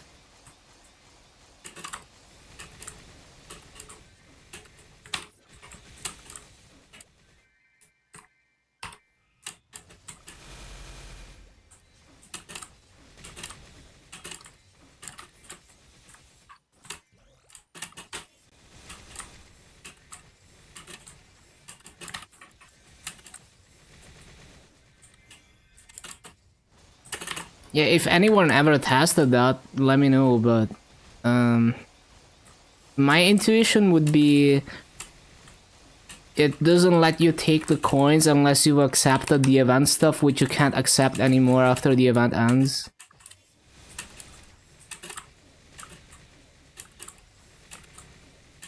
Maybe it doesn't even let you open the coin shop. Like, you know how when you go on a mule, you enter the event map, you can't open the coin shop until you accept the wish orb.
Resummon cycle.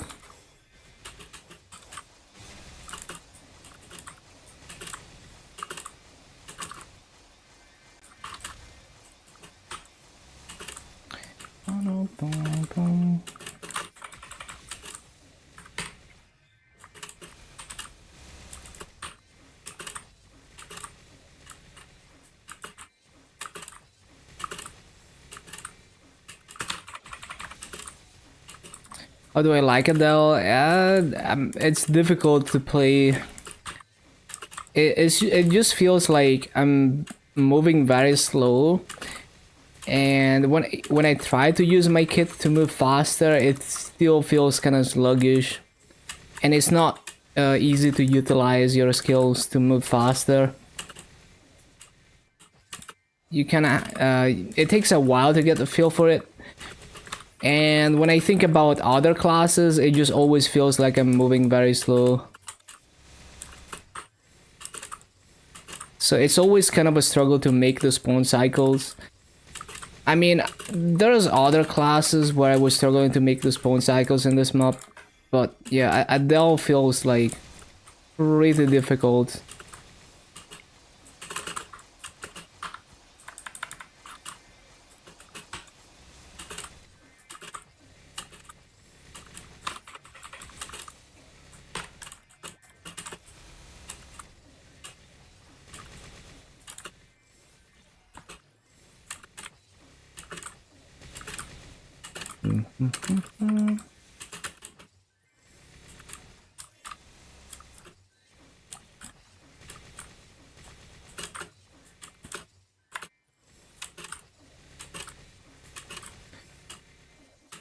Oh yeah, of course, another one of my childhood games would be Pokemon, like the Gen 1 Pokemons. I still have my Game Boy Color. The Cave Effect. Let me see.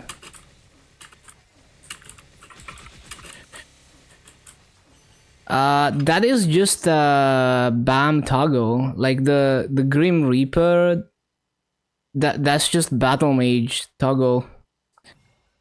And if you mean the Muto thing, that's an Android. And you want that toggle on, by the way, because it attacks for you. Gen 1 and 2 were so good. Yeah, they're the most memorable for me. But I'm sure, like, if I took the time to play the newer gens, there's a lot of them that would be memorable for me. I just played Gen 1 and 2 the hardest.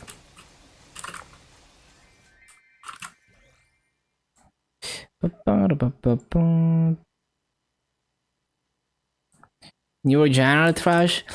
I don't know. Like some of the 3D ones look like I would want to explore them, and just you know, they look cool. Exploration was part of the Pokemon experience for me, and exploring 3D looks cool. But even like the GBA ones, like they look interesting. Man, I never had a GBA back in the day. It's such a banger of a handheld. It like the form factor is so perfect of the OG GBA.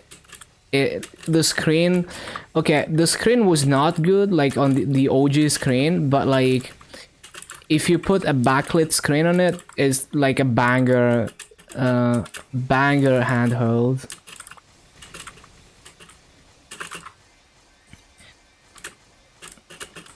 It's exploration Gen 1 layout is very same. Yeah, but the first time you go through the game, you're like exploring, going everywhere and stuff. So if you go in, imagine like a new gen Pokemon that I've never played before, go in blind and just explore the world. Just talk to every NPC, try to find all the things.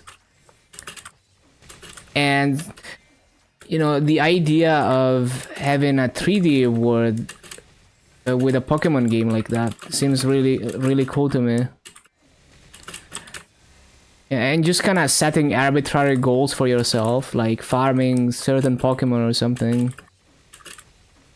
So like playing just beyond like the main story. Powered, I've seen quite a bit of it. It looks interesting, yeah. And the coolest thing about Powered that I know is that they allow people to host a dedicated server and customize it. That's something you don't see so often in modern software and games, so I think that's very good. So many games, they just want to have their own centralized servers and they don't let people self-host. So yeah, it looks amazing. It looks pretty good.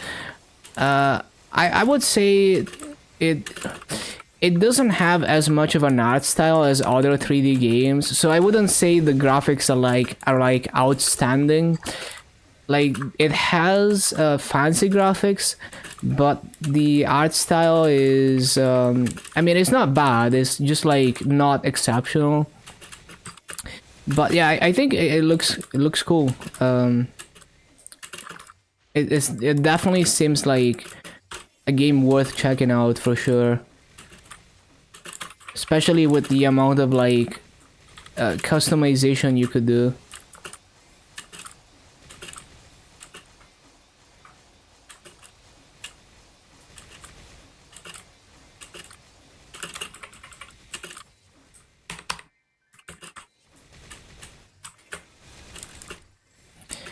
But like for me personally, it's not necessarily about the game being open world and sandbox in terms of design. It's more like if you have a game that's just like genuinely fun, even just the core mechanics of it, it makes you want to explore everything about it. So there's linear games where I would want to replay them over and over, explore everything, try random shit, or even speedrun them, just because the core mechanics of the game are so fun. You know, games like A Hat in Time are games that, even though it's not really an open world sandbox game, I could replay over and over. I mean, of course, there's also like community, like workshop content on that game, but yeah.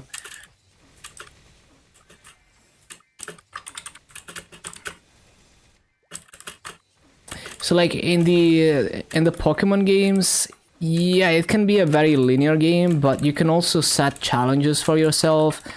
Like you can start trying to understand more about the mechanics of like the stats and the Pokemons and try to do certain builds and stuff like that.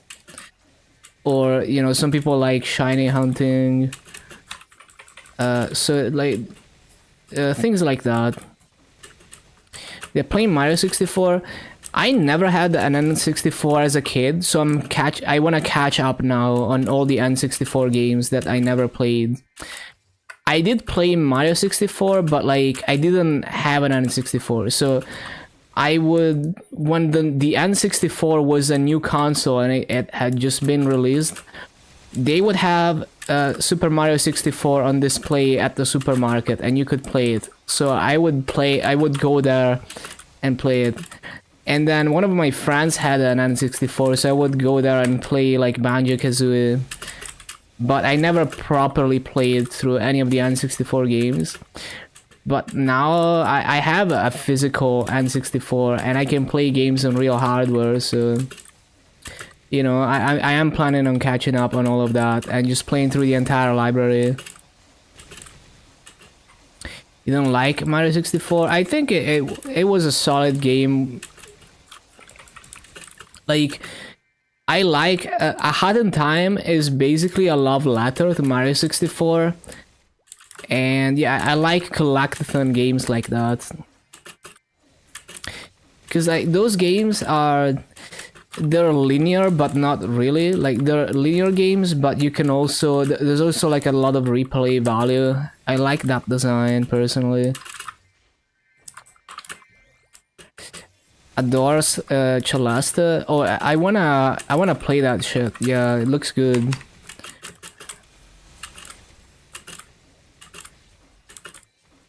Yeah, like the thing is, some games it just feels good to even just jump around. You know, when you have a game that you boot up even to just sit in one level, do nothing other than like jumping around and doing movement stuff. That's a good game.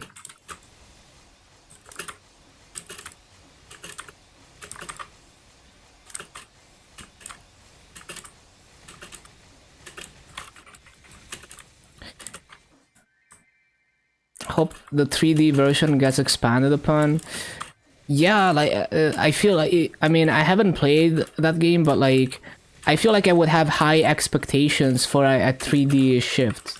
You know, kind of like how you know, think of like Super Mario World to Super Mario 64. That kind of paradigm shift. That's the kind of thing you would expect from something like that. Ideally. You interactive, got a powerful rebirth flame, what do you do with it? If it's tradable, yeah, you wanna sell it. So if you got it from an elite mob, that is very lucky as a new player. It's gonna net you like a lot of masso. I forgot exactly, but tens of millions of masso, which is a lot for you. Just open the auction house and look at the prices. If you try to sell it, it's gonna tell you the average price, the lowest price and stuff. You can also just search it up and see.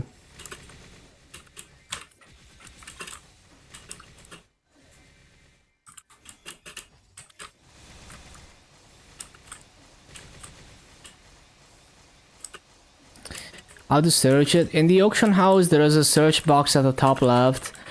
But also, if you drag the item to the right side of the auction house screen, it's gonna let you set the price, and it also tells you the lowest price, the average sale price, and stuff. Magnifying glass. Wait, what do you mean? What do you mean by that? No, you just like open the auction house. Like just go to town and click auction house.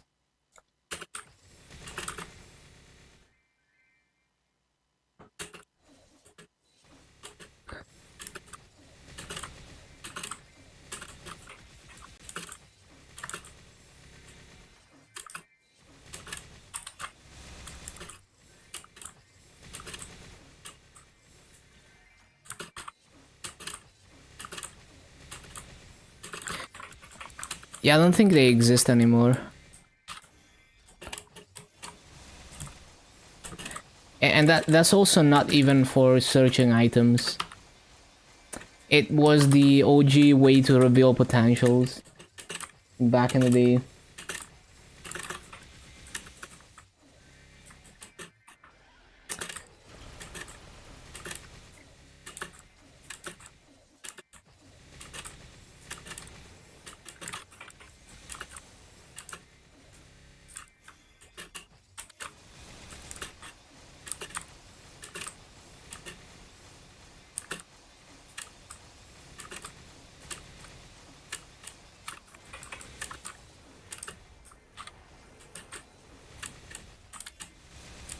The MTS. I didn't play during MTS, but yeah, I'm aware of it. It was a very interesting system.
Hello, Sawi. Yeah, it's going well. Probably gonna get close to 245.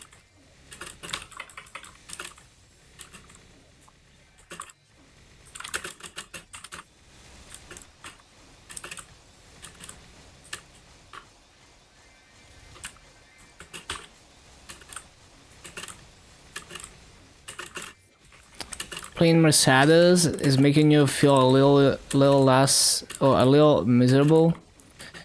Hyperburn 11th of 12th. It's on the 12th.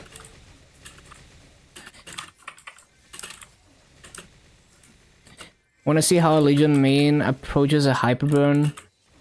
I don't think it's gonna be a way that like a normal person would approach it, but basically I'm just gonna grind hard on it. Like I usually just brute force it, you know, try to grind to 260 as early as possible, so I can move on to the next character.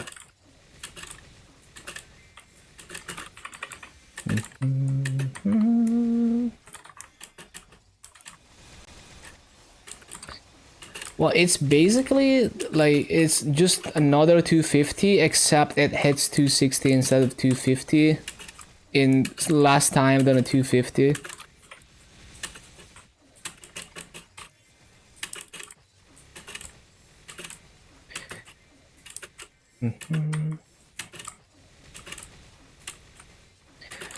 But yeah, I might end up doing that in Burning World, and then it's gonna be a little bit more interesting. But like, even if I were to do Burning World, I'm not gonna try hard progression. I'm just gonna try to hit 260 mainly.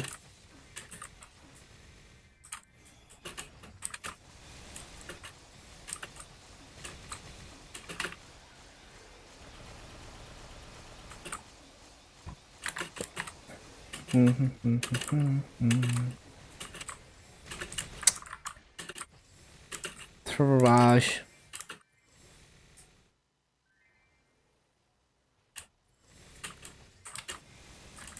Bum, bum, bum.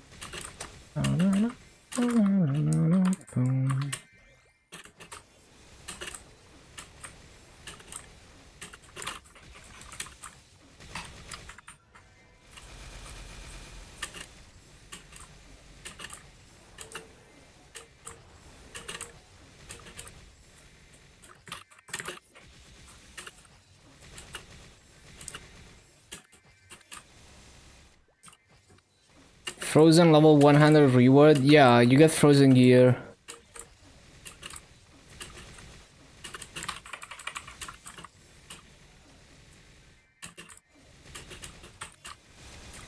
It's really fucking good, especially for heroic players.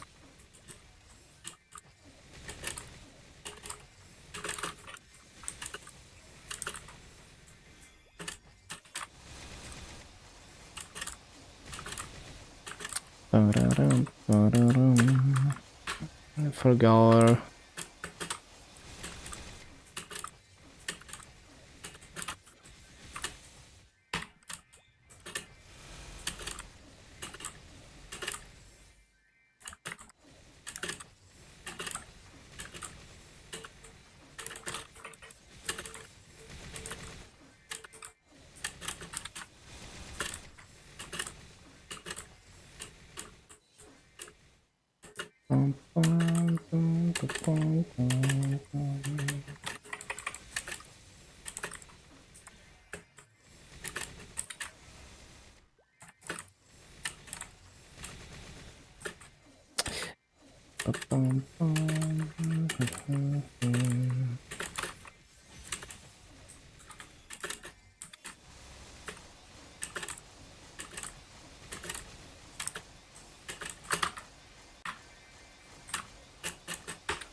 Do I have a main? I have a 285 Dark Knight, but I don't really invest a whole lot into it.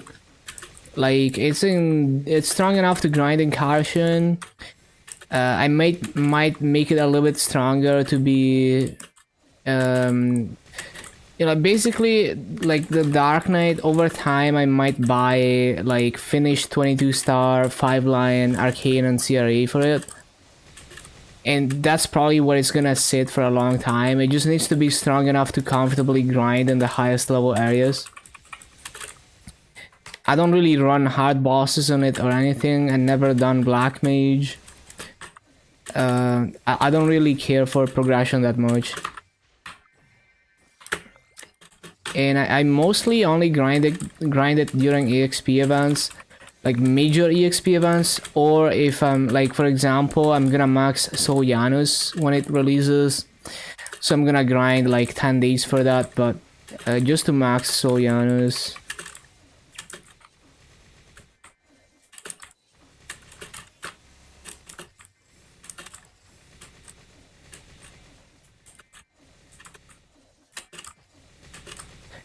I don't want to spend even like ideally no more than like 10% of my time on the Dark Knight.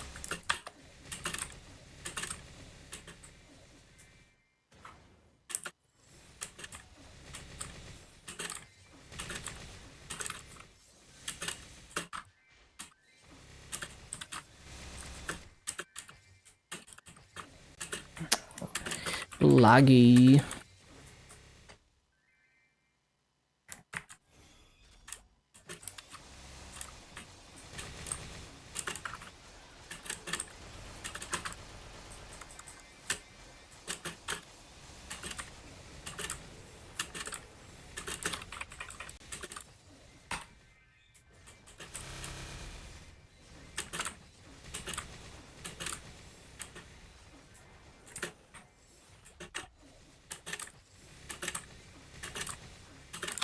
Ba-da-ba-da-ba-da-ba-da.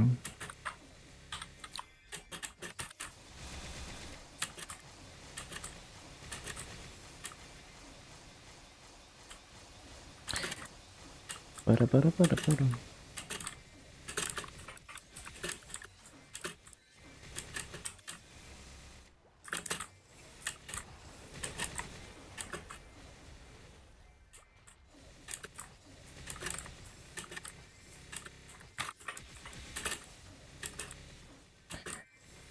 Ba-da-ba-ba-da-bam-bam.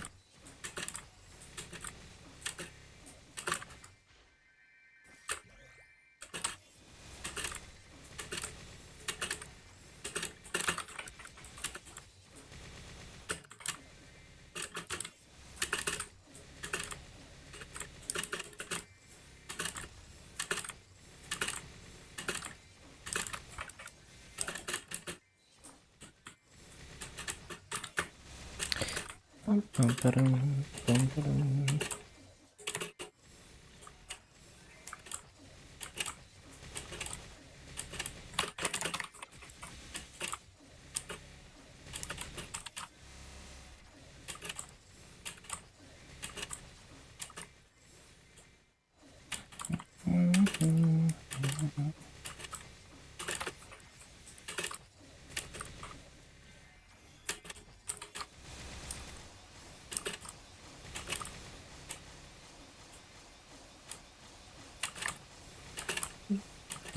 Boom.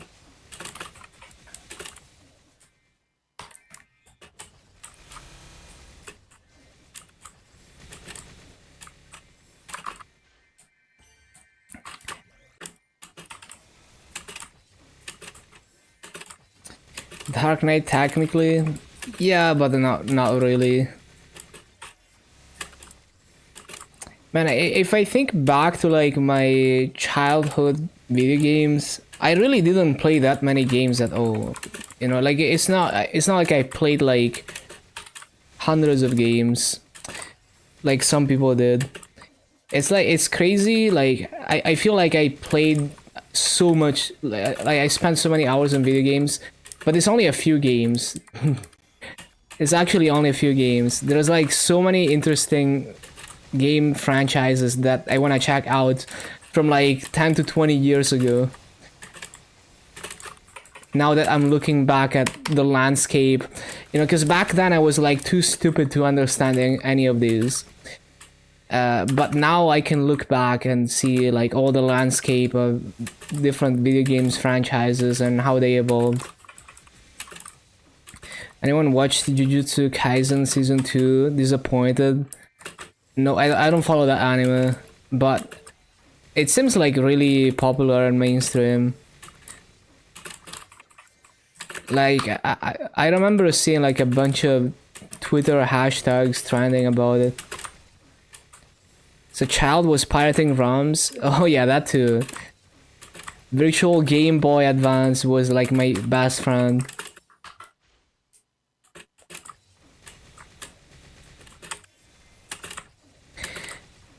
And it's such a shame because like I wish I had a GPA back in the day because like I re-experienced it. I mean, I experienced the GPA now, and it's such a iconic handheld in my opinion.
Astical, I remember that. That was the edgiest like emulator name.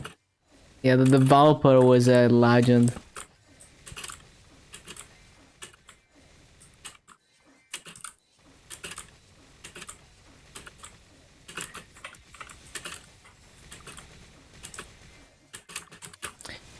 The craziest emulator was what was it called? It was like oh yeah, Bleem. It was like a commercial emulator, and they managed to get away with it for some time, but it was crazy. They were legit just selling an emulator. Was it like it was a PS1 emulator, I think, wasn't it? No, wait, I forgot. No, it was like it was an emulator on PS1, wasn't it? Fuck, I forgot. I just remember it was like a commercial emulator.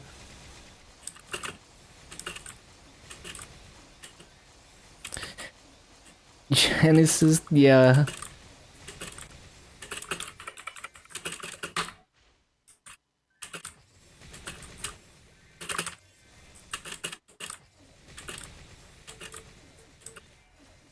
Was a PS1 emulator, yeah.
Nameless region rank 5, let's go. Moving up in the world.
Do people achievement hunt in this game? Very few people do, but yeah, there's definitely people that do.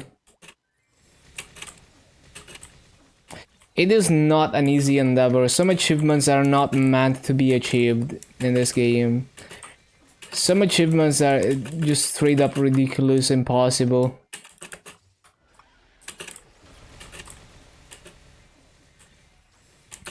Like, killing 100 million mobs. I mean, I got that achievement, but basically no one has that shit.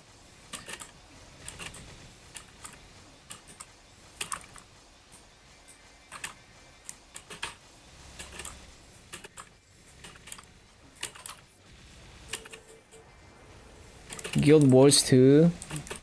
Mm-hmm.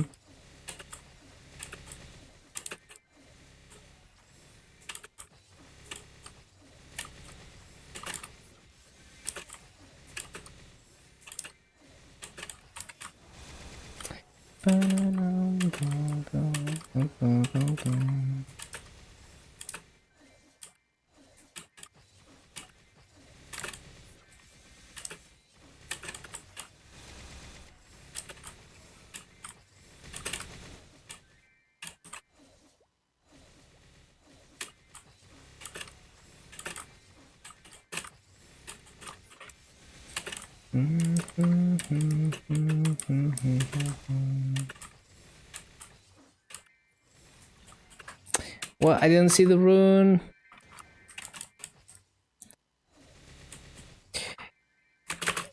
Yeah, there's some achievements that are, you know, they get pretty crazy. Like, ridiculous number of levels is doable, but like, then you have stuff like get every class type to 275, you know, Legend of Legends. Like the higher tier of it. So at some point, if you want to achievement hunt, you're basically a giga grinder.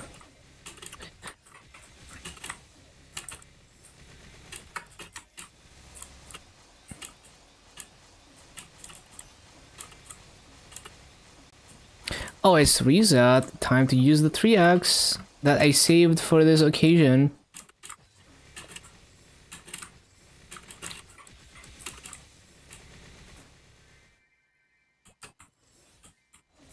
Might go for it.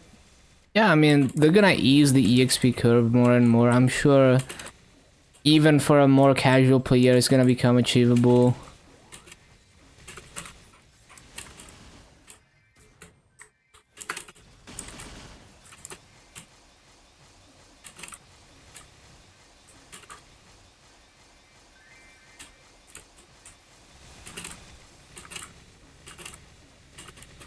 Buy a pet on your merc. Yeah, okay, if you're dying a lot, I mean, I could not play without pets, honestly. Like, it's so annoying. That's just the way it is.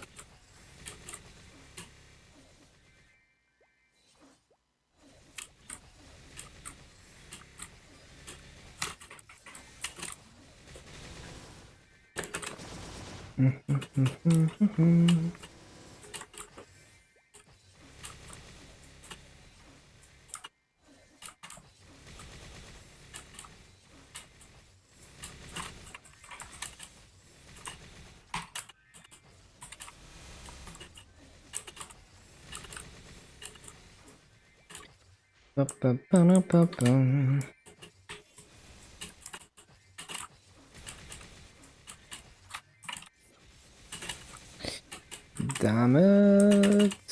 Damn it.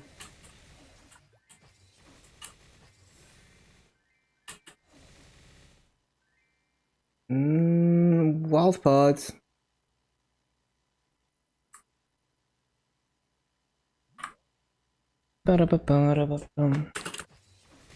Darkness Elite. Farming guide. Wanna reach elite boss. Well, okay. It's just like you have to kill enough elite mobs to spawn it, and it just takes a while. And when you kill an elite, there's a message that either tells you it tells you like, oh, the energy is still here. It makes the map grim or whatever. And the other message is like you feel something in the dark energy. And yeah, that message, you feel something in the dark energy, means that the elite boss is gonna spawn soon. So you should continue killing elite mobs until it spawns. But it takes a while, so realistically, as a low-level player, solo, trying to like spawn an E-boss solo, you would have to spend like an hour grinding in the same map, same channel until it spawns. And if you just spawned an elite boss, you wanna CC, because there's a chance that the next channel someone will have killed some mobs.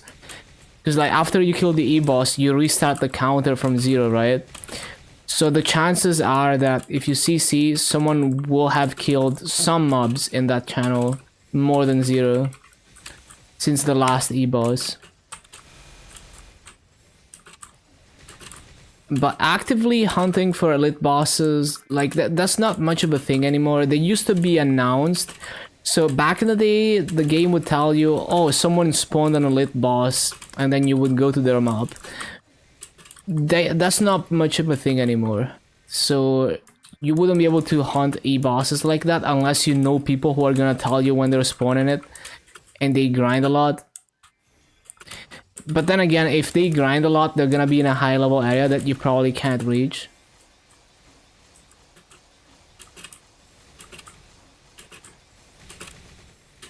And if you're low level, you're not gonna stay that many hours in one mob, right? You're probably gonna out level it quickly.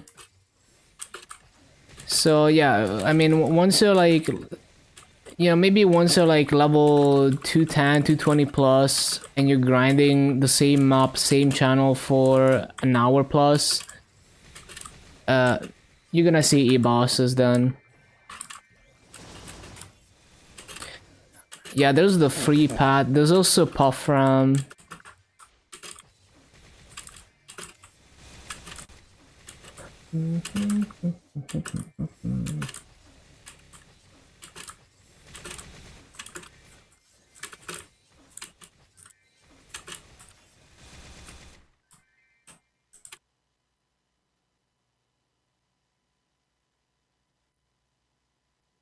Bum, bum, bum, bum.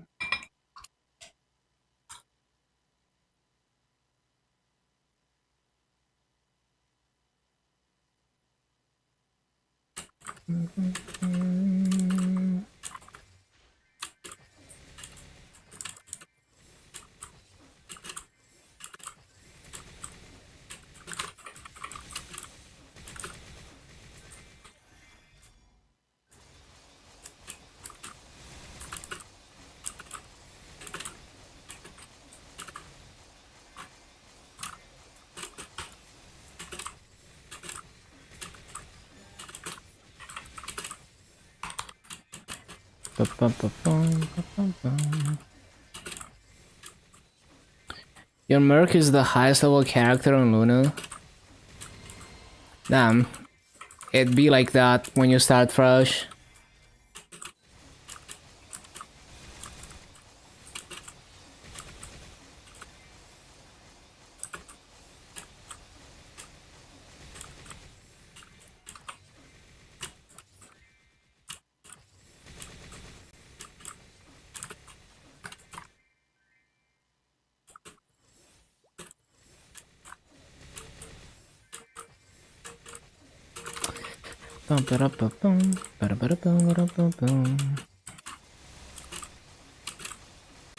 You got an E-boss? Let's go.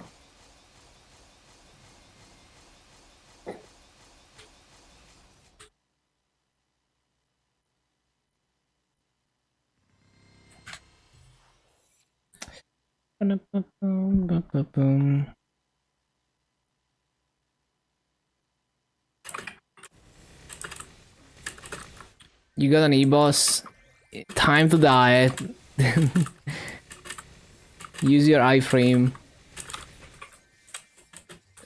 When you're a Mercedes in a low level area and you get an E-boss, you just get one shot.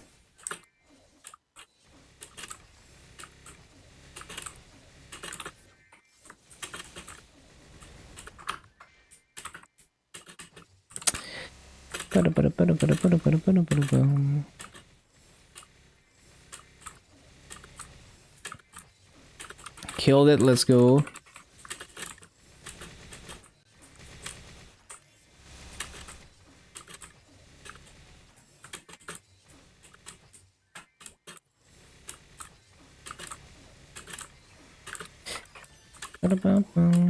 Is comboing stronger than Hurricane? It is. If you do it right, you have to learn it. There's many different combos that you could do.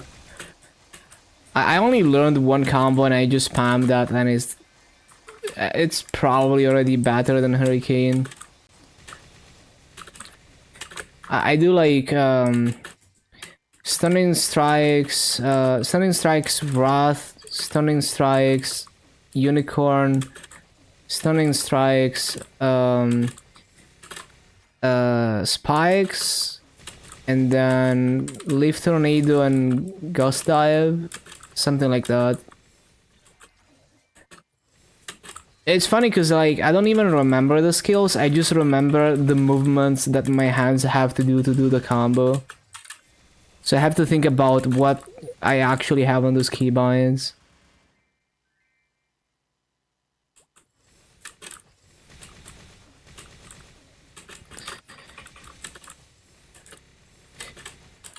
No, I think it might be the unicorn before Wrath. I'm not sure. No, maybe no. It is Wrath first. Yeah.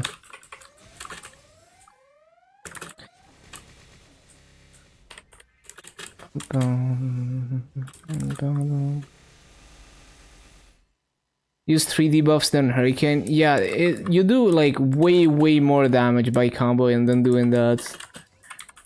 It's also like, it's not just damage, it's like functionally it's useful because like for example, when you use the spikes it gives you super knockback resistance, and then you can combo, like you can use the combo to move because you're doing like gust dive and stuff, so you can kind of dance around the boss right? It's kind of like playing Down Warrior, except you do everything manually instead of holding down one button.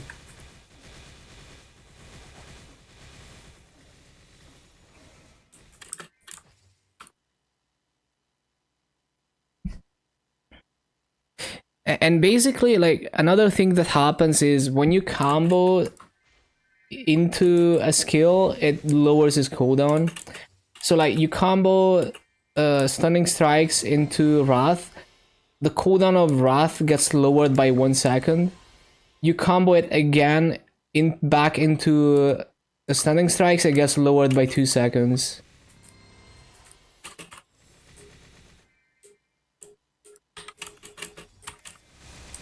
And those skills do a lot of damage, so because of the cooldown reduction, you get to just seamlessly like loop the combo because you get enough cooldown reduction to do that by just comboing. Yeah, stunning strikes, you basically weave it in between all the combos. So it's always like stunning strikes into a skill, into stunning strikes into another skill. It's almost always like that. And then like when you're mobbing, you wanna combo any mobbing cooldown. Like if you use Wrath or Spikes, especially Wrath, you wanna combo that into stunning strikes so that the cooldown gets lowered.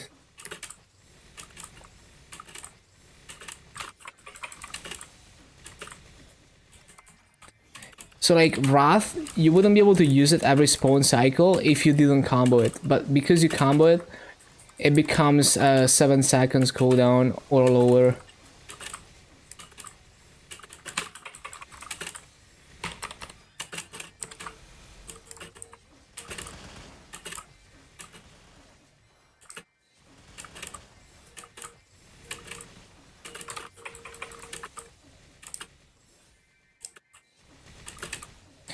You also wanna, when you're grinding, you wanna use your teleport.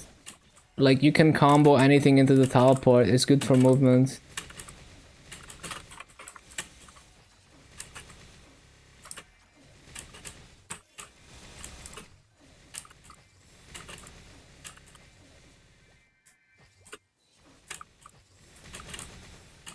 Lightning Edge? No, I forgot what it's called, but it's a blue skill. It's not Lightning Edge. That if you press it right after something else with an arrow key, it teleports you.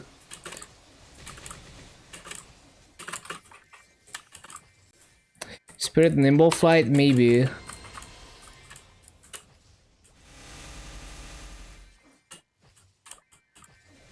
But it's very useful for grinding.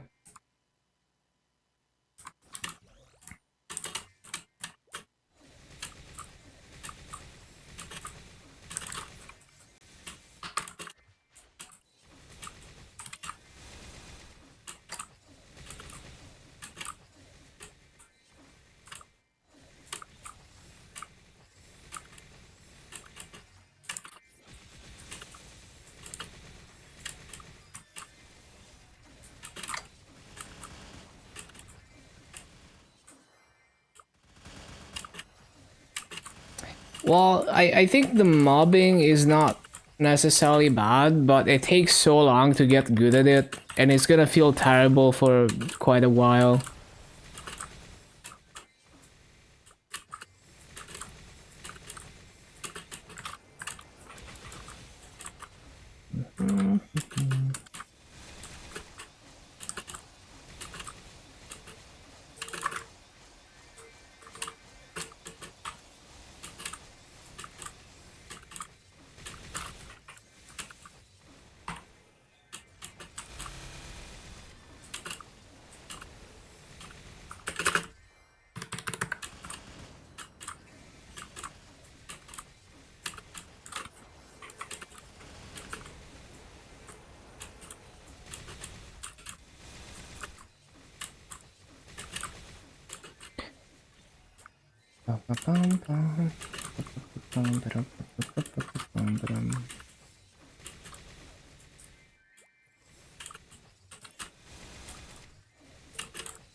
Oh my god, I'm so bad.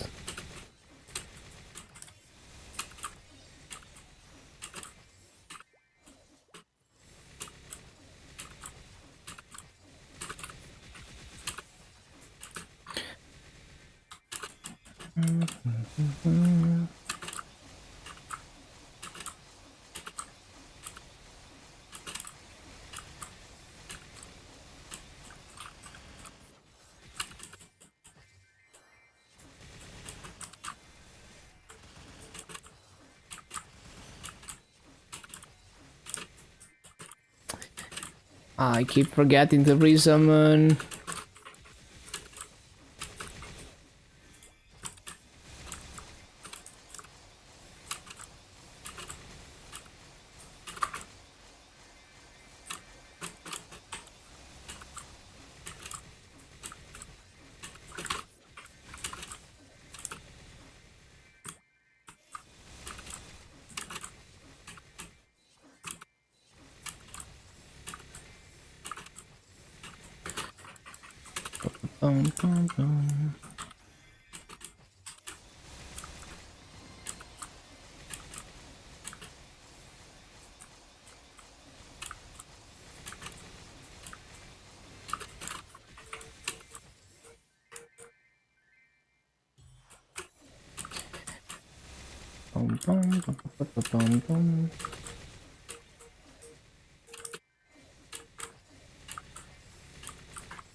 No.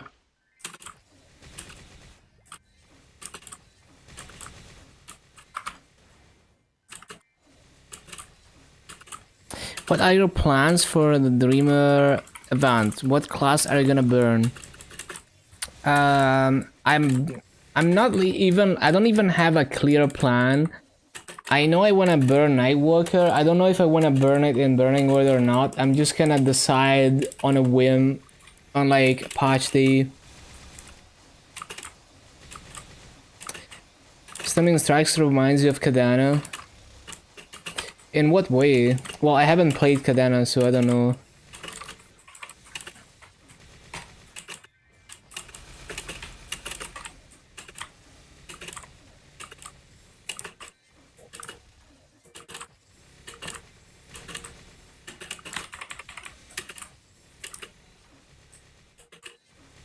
Weaving, does Kadana do that as well? I didn't know that.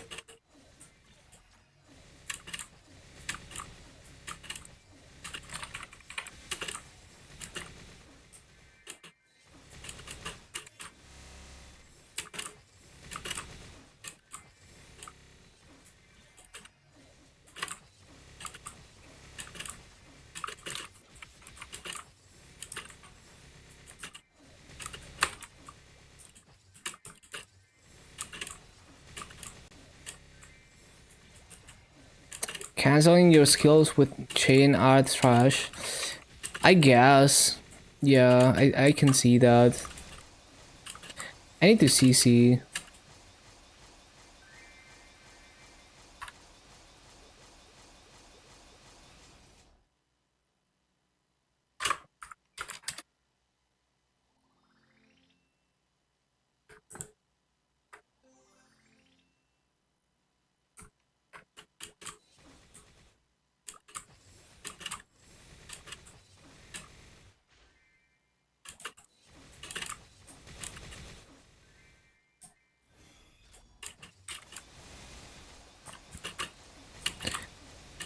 Bum, bum, bum, bum.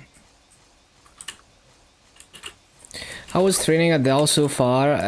It's difficult. Uh, it's hard to move fast on Adele, and I always feel like I'm not quite fast enough. So it's difficult to make it in time for the spawn cycles. So my rates have been like okay, but not amazing on Adele. Definitely difficult to sustain good rotations in this class. How Trayon Kadana is, yeah, it seems pretty difficult, but yeah, I don't know. I'm gonna have to see.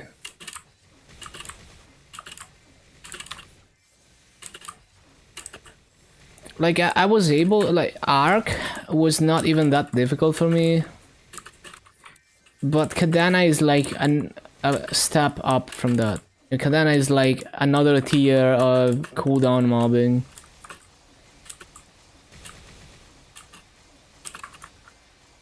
Short duration summon? Yeah, that sounds annoying.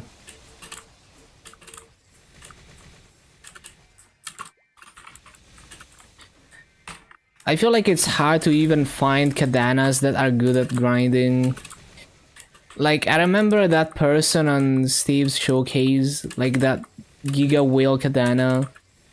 They were not good at grinding. Like, they were not getting good rates, like not even close, when they were showcasing like the Odium rotation.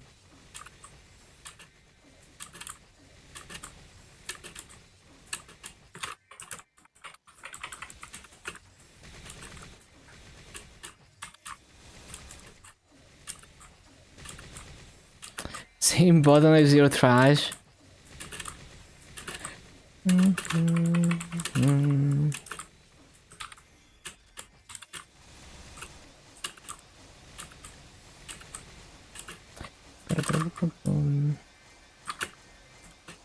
But yeah, I don't know, like it feels like I should be able to play it like I'm mobbing an arc or something.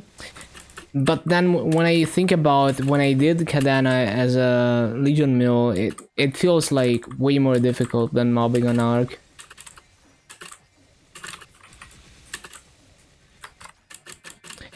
I guess it's because like nothing is immediate. Like a lot of skills you have to press multiple times to make it do the thing. 8 seconds, yeah, I mean, okay, it's like on Evan, I had that, like on Evan you have to resummon the mana burst thing every spawn cycle. But at least on Evan you don't need to worry about other things as much. You don't have to move a lot. I feel, yeah, it's gonna be difficult on Kadana to upkeep the summon.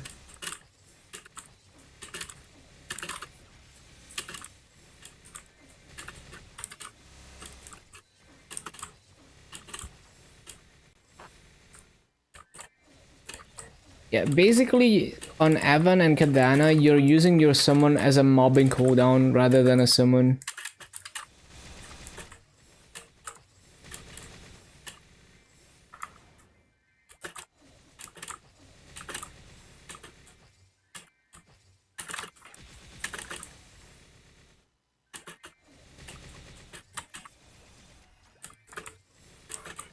When you level links, do you farm with massive drop gear?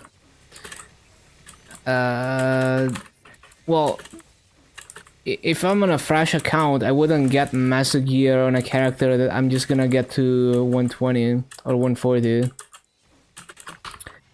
But yeah, I mean, my level 250 mills, I always have full massive gear and enough drop rate to get full massive rates. The Hexen node is funny.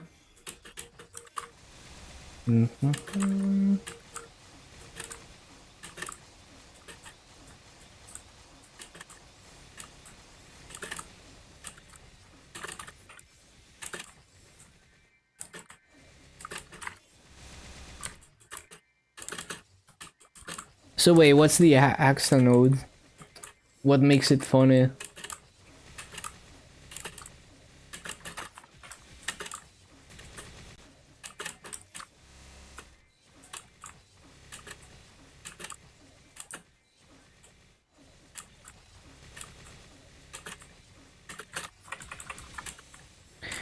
But yeah, I don't go for max drop gear. Like, I just go for enough to get max master rates, and any extra drop rate is more like a bonus. It would be very costly to always to have a full set of like double prime accessories, max drop rate, and transfer all of them every time.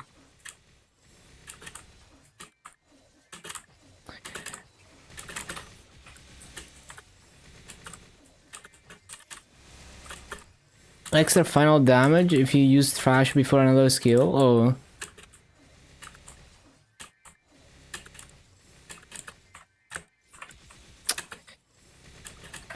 Griffin.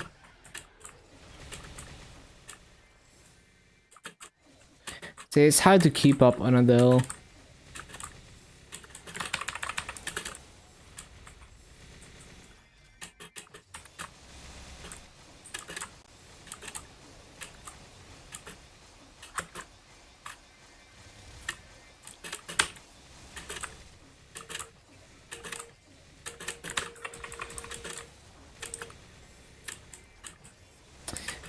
What class is that? It's an Adele. Hello, Zakuri.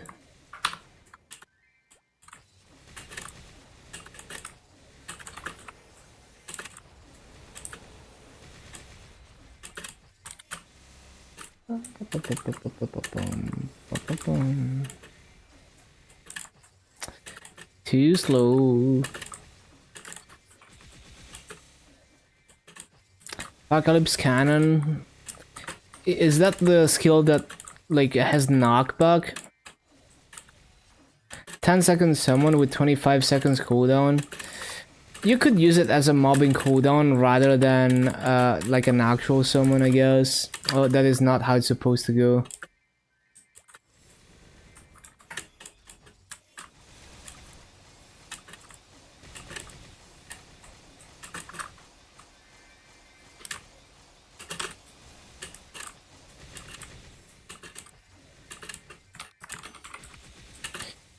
Too slow.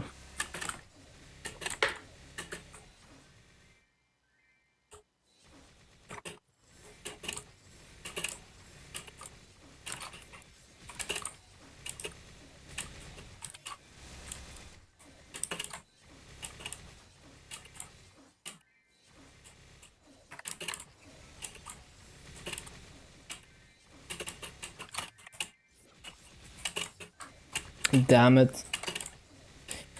Damn it, damn it, damn it.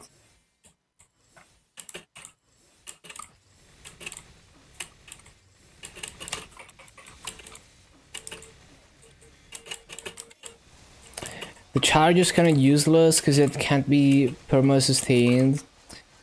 And the ball shot is way too delayed.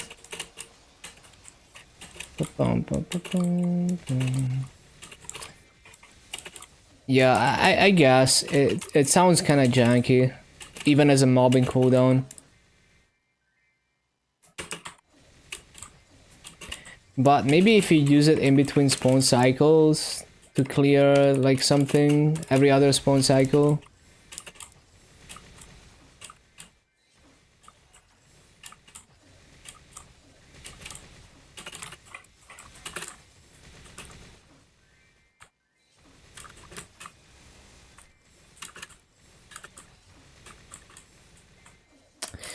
Laggy.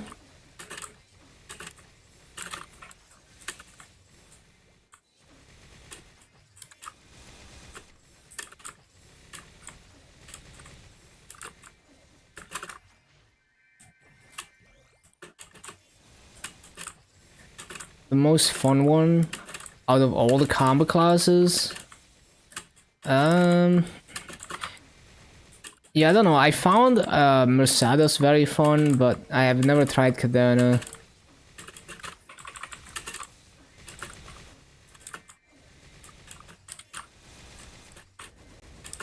I think so far Mercedes is my favorite combo class. At least for bossing. For mobbing, maybe Arc.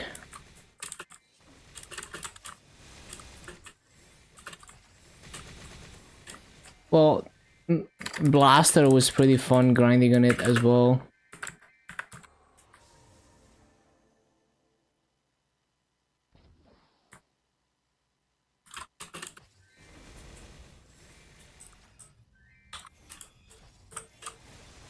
As long as you hit anything with your summon weapon, you have an AoE around you. Interesting.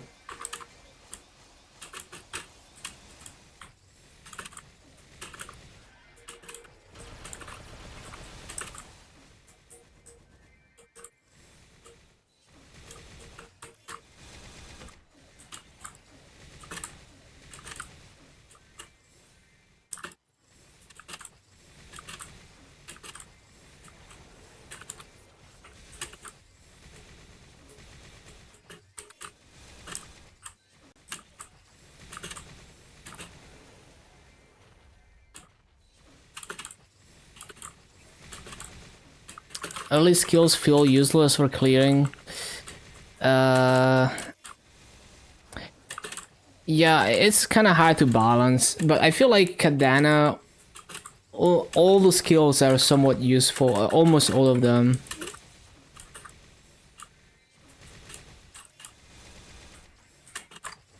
And Arc kind of uses everything as well.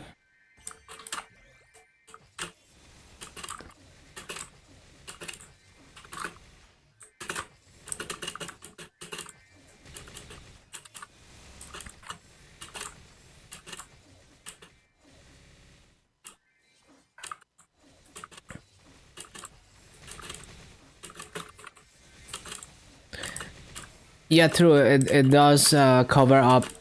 It does enhance the smaller hitboxes for sure.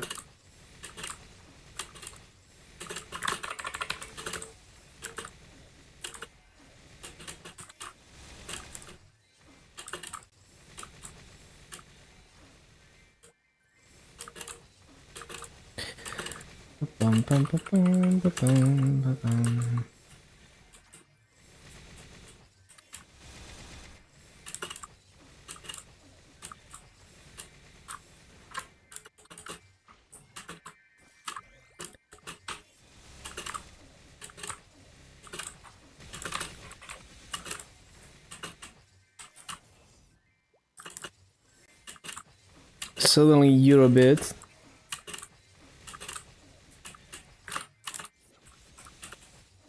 Not how it's supposed to go.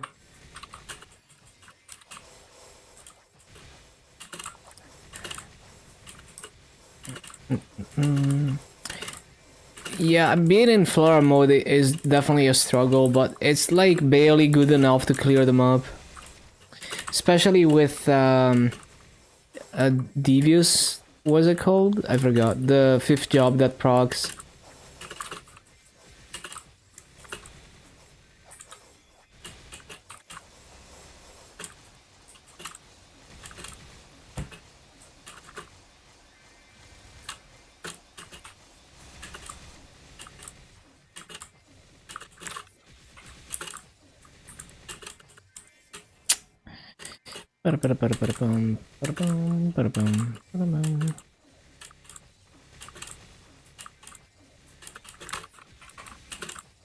Being able to ignore platforms is massive quality of life. It can be, yeah.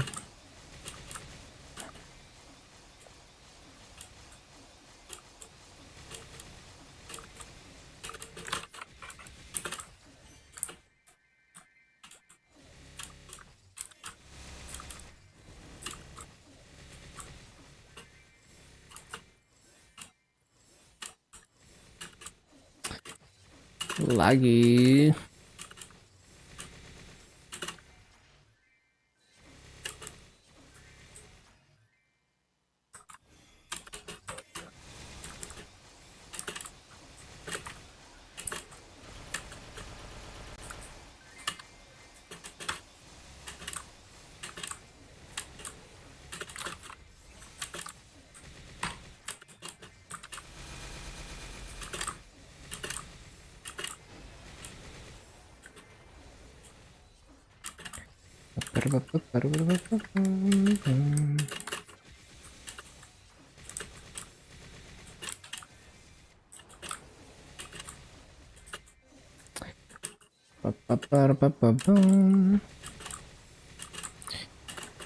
Like Adana more due to a pursuit and to a limited extent someone claw. Just ignore platforms, but it pulls you down really fast. Yeah, I mean, down jumping is like the jankiest. I don't know why it is, but like it's like the jankiest implementation ever in Maple. 10 hours? Really? That's like the longest maintenance in a while. Damn. So basically it's gonna end 1 hour before, 2 hours before reset, I see. Well, we're gonna be playing a lot of KMS during that, I guess. Hello David, welcome back. Yeah, just grinding. We're gonna get to 235 almost, I think. Oh yeah, I need to get coupons, I forgot.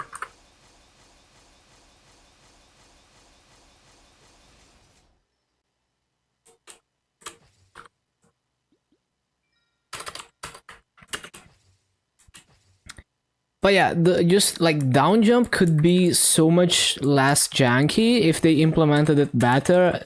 The way it works right now, it is very jank. It's like it actually triggers me so much sometimes. You try to down jump and it doesn't down jump.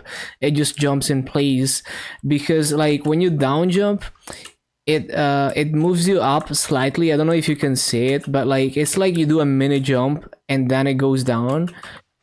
If for whatever reason, like if there's like a frame drop or something, if the frame times just happen to be just right so that the physics calculate you to put you back on the platform, you know, it's like it's like a 1 pixel difference, right?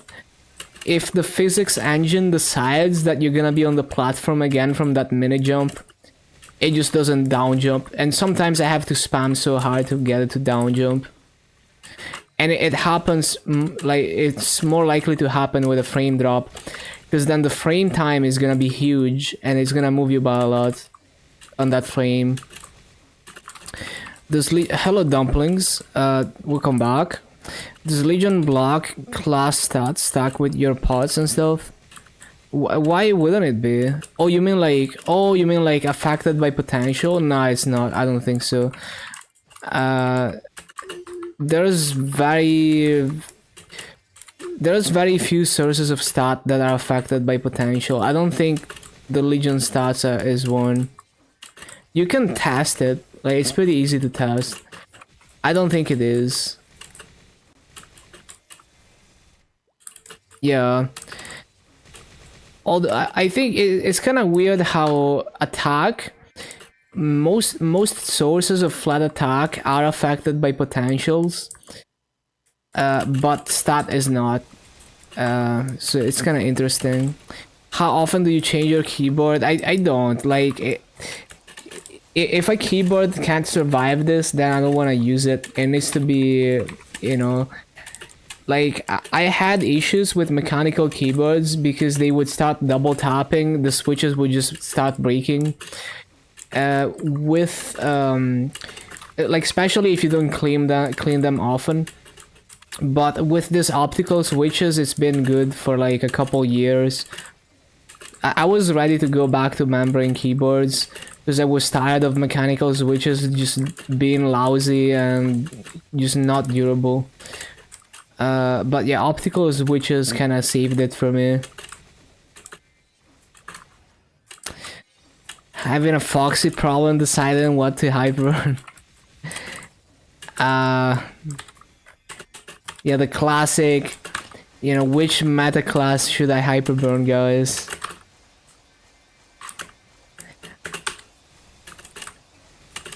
Well, if you're only after after like the Legion piece, I would always go for utility over damage. So I like cooldown reduction and buff duration, for example, and summon duration.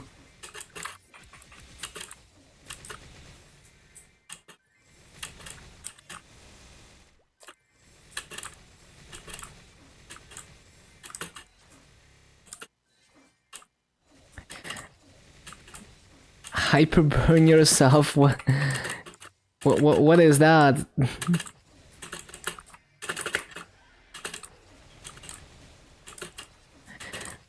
Foxy going to main Wild Hunter?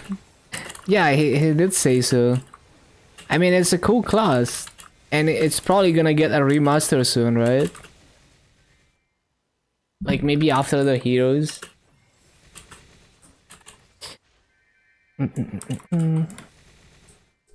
Although, I feel like they would do, like, Kaiser first.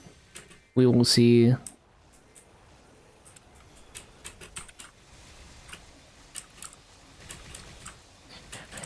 Mental, physical health, skill, cash, true.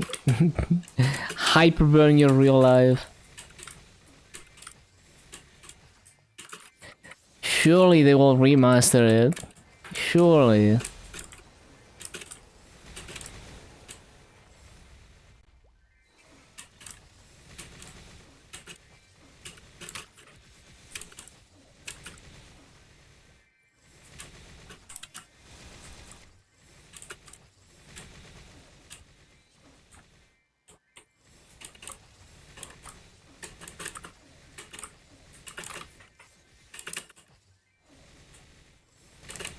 I need to stop rushing diagonally.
Read.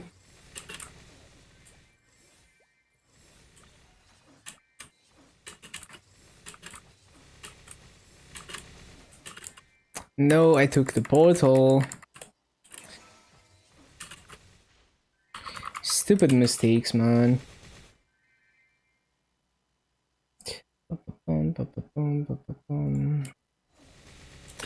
Badge time, nearly 2 AM. Yeah, thank you for dropping by, Virus. See you next time. Have a good day or a good night. And thank you for the follow.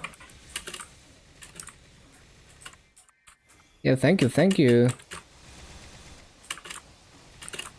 I had a dream today where a dragon the size of half of Earth clinged onto her Earth. Oh, that sounds cool as fuck. Sounds like an anime scene.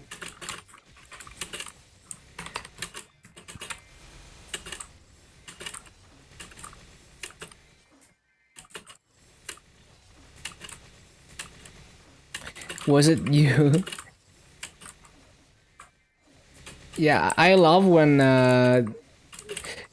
like anime that can give you like a sense of scale for like, you know, like if it's portraying something like really massive and it manages to give you a sense of scale.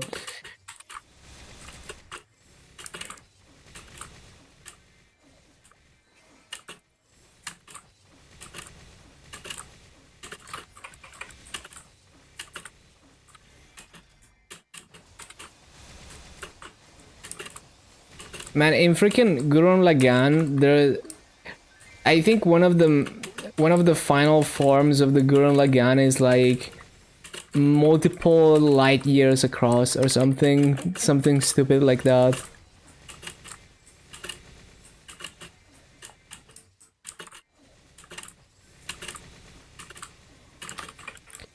You know, imagine just throwing galaxies at each other.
Hello, Evo. Welcome back.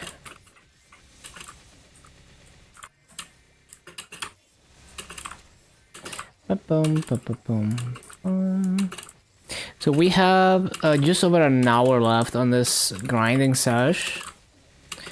Well, maybe I can hit 235 today. We will see.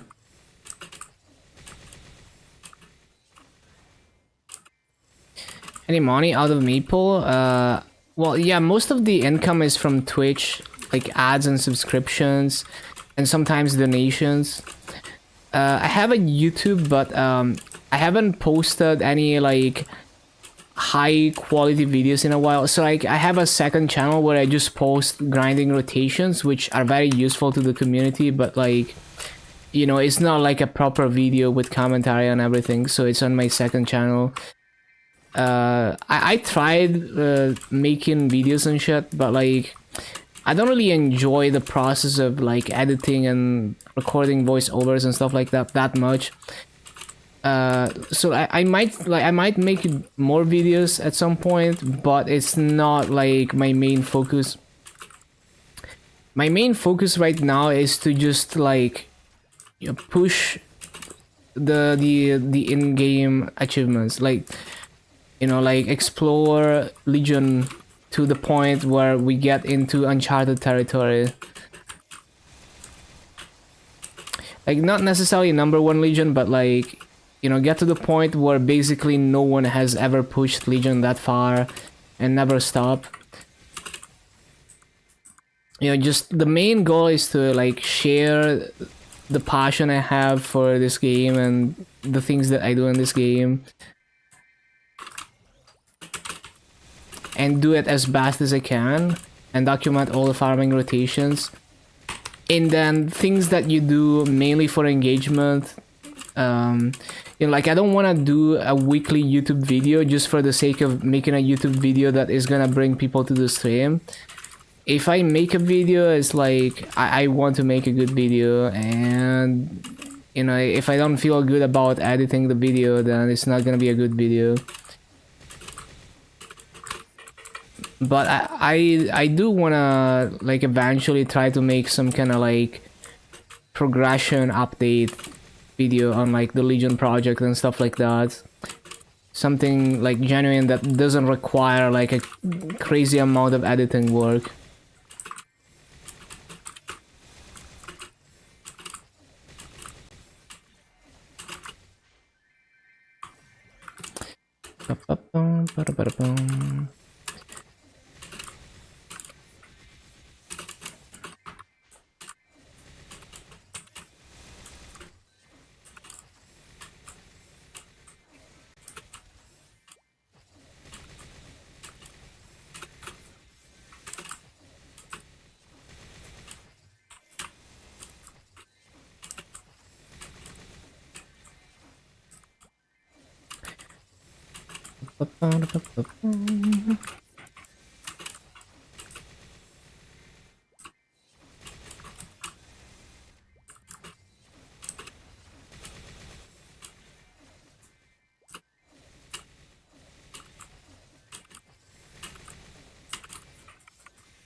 My rank for Legion? I haven't really looked too closely at it.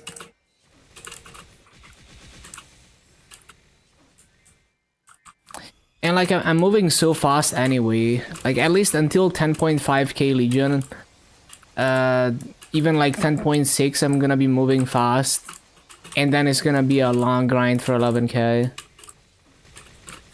Top 10, there's a lot of people who are 10.5k at this point. Especially with Frenzy, it's pretty easy to get to 10.5 after New Age.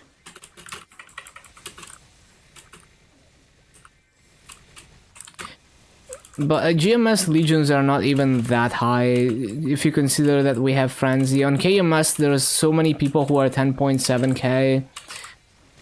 There's like 5 people in KMS 10.7k and one person is like 10.9k. On GMS there's only like one person who's 10.7. So if anything, I'm not competing with anyone, but if I'm competing with someone, I'm competing with like the top KMS Legions. There's a lot of YouTube videos that feel shallow for people. Nice to see people worry about quality over engagement. Yeah, and like I don't want to be like mainly a YouTuber. I want to, like, my main thing is just like pushing crazy goals in Maple and, you know, sharing the journey with people. So yeah, sometimes I might make videos if I have something I want to talk about, but yeah.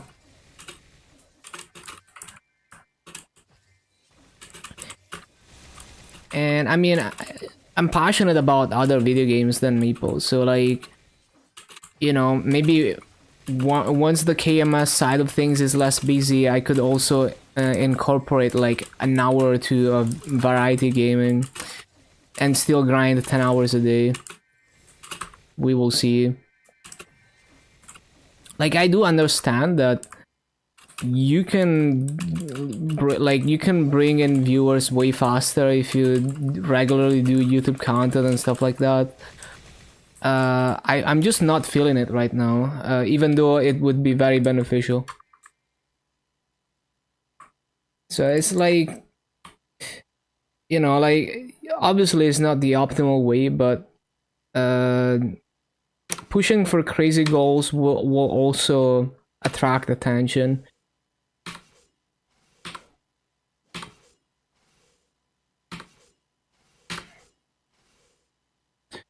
Ba-da-ba-da-bum.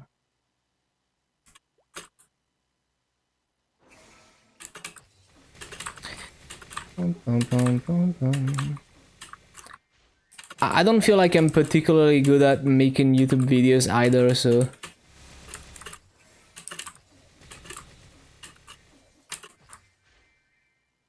your brother-in-law is trying to be a streamer too. Well, the thing about yeah, so I'm in Italy, and I mean it's not sustainable yet, but like if I was, let's say I was like 50 viewers average, it would be like barely sustainable maybe.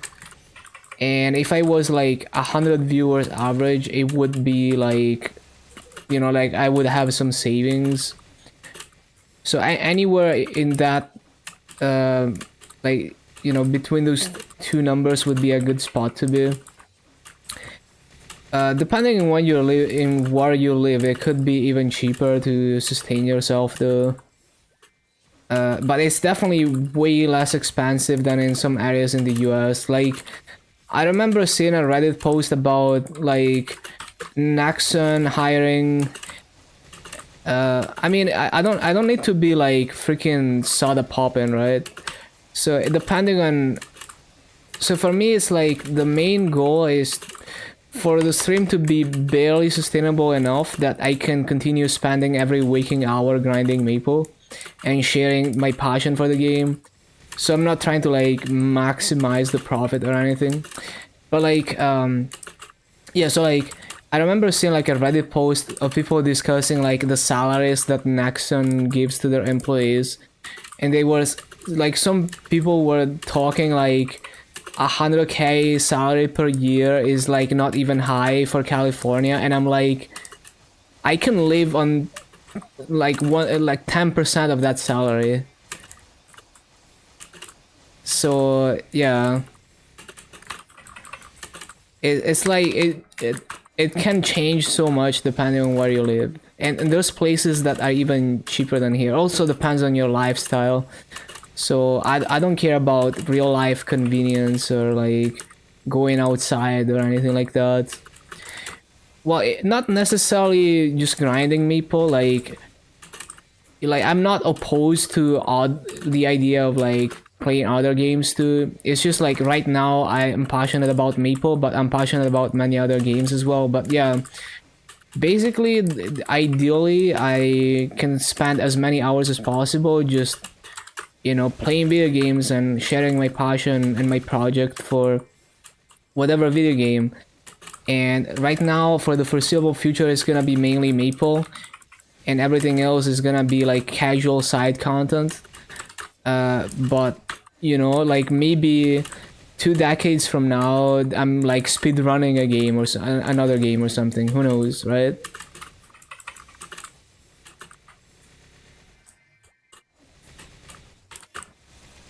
Should go to Rome, Venice, and all the places. I just don't care that much about visiting in person. I can always look at pictures of cool places.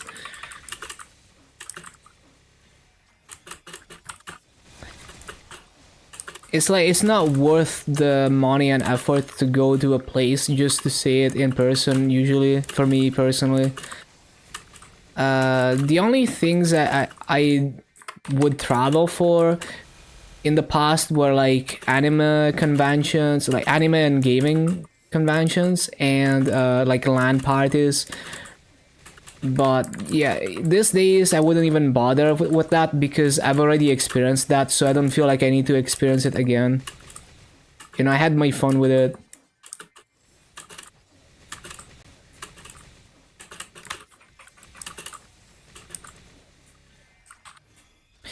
Wine live streaming.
Black screen works for me. Probably try to refresh. But yeah, so like my goal with my stream is like, even like, forget about Maple. Like, yeah, Maple is probably gonna be the main focus for the foreseeable future, you know, probably 10 plus years. But like whatever it is that I'm doing, I wanna run it like a passion project. So I wanna like put in as much effort as possible out of genuine passion into a project, way beyond the point where it's like diminishing returns. You know, so like whatever it is that I'm doing, like whether it's like gaming or coding or whatever, I would wanna have a project that I'm like really passionate about, that I go giga hard on, that I spend like every waking hour working on. way past the point where it's like diminishing returns. So it's not about return on investment or making something like viable or useful. It's like it's about, you know, just exploring something that is like cool and that I'm passionate about, and aiming for the stars, and you know, just trying to do cool things that maybe haven't been explored by many people. You just like, you don't know, like I don't know what awaits me. Like I don't know what's gonna happen like 5 years from now, 10 years from now in Maple, how high I'm gonna get with the grind, but I wanna go through that journey and see where it takes me. So it would be the same for any other kind of project. So like for example, like there's a game called Dwarf Fortress. It's a really weird game. Like if you're an outsider, you might look at it and immediately dismiss it because it's like a not even a 2D game. Like there's like a version that had 2D graphics, but it's also like a text-based game. But that game is like an insane passion project that has like insanely intricate mechanics. So the developers of this game have been working on it for like a decade plus, I think.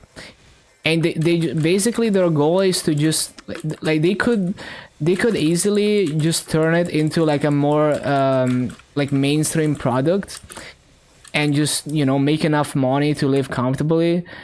But instead they just keep it as much of a passion project as possible, and they continue just developing the game. So they're like, you know, let me just implement literally everything into my game. You know, like any random community idea, let me just find a way to add it into the game.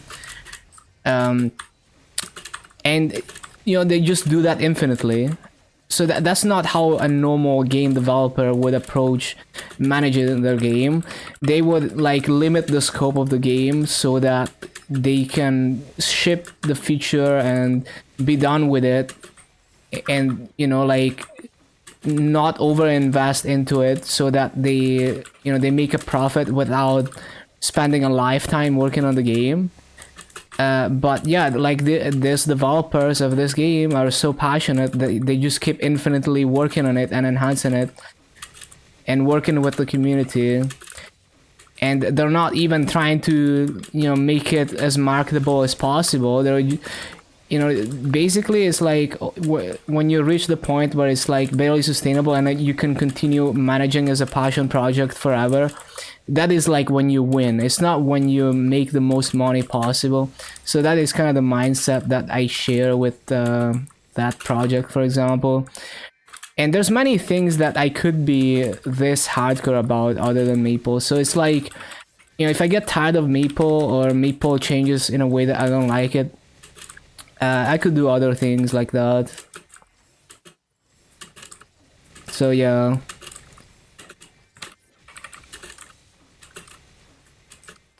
So it's more about finding something that like I really enjoy the process, and it's not about the money. You know, it's like the money is a means to an end to continue doing the thing that I like.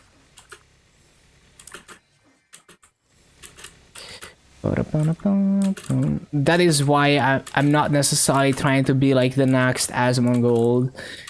You know, like if it happens by pure blind luck, sure, but you know, like for me, like if one day we're averaging like 100 viewers, that's perfect for me.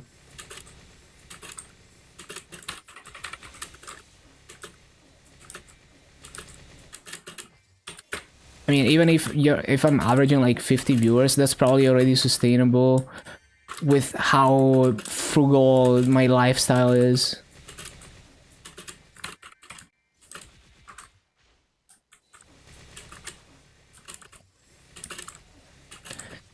Yeah, exactly. Because the thing is, if you can do what you like, well, then you win. Like what else do you need, right? You can do what you like. You can pay your bills. Yeah, sure, you can aim higher, but like, would you want to invest time into making more money where you could when you could invest time when you can already do the things that you're passionate about, and you can just invest the time doing those things. So yeah,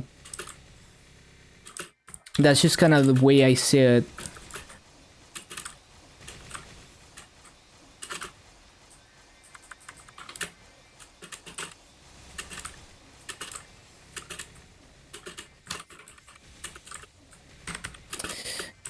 Like, ideal, in a perfect world, currency wouldn't exist, and we would have, like, society would have evolved in like some other new meta where the concept of like everyone having to work to pay their bills, it doesn't exist anymore. But we haven't evolved that far yet. Because like I mean, I've talked about it before, but like I don't know what a better system would look like, but like the current meta doesn't motivate people to do a good job, to like excel at what they do. It just motivates people to do the bare minimum that they can get away with to get their paycheck and go home. So like the vast majority of work is gonna be low quality, and then there's gonna be a few people who are lucky enough that they're working on a project that they're truly passionate about and they get paid for it. Those people are gonna do high quality work. So like, you know, like I could not put the level of effort I put into Maple into like any conventional job that you would do purely to pay the bills. So I would rather work 10 times as hard on Maple, getting paid 10 times less, than if I went on like, I don't know, like some random IT job, right? Ba-da-bum, ba-da-bum.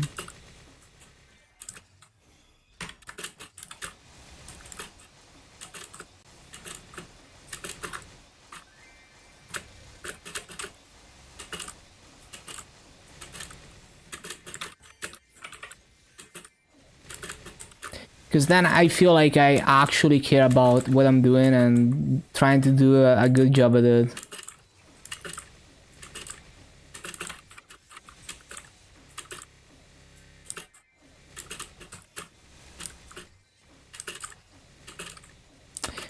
Bum, bum, bum, bum, bum, bum.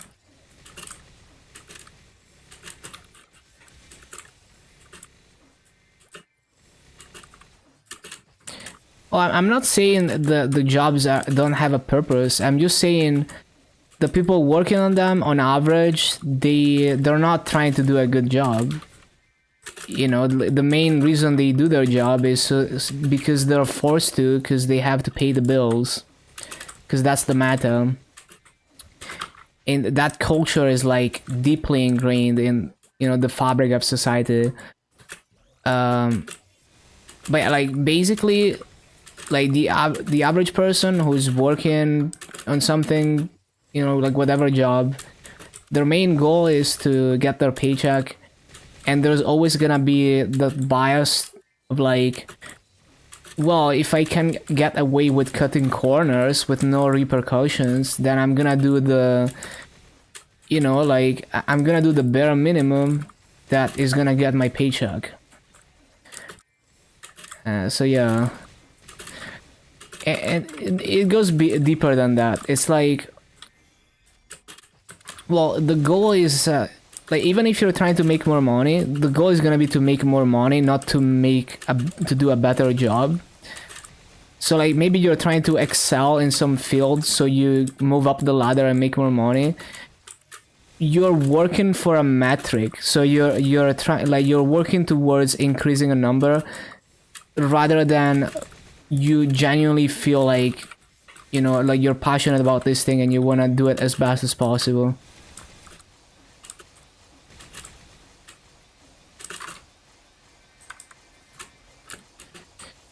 The part who fears starving have grown more.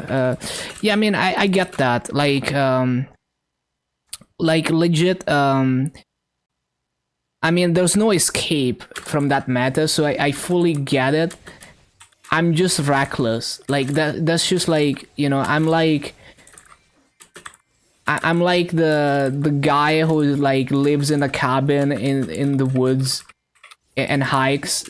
You know, like I'm just like, I have a reckless mindset. I understand that in the current meta, it is not safe. You know, it is not the safest option to think like this.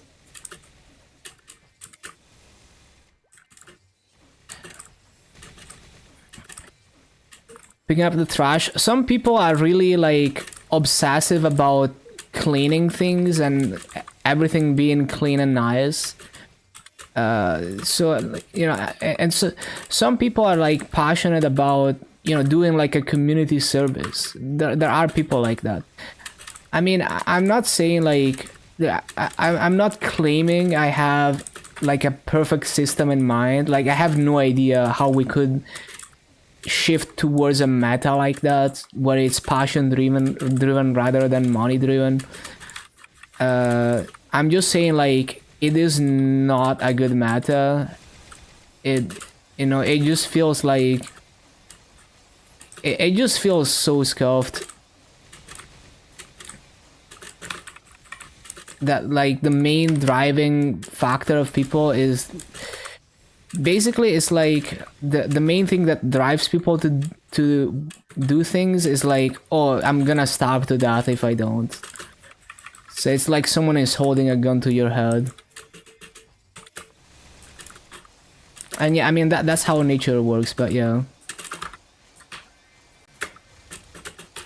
Because like I've seen what true passion can create. Like there's so many insanely cool open source, free and open source project, or like community projects like mods in video games and stuff that are done purely out of passion and for free, and just are doing insane things. And some free and open source passion projects even became industry standards, or like, you know, are like being used by, you know, big tech and stuff.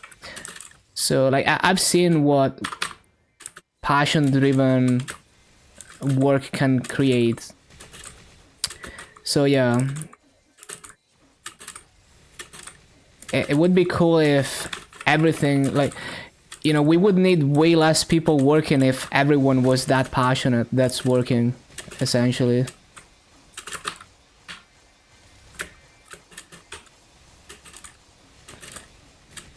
You know, imagine like every field has like a lot of people who are like me on like a demon grind on their passion project.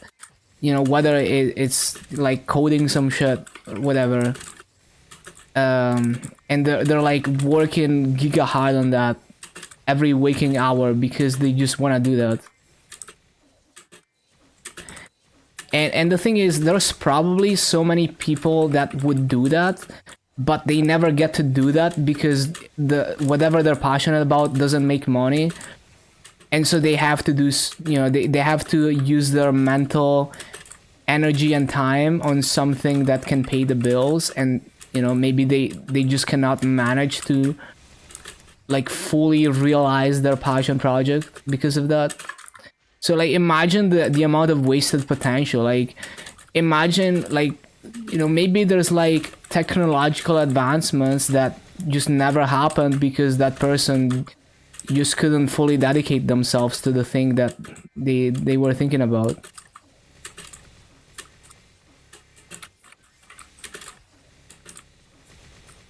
So yeah, I mean, I'm not saying like I have the solution to this. I'm just saying like I don't like this meta. I wish it was different. I don't know how I would fix it. I wish it was more like that.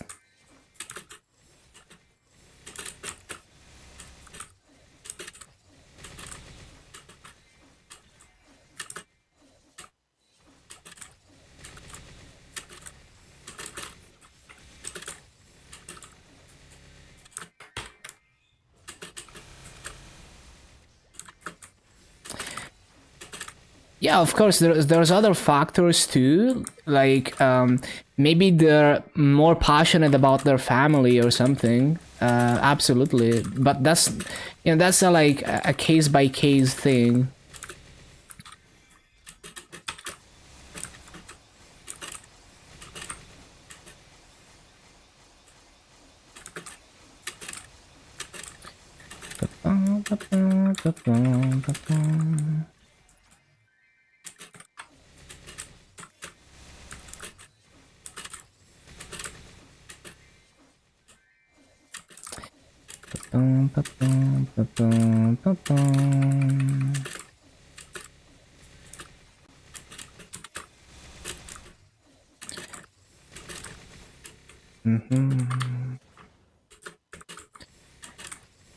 And also, like when you choose to create a family, have kids and stuff, you're basically accepting that you're so passionate about having kids, and like you're so passionate about family that you're willing to commit the next many decades of your life to your kids and your family.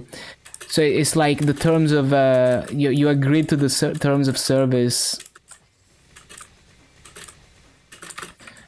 If only life was like Maple, where you can level up and pick a class. Yeah, imagine, imagine if you could just massive farm. I mean, technically you can, but yeah.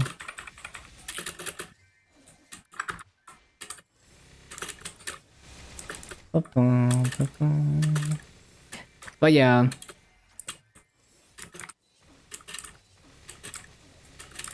Basically, that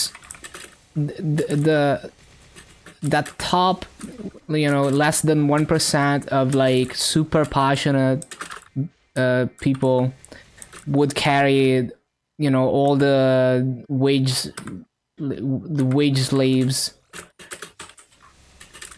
So like, if you had the top passionate people in every field just being allowed to go as crazy as they want with their projects, they would probably carry for a lot of manpower. They count 10 times because they work more efficiently and they work harder than someone who's just there to get their paycheck. And I mean, there are some environments. Historically, there's been some environments that are almost like that. They try to do that. So like I remember hearing stories about Bell Labs, which is like it's a place where a lot of software stuff was developed, where basically they were the people at Bell Labs, they could just work on whatever they wanted, and they would just have to show their their progress and projects periodically. But obviously it's difficult to put together a team of people who are actually that passionate and are not just there to mess around.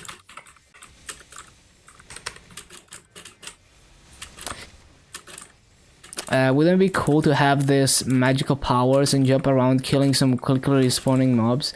Yeah, honestly, like I would 100%, like if I could strafe jump in real life, like in Quake, I would be outside strafe jumping everywhere for fun.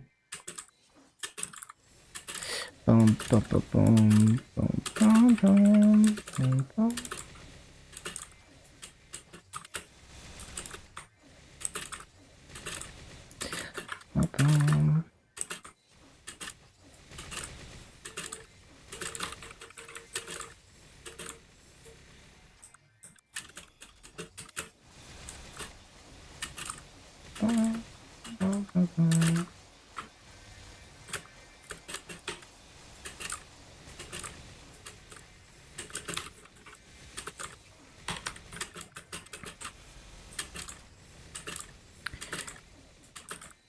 But yeah, like if I wasn't into video games, I would probably be doing some other degen reckless project in real life. Like, oh, maybe I would be like hiking up mountains. Maybe I would be living off the grid in a cabin in the woods, or maybe I would be doing extreme sports. Like, who knows? Yeah, that's just like, my brain is like that.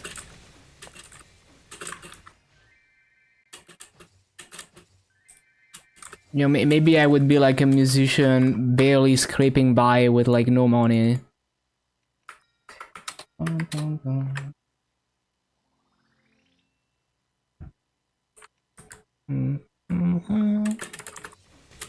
Or an artist or whatever.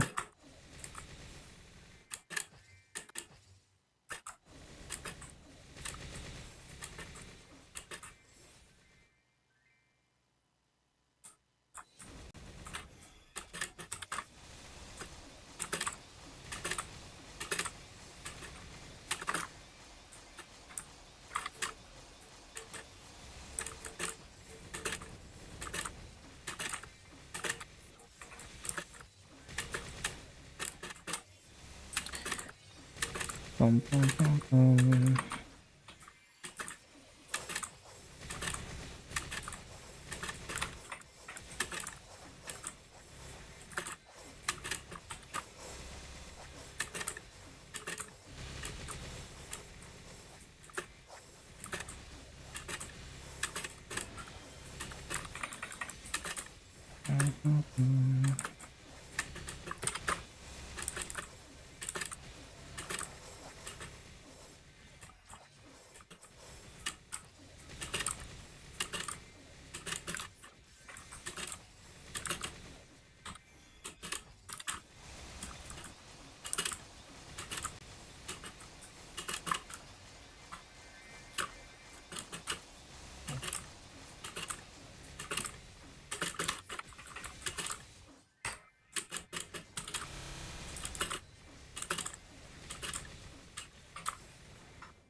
Bum, bum, bum, bum, bum, bum. Bum, bum, bum. Bum, bum, bum, bum, bum.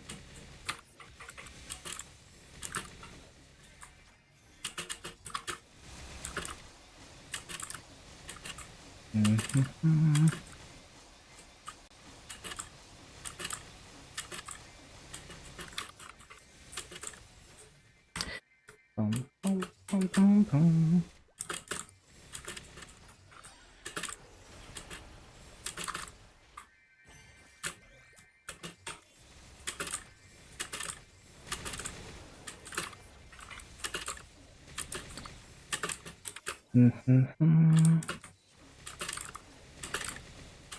Oh yeah, of course there's gonna be people who are gonna be passionate about something that maybe never ends up contributing to society in any way.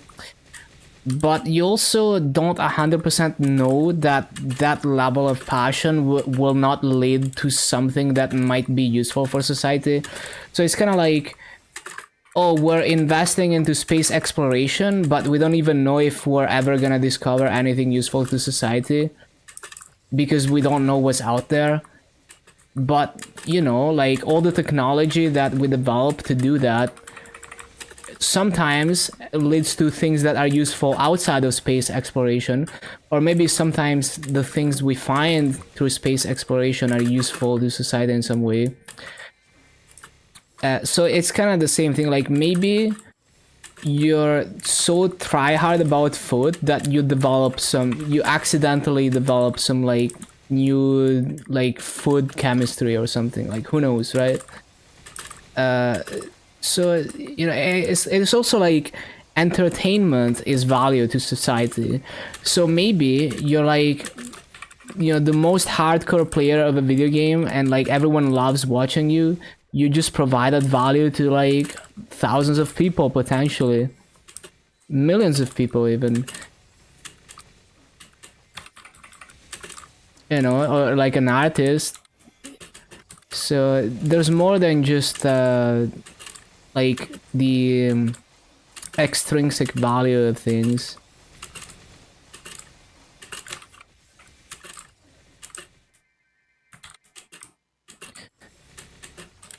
So yeah, I mean, obviously, it's like a very optimistic view. Like, I'm not like, again, like, I don't know how we could make it work more like that. Because obviously, there's people who would. Um, but the thing is, like, what the way I say it is like everyone needs to have a like a sense of meaning in their life, so naturally people will try to find things they're passionate about that are meaningful to do to them, and so they will naturally gravitate instead of like sitting around doing nothing and just enjoying the fact that they can live rent free. They would get bored and try to actually find things to do that they're passionate about, and eventually maybe they strike gold and they find something that they're like super try hard at, and then maybe like it either leads to value in the form of entertaining other people, or it leads to value in a more like physical way, like they're doing something like that's actually immediately contributing to society.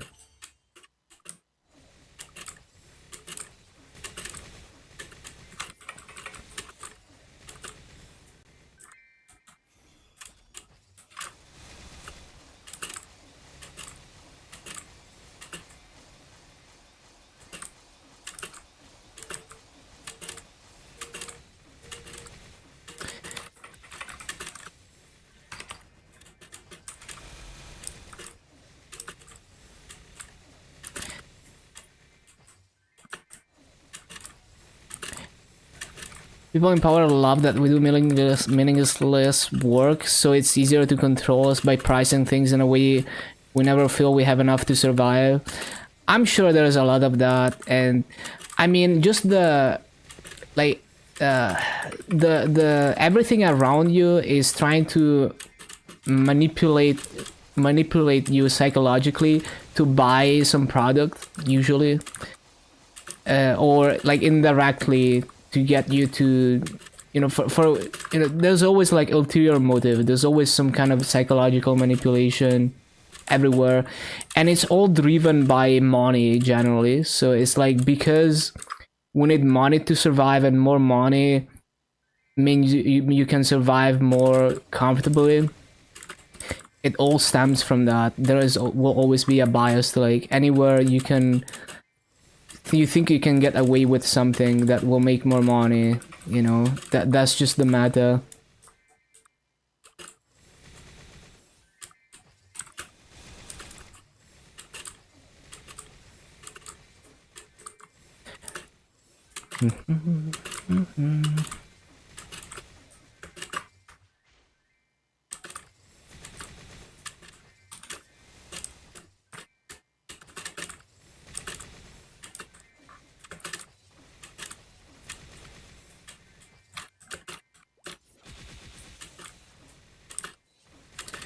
I think the rich get richer just sounds kind of salty. Like I don't like that saying, but I can see it because it's like, as someone who is able to put like insane amounts of efforts into things, um, like, if money is what I wanted, I could put in effort into making money and become one of the rich people, but I don't want to do that. So it's like, basically that sounds like those people are just salty that they're not able to, they're not putting in enough effort to get rich or something. But yeah.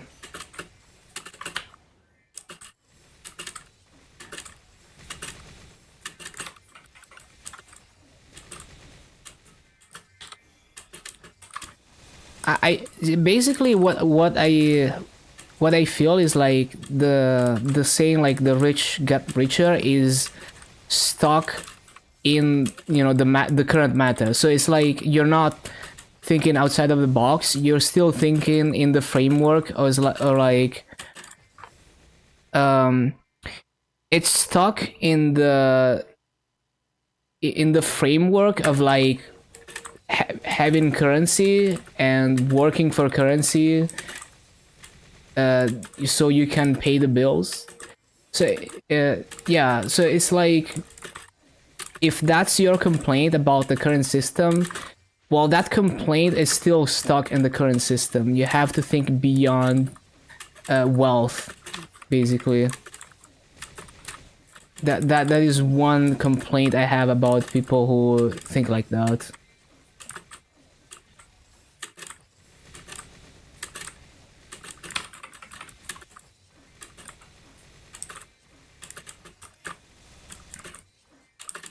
So redistributing wealth is like a band-aid fix, and it's still not progressing the matter, essentially.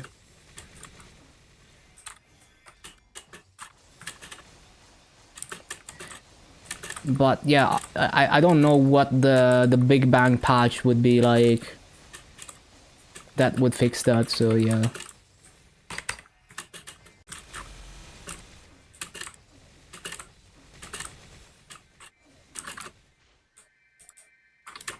Gonna take a cup of peanuts, you start littering them all over your room while you sleep. What the... Hello, Aaron.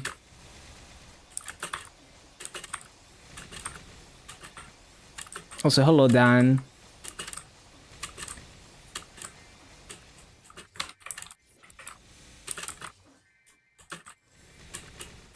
Yo, can you imagine, like, I think that's like the messiest thing I can imagine. Like, imagine like just stepping over a bunch of peanuts and like all the crumbs go everywhere. It would be like an absolute nightmare to clean up. You know, like the shell and like those that really fine peeled and all of it, like it would be an absolute. If you have carpet, yeah, it sticks to it and shit. It's actually so fucked.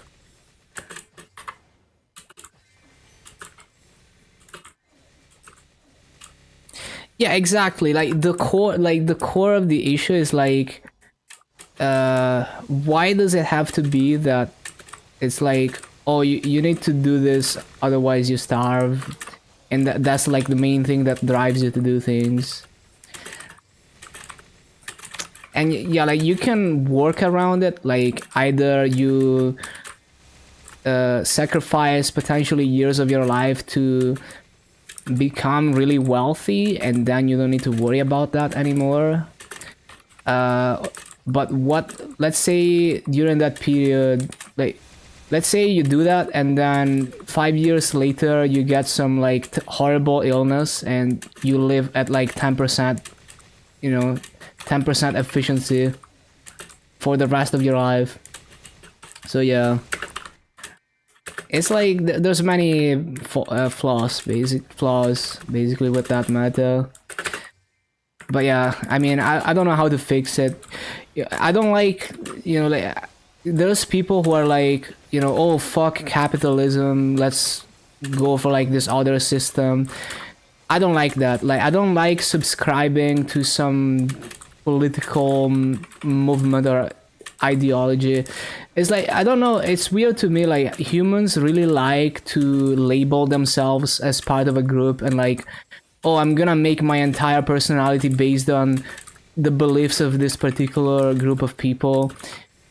I don't like that. I'm always skeptical. I'm like, but do their ideals really align with what I actually think? So for me, it's like, I'm just me, and I have a mix of like different ideas from that might or might not overlap with different groups of people.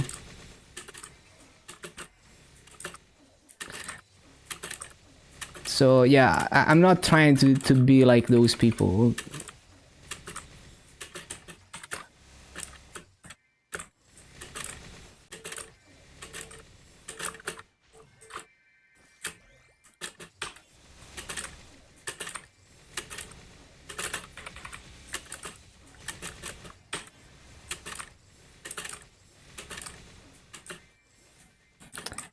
Can you subscribe to universal income or not?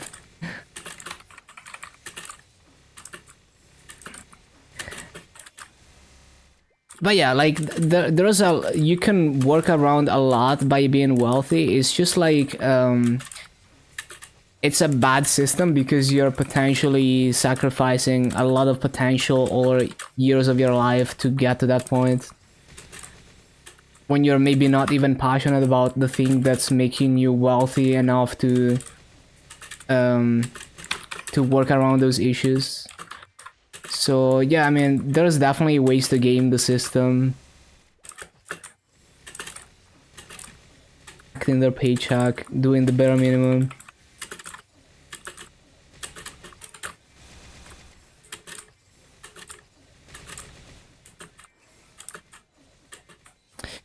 Family that you need to pay bills for. Yeah, but that's the thing. That's grounded in the current meta. So that's like also the thing, like it's not about oh the rich get richer, redistribute the wealth or things like that. It's like you have to imagine a system where the concept of currency is completely different or maybe doesn't even exist. So but the thing is, it's hard for people to even think like that because you know this is like deeply ingrained into your brain because that's how society works currently, and you're kind of stuck in that meta. You know, it's like in Maple, people playing pre-Big Bang Maple, they could never imagine what the game is like now. Well, same thing with the society meta.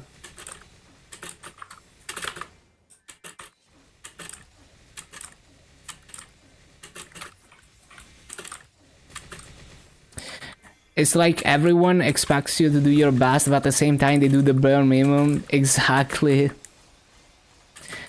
Aaron, what is your pancake stream? What's this pancake stream? Are you just gonna cook pancakes on stream? Sounds very American. Work for Meta, one of the largest groups in the world. Can count your fingers how many workers actually do their best. Yeah, I can imagine. After Big Bang, Maple can't imagine what is happening now. Other pancakes and ate them on stream while AFK in Maple for 30 minutes. Damn, that's like actually fire content. That is like peak content meta right there.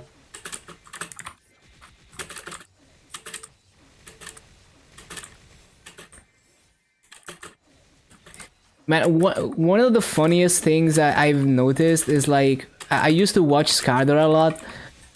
Whenever he wouldn't have Maple on screen, like even if he was literally doing nothing in game, if Maple was not on screen, the viewer count would drop, and he would notice, and it would be like, you know, he would be like, "Oh guys, no, I'm playing Maple. Look, Maple is on screen."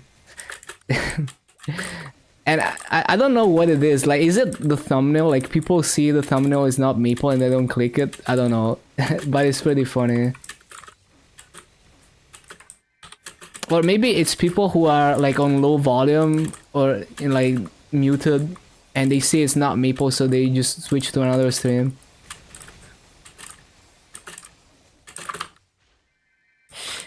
It's weird.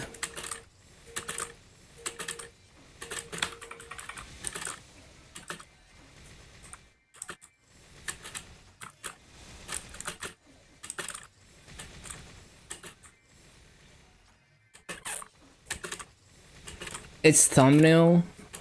I see. Yeah, probably.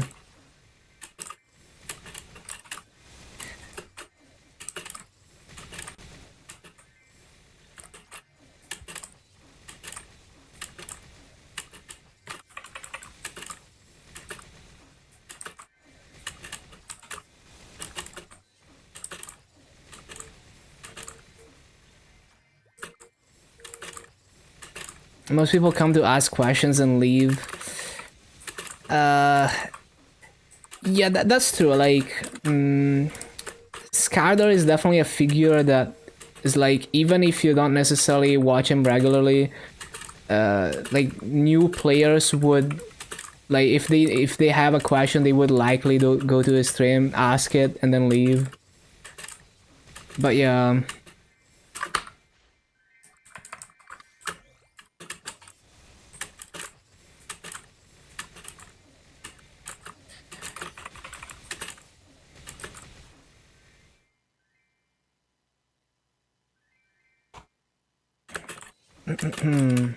Double grinding.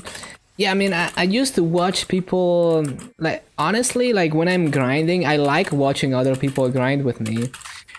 Well, it's more like I'm not necessarily like watching their every move, but it's like someone to hang out with.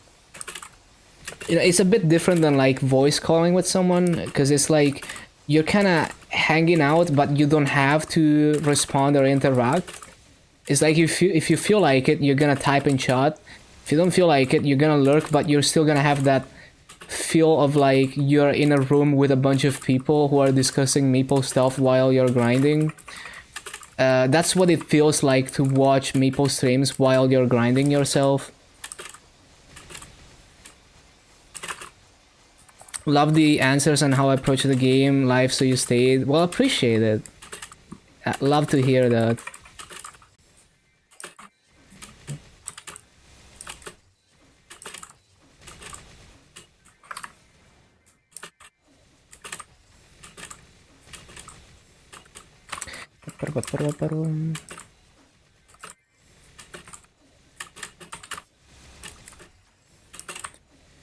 But yeah, content meta is like always the weirdest, funniest things that. Yeah, it's so weird. Like, I remember like if you look at Mr. Beast thumbnails, they're like really uncanny and weird, and there's probably some like, I mean, there's clearly like, you know, he's like the ultimate content machine, so he's optimized that shit. So the uncanniness of the thumbnails, like faces being like slightly uncanny, like slightly distorted or like stylized in some way, that is probably intentional. I mean, it's 100% intentional, and it's weird. Like if you look at it, it's like why would you do that? It just looks weird. But that's what works, and we don't know why it works, but it just works. So it's like content meta is always the weirdest shit. So my comment on a Nero stream yesterday or 2 days ago. Yeah, I do hang out in Nero stream a lot. Another funny thing was like I think at one point Mr. Beast shaved his head or something, and they had to Photoshop hair in the thumbnails because people wouldn't recognize him otherwise.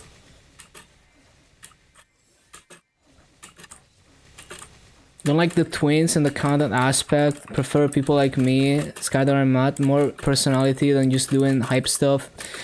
Yeah, there's everything in between though. So yeah.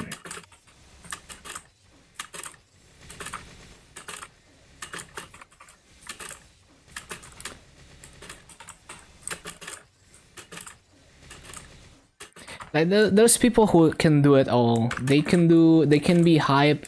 Like Kobe can be hype, but he's also, you know, like a really comfy personality, and you know, he like that's like the most entertaining combo. If you have like a likable personality, but you also have like good reactions and you can hype things up.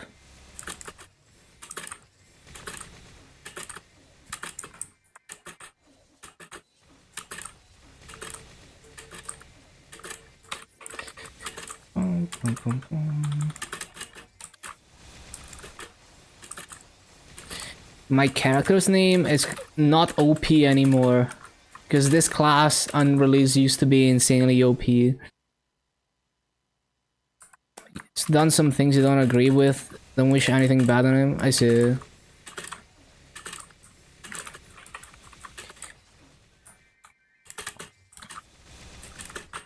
Yeah, I don't think I've ever.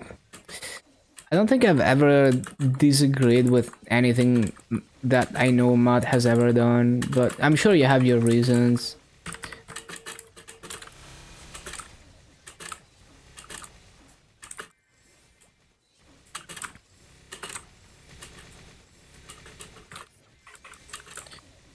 Imagine it gets OP again. Yeah, the name is not gonna age. I mean, hopefully the name doesn't age well. I mean, I don't know the state of Adele at the moment in terms of bossing performance. All I know is that it's a pretty high skill ceiling class when it comes to bossing. Picking a good character name, it always is the struggle.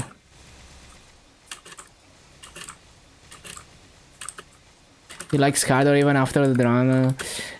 Yeah, honestly, like, you know, like, Skardor loves to farm controversy sometimes, and it can rub people the wrong way. Like, I get it. But yeah, I mean, he's like... Basically, like, he's one of the few streamers who are willing to discuss, like, more serious topics. You know, not afraid to... You know, just like discuss things that might not be like so comfortable for everyone. And just like generally like very helpful and patient with people, especially new players.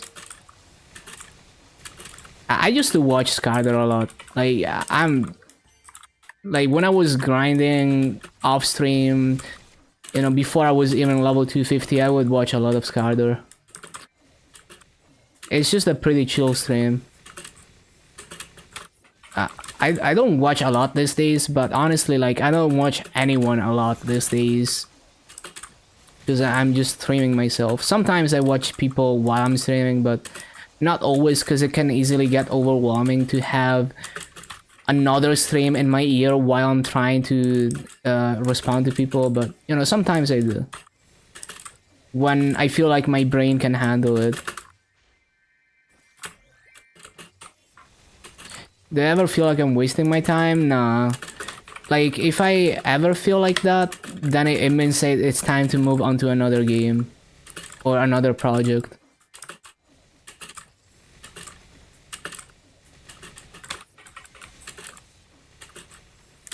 Because I'm always exploring things that are new to me, like a new class or... You know, like, I'm always on a journey that I don't 100%... I can't 100% know that it's gonna lead to nothing. So maybe sometimes I might go months without anything interesting happening, but I want to be along for the ride, and sometimes interesting things happen, and that's kind of the way it is with grinding content. It's like you know nothing is gonna happen most of the time. But the overall journey and random things happening, random discoveries or cool things happening once in a while is what makes it interesting. And it's like in the short term, trying a new class doesn't feel like much because you're like not good at it. It just feels clunky because you can't play it to its full potential. And then you spend hundreds of hours on it and you learn new tricks, and like it was always... you know, you realize it was worth it to spend all those hours in that class, even though if you're thinking superficially, you might be like, oh, okay, I spent 10 hours on this class, I know how all the skills work, that's all there is to it, and I'm gonna move to another class. But if you really think about it, if you think about the level of knowledge you have about your main class, it's very different from just looking at every skill and just logging off the character. So that is why I don't feel like I'm wasting my time by pushing classes to such a high level. Because who knows, maybe I get slightly better at movement on the class, or I discover some new trick. Or I get even more of a deeper feel for like how the class functions.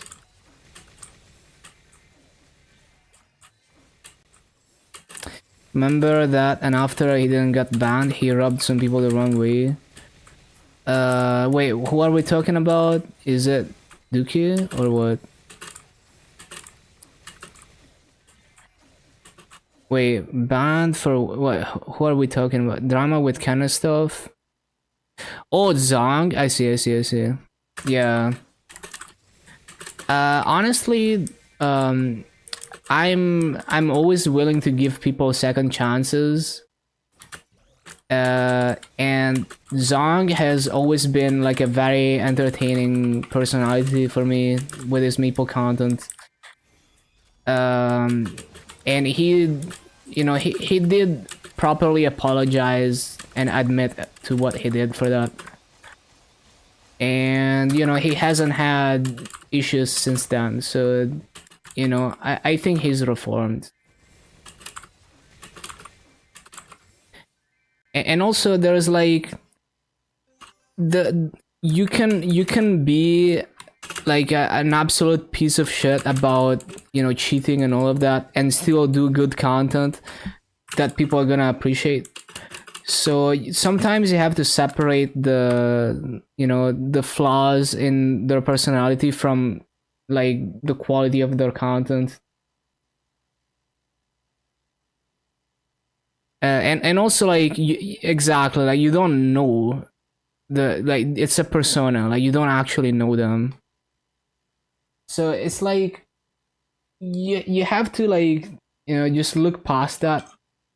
Like I don't watch, like I'm not like someone who watches Dookie, for example, because like the whole cheating thing happening twice kind of rubbed me the wrong way.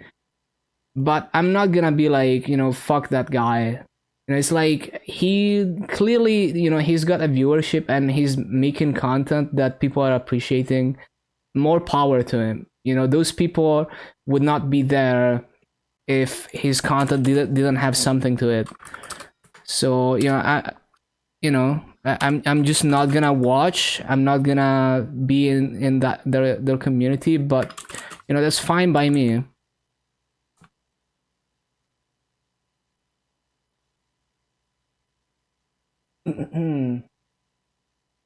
But yeah, dogs and regular. I mean, hot takes are kind of whatever. Having a hot take, it just means you're very passionate about the game. You don't have to agree with a hot take.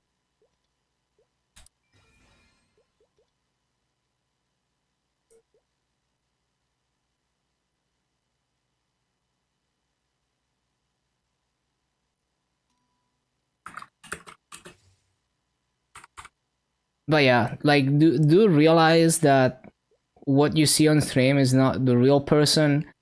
Even if you were seeing the real person, you still don't know them. Like you don't live with them and interact with them in real life every day. It takes years of being with a person in real life to really get an idea of what they're like, and you can't get into their mind still.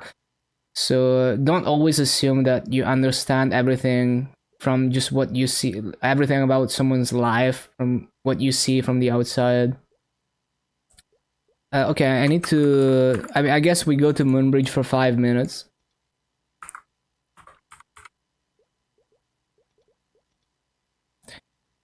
I mean, shitting on one server or the other is just like the typical banter between gamers. I don't like it. I don't participate in it. I don't condone it. But like console wars and things like that have been around since the dawn of time, and some people enjoy that toxic dynamic of like shitting on the other side.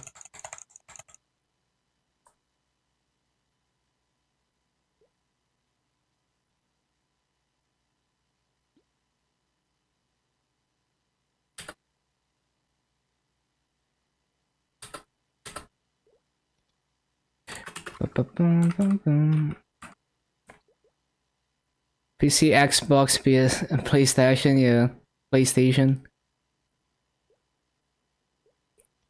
Yeah, I mean, you can find some mailing lists from like the late 90s of people being absolutely insanely toxic about the console wars. just throwing around some very TOS words about one console or the other. There's some really funny stuff out there.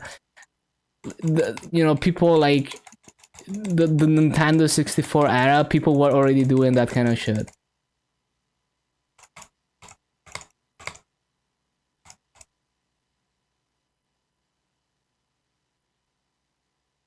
Got called the N-word so many times in Call of Duty lobbies. Yeah, that's a Xbox Live classic.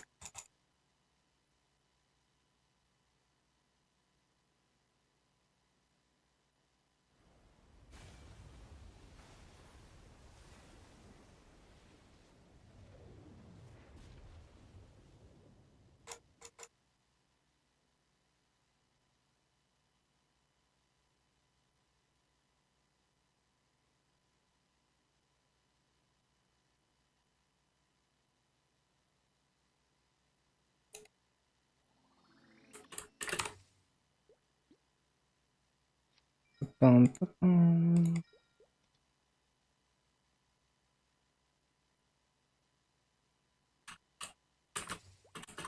Mm-hmm. You wanna look like Bugcat in game? Hope they do that again. Yeah, I mean the Bugcat outfit is just pig.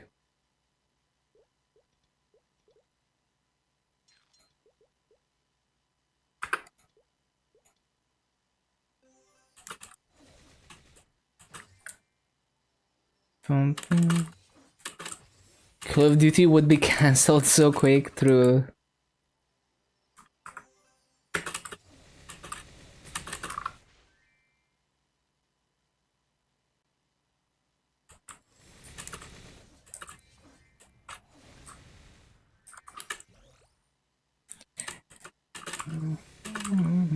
Love this map. LH4 is a banger. I've used it on so many classes. Because on a lot of classes, you're realistically not gonna sustain a perfect clear in LH6.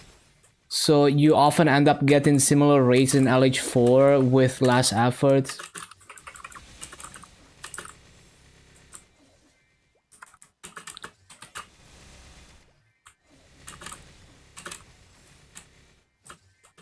So yeah, we're gonna be practicing this and cooking up this rotation tomorrow.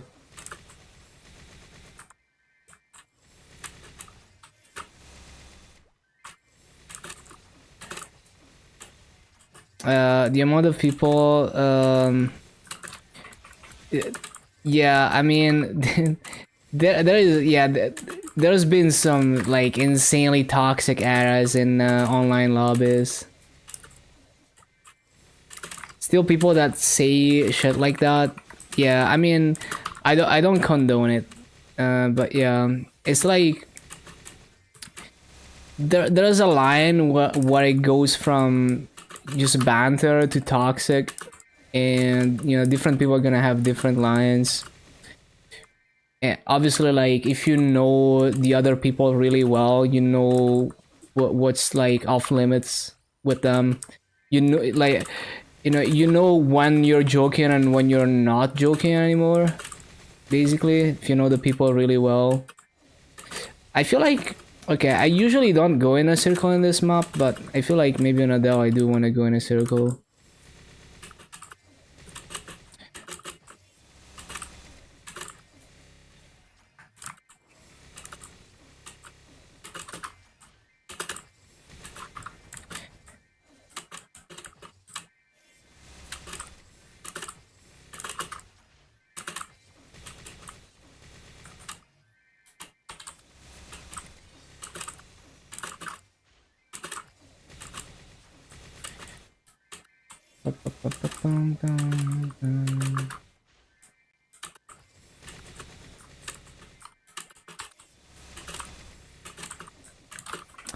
Ghost was the best Call of Duty before Modern Warfare Remaster came out.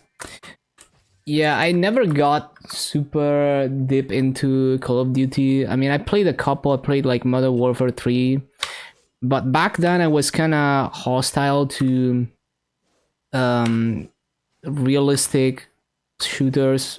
I mean, Call of Duty is not like realistic, but like basically I've always been more into things like Quake, so arena shooters. So I was kind of hostile to that genre, but like in retrospect, Call of Duty has like a really nice tight feeling engine, and I particularly enjoyed like the campaign on Call of Duty. I know it's like a weird thing because like Call of Duty is really about the multiplayer, but for me, like I played the campaign in a couple of Call of Duties, and it was nice. And I mean, it's not like a challenging game or anything. It's like a very linear game, but I just enjoyed it. It felt nice to play.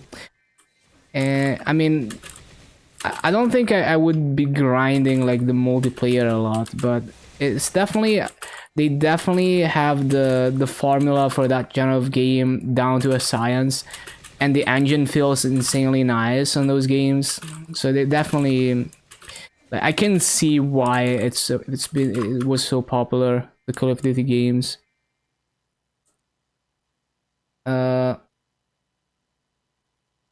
but yeah, from because it's like it's once you experience just the freedom of movement and speed of a game like Quake, and the whole aspect of like controlling the map and the pickups and stuff like that, it just it's more interesting than the more like strategic or like gun and run type thing that you get in Call of Duty.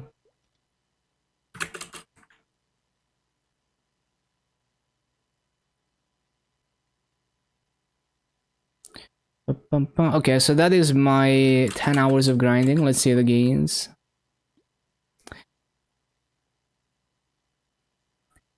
So basically, like, I think the gameplay was quite good in retrospect, but I was just seeking a different first-person shooter experience, one that has fast-paced action and like high skill ceiling movement, I guess.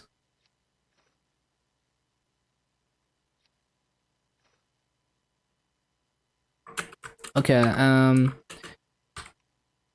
so let's see the gains for today, and then speedrun dailies. Yeah, this thing.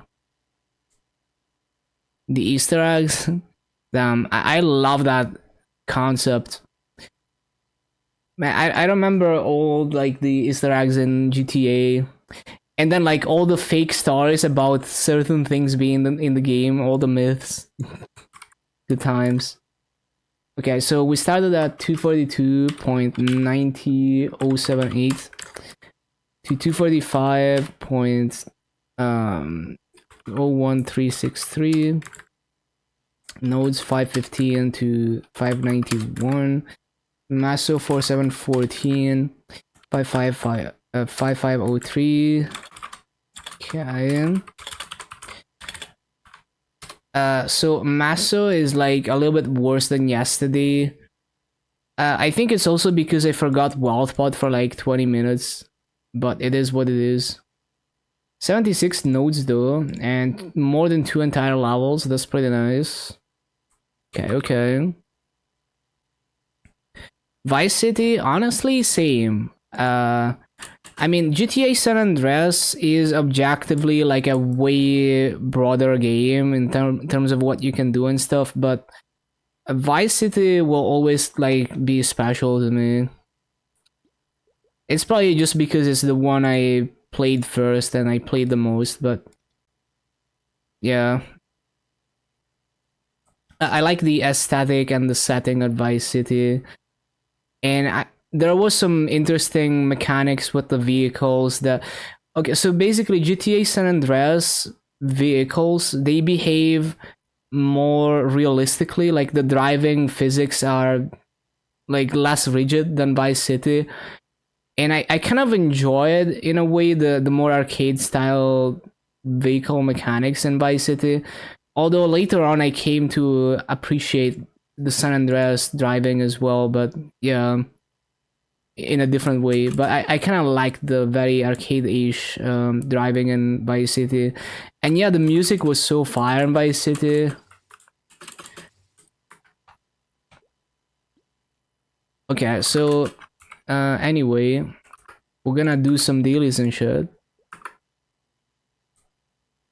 You could didn't buy Ghost, then bought Modern Warfare 2019, didn't buy Cold War.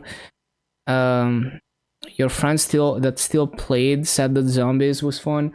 Yeah, I never tried Call of Duty Zombies. That seems like it could be fun. And it seems like it's something you could grind, just for the sake of like doing a stupid grinding goal or something. So there's definitely things that I should explore and revisit about the Call of Duty franchise for sure.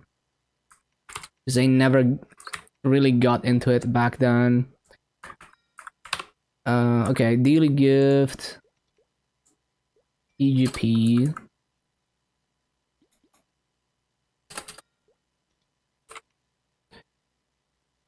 GTA 4 had the best car mechanics. Wasn't it like trying to be realistic? I haven't honestly. I haven't played GTA 4 a whole lot. That's the one GTA game that I probably played the least. So I need to revisit it. I just remember, yeah, like no, the car physics were like giga rigid. Like you could flip over if you turn too fast or something. I forgot. Yeah, you can link stuff. Oh, I need to use the Honor. Miracle Time, Huts, June 15th. Damn, it's not everything Miracle Time, cringe.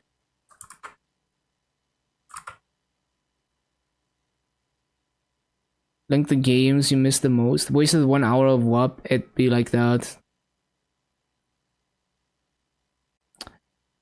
So I need to use the Honor. Where do we use the Honor?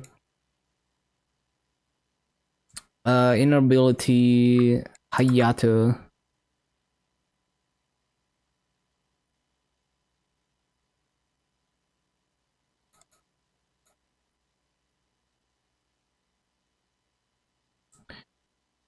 Prefer to talk and enjoy a conversation than reads? Yeah, absolutely. Uh, don't worry about it. It's only like 1 hour of WAP. WAPs are free anyway. In if you do Threads of Fate.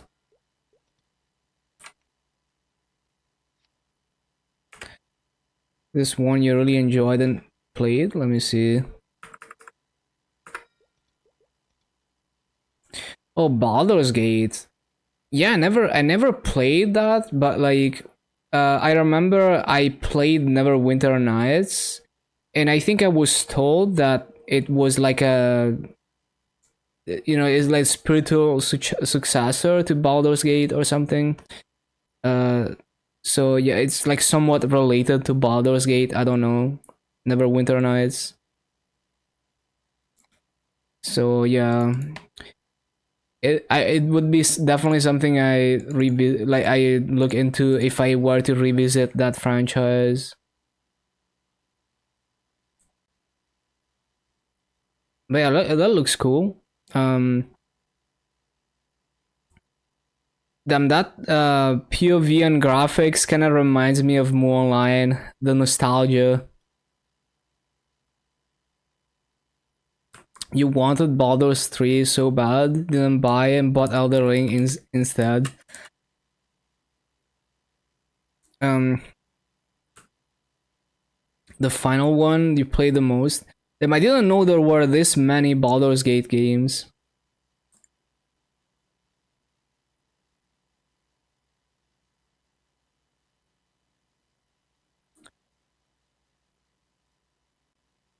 Oh, this is a different game. Yeah, I never heard of any of these games, but definitely, I'm always looking out for like retro jams to check out. So,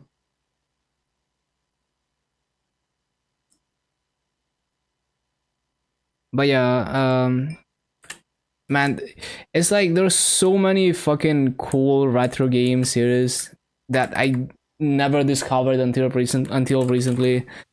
It's like I could probably spend like a decade of my life just playing all the backlog and still not be done with it.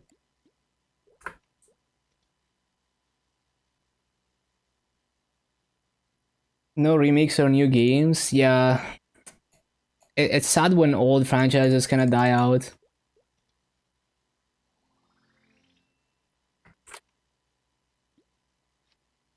Okay, I need to do some freaking dailies, man.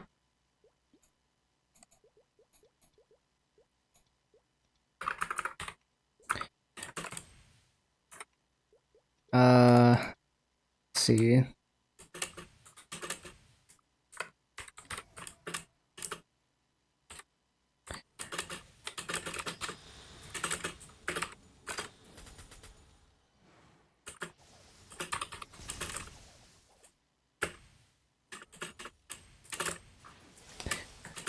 Bum, bum.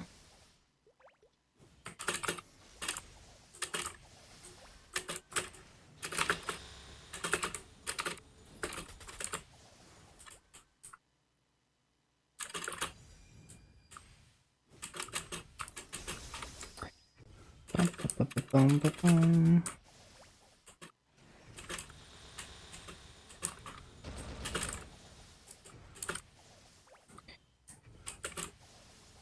Man, an old game that was fire and very unique was Black and White.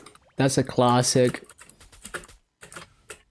The God game genre was I feel like God game genre was never like exceedingly popular, so there's not a lot of games like that. Oh, I forgot to take the dailies as always. Wait, I thought I took them though. Wait, that's weird. I swear I took... No? I swear I took the dailies, but I guess not. I just did it in my head. Those Magas and Chronos, they're so wild. You know, when people... If you use Maga, you're looking for attention. So that's the kind of message you're gonna... It's very likely to... that they're gonna use Maga attention-seeking stuff. I'm gonna stream for like 1 more hour.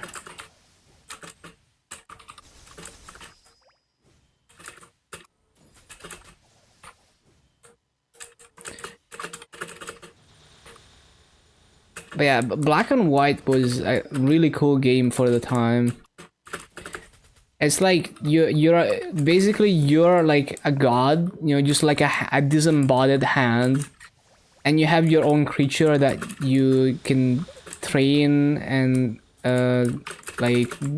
care for and all of that. And then you can like, you know, like there's like villages with people, and you can decide to be an evil god and just destroy everything, or you help them and stuff like that.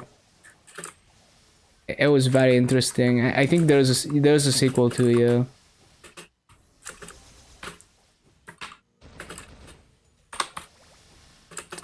That is one very that's a jam, a retro jam that is definitely worth checking out.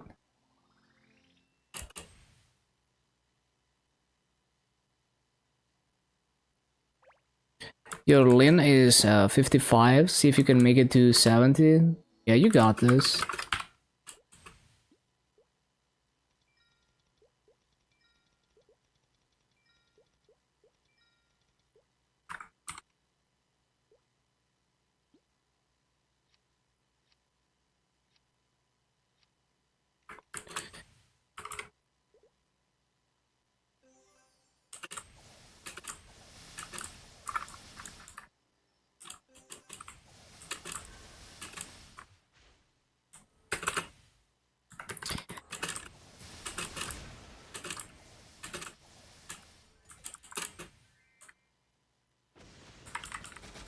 And you can get so deep with exploring retro game franchises, like beyond the consoles and the PC games.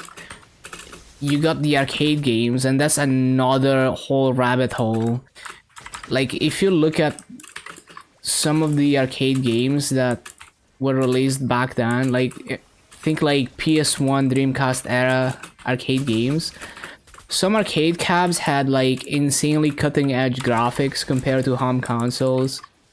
And they were just like, if you think about the period they were released in, it was just insanely impressive to have a video game with just that level of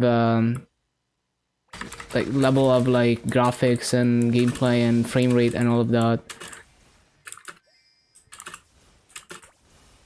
And like I never realized that back in the day. Like I would play, I remember playing Metal Slug at the arcade and a few 3D games, but it didn't register back then that there's like stuff that you could not ever hope to get on PC, on console, until the next generation. PS2 was best era. It's hard for me to pinpoint a best era because I feel like I've played so few games that like I'm gonna define the best era after I've played all the games. But in terms of like sentimentally, yeah, probably I probably spent so long playing GTA San Andreas and being amazed at the things I could do. And PS2 was very interesting because it took a long time for developers to realize how to properly optimize for that console. But once they did, they really made the hardware sing.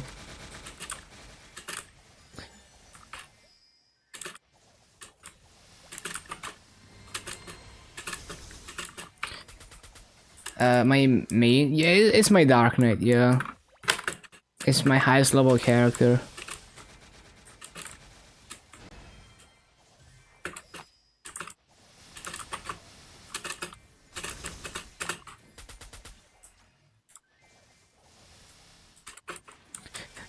But yeah, like I never ever realized until recently that one of the major things about arcade games is that they had superior hardware and graphics and performance than anything you could get on home console, or PC. Like I never noticed that aspect about arcade games.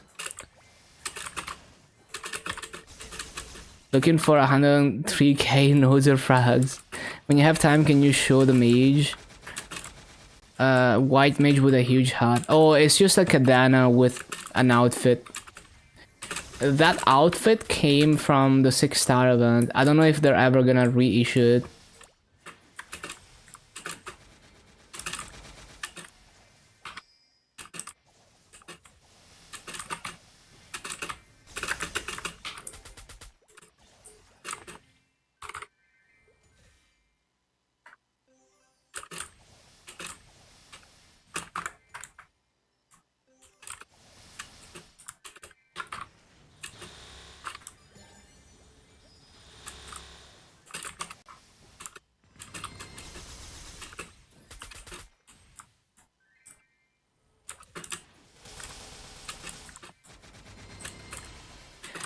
Yeah, a lot of the better outfits are usually like some kind of sale package, or they come from events.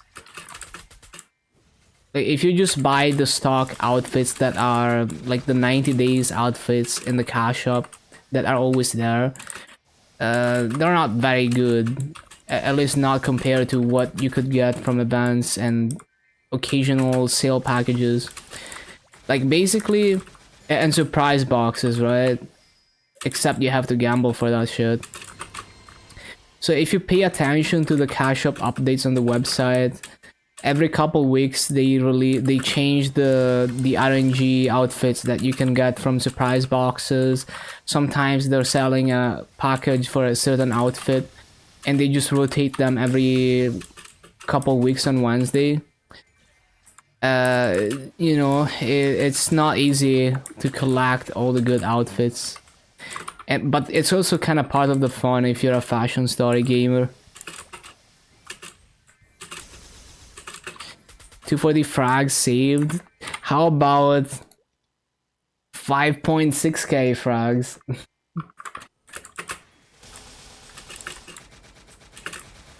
I don't want to flex on you. I didn't mean it like that.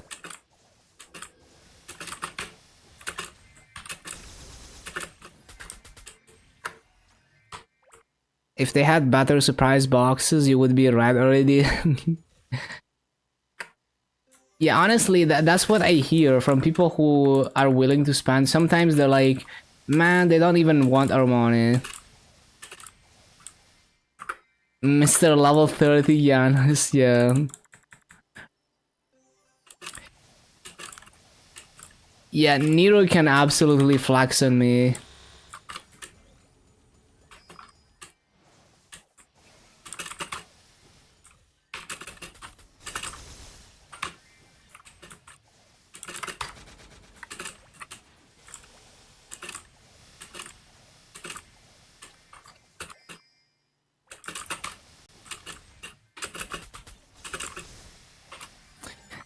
Yeah, if those frags were tradable, he would single-handedly fund multiple max hexa matrices.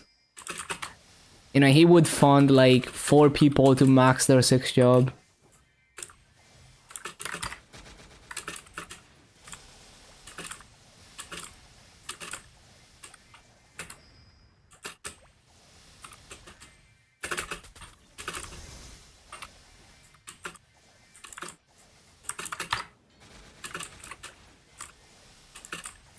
I think frags in GMS are gonna be cheaper than KMS. It is hard to say because GMS inflation is also way higher. So the fragments are worth less because they're easier to get, but the masso is also worth less because it's easier to get.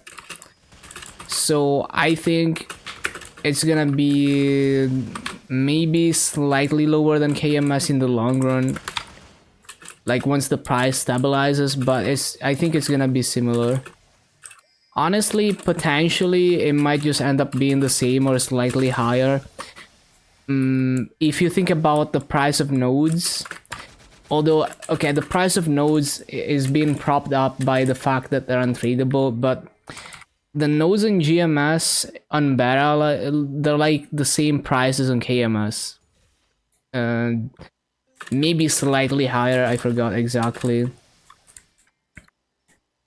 So I feel like with something like fragments, because the fact that like yeah, you get 3 times the fragments, but you also get 3 times the masso, so masso is worth 3 times less. That kind of cancels out. I mean, not completely, like it's probably not gonna be exactly the same prices on KMS because there's other variables, but yeah. Available for 90 days. Yeah, they... Well, okay, what outfit are we talking about? So the stock outfits in the cash shop, the ones that are always available, they expire after 90 days. But if you buy like the snail pack, like you know the red snail outfit that's in the cash shop, I don't know if it's still there. That one, if you buy it, it's a permanent outfit, for example. But if you go to like, you know, like the outfits section, and you buy one of those random outfits that are always there, that's gonna expire in 90 days.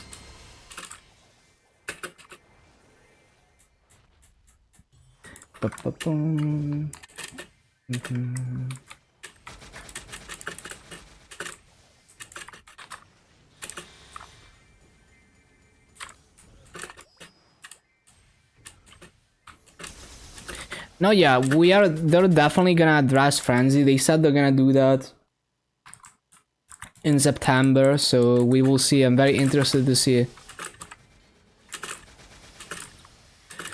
Would be red in Dreamer if they release Explorer package? Absolutely. That package looks so fire.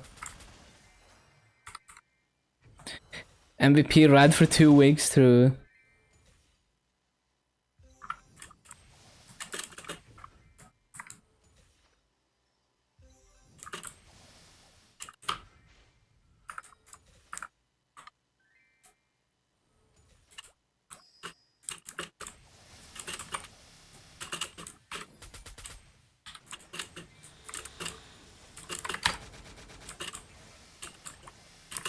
have to wait until next time wants to rob you of your money through. So yeah, I mean, if you care about that, do keep an eye out for cash up updates, but also remember that there's a lot of cool outfits just from participating in events. I don't know if you're doing the current event, although it's only gonna be there for like 2 more days, so it's kind of whatever. But like at level 101 plus, you can participate in the current event through the star thing on the left.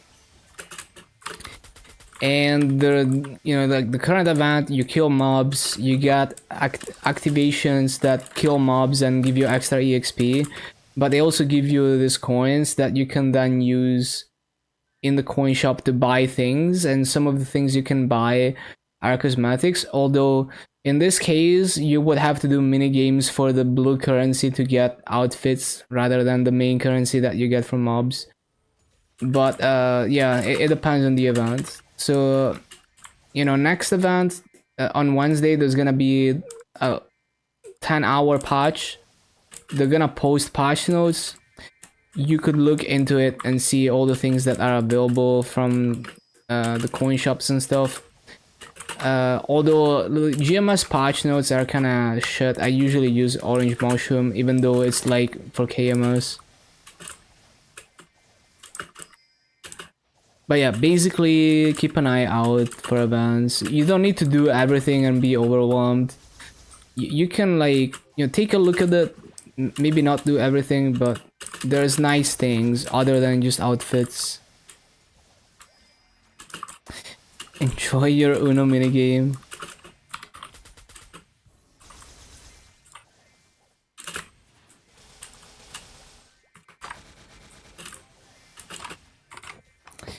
Okay.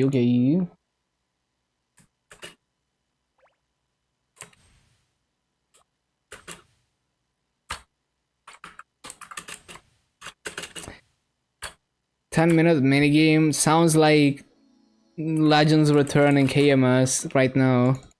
Oh my god. And I have to do that shit like 5 times a week. Okay, I'm definitely skipping all the arcane dailies. We don't have time for that shit. Unfortunately I started very late today and I wanna go to bed like not too late. So we're gonna do KMS dailies real quick. Try to get that done. I need to do Gollux though.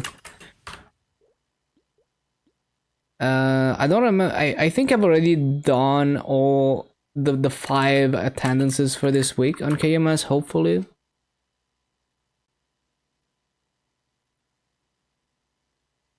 Paper Dancing Arrow one also quite boring. Yeah, I never bothered with the Dreamer minigames personally.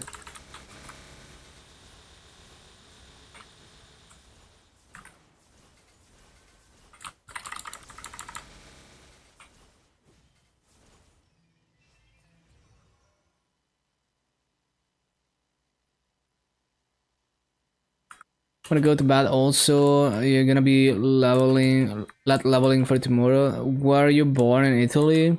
Just to move? Yeah, I was born in Italy.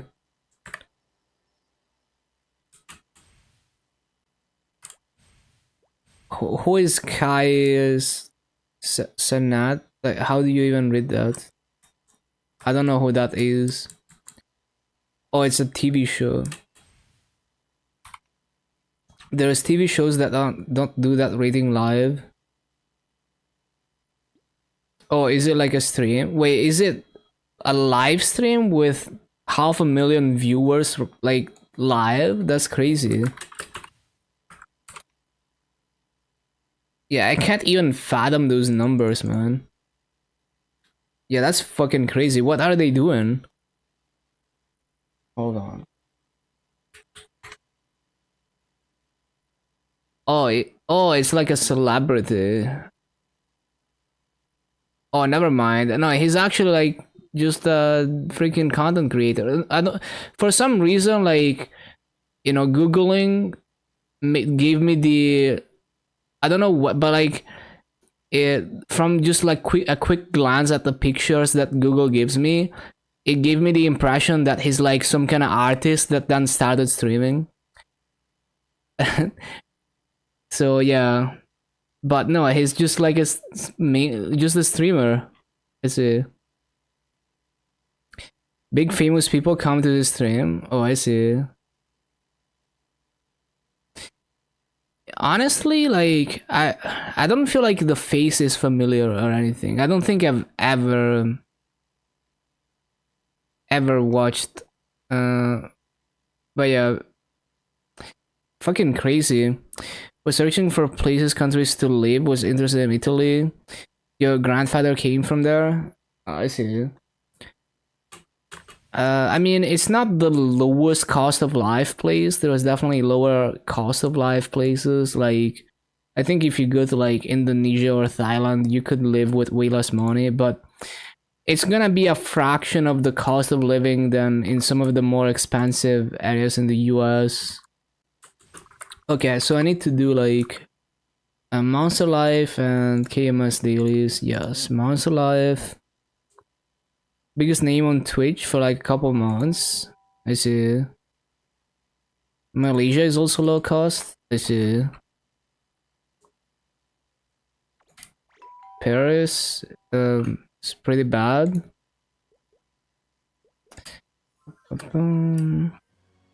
Well, I mean, yeah, it is like a tourist place. Like, everything is gonna be expensive as fuck.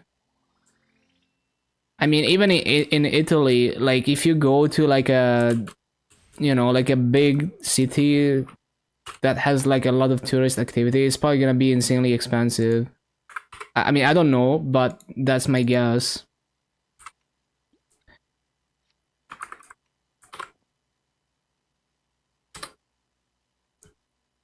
We add pineapple to pizza. I mean, Italy, there is like an Italian dish where you're putting like ham on a melon.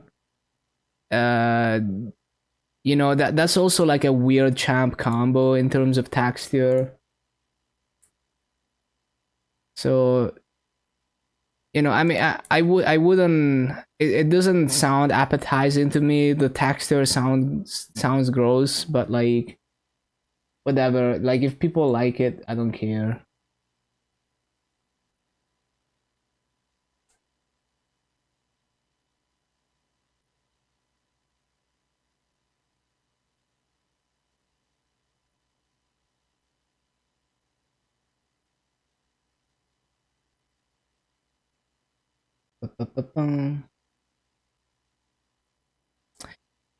Okay, loading up KMS.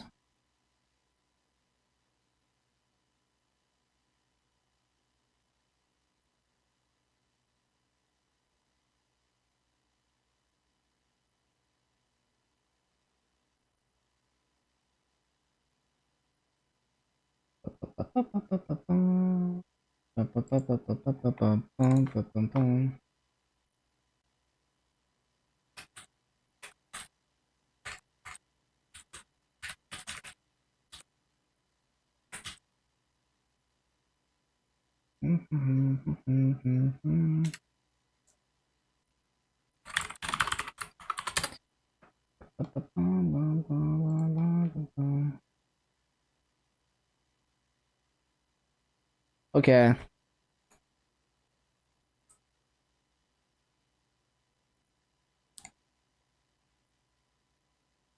So where do we start?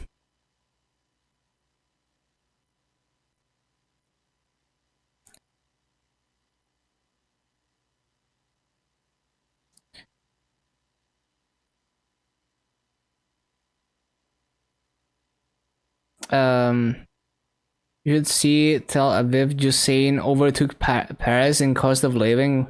Burn is hell as well. Yeah.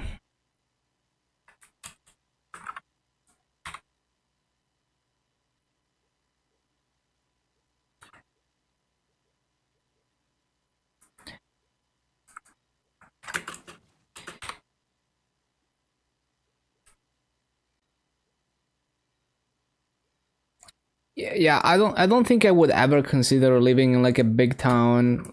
Like even beyond cost of living, it's like, You know, the sweet spot is like a small town where you still have the things that you need at walking distance, or at least like cycling distance. Uh, or if you're, you know, if you have the right mindset for it, even live in the middle of nowhere, you know, like homesteading type bit.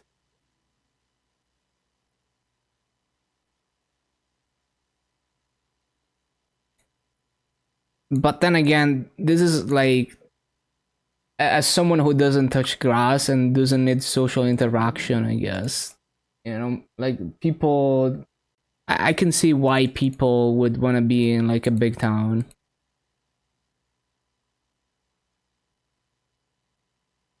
Which state? It's in Tuscany. Not gonna be more specific than that, but yeah. 오늘 한번 시험해 볼까?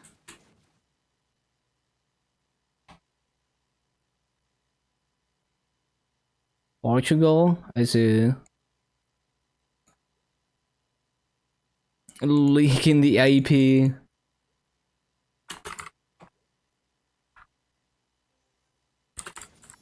Yeah. Basically the region where Florence is, that's where I am.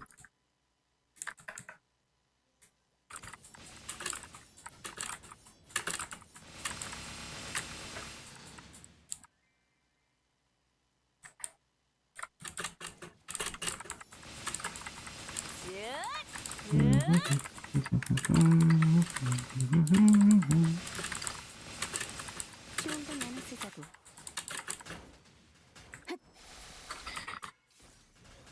What is Florence? Like the town?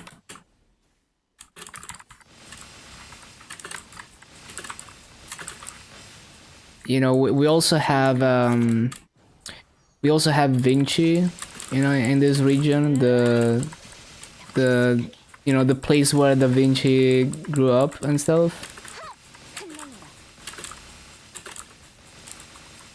좋은 건 나눠 쓰자고. Some parts of the country is still more like village themed. Yeah, like it's not all big cities. So like where I live, it's like a small town. You know, it's not like the countryside, but I could walk to the countryside from here. You know, like I could find the countryside very easily. But it's a small town. And then like there's a bigger, like more of a bigger town nearby that, you know, I could, is also in kind of walking distance, but not like a city as big as like Rome or anything like that. 좋은 건 나눠 쓰자고.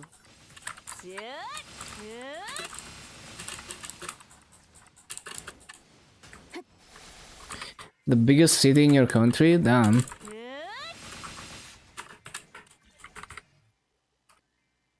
So what are like the major reasons for people to want to live in like the bigger cities? I guess like finding local jobs might be one reason, I guess.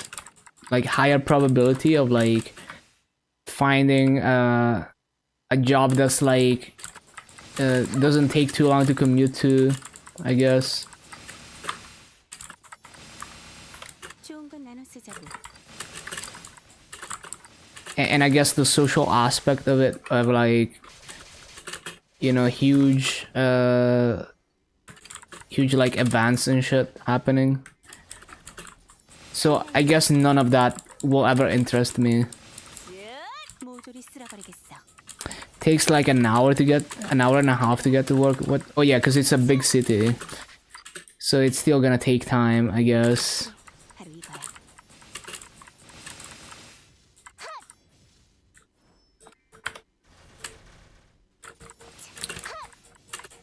Some don't like foreigners. I mean, there's people like that everywhere.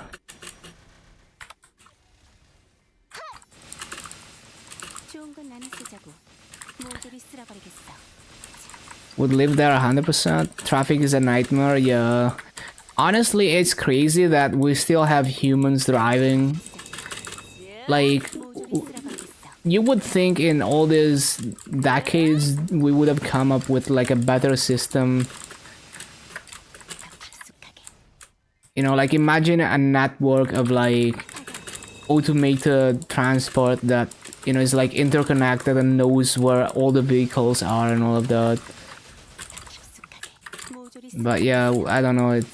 We still have people driving and having to worry about not running someone over and shit.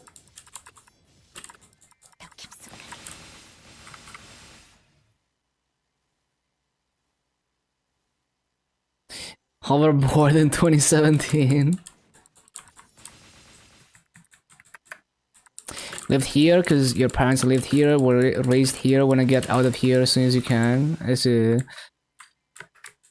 Yeah, I don't like. For me, it's all about. I don't want to live in an expensive place, and I also don't want to live like.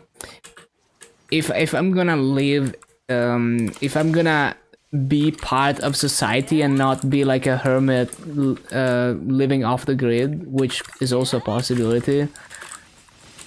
I would like to have things in walking distance so I don't have to drive everywhere for every little thing. So walkable towns plus low cost of living is like the sweet spot if you want to stay in society.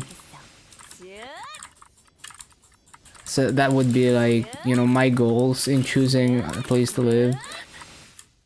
But of course there's a heavy bias towards just staying where you grew up because you already, you know, maybe you already own the apartment or the house or whatever. Like in my case, you know, we own this apartment, we don't pay rent. So it's like if I were to move somewhere else, you would have to go through the whole process of like either buying a house, just buy a house for house, or like paying rent and shit. Like to visit Brazil someday. The come to Brazil meme comes to mind.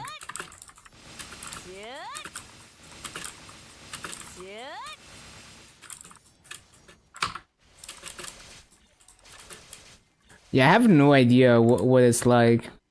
No idea. Any siblings? Nope.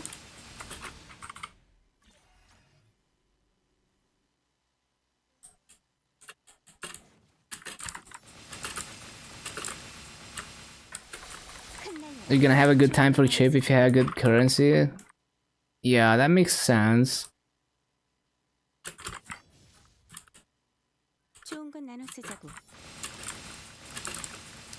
Love to visit Cuba as well. Old life kind of vibe through.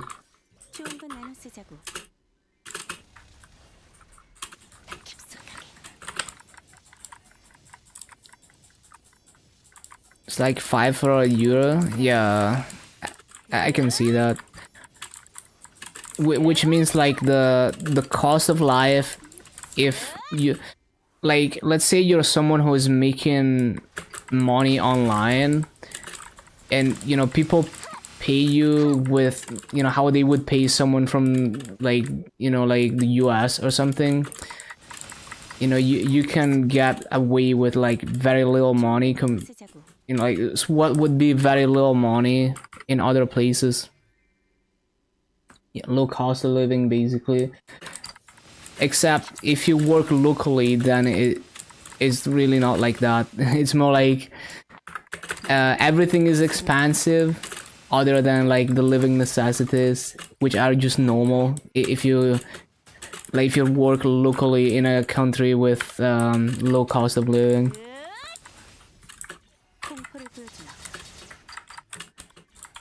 But it's like there's like one spicy anime artist that is Indonesian. You know, I imagine it's a lot easier for them to sustain, you know, being an artist because they are located in Indonesia than anywhere else.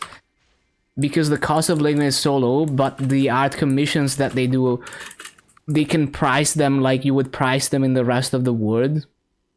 So it's like you don't need to be, you know, you're gonna struggle way less basically. Europe is cheap as well in some places, like Scardo is kind of living on low budget. 2-3k euro. Yeah, I mean 2 to 3k per month is like already, like I could live with less than half of that, you know, 그래, 바로 이거야. with my lifestyle. So yeah, if I'm just by myself. 바로 이거야.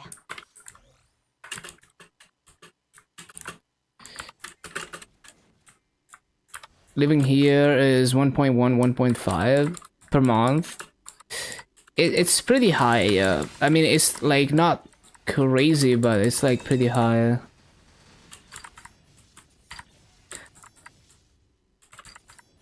으, 1.2k for a single room, bro. Imagine. We received donation 5 USD. It became so much in your country. Yeah, exactly. So that's kind of what I'm talking about. Like, what was the name of that artist? Fuck, I forgot. It's like an Indonesian artist that draws, you know, like hentai and shit. This is very notorious. Fuck, I forgot the name. What was the name? I even like I love their art too.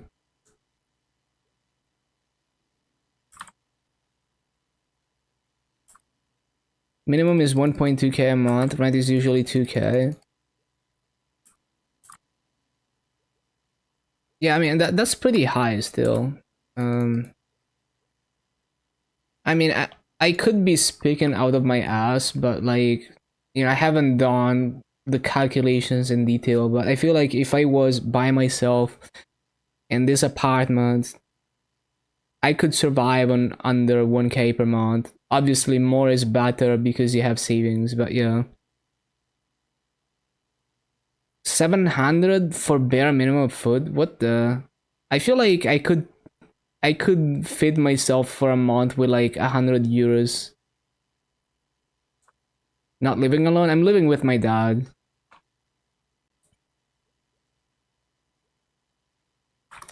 Boom, boom, boom, boom. But yeah, like, you know, I'm thinking like far future, right? You know, one day maybe it's just me in this apartment. How can I make that sustainable? Well, if I live like this, like with my lifestyle, it really doesn't take much.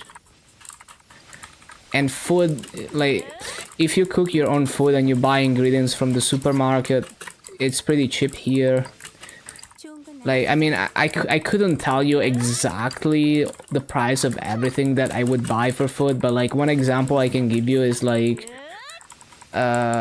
chicken, it's like a little over 10 euros per kilogram. And obviously I'm not gonna eat a kilo of chicken, right? It's gonna be like, you know, maybe one big serving of chicken is gonna be like 300 grams of it at most.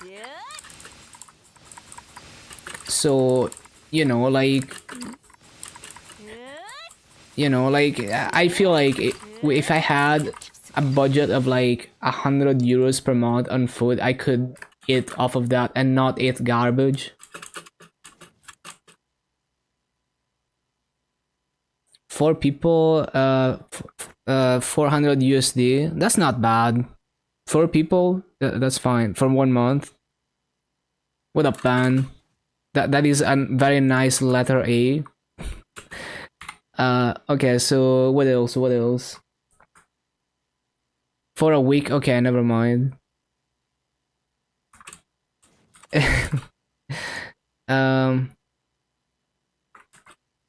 But I mean, it probably depends on what you like to eat too. I'm sure there's ways you could optimize for cheaper foods.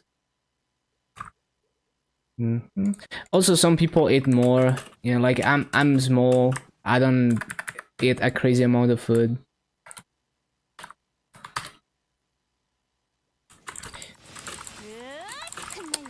You saw him on saw me on LQS stream. Oh, I see. Yeah, we love LQS.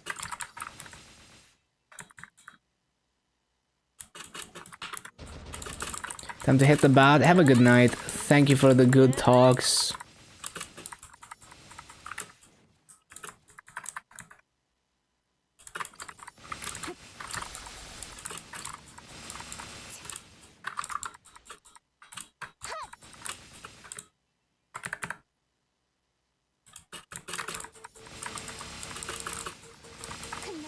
좋은 건 나눠 쓰자고. It's not like the lowest cost. Yeah, it's like, you know, if you're willing to cook everything yourself and you try to kind of look at what ingredients are cheaper but not necessarily a downgrade on, like, you know, good diet and stuff. Yo, thank you for the follow, man. Really appreciate it. But yeah, I don't think you could cut it by 4x unless you're buying like luxury food. So that still sounds expensive.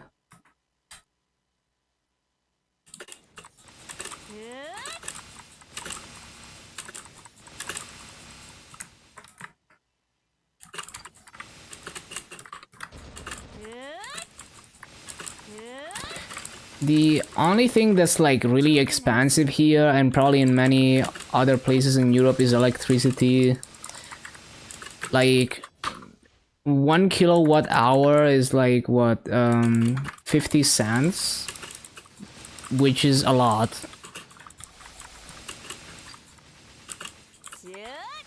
I think it, like some places is like 10 times cheaper than that. But well, the good thing is computers have become way more power efficient recently, so if you know what you're doing, you could optimize your setup to draw very little power. And as long as you don't live in a place where AC or heating is mandatory to not like absolutely fucking die, you're probably fine on electricity cost. Minimum wage is 8.7 USD per hour, 1.5k a month, so the cost maybe is not that bad, but the wages are so shit. Yeah, I mean for how expensive it sounds, like it is, yeah, like for basically for the average wage, it's expensive for sure. But another thing you have to consider is that, like, well, maybe you're not working locally and you're working online or something. And then it's like, well, I could make the same money except in a different place where the cost of living is lower, and then that money can do more. But yeah, it depends. Like, you know, some people are just looking to work locally, and that makes sense. It makes sense that if they work locally and they get paid a salary that matches their cost of living, then it's kind of whatever. And I can definitely see why people in certain areas are like spending like thousands of dollars on a game or like donating a ton to a stream. To them is like not as big of as an expense, because maybe they live in an area where they get a really high salary and the cost of living is super high. So maybe they spend way more on other things, like everything, all the values are like bigger. So like I can see that.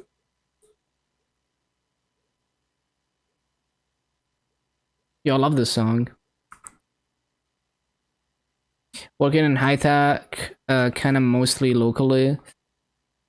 Yeah, that's true. But yeah, like that artist, you know, that Indonesian artist is like a perfect example of like, if they were anywhere else, it would have been a lot harder to be sustainable.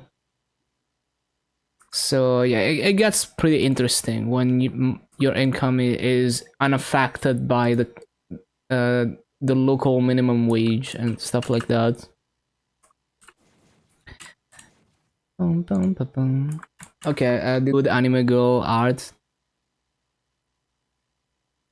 Whatever. So I think I've done all the things. Time to stream and earn USD. Yeah, like like streamers, unless you're one of the lucky ones that are like pulling 10k plus viewers, the average streamer is gonna have a hard time sustaining themselves unless you live in like a really low cost place. Okay, I need to go to bed and shit. Let me snooze this ad. We're gonna find someone to raid. Stick around for the raid. Thank you so much, everyone, for hanging out. Yeah, good talks today. We will part-time job nighttime, I guess. We will read. Let me see. Let me think. There's one person that has. Wait, I was gonna raid someone. Gia, thank you so much for the raid. I hope you had a good stream. But yeah, I just finished all the things. Thank you, thank you. How was Maple? Are you are you excited for like the KMS showcase? Like, did you see the KMS showcase? Did you like all the things? I think they did a cool thing with the new symbol and everything else. But yeah, there is one person who's oh, they're playing Lost Ark now. Rip. There's like someone with Umaru-chan profile pic that they were streaming Maple for a bit. Shit. I'm gonna raid Nero. Let's see. I think he's unboxing like a new game. Oh, he's doing React content now. What the? Okay. See you tomorrow, everyone. Thank you so much. And thank you, Gia, for the raid. See ya. Good night.